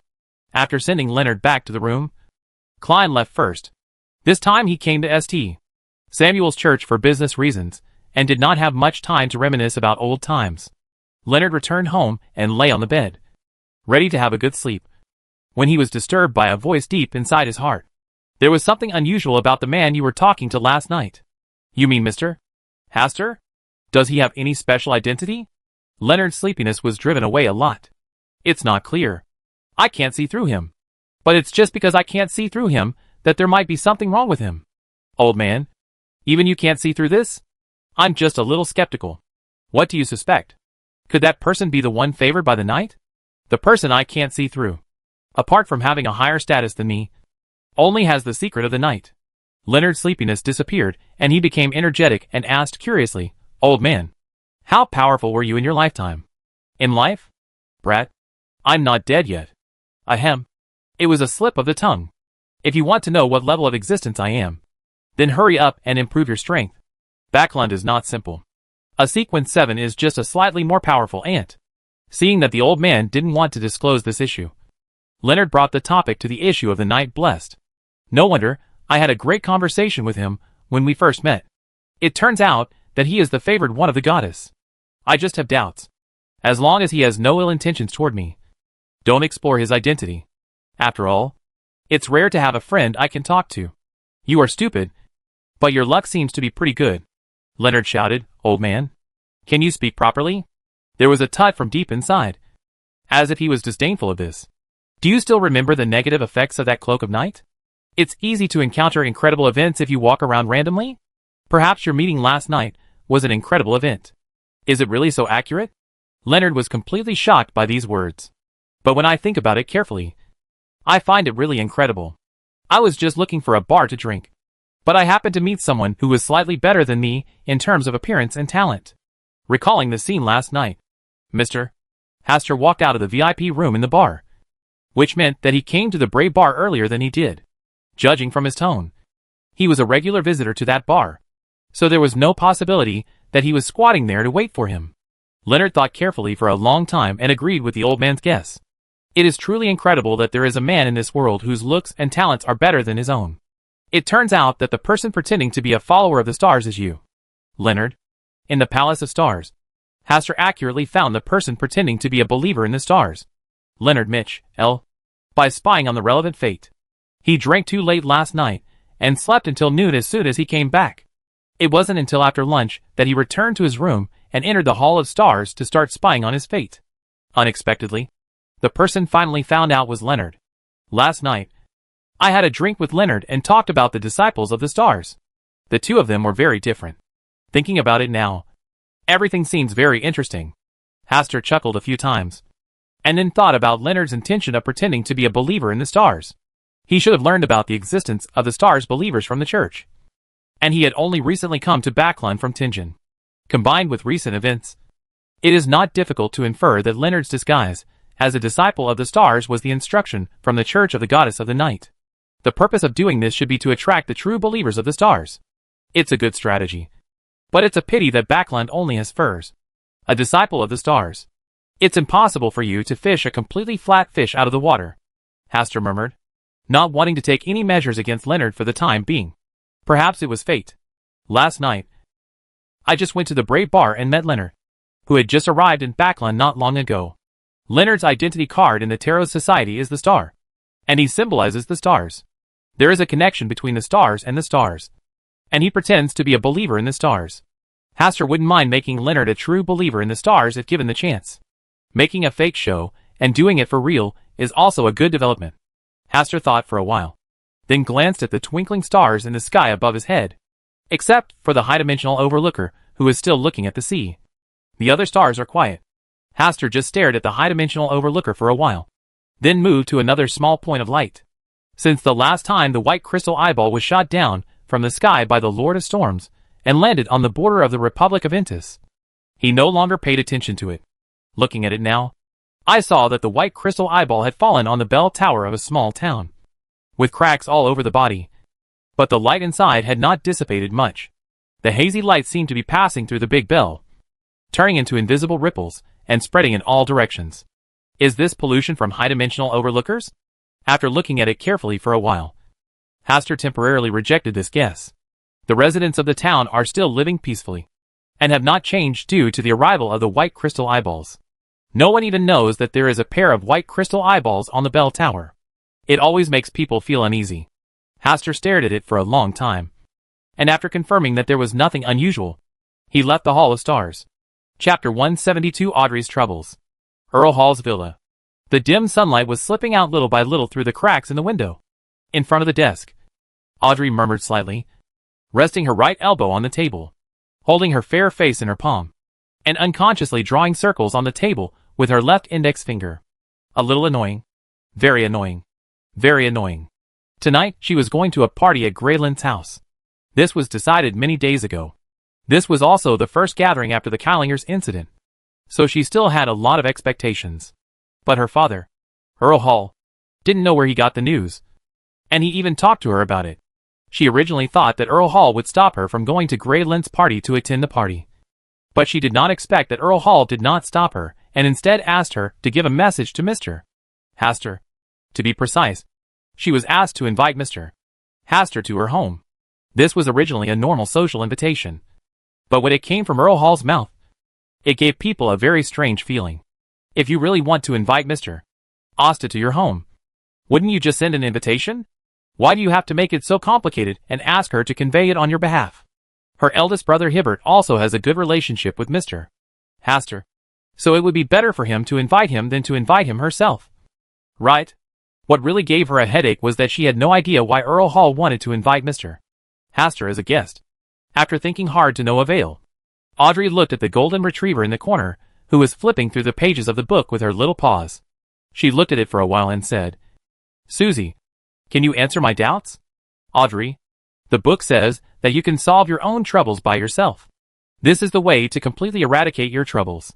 Susie, you have read so many books, but there is no mention of helping friends in the books. But the book also says that not just any friend can help." After a pause, Susie asked in confusion, "By the way, Audrey, will friends still be divided into different levels?" Audrey's eyes lit up, and she felt much happier. It was rare that Susie took the initiative to seek help from her. Ever since Susie focused on studying, it has become increasingly difficult for her to gain a sense of superiority over Susie. She thought for a moment and said seriously, "Of course. According to the depth of friendship, they can be divided into acquaintances, ordinary friends, good friends, friends worthy of deep friendship, friends worthy of trust in life and death, and friends beyond life and death. Then how to judge the depth of friendship between each other? What is the specific symbol? Or is there a quantifiable value? A value exceeding a certain scale means that the friendship between each other can go further?" Audrey listened silently at first, then slowly opened her mouth, and finally closed it again. She glanced at Susie with a complicated expression and said seriously, "Susie, you are just a dog." "I know. Audrey, you don't need to remind me. I know how to be a good dog better than anyone else. I mean, you don't need to know too much about humans. The book says that because we are full of unknowns about the world, we need to understand the world through learning. Audrey, isn't this right?" Audrey put her hand on her forehead, feeling that she had one more trouble to worry about. Perhaps from the beginning, I should not have taught Susie to learn knowledge, nor should I have allowed it to learn on its own later. Night. At Greylin's house. In the study room on the second floor. Hastur, Greylin, Zio, Forsey and Miss Audrey, who didn't look very good looking. Zio asked curiously, "Miss Audrey, your face doesn't seem to be very good?" "I'm just in a bad mood lately," Audrey responded with a smile. She couldn't tell others that she was not as good as a dog, and she almost broke down when asked by a dog. Greylin glanced around and said in a regretful tone, "Audrey, why didn't you bring Susie tonight? He has eaten too much recently and has severe indigestion. He is lying at home now." Audrey could guarantee that she was telling the truth. Susie did eat too much knowledge, too much messy knowledge, which caused indigestion. Is the situation serious? I can help with diagnosis and treatment. I am very good at treating pets now. Greylin, thank you for your kindness. I have hired the best doctor for Susie. Audrey refused with a smile. The doctor she was talking about was herself, and she was naturally very good. In order to prevent others from questioning Susie again, Audrey said slowly. In the last Kalingos incident, we perfectly foiled his plot to assassinate Duke Negan. In this regard, we can all be regarded as guardians. Backlund's hero. Zio and Forsey were a little embarrassed. They didn't find out much useful information. In the end, it was through reading the newspapers that they found out that Kalingos had infiltrated Backlund to assassinate Duke Negan. Audrey looked at Zio and Forsey and said with a smile, "Your information is very valuable and will help me make a correct judgment. I am willing to pay each of you 500 gold pounds for this." How many? 500 gold pounds? Zio and Forsey opened their eyes wide at the same time, and their pupils shrank. This was a reward of 500 gold pounds. The total bounties from the missions they had done in the past were less than 500 gold pounds. Right? Miss Audrey is truly the epitome of generosity. No. She is shining all over. She is the angel who saves the poor. Thank you for your generosity. Zio and Forsey paused for a while before reacting. This is the reward you deserve. Audrey had a smile on her face. The Zillings incident brought her at least 20,000 gold pounds. Paying the 1,000 gold pounds was not a problem for her. Then, Audrey looked at Grey Lint, and also said that he was also rewarded with 200 gold pounds. Originally, Audrey planned to pay 500 gold pounds as a reward for the risk Grey Lint took, but it was difficult to explain this matter openly. So Grey Lint, who did not help with anything on the surface, could only receive less remuneration than Zio and Forsey. As for Mr. Hastur, Audrey's eyes fell on Hastur, and she did not propose to pay the relevant remuneration. They had already negotiated before, and what Mr. Hastur wanted was to be promoted to the nobility. As for the remuneration, she knew that Mr. Asta's financial situation was very good recently, so she had no idea of spending money to observe Mr. Asta's reaction. She also felt that it was a pity that as Mr. Hastur became richer, it became harder and harder for her to appreciate this simple pleasure. After settling this matter, Audrey returned the stage to Grey Linty, who was already ready to make a move. Everyone, I recently got a magical dog. A dog that can do backflips. Grey Linty said, stretched out his hand and shouted, "Late. Come here." A golden retriever puppy squatting outside the door ran in and fawned over Grey Linty very intimately. "Come on. Shake hands." The little golden retriever raised its right front paw, and then looked at Grey Lint. After Grey Lint stretched out his palm, he placed his right front paw on the palm of his hand. "Light, you did a great job." Grey Lint was very satisfied with the little golden retriever's performance. He reached out and touched its head twice, and then shouted, "Late. Do some backflips." Woof. The little golden retriever barked and started backflips on the spot, and it was still backflips continuously. This attracted the attention of Zio and Forsey, and even Audrey cast curious glances. "Come on. Do another front flip." Grey Linty then directed the little golden retriever to perform other somewhat difficult actions. After a lot of work, Grey Linty happily took out the meat strips and rewarded the little golden retriever, who won applause for his efforts. Forsey asked curiously, "Is this the extraordinary ability of the animal trainer?" "Yes. I can now easily see through the inner thoughts of any animal. They are also willing to get close to me and obey my commands. It is not difficult for me to tame them, as if they were born this way." Grey Lint was happy to answer this. Shio sighed. This is the charm of the extraordinary world. It's a pity that Backlund doesn't sell those more powerful pets, such as large lizards, two-headed flying dragons, and other creatures. Grey Lint felt regretful that he was no longer satisfied with just taming kittens and puppies. Things that were too simple could not bring him a sense of accomplishment. Forsey was a little unsure and said, "Such creatures generally only exist in the primeval forests of the southern continent." "Right. My second brother is currently in the southern continent. He once told me that there are indeed many magical creatures that are on the verge of extinction there, such as a giant snake that can swallow an elephant in one bite, a giant ape that is 7 or 8 meters tall, etc." Audrey briefly did some popular science. "I really want to take a trip to the southern continent."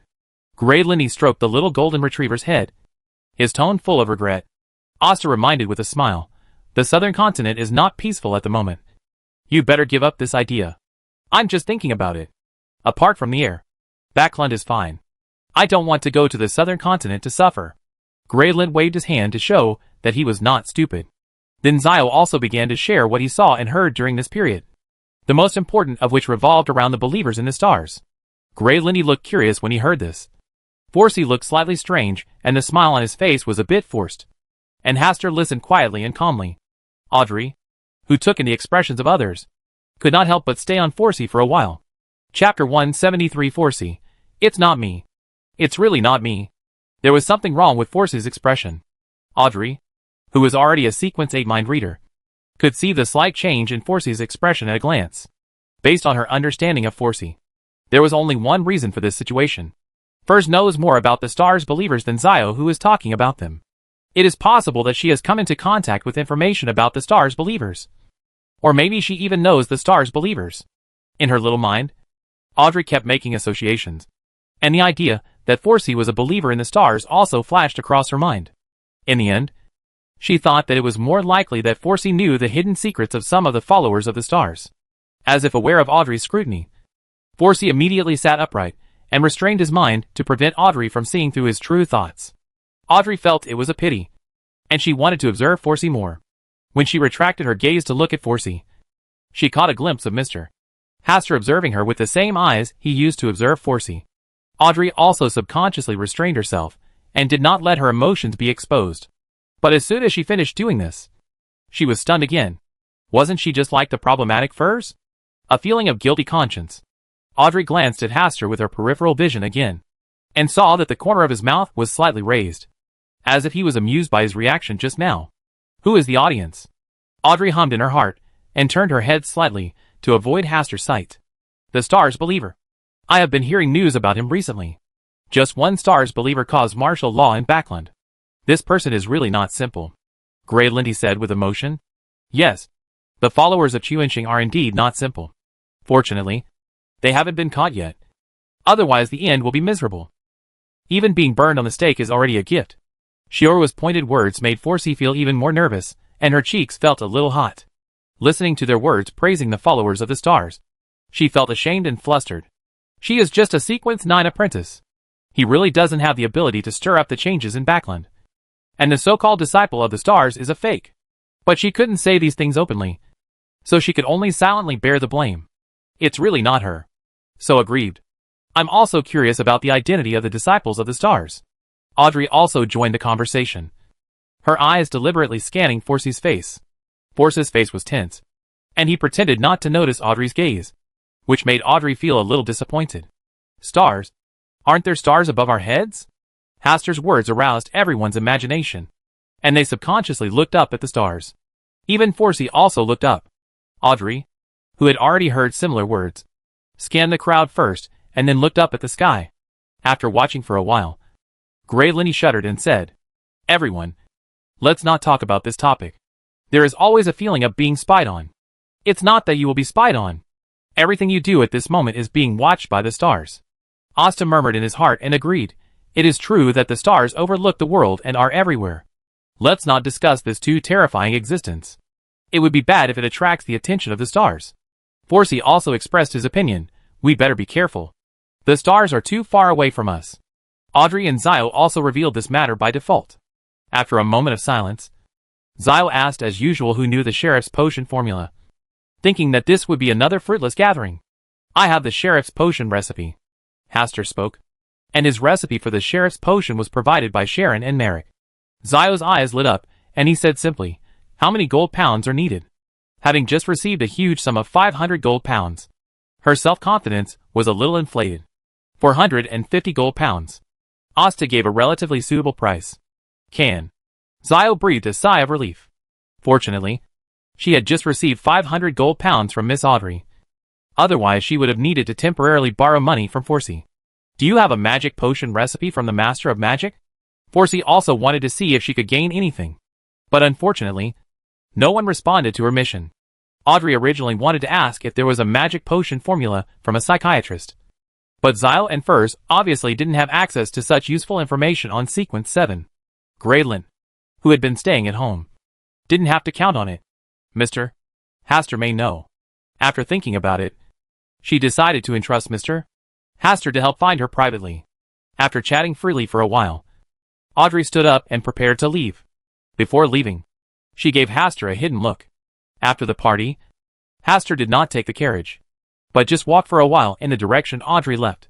Soon he found a carriage parked on the side of the road, and Audrey's personal maid was waiting outside the carriage. The maid looked wary, staring at Hastur closely, and then watched Hastur enter the carriage. Mr. Hastur, I'm sorry to meet you privately in this way. It's a different experience for me, too, Audrey said with a smile on her face. This Sunday, my father, Earl Hall, wants to invite you to my home. I wonder if Mr. Hastur has the time? Is it because of the title promotion? I don't know. He didn't tell me. He just asked me to invite you. Although Hastur felt a little strange, he still agreed to go to the appointment. I originally wanted to find an opportunity to bribe Earl Hall, but now that Earl Hall took the initiative to invite him, this was an excellent opportunity. It's a pity that the hound that Graylint was entrusted to tame is still too young and cannot be used for the time being, Audrey said a little embarrassedly. Besides this matter, there is one more thing I would like to ask Mr. Hastur for help with. What's the matter? I have successfully been promoted to a Sequence 8 mind reader, but I don't have the magic potion formula for a Sequence 7 psychiatrist. Can Mr. Hastur help me keep an eye on it? Asta thought for a while, and said, the magic medicine formulas of psychiatrists are generally only owned by the Psychological Alchemy Society. This is a relatively young new organization. As long as you show your interest in this aspect, they should take the initiative. Send someone to invite you to join. Audrey's eyes widened. My identity. Do I have that much value? There is only one dazzling pearl in Backland, Hastur joked, and Audrey muttered lightly, but quickly smoothed her mouth and asked curiously, does Mr. Hastur know a lot about psychological alchemy? I just heard about it. Seeing that Audrey was curiously waiting for his next words, Hastur organized his words before speaking. The original Psychological Alchemy Society was just a seminar for enthusiasts. They all believe that the mind has infinite power and infinite magic. Later, this seminar obtained a treasure map and found the relics left by Hermes, which laid the research foundation and direction of the Psychological Alchemy Society. The original members originally wanted to maintain the previous purely academic discussion status, but they always needed help when encountering problems. Therefore, the Psychological Alchemy Society gradually developed rules and regulations, and then transformed into a real secret organization. Audrey listened carefully, and after Asta finished speaking, she asked in confusion, just now, Mr. Asta kept mentioning the initial Psychological Alchemy meeting. Is the current Psychological Alchemy meeting different from the beginning? Asta said with a faint smile on his lips. Any organization or country, no matter how good their original intentions are at the beginning, will always change slowly as time goes by and new members join.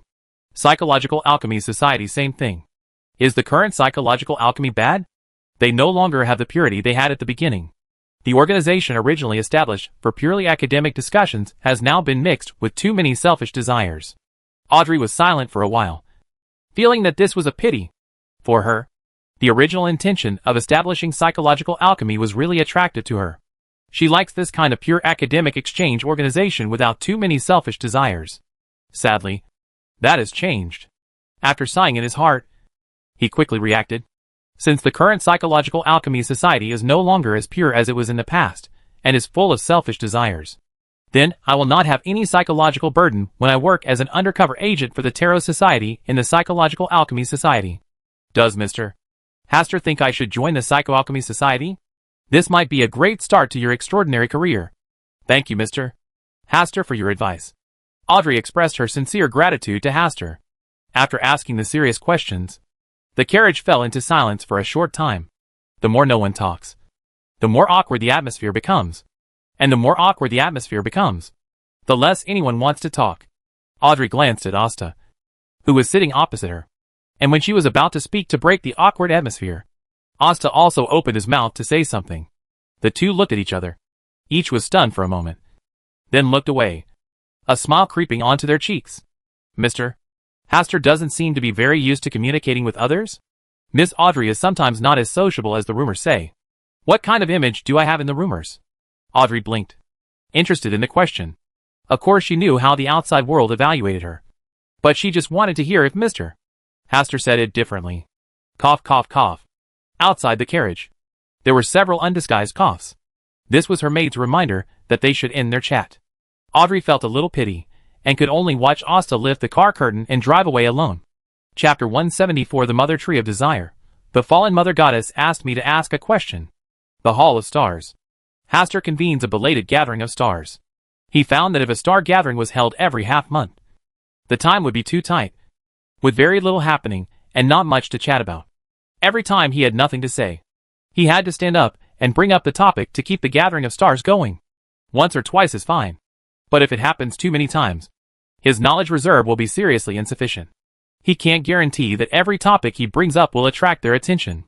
Therefore, extending the time for the gathering of stars is the best solution.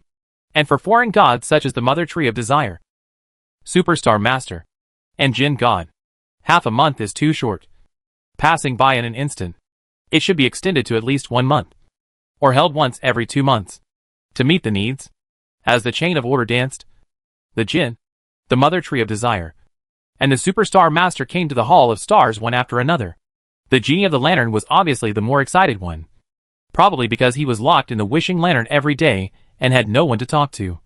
So it was too boring. Isn't the gathering of the stars held once every 15 days? The Jinn was the first to ask his doubts. Hastur responded calmly. Time does not mean much to us. 15 days is too short. From now on, the gathering of the stars will be held every 2 months. What? Extend the time for each gathering of stars. The Jinn God is a little dissatisfied. Coming to the Hall of Stars to chat with the Mother Tree of Desire and the Superstar Master is one of the few pleasures he has now. Now this fun has to be cut in half. I have no opinion. I agree too. The Mother Tree of Desire and the Superstar Master expressed their approval one after another, and the Jinn God could only be unwilling to accept this result. If any of you encounter a major event and need to hold a gathering of stars, as long as you express your wishes, I will naturally make an exception and give you a chance. Hastur still recognized the existence of special circumstances, which were special regulations he prepared for himself. The Jinn God chuckled and said, If nothing happens, can I come and have a chat with you? Hastur glanced at the Jinn and said with a faint smile, If I have time, that Bernadette has been promoted to sequence too. It seems that life is not easy for you trapped in the wishing lamp. The Superstar Dominator can always seize the opportunity to stab with precision. The Jinn God sneered. The situation in the southern continent has changed dramatically. Have you and the followers of the Mother Tree of Desire found a nest for your next hiding place? The Mother Tree of Desire said calmly. Their actions are just in vain. So confident? The Jinn God expressed disbelief and mocked. How can a stupid son of Sequence 1 change the situation of the war? Death is just the beginning, never the end. Are you going to abandon that group of believers? What exists still exists, and what dies is destined to die. Pooh! The Jinn expressed disdain for the Mother Tree of Desire's behavior of speaking in a fog. Don't let me find your hiding place. Otherwise, I wouldn't mind helping Bernadette. She has always wanted to seek revenge on your stupid son. The Mother Tree of Desire did not pay attention to the provocation of the Jinn God. In its view, the dang god was too bored. So he went crazy to find trouble. The more you pay attention to him, the more energetic he becomes. It's really boring. The Jinn was too lazy to talk nonsense with the Mother Tree of Desire. He leaned on the seat, stretched out a pair of long golden legs, and placed them on the table. Then he deliberately closed his eyes, and pretended to be deep in thought.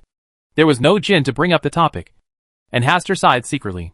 He had no choice but to introduce the topic himself, so as not to make the scene too embarrassing and boring.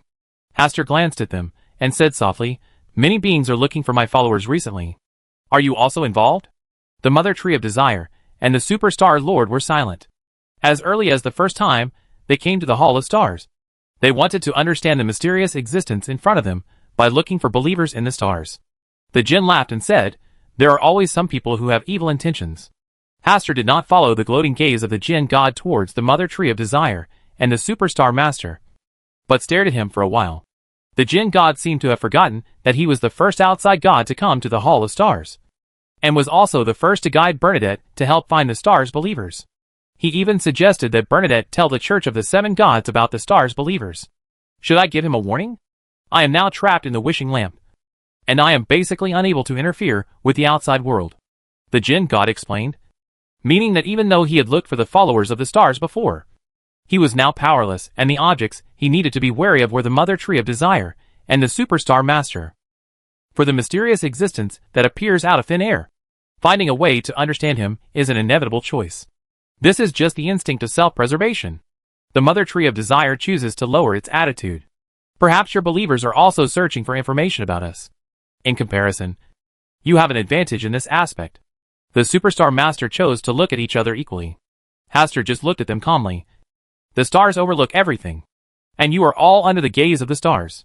This is an act to change the subject. And it is also an opportunity to hit the mother tree of desire and the superstar master to prevent them from being dishonest and causing trouble for themselves. The mother tree of desire thought silently for a while. And then said, the fallen mother goddess got in touch with me some time ago. And she also wants to come here to attend the gathering of stars. When did the fallen mother goddess make new moves? He didn't realize it at all. He was indeed one of the 3 pillars. There were many ways to avoid the gaze of the stars. Hastur remained silent on the surface, as if he had known the news for a long time, and was thinking of countermeasures in his heart. The jinn finally waited for the opportunity and mocked. I knew you wouldn't be so honest.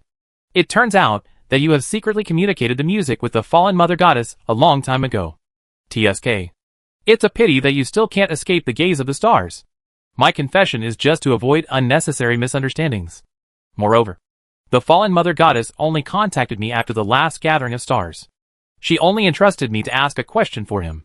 The mother tree of desire didn't pay attention to the taunting of the jinn. Anyway, the jinn had only one mouth left and was relatively free. Fallen mother goddess. Hastur seemed to be filled with emotion, and then stretched out his hand to summon the image of the star belonging to the fallen mother goddess. Outside the starry sky, stars twinkled, and the area where the fallen mother goddess was dark and lightless. Even the light of the stars was swallowed up by her. His figure is hidden in the extreme darkness. Even the mother tree of desire, superstar lord, and jinn cannot penetrate this darkness. With this attitude alone, we cannot allow him to come to the gathering of the stars. The jinn was staunchly opposed to the fallen mother's request to come to the party. The superstar master looked solemn and said, the fallen mother goddess is still as cautious as ever, and powerful. He also tried to block the gaze from the stars, but was never able to do so. In order to avoid the gaze of the stars, the egg of light that he dropped when he attacked the eternal blazing sun last time deliberately did not bring his own will with it, completely cutting it off from the new life that was being nurtured. As for whether he could avoid the gaze of the stars, he was not completely sure. At present, the method of the fallen mother goddess to shield the stars from the prying eyes is obviously better than that of him and the mother tree of desire. This is the embodiment of the strength and personality of the fallen mother goddess. I also disapprove of the fallen mother goddess attending the gathering of the stars. After thinking for a while, the superstar master also expressed his attitude, not to mention the mother tree of desire. If the fallen mother goddess hadn't taken the initiative to find him, he would never have talked about the stars with the fallen mother goddess. This time he is just passing on the message, which does not mean that he approves of the fallen mother goddess coming to attend the gathering of stars. It's better to let the high-dimensional overlooker come. The genie seemed to have mentioned it accidentally. The superstar lord glanced at him and said, you seem to be looking forward to the arrival of the high-dimensional overlooker? No, I don't need your consent. The dang god responded unceremoniously. Oh, even if the high-dimensional overlooker comes to attend the gathering of stars, he may not be on your side. Do you need to worry about my affairs? The jinn looked at the superstar master with great disdain. The superstar master did not waste any more time with the jinn. He seemed to know that today's jinn was a powder keg and a mad dog, igniting at a moment's notice and biting anyone he saw. Hastur, who was observing quietly, admired the jinn's behavior today, and was glad that the jinn was there.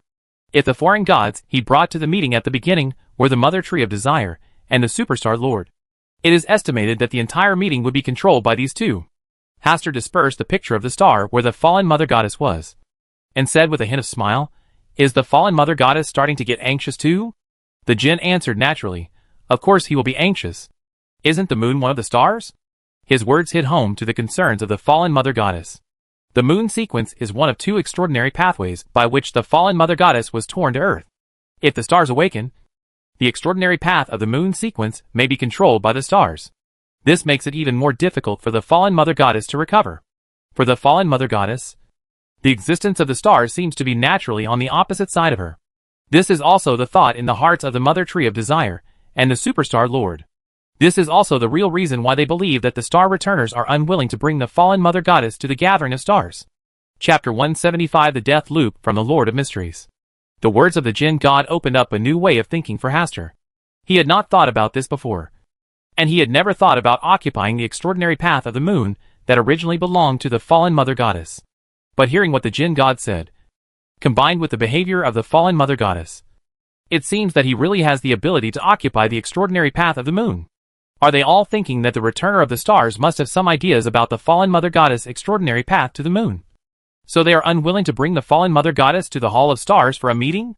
The current controller of the extraordinary path of the moon is Lilith, the Earth Mother. He is no match for the fallen mother goddess. The authority and extraordinary pathways in his hands are being constantly taken back by the fallen mother goddess. Once the end comes, he will basically fall into the hands of the fallen mother goddess, rather than being taken back by the fallen mother goddess. It would be better to be possessed by oneself. If the moon belongs to the stars, what about the eternal sun? He should also be part of the stars. Right? Hastur thought for a while, and felt that he was too ambitious. After all, he was only sequence 7 now. There is still a long way to go before competing for the level of extraordinary path. If the stars intend to compete with the fallen mother goddess for the moon, I wouldn't mind helping. The mother tree of desire was the first to express its stance. It was happy to see the fallen mother goddess deflated. Moreover, this will reduce the strength of the fallen mother goddess and also affect her mind. For me, this is the best choice. The fallen mother goddess has always believed that she is higher than other ancient beings, and I don't mind letting her suffer some hidden losses. The superstar master obviously has trouble dealing with the fallen mother goddess. The Jinn opened his mouth to say something, but suddenly realized that there seemed to be nothing he could do to help. That was the fallen mother goddess, one of the 3 pillars entrenched outside the starry sky. Even when I was at my most complete, I didn't dare to be too presumptuous in front of him, let alone now. But in terms of face, he must not ignore it. And also echoed, it is indeed a very interesting thing to make the fallen mother goddess suffer. Listening to the mother tree of desire, superstar master, and Jinn god expressing their opinions one after another, Hastur was shocked to realize that such a huge force had gathered around him. Even if they are not of the same mind as him, they can cooperate with each other on certain things and gather into a force that can shake even the fallen mother goddess. Hall of Stars, Gathering of Stars, Return of Stars. At this moment, Hastur's understanding of the returner of the stars went one step further, gathering the power of the stars. This may be the meaning of the existence of the Palace of Stars. There's no rush. Let's wait until he and the Earth Mother Goddess decide the winner first. Hastur calmly broached the subject. The Mother Tree of Desire reminded, the Earth Mother Goddess is by no means a match for the fallen Mother Goddess, and her end is already doomed. The power of the moon is no longer in the hands of the Earth Mother. Dark night. The Mother Tree of Desire groaned, and then said with admiration, his ambition seems to be very great. Hastur said in a calm tone that saw the future, the new old day will be born within the original barrier. New old days? Are you referring to the goddess of the night? Or will other gods merge with the source of matter first and become the new old one? Which outer god's essence will be fused first? The Mother Tree of Desire, Superstar Master, and Jinn were thinking about this issue at the same time. If a new one is born within the initial barrier before the initial barrier is broken, it may rewrite the ending of the doomsday. Abominable mystery. The Jinn finally couldn't help but curse. The original Lord of Mysteries not only sealed him into the magical wishing lamp, but also sealed his origin, the country of disorder, in the Western continent, making it impossible for him to get in touch with the country of disorder. Mysterious deeds are indeed worse than God. The Mother Tree of Desire also showed its dissatisfaction with the Lord of Mysteries, and his source of Shadow World was also sealed in the Western continent. At the same time, several other major source materials of the past were sealed. Only God's Sea of Chaos and the Source Castle belonging to the Lord of Mysteries were not sealed in the Western continent. Although the original God was also studying a more advanced method, he did not seal all the other sources in one breath. In comparison, the behavior of the Lord of Mysteries appears extremely bad. The Superstar Master said with a slight smile, the mystery is more difficult to deal with than God and the fallen Mother Goddess, and even more difficult to penetrate. If God's character and behavior are upright, and the fallen Mother Goddess is dark and unpredictable, then the Lord of Mysteries is the one who jumps left and right between the two, the most unpredictable. This is the brilliance of the Lord of Mysteries. Hastur just made a brief comment and did not tell the Mother Tree of Desire and the Jinn that as long as they wanted to get back their own source of essence, it would be difficult to circumvent the difficulty of the Lord of Mysteries. Unless the Lord of Mysteries awakens, the seal of the Western continent cannot be broken. But once the Lord of Mysteries awakens, it will be more difficult for them to regain their own source of essence. This is an endless loop. It is estimated that only when the initial barrier is shattered and the doomsday comes, they can bypass the Lord of Mysteries and retrieve their own essence.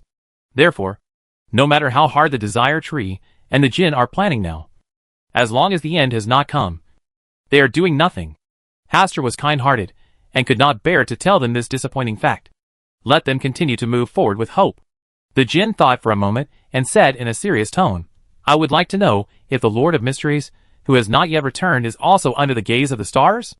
Hastur just smiled and said nothing. In this silent way, he told the jinn, the mother tree of desire, and the superstar Lord, that the Lord of Mysteries was also under the gaze of the stars. The mother tree of desire said in a deep voice, what conditions are needed to exchange information about the current Lord of Mysteries? I'm just a witness. Hastur refuses the conditions of the mother tree of desire. Just kidding. If I tell the mother tree of desire about Klein, she will capture Klein and imprison him, even at the risk of the death of the god Ca, and then find a way to occupy the source castle. The jinn felt it was a pity that this road was blocked. He also wanted to know where the current Lord of Mysteries was, and how he would return. He really wanted to beat up Shemi, and vent his anger on him for so many years of imprisonment. Let's end the party today. Seeing that the conversation was almost over, Hastur was ready to end this gathering of stars. Compared to the past, this time the mother tree of desire, the superstar master, and the jinn were a little more awe and fearful of themselves. Apparently they knew the latest news about the Lord of Mysteries, which made them realize that they were in a truly terrifying place. The gaze from the stars, no matter what kind of outer god it is under the gaze of the stars. This is true for the fallen mother goddess, who is still alive, and the Lord of Mysteries, who has not yet returned. Everything is under the gaze of the stars. In the southern continent, deep in a primitive forest, Bernadette used pea vines and the surrounding forest trees to weave into a huge plant palace. At this moment, she was sitting high above the palace, looking at the golden wishing lamp in the palace, thinking about the gathering of stars. She was a little confused as to why the stars wanted to invite the jinn to the starry sky party. The current genie of the lamp is sealed in the wishing lantern. Apart from making wishes to him, he has no power to affect the real world. When his sequence was still low, the jinn could not leave the wishing lamp. Now that he was at sequence 2, it was even more difficult for the jinn to leave the wishing lamp. Does such a jinn have any other functions? Not long after, the familiar starry sky reappeared. Bernadette's eyes narrowed slightly. That was the country where the stars were. I don't know if I will be able to go to that mysterious country in the future to have a closer look. When the stars dispersed, Bernadette wanted to take back the magic lamp and then go about her business. Bernadette, I can help you find the hiding place of the followers of the Mother Tree of Desire. You just need to allow me a little freedom. The jinn suddenly spoke. A little freedom? Bernadette chuckled and said with a bit of sarcasm, I don't need your help now. You should continue to stay in the wishing lamp. Bernadette. The lamp god wanted to say something more, but Bernadette was completely sealed in the wishing lamp, and even the right to speak was deprived of him. Inside the wishing lantern, the genie showed no anger on his face, but was puzzled by Bernadette's sudden promotion to sequence 2. Without someone's guidance, it would have been impossible for Bernadette to know about the existence of the high-dimensional overlooker, let alone complete the conditions for promotion to sequence 2 through this matter. There may be only one incarnation that can see through the higher dimensional gaze, the one who returns the stars. This gathering made him understand even more how terrifying the power of the star returner was. Under the stars, everything was invisible. The high-dimensional overlooker should also be exposed because of this. Are you giving Bernadette some guidance and helping her advance to sequence 2 just to take advantage of me? Bernadette is a believer in the stars? The jinn's heart skipped a beat, and he felt that he had figured out the key to the problem. But a new problem came again. If he wanted to tell this news to the Mother Tree of Desire and the Superstar Master, he could only point it out directly in front of the star returners. I'm not that great yet. The jinn god sneered. It was impossible for him to risk offending the star returner to help the Mother Tree of Desire and the Superstar Master. It seems that I will be nicer to Bernadette in the future. The jinn murmured and fell into deep thought. Chapter 176. Build walls high. Accumulate grain. And slowly become king? Hillston District. Asta specially spent 2 days here to inspect the projects and companies he was interested in, mainly to see what kind of person the person in charge of the project and company was. If the person in charge is not good, no matter how good the project is, it will be difficult to succeed. If you meet those greedy guys, it is estimated that how much money you invest will be how much money he dares to embezzle. Asta has always had zero tolerance for such corrupt elements. So in the end, out of the 6 projects and 8 companies he inspected, only 2 projects and 2 companies remained, and their main directions were industrial research, In order to make himself legally defensible in the future, Asta hired a more capable lawyer from his own law firm and asked him to be responsible for signing a series of investment agreements. He himself also took this opportunity to become addicted to being a lawyer again. After all this work and finally having time, Hastur accepted Greg's invitation. When he was busy in the Hillston area these past 2 days, Greco had always wanted to invite him out for a meal, but he didn't have time until now. In a private room of a Finaport-style restaurant, Asta and Greco were chatting about some business matters while tasting delicious food. Greco was interested in imparting some business experience to Asta. He told Asta many business cases and secrets, and also told him some unspoken rules in the business world. Hastur listened silently. He was really not good at this aspect, and Greco's appearance just helped him make up for this shortcoming. Greg, I am more optimistic about the grain industry in the future. What do you think? Hastur, who had received a favor for nothing, deliberately began to guide Greg to pay attention to food issues. Greco frowned slightly and said, "We are in the reform period now, and the land of the nobles is not valuable. With the abolition of the corn laws, grain prices are generally low and weak, and there is no possibility of recovery in a short time. This is not a good investment direction, precisely because noble land is worthless right now. It is a great opportunity for us to acquire land. If there is a large-scale war in the future, won't food prices rise with the tide?" Greco was satisfied that Hastur had his own ideas and opinions, but he still rejected Hastur's judgment. Some time ago, before the corn laws were implemented, our Negan family had sold a lot of land in advance.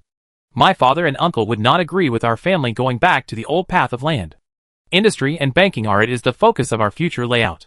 One thing you are right about is that this is indeed the best time to acquire land. But one thing you didn't consider is that a large amount of land means you have to hire a large number of farmers to manage it. Nowadays, wages for working in factories are generally 2 to 3 times that of farmers. Generally, farmers who can work hard will choose to work in factories as much as possible. If you want to retain people, you need to spend more wages. There may indeed be wars in the future, and food prices will inevitably rise accordingly. But the future is too far away and unpredictable. The money wasted during this period may already exceed your possible future profits.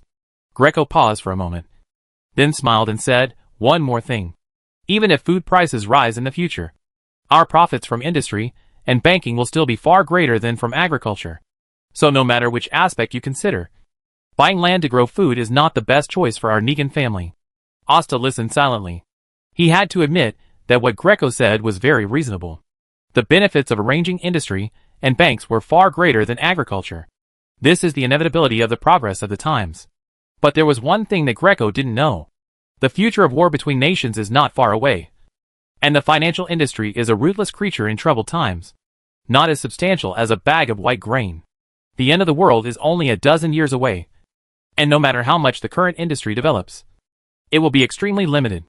And the most important point is that the Negan family really doesn't need much food, but they need it themselves. There's a saying that goes like this: build a wall high, accumulate grain widely, and become a king slowly. With the upcoming war between the nations and the participation of various ancient powers from the outside gods, the world in the future will definitely be in chaos. For Hastur, having enough food is his true foundation in troubled times. When war brings famine, a mouthful of food can make people work for him. Hastur nodded, and did not try to persuade Greg anymore, but said, "You are right, Greg, but I still need to purchase a large amount of land, preferably land in South Wales County." Greco thought for a while, and said with a smile on his face, "I remember that the territory of your Campbell family is in South Wales. Right? Yes. If there is a chance, I would also like to redeem the territory that originally belonged to our Campbell family. It would be best to acquire the lands of other nearby nobles as well." Hastur did not hide this matter. "Well, now is indeed a good time. And you do need a lot of territory. I can help with this matter." Facing Asta's slightly lit eyes, Greg smiled and explained a few words. Currently, many nobles are on the verge of bankruptcy. They have long wanted to sell the land they own, but almost no nobles will take it over at this time unless the price they offer is very low. The Negan family is at the top of the great nobility, and has a lot of information about the nobles. Naturally, the nobles of South Wales are also included in that information. It is not difficult for Greco to help Asta find sellers and lower the price. Hastur sighed. "Greg, I am so lucky to know you." "Oh, what a pity. Hastur, why are you a boy?" Greco sighed, pretending to be regretful. It's a pity indeed. Greg, why aren't you a girl? Asta dropped the topic again, and then picked up a piece of fragrant beef with a knife and fork. Asta, you really don't want to suffer at all. Greg, I always think you are more generous than me, so I will wrong you again. Greg shook his head and laughed, and began to taste the food. After dinner and the main conversation, Greco asked curiously, I heard from Hibbert that Earl Hall asked Audrey to invite you to his home? Well, just tomorrow night. Haster, do you think this will be the beginning of something good for you or a beginning of misfortune for you? I don't think Earl Hall will embarrass a junior like me. After all, he has always been very noble. Greco smiled and said, It's hard to tell. In addition to being a graceful nobleman, he is also a father who loves his daughter. Greg, did you misunderstand something? Asta, do you think there is really a misunderstanding here? Haster had difficulty answering this question for a moment. His brows furrowed slightly, and then relaxed.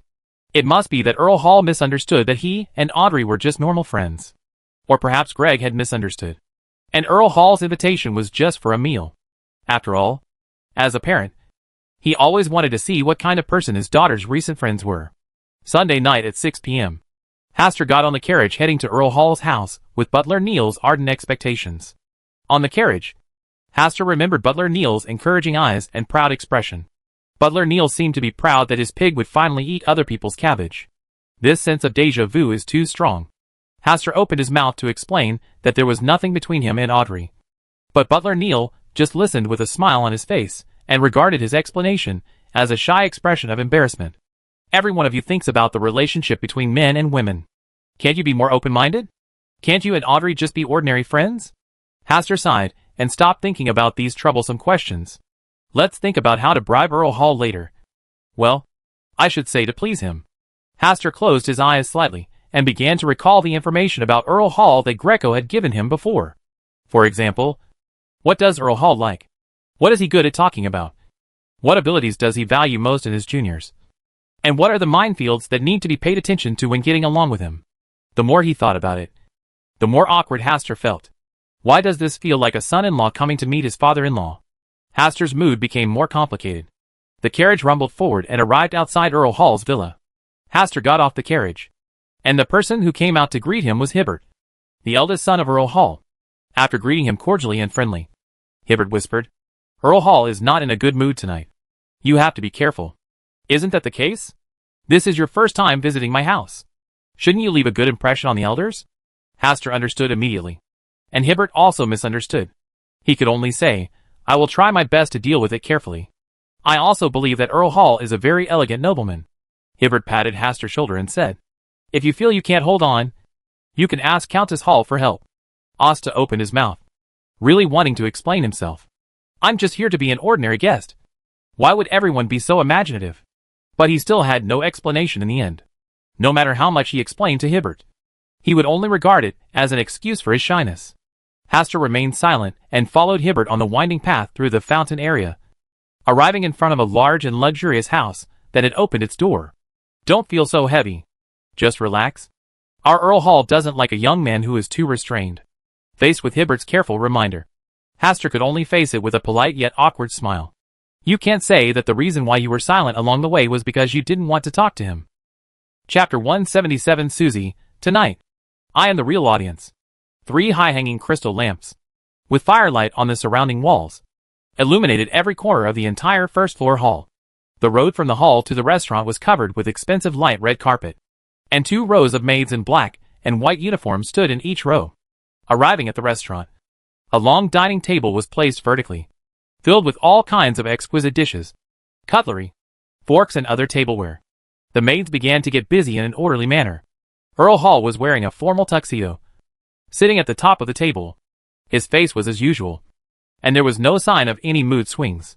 A pair of majestic eyes fell on Haster as soon as he arrived at the restaurant. Sitting on the right-hand side of Earl Hall is the intellectual and elegant Countess Hall. She also looks over with a smile on her face. Sitting beside Countess Hall was Audrey. Tonight, Audrey wore a long white and pink dress, with a string of emerald green gems hanging from her earlobes, and a ring of pink gems on her slender swan neck. With blonde hair and blue eyes, she was absolutely beautiful, and she was absolutely unashamed of Baker, Rand's most dazzling gem. Hibbert briefly introduced, Please allow me to introduce this young and promising young man. Baron Hastur Campbell, the heir to the Campbell family, and a good friend whom I recognize. Mr. Hastur is also a good friend of mine, Audrey added in her heart, and at the same time entered the audience state, curiously looking at Mr. Hastur tonight. She didn't know if it was her imagination, but she always felt that Mr. Hastur was a bit reserved tonight, and there seemed to be a trace of uneasiness in her heart. Although he appeared calm on the outside, he still had some psychological fluctuations after all. It's really rare that Mr. Hastur would have such psychological fluctuations. Is it because Earl Hall's aura is too strong? Audrey secretly looked at Earl Hall tonight with her peripheral vision. After observing for a while, his eyes widened slightly. Tonight, Earl Hall did not seem to be as calm as in the past. He had a lot of emotions in his heart, and he seemed to be facing the enemy. How come? His father actually considered Mr. Hastur as his enemy? And it's the kind of enemy that requires all your strength to defeat. Could it be that I saw it wrong? At this time, Earl Hall, who had been staring at Hastur, retracted his gaze and said calmly, "Not bad. It is indeed very good. It is more praised and liked than the rumors." Countess Hall also smiled and said. Hibbert looked at Audrey and smiled. "My sister? Beautiful Miss Audrey. Where is your compliment? Baron Campbell is indeed a young, promising and knowledgeable nobleman." Hibbert finally looked at Hastur and said, "Asta, it seems that my family recognizes you." This sentence sounds normal, but different people have different thoughts when it falls on their ears. Even Hastur's heart suddenly moved. The atmosphere seemed to have subtly changed all of a sudden. Hastur bowed slightly and saluted. "The praise tonight will be something I will remember for the rest of my life." Countess Hall seemed very satisfied with Hastur's humble gesture, and the smile on her face became more obvious. There was a smile on Hibbert's lips, and his eyes revealed emotions that were difficult to see through. Audrey wanted to strike up a conversation, but on this occasion, she felt it was better to speak less and keep a certain safe distance from Mr. Hastur. Although she didn't know what was special about tonight's invitation, she had such an intuition. Earl Hall said with a straight face and a low voice, "Sit down and eat, please." Hibbert came to the lower left position of Earl Hall, and then led Hastur to sit next to him, just face to face with Audrey. At this time, the maid who had just finished placing all kinds of tableware began to come over with dishes one after another. When Earl Hall began to pick up the knife and fork to taste the food, others followed suit. During the meal, no one spoke. Even the footsteps of the maid in charge of serving dishes were very soft. Every time the plates or cutlery were placed, there was no sound at all. This scene is like a silent mime. The only person who had a panoramic view of this mime scene was Susie, lying on the walkway on the second floor. Its gaze contains the wisdom of seeing through the world. Its two front legs are folded in front of it. Its head is slightly raised, and it is condescending, quietly enjoying the silent performance of the group of humans below in an elegant manner. Tonight, at this moment, it is the only real audience. The silence continued, as if there was an invisible pressure hanging over the dining table. Earl Hall didn't speak, and the others didn't speak first. Asta was quite satisfied with this kind of dining experience. The chef of Earl Hall's family obviously had a very high level of cooking. Even some common foods could be cooked with different delicacies. Although my own chef is not bad in this aspect, I still can't compare with Earl Hall's chef. Asta even came up with the idea of spending a lot of money to recruit a cooking master back. Audrey, who was sitting opposite Asta, felt a little uncomfortable. Tonight's dinner always gave her a very restricted feeling, as if there were some rules around her that bound everything, making it difficult to be free. She really wanted to tell Mr. Hastur opposite him that in fact, their family's dinner on weekdays was not so boring. Occasionally, Earl Hall didn't mind telling some jokes to liven up the atmosphere. But Earl Hall seemed to be in a bad mood tonight, probably because he was having trouble doing things outside. After thinking for a while, she could only taste the food in silence. As the meal ended, the maid served several very exquisite and delicious desserts. When the dessert was brought to the table, Audrey keenly caught the surprise flashing in the eyes of Mr. Hastur across from him. She was a little proud of this. She knew that Mr. Asta liked desserts, so in the arrangement for today's dinner, she specially ordered the pastry chefs in the kitchen to pay attention to controlling the proportion of sugar, not to be too sweet, and to make it sweet but not greasy, level, while Hastur was enjoying the master-level dessert in silence. Earl Hall, who had been silent, finally spoke. "Tonight's dessert is a bit bland. It's definitely a little lighter than before." Countess Hall also tasted that the dessert tonight was a little different from the usual desserts. Oops. Audrey's expression was slightly stiff, and she was a little flustered. She actually forgot that Earl Hall's taste was relatively strong. And when choosing desserts, she focused on the sweeter ones. How to explain this? Hibbert seemed to notice her embarrassment and chuckled. I asked the kitchen to lighten the dessert so that it would be more in line with the taste of the guests. Earl Hall and Countess Hall glanced over. Hastur stopped eating and expressed his gratitude to Hibbert for his considerate arrangements. Earl Hall withdrew his gaze. His calm face showed no emotion. But Countess Hall said with a smile, "Are you very particular about desserts?" "It's just a personal preference. I like to taste delicious food on weekdays," Asta answered truthfully. With this beginning, the scene seemed to be harmonious all of a sudden. Hibbert said with a smile on his face, "Asta, what are you busy with at home on weekdays?" "In addition to dealing with some matters in factories and law firms, I prefer to stay in the study and read some books, then taste some delicious food, and occasionally go out for a walk to admire the beautiful backland." "Aren't you bored if you are alone at home for too long?" This time the person asking the question was Countess Hall. "Occasionally I will go and play with friends such as Grake and Greylant." Then Countess Hall and Hibbert took turns asking some daily questions, and Hastur answered them truthfully. They are all daily trivial matters, a bit like gossiping and homely. Hastur was a little uncomfortable at first, but later he got used to this way of chatting, while tasting delicious food. Chat about what you see and hear in your daily life. If it weren't for the fact that Hall prefers mature and steady young people, Asta would also be ready to tell some jokes to liven up the atmosphere. Audrey, who was a little worried at first, felt relieved now and occasionally joined in the conversation. Only Earl Hall quietly tasted the food without speaking. After a while, Earl Hall stood up and left first, and Hastur also put down his knife and fork.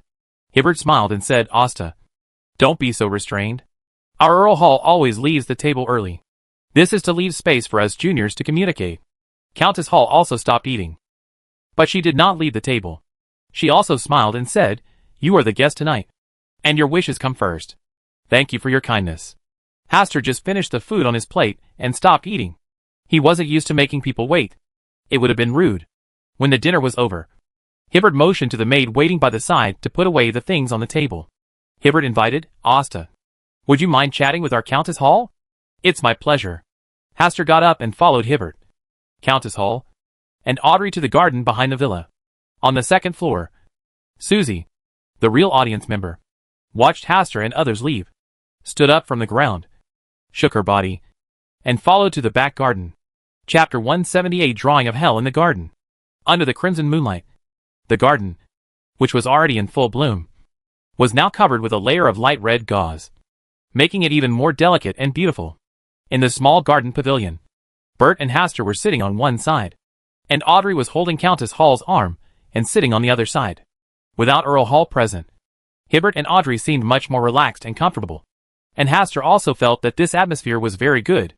Hibbert glanced at Audrey, thought for a moment and said, "Asta, how did you meet my sister?"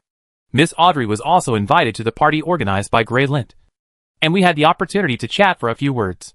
Later, we met at Greylant's place several times, and we became really familiar with each other. Hastur answered honestly, and there was no need for him to lie on this issue. "My sister is a lot of trouble for you, right? Why does this sound a bit strange?" Asta thought for a moment, and then said honestly, "Miss Audrey is very smart and elegant. In many ways, I am the one who makes Miss Audrey worry extra." "Really?" Before Asta could answer, Audrey pretended to complain, "My dear brother, you don't seem to have much trust in your lovely sister.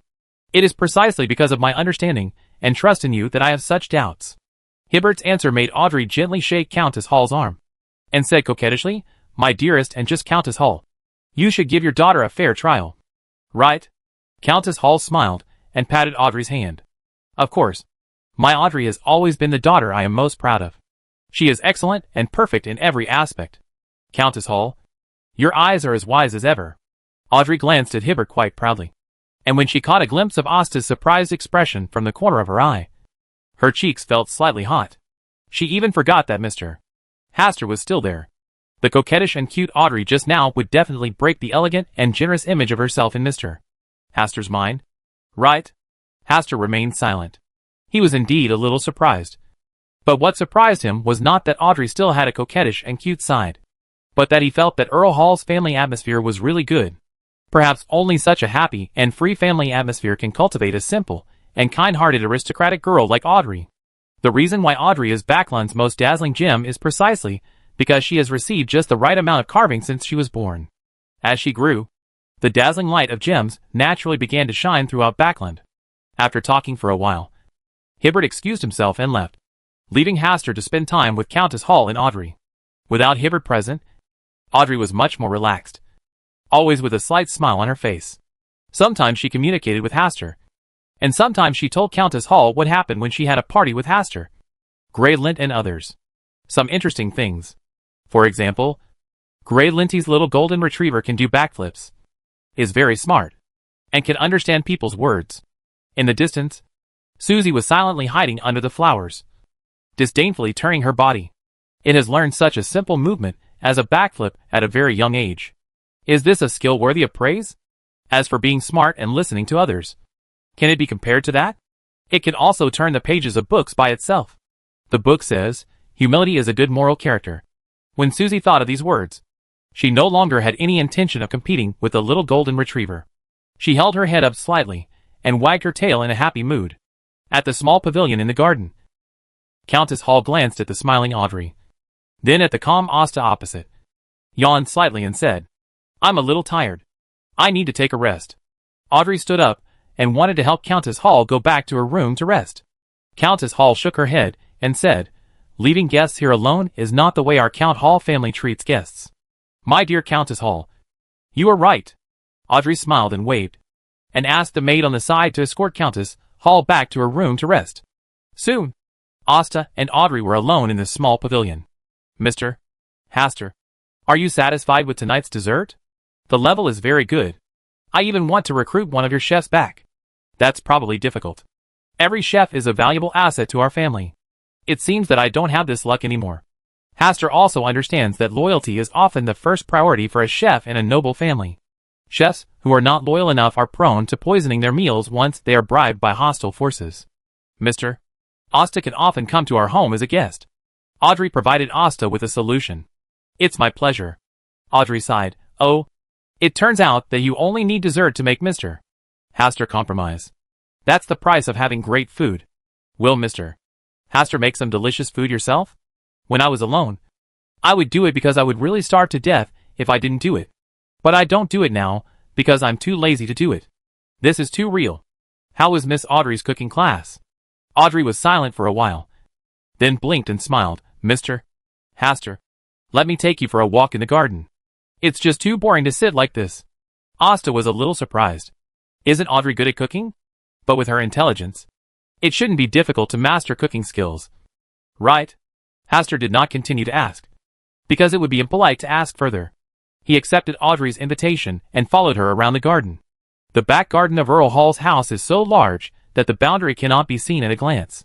According to Audrey, there are about 10 gardening workers in their family alone.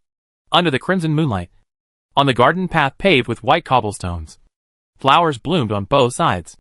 Hastur and Audrey were talking and walking side by side. After walking more than half the distance, Hastur suddenly stopped, and a strange look appeared on his originally smiling face. "This scene seems familiar. Have you seen it somewhere before?" Hastur thought for a while, and finally remembered that he had seen a picture in advance in the Hall of Stars by spying on fate.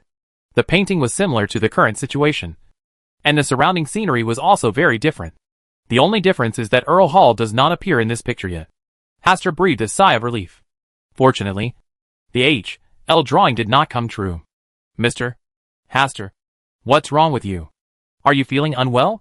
Audrey saw something was wrong with Asta's face, and subconsciously moved closer, wanting to see clearly what happened to Asta. "I'm fine. I just suddenly remembered something unpleasant." Woof. Hastur had just finished explaining when Susie, who had been watching from a distance, let out a cry. Hastur and Audrey subconsciously looked towards the source of the sound. Earl Hall was standing at the end of the cobblestones, looking in their direction from a distance. Ding! Hastur's heart beat violently, and the expression on his face almost froze. Fortunately, his energy-raising skills were pretty good now, and he didn't show any panic expression like when he was caught. He just looked calm and calm. The selfless person is fearless. The relationship between him and Audrey is just an ordinary friend. Even if a so-called H.L. map is formed, It is just a coincidence and does not mean anything. Audrey laughed and waved in the direction of Earl Hall. Very innocent and cute. Mr. Hastur. Let's go there. Okay. Hastur followed Audrey and walked along the cobblestone road towards where Earl Hall was. They were still walking side by side, but there was about half a meter between their shoulders. A very normal and safe distance. After walking for 3 or 2 minutes, they arrived in front of Earl Hall. Audrey happily held Earl Hall's arm. Hibbert, who was standing not far behind Earl Hall, moved the corners of his mouth slightly, as if he was suppressing a smile. When Hastur looked over, he gave Hastur a wishing look. This made Asta feel a little panicked.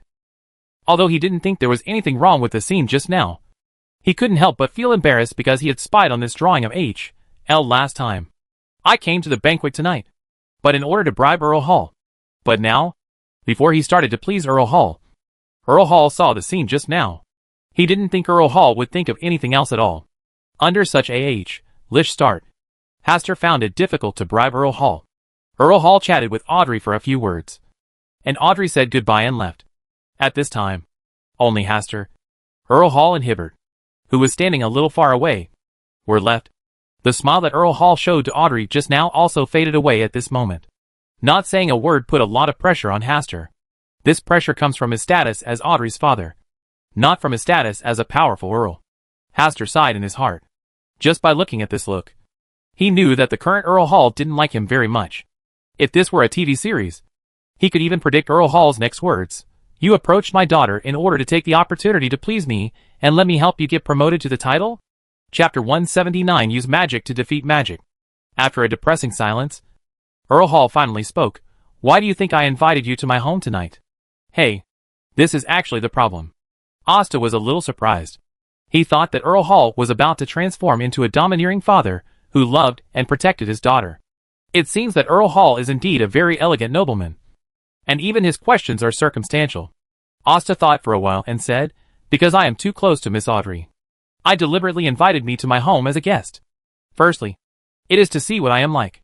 Secondly, it is also to make me recognize the reality, thereby reducing the interaction with Miss Audrey. Before Earl Hall could say anything, Hastur smiled and changed the topic. If he were an ordinary noble, he would think like this. But the person standing in front of me is Earl Hall, a powerful nobleman in front of the king. His heart and demeanor are not comparable to those of ordinary nobles. Just as I believe in Miss Audrey, Earl Hall also believes in his daughter. Earl Hall's expression remained unchanged, and he said calmly, how do you say this?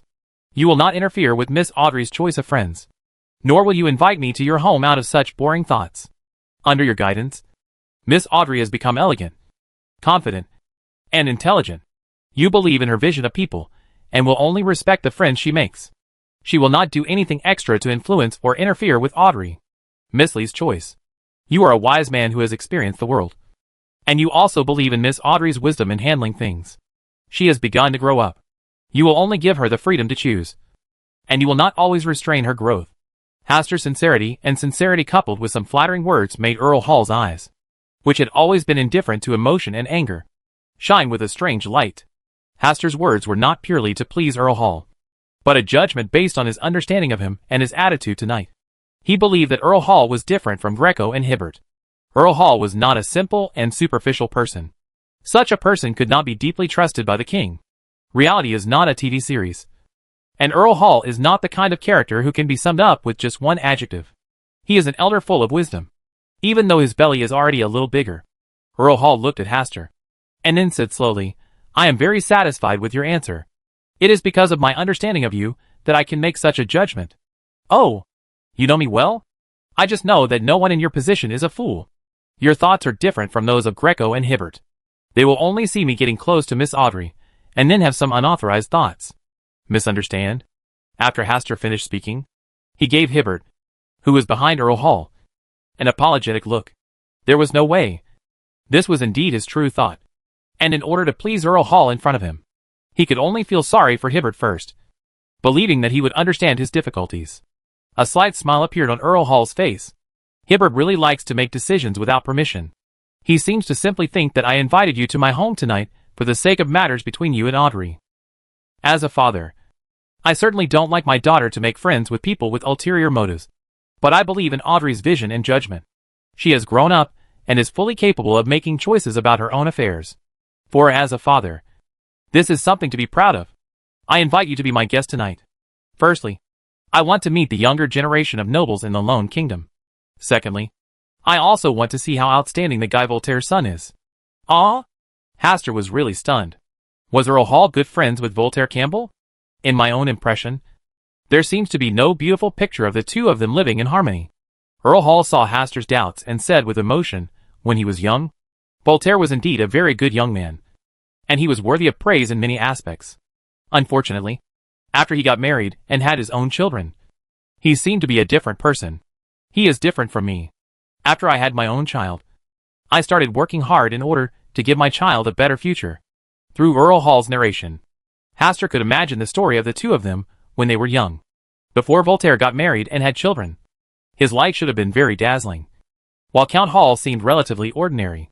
Later, Voltaire began to change his temperament because he had a child, while Earl Hall began to work hard because he had a child of his own. One has died by the Tasoc River, and the other has become a powerful noble in the Lone Kingdom. If you had such a friend when you were young, when you are old, you will slowly tell the stories of their youth like Earl Hall in a tone filled with emotion. Hibbert, standing behind Earl Hall, also had surprise written on his face. He didn't know that his father had such a youthful past with Voltaire. But if you think about it carefully, it is easy to understand. Voltaire was also a hereditary earl, which happened to have the same status as the Hall family. People of the same class will naturally play together. Just like myself, Hastur and Greg now. History has come full circle and come back. I hope you can keep your original intention in the future, and don't do anything that disappoints people. Earl Hall reminded him kindly. I'll take this as a lesson. The Campbells never stumble in the same place twice. Hastur gave his assurance. There will be a new round of elections for the House of Lords after the year. I will strongly recommend you to become a member of the House of Lords. Earl Hall suddenly said something shocking, and even Hibbert behind him was shocked. Why did you suddenly make such a promise? Hastur was also shocked by this sentence. He had not successfully bribed Earl Hall. Why did Earl Hall say such a thing? Earl Hall glanced at him and continued, You studied under Professor Wayne. He is very knowledgeable in law. You will spend 2 years in the House of Lords, and your legal experience will be enough to become a senior judge in the House of Lords. In terms of title, Baron is a bit too low. You can buy enough land. When the new and old nobles change, with the help of Duke Negan and me, you can naturally be easily promoted to the title. If you can impress the king deeply, it will not be difficult to directly restore your position as hereditary Earl of the Campbell family. In just a few words, Earl Hall seems to have paved the way for Hastur's future nobility. Hastur didn't know what to say for a moment.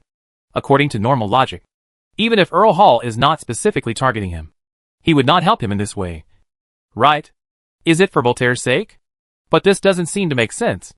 After pondering for a moment, Asta asked, Why are you willing to help me like this?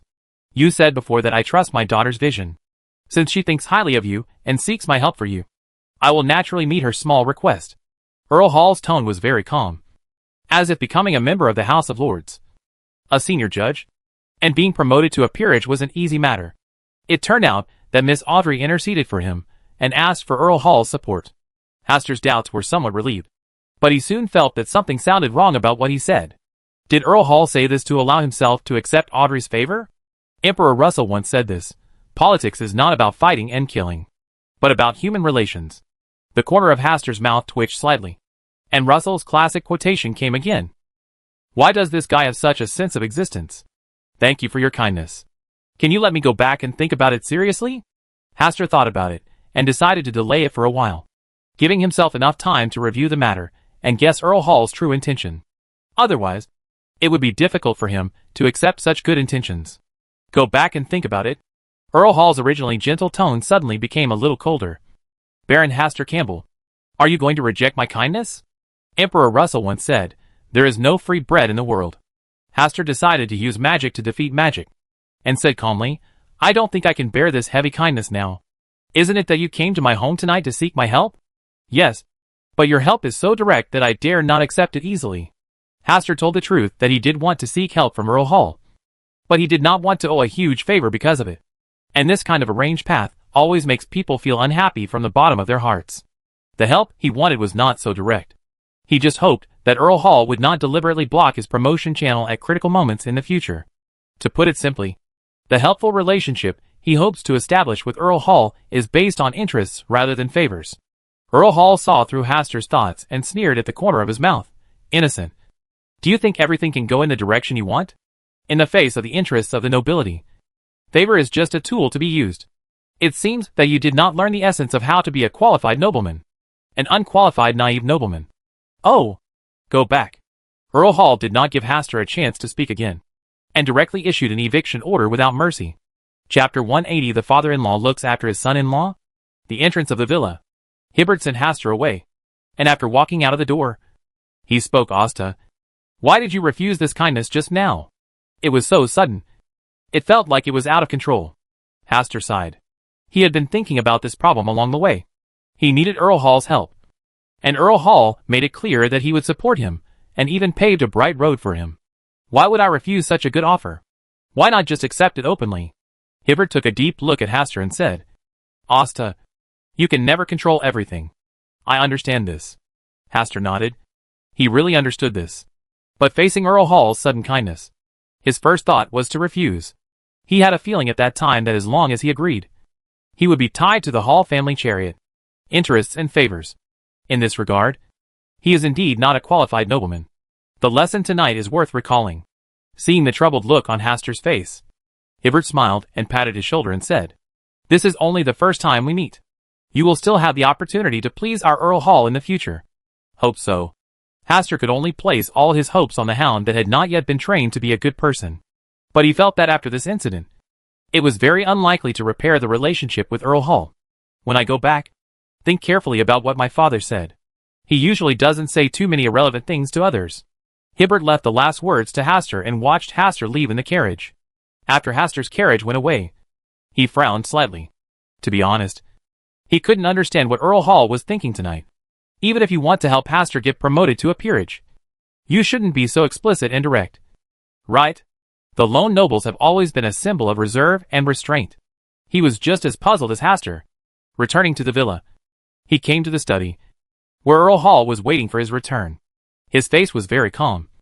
Not at all like he was angry and chasing people away just now. Hibbert walked in and said with a smile, Your behavior tonight seemed to scare him.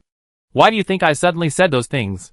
You want to let Hastur understand through this incident that nobles put interests first and are too childish and naive to enter the killing field of politics. Hibbert thought a lot along the way and seemed very calm when faced with Earl Hall's test. Give you another chance. Earl Hall's rejection made Hibbert's expression slightly stiff, and he fell into deep thought.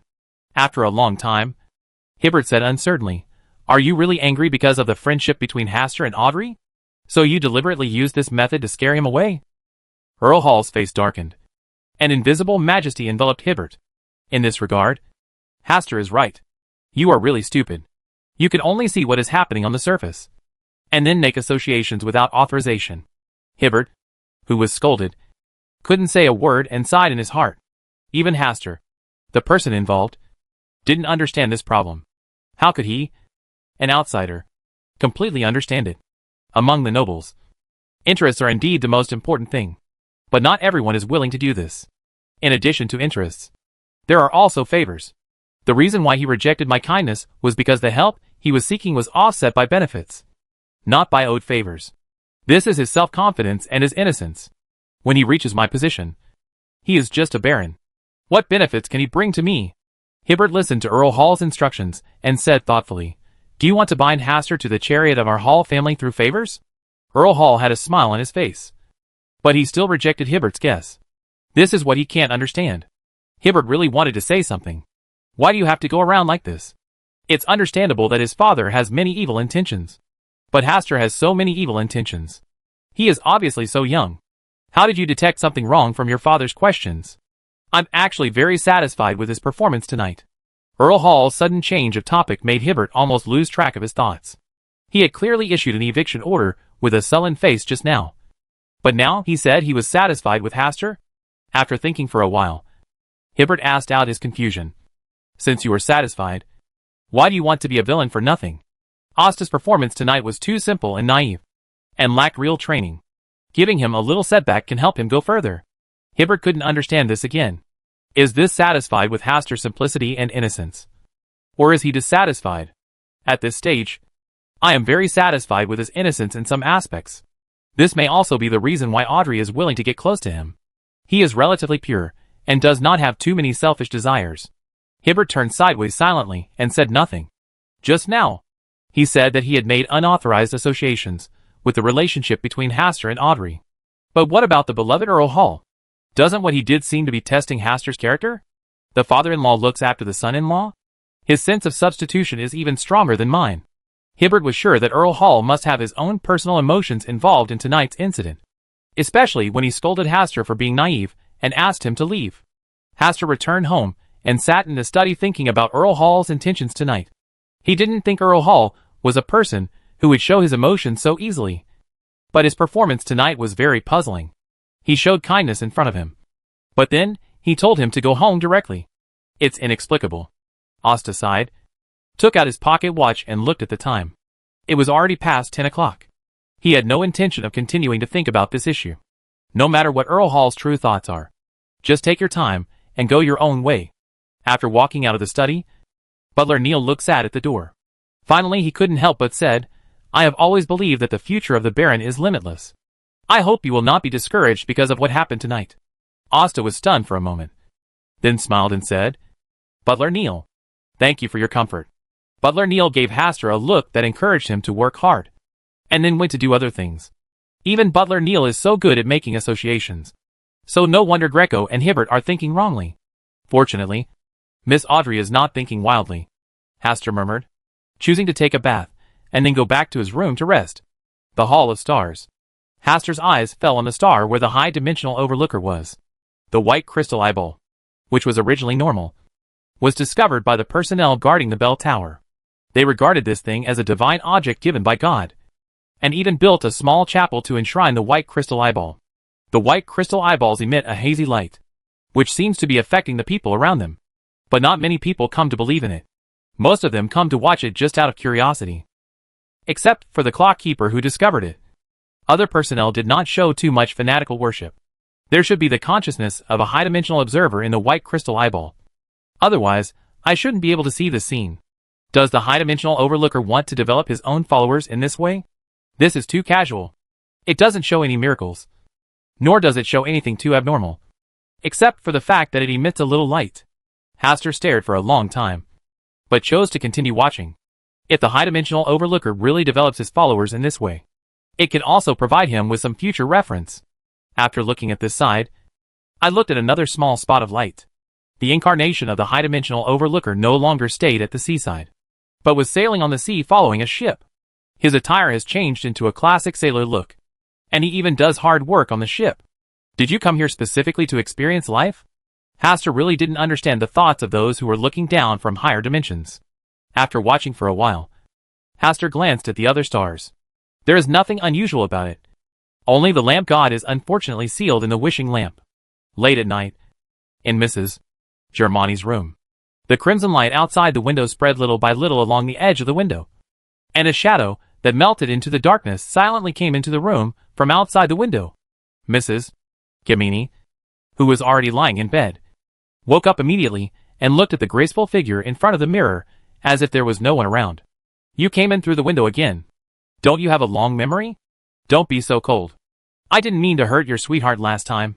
Besides, I was the one who suffered the loss. He stabbed me hard in the heart. Maraka took off all her clothes in front of the mirror, then walked naked to the bed, lifted the quilt, and lay down in it. Before Mrs. Germani could refuse, she took Mrs. Germani's hand and placed it on her lower abdomen, and said in a bewitching tone, I still have his breath left here. His sharp sword penetrated my lower abdomen from here, and he stirred it hard. That feeling is really unforgettable. Don't you want to follow the passage he opened and come in to take a look? Soon, the quilt was covered, and a suppressed moan floated from the room to the window. The crimson moon in the sky wanted to take a closer look at this beautiful scene, but was blocked by black clouds.